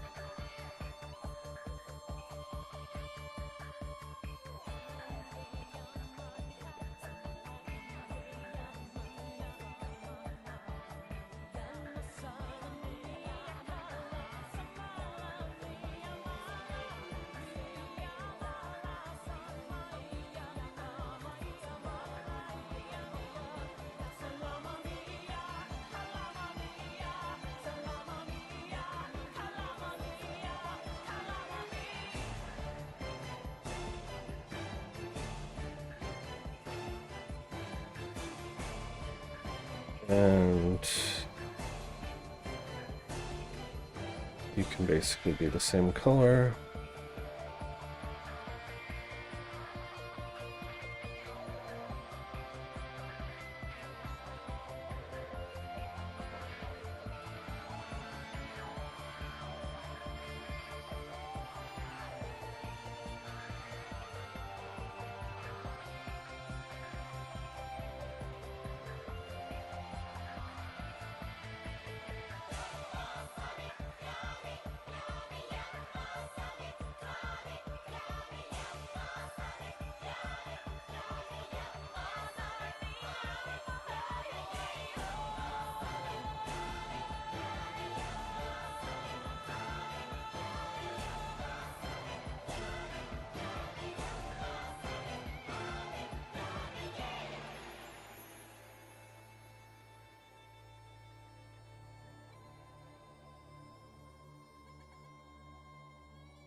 And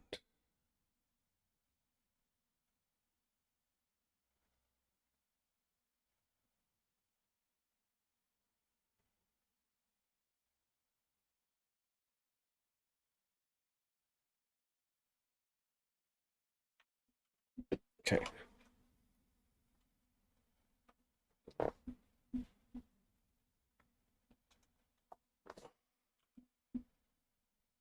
feel like this should be a little bluer.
That's about a little better.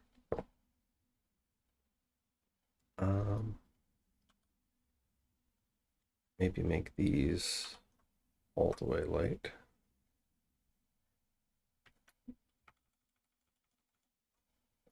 Yeah, that's better.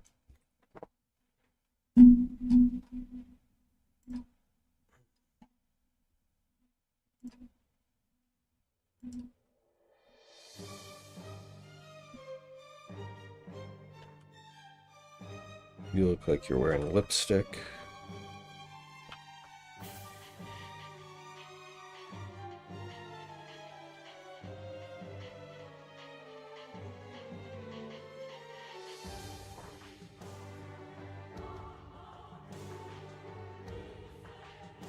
That's better.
Uh,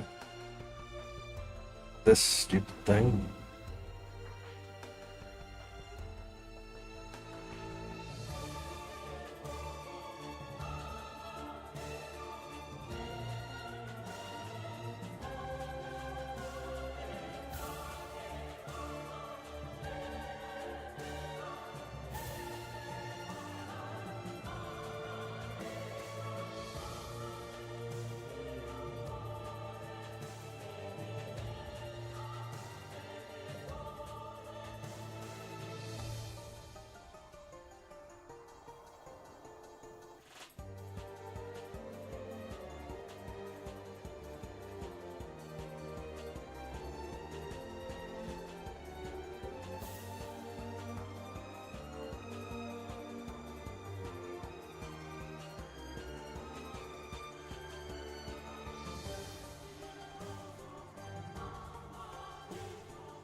Yep, coloring with actual colors now.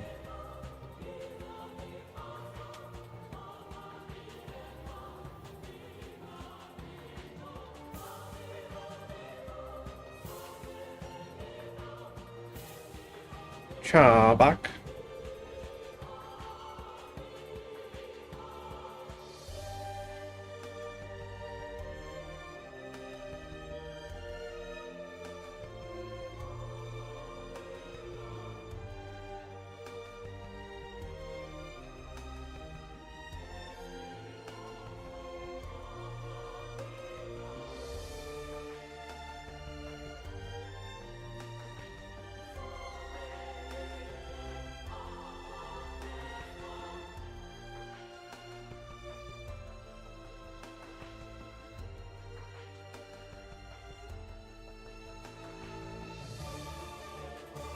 Oh, look how quickly that's going, chat. What was this? This was Citrine.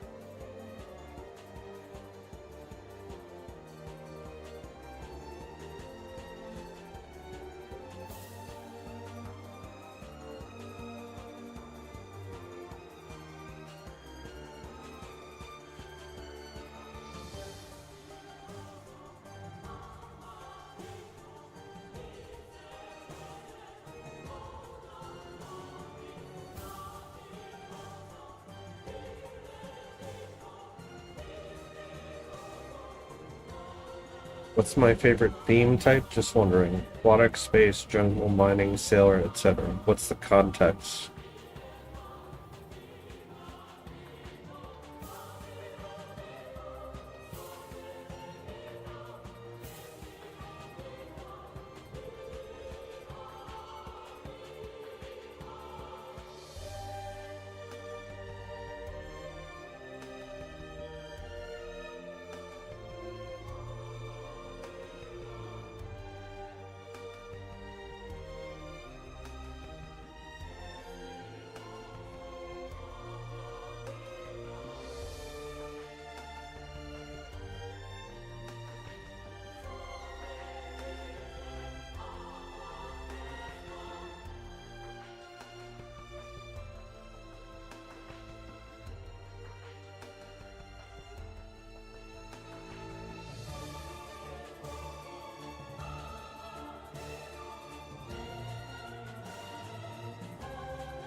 say medieval out of those options.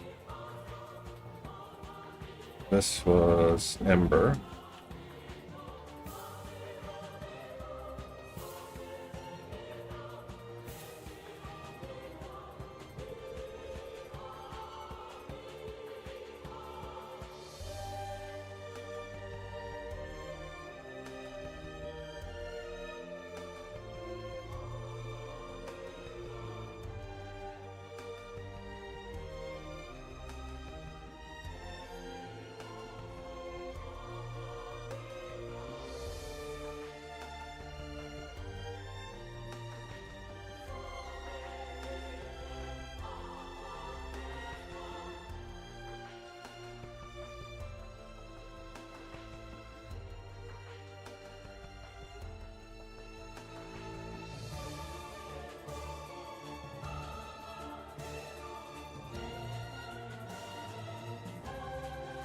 I would probably say.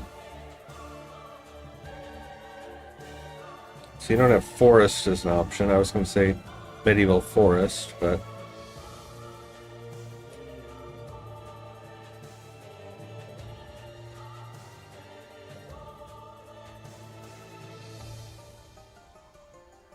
I guess medieval aquatic would work.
About 15 minutes.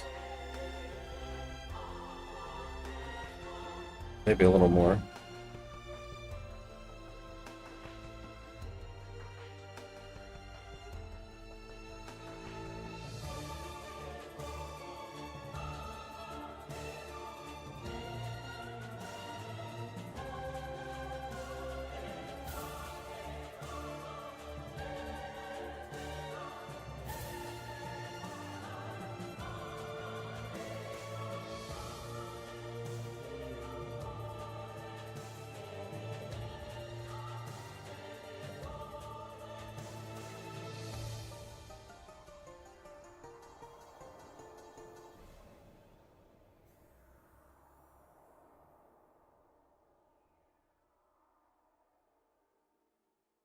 So something you may or may not have noticed me doing here is that as I'm going lighter or darker, I'm also hue shifting. So as I'm going lighter, I'm shifting towards yellow from either end, and as I'm going darker, I'm shifting away from yellow. And if I'm at yellow and I still need to go lighter, then I go more desaturated towards white.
Alright, this song should take us to the end.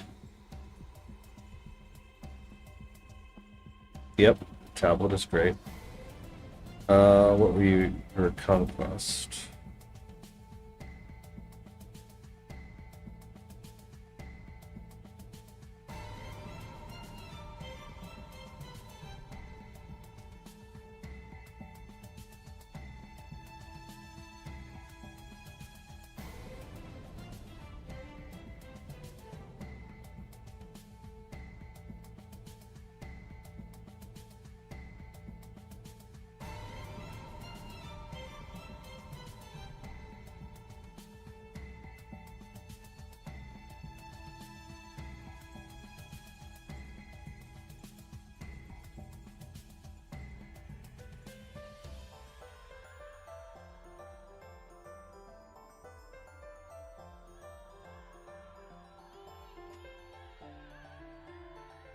They're basically the same colors.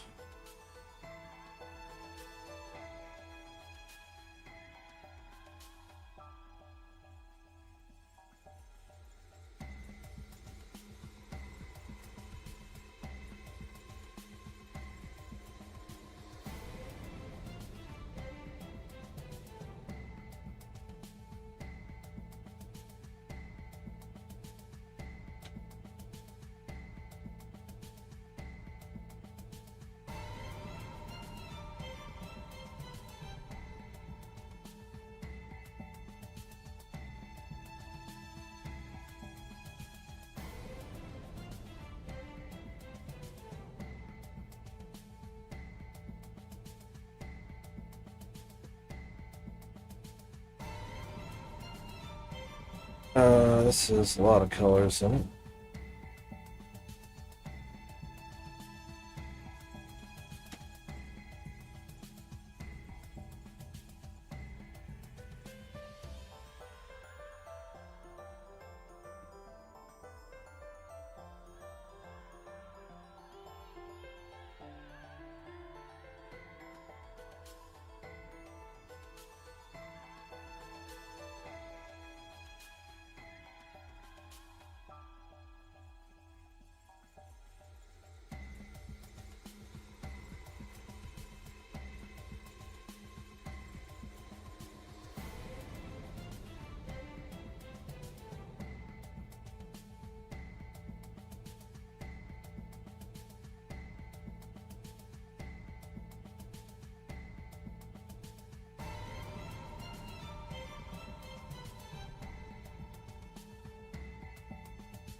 Nice. Um,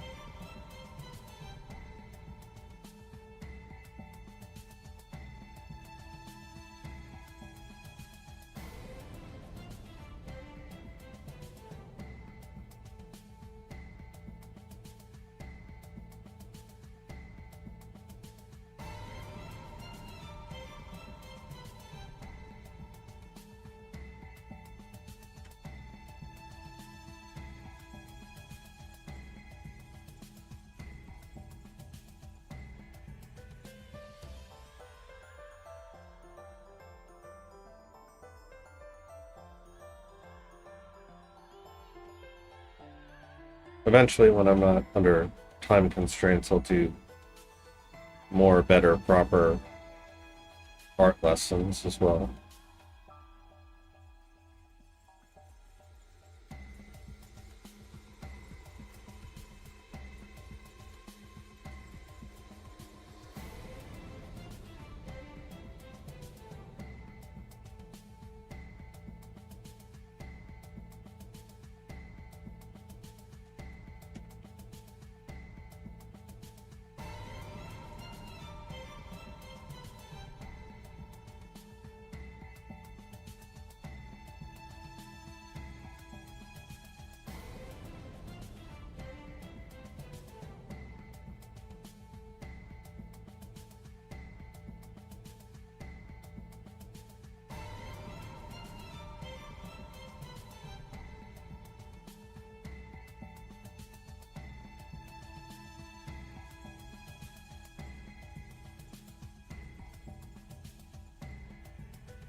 Yeah, so this goes back to what I was saying before. So you're saying you heard many stories about how artists who done art as a hobby turn to hate it once it becomes their job. So this goes back to what I was saying before about finding that sweet spot between what you like to do and what society wants you to do. Or in other words, what somebody is willing to pay you to do.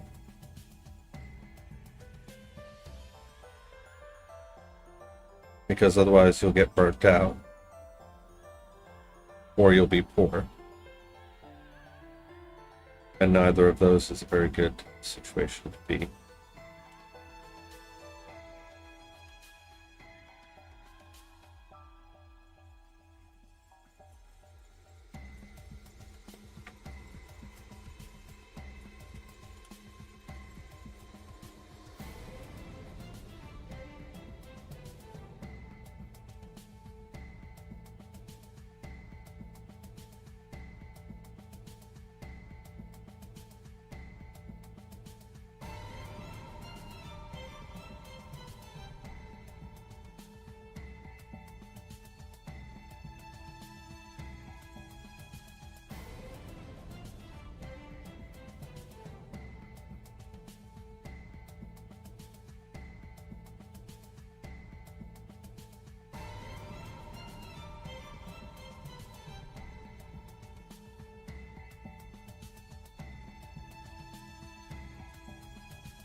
Yeah, it becomes the only option in order to gain income to survive.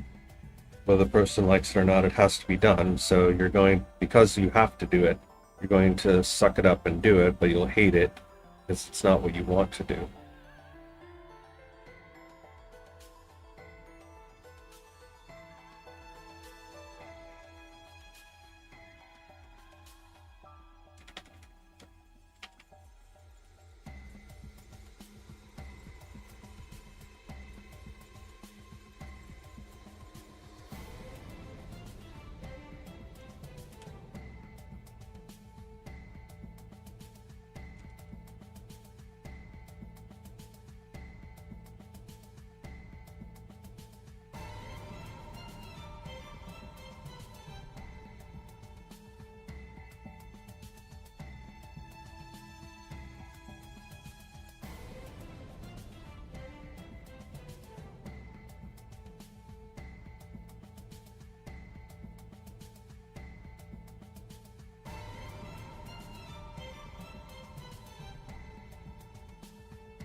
I have other talks about that coming out soon.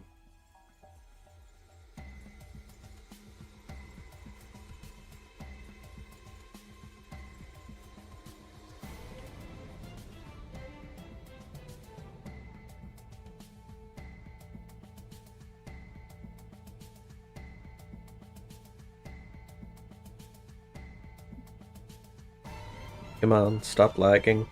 We're almost done.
Yeah, sorry if I'm not responding at the moment. I'm trying to just got like 10 minutes to finish as much of this as I can.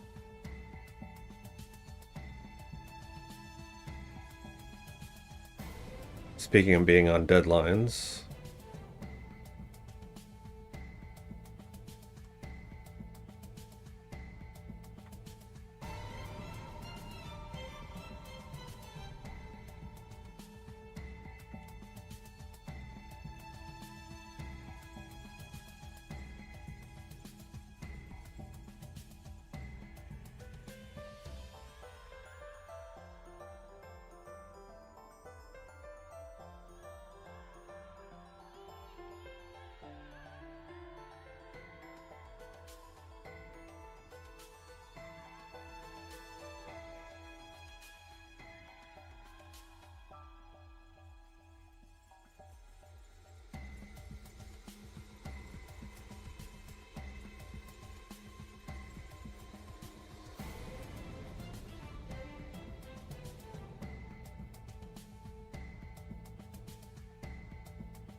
yeah, I'm gonna stop slightly before that, just so I can wrap up.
Okay.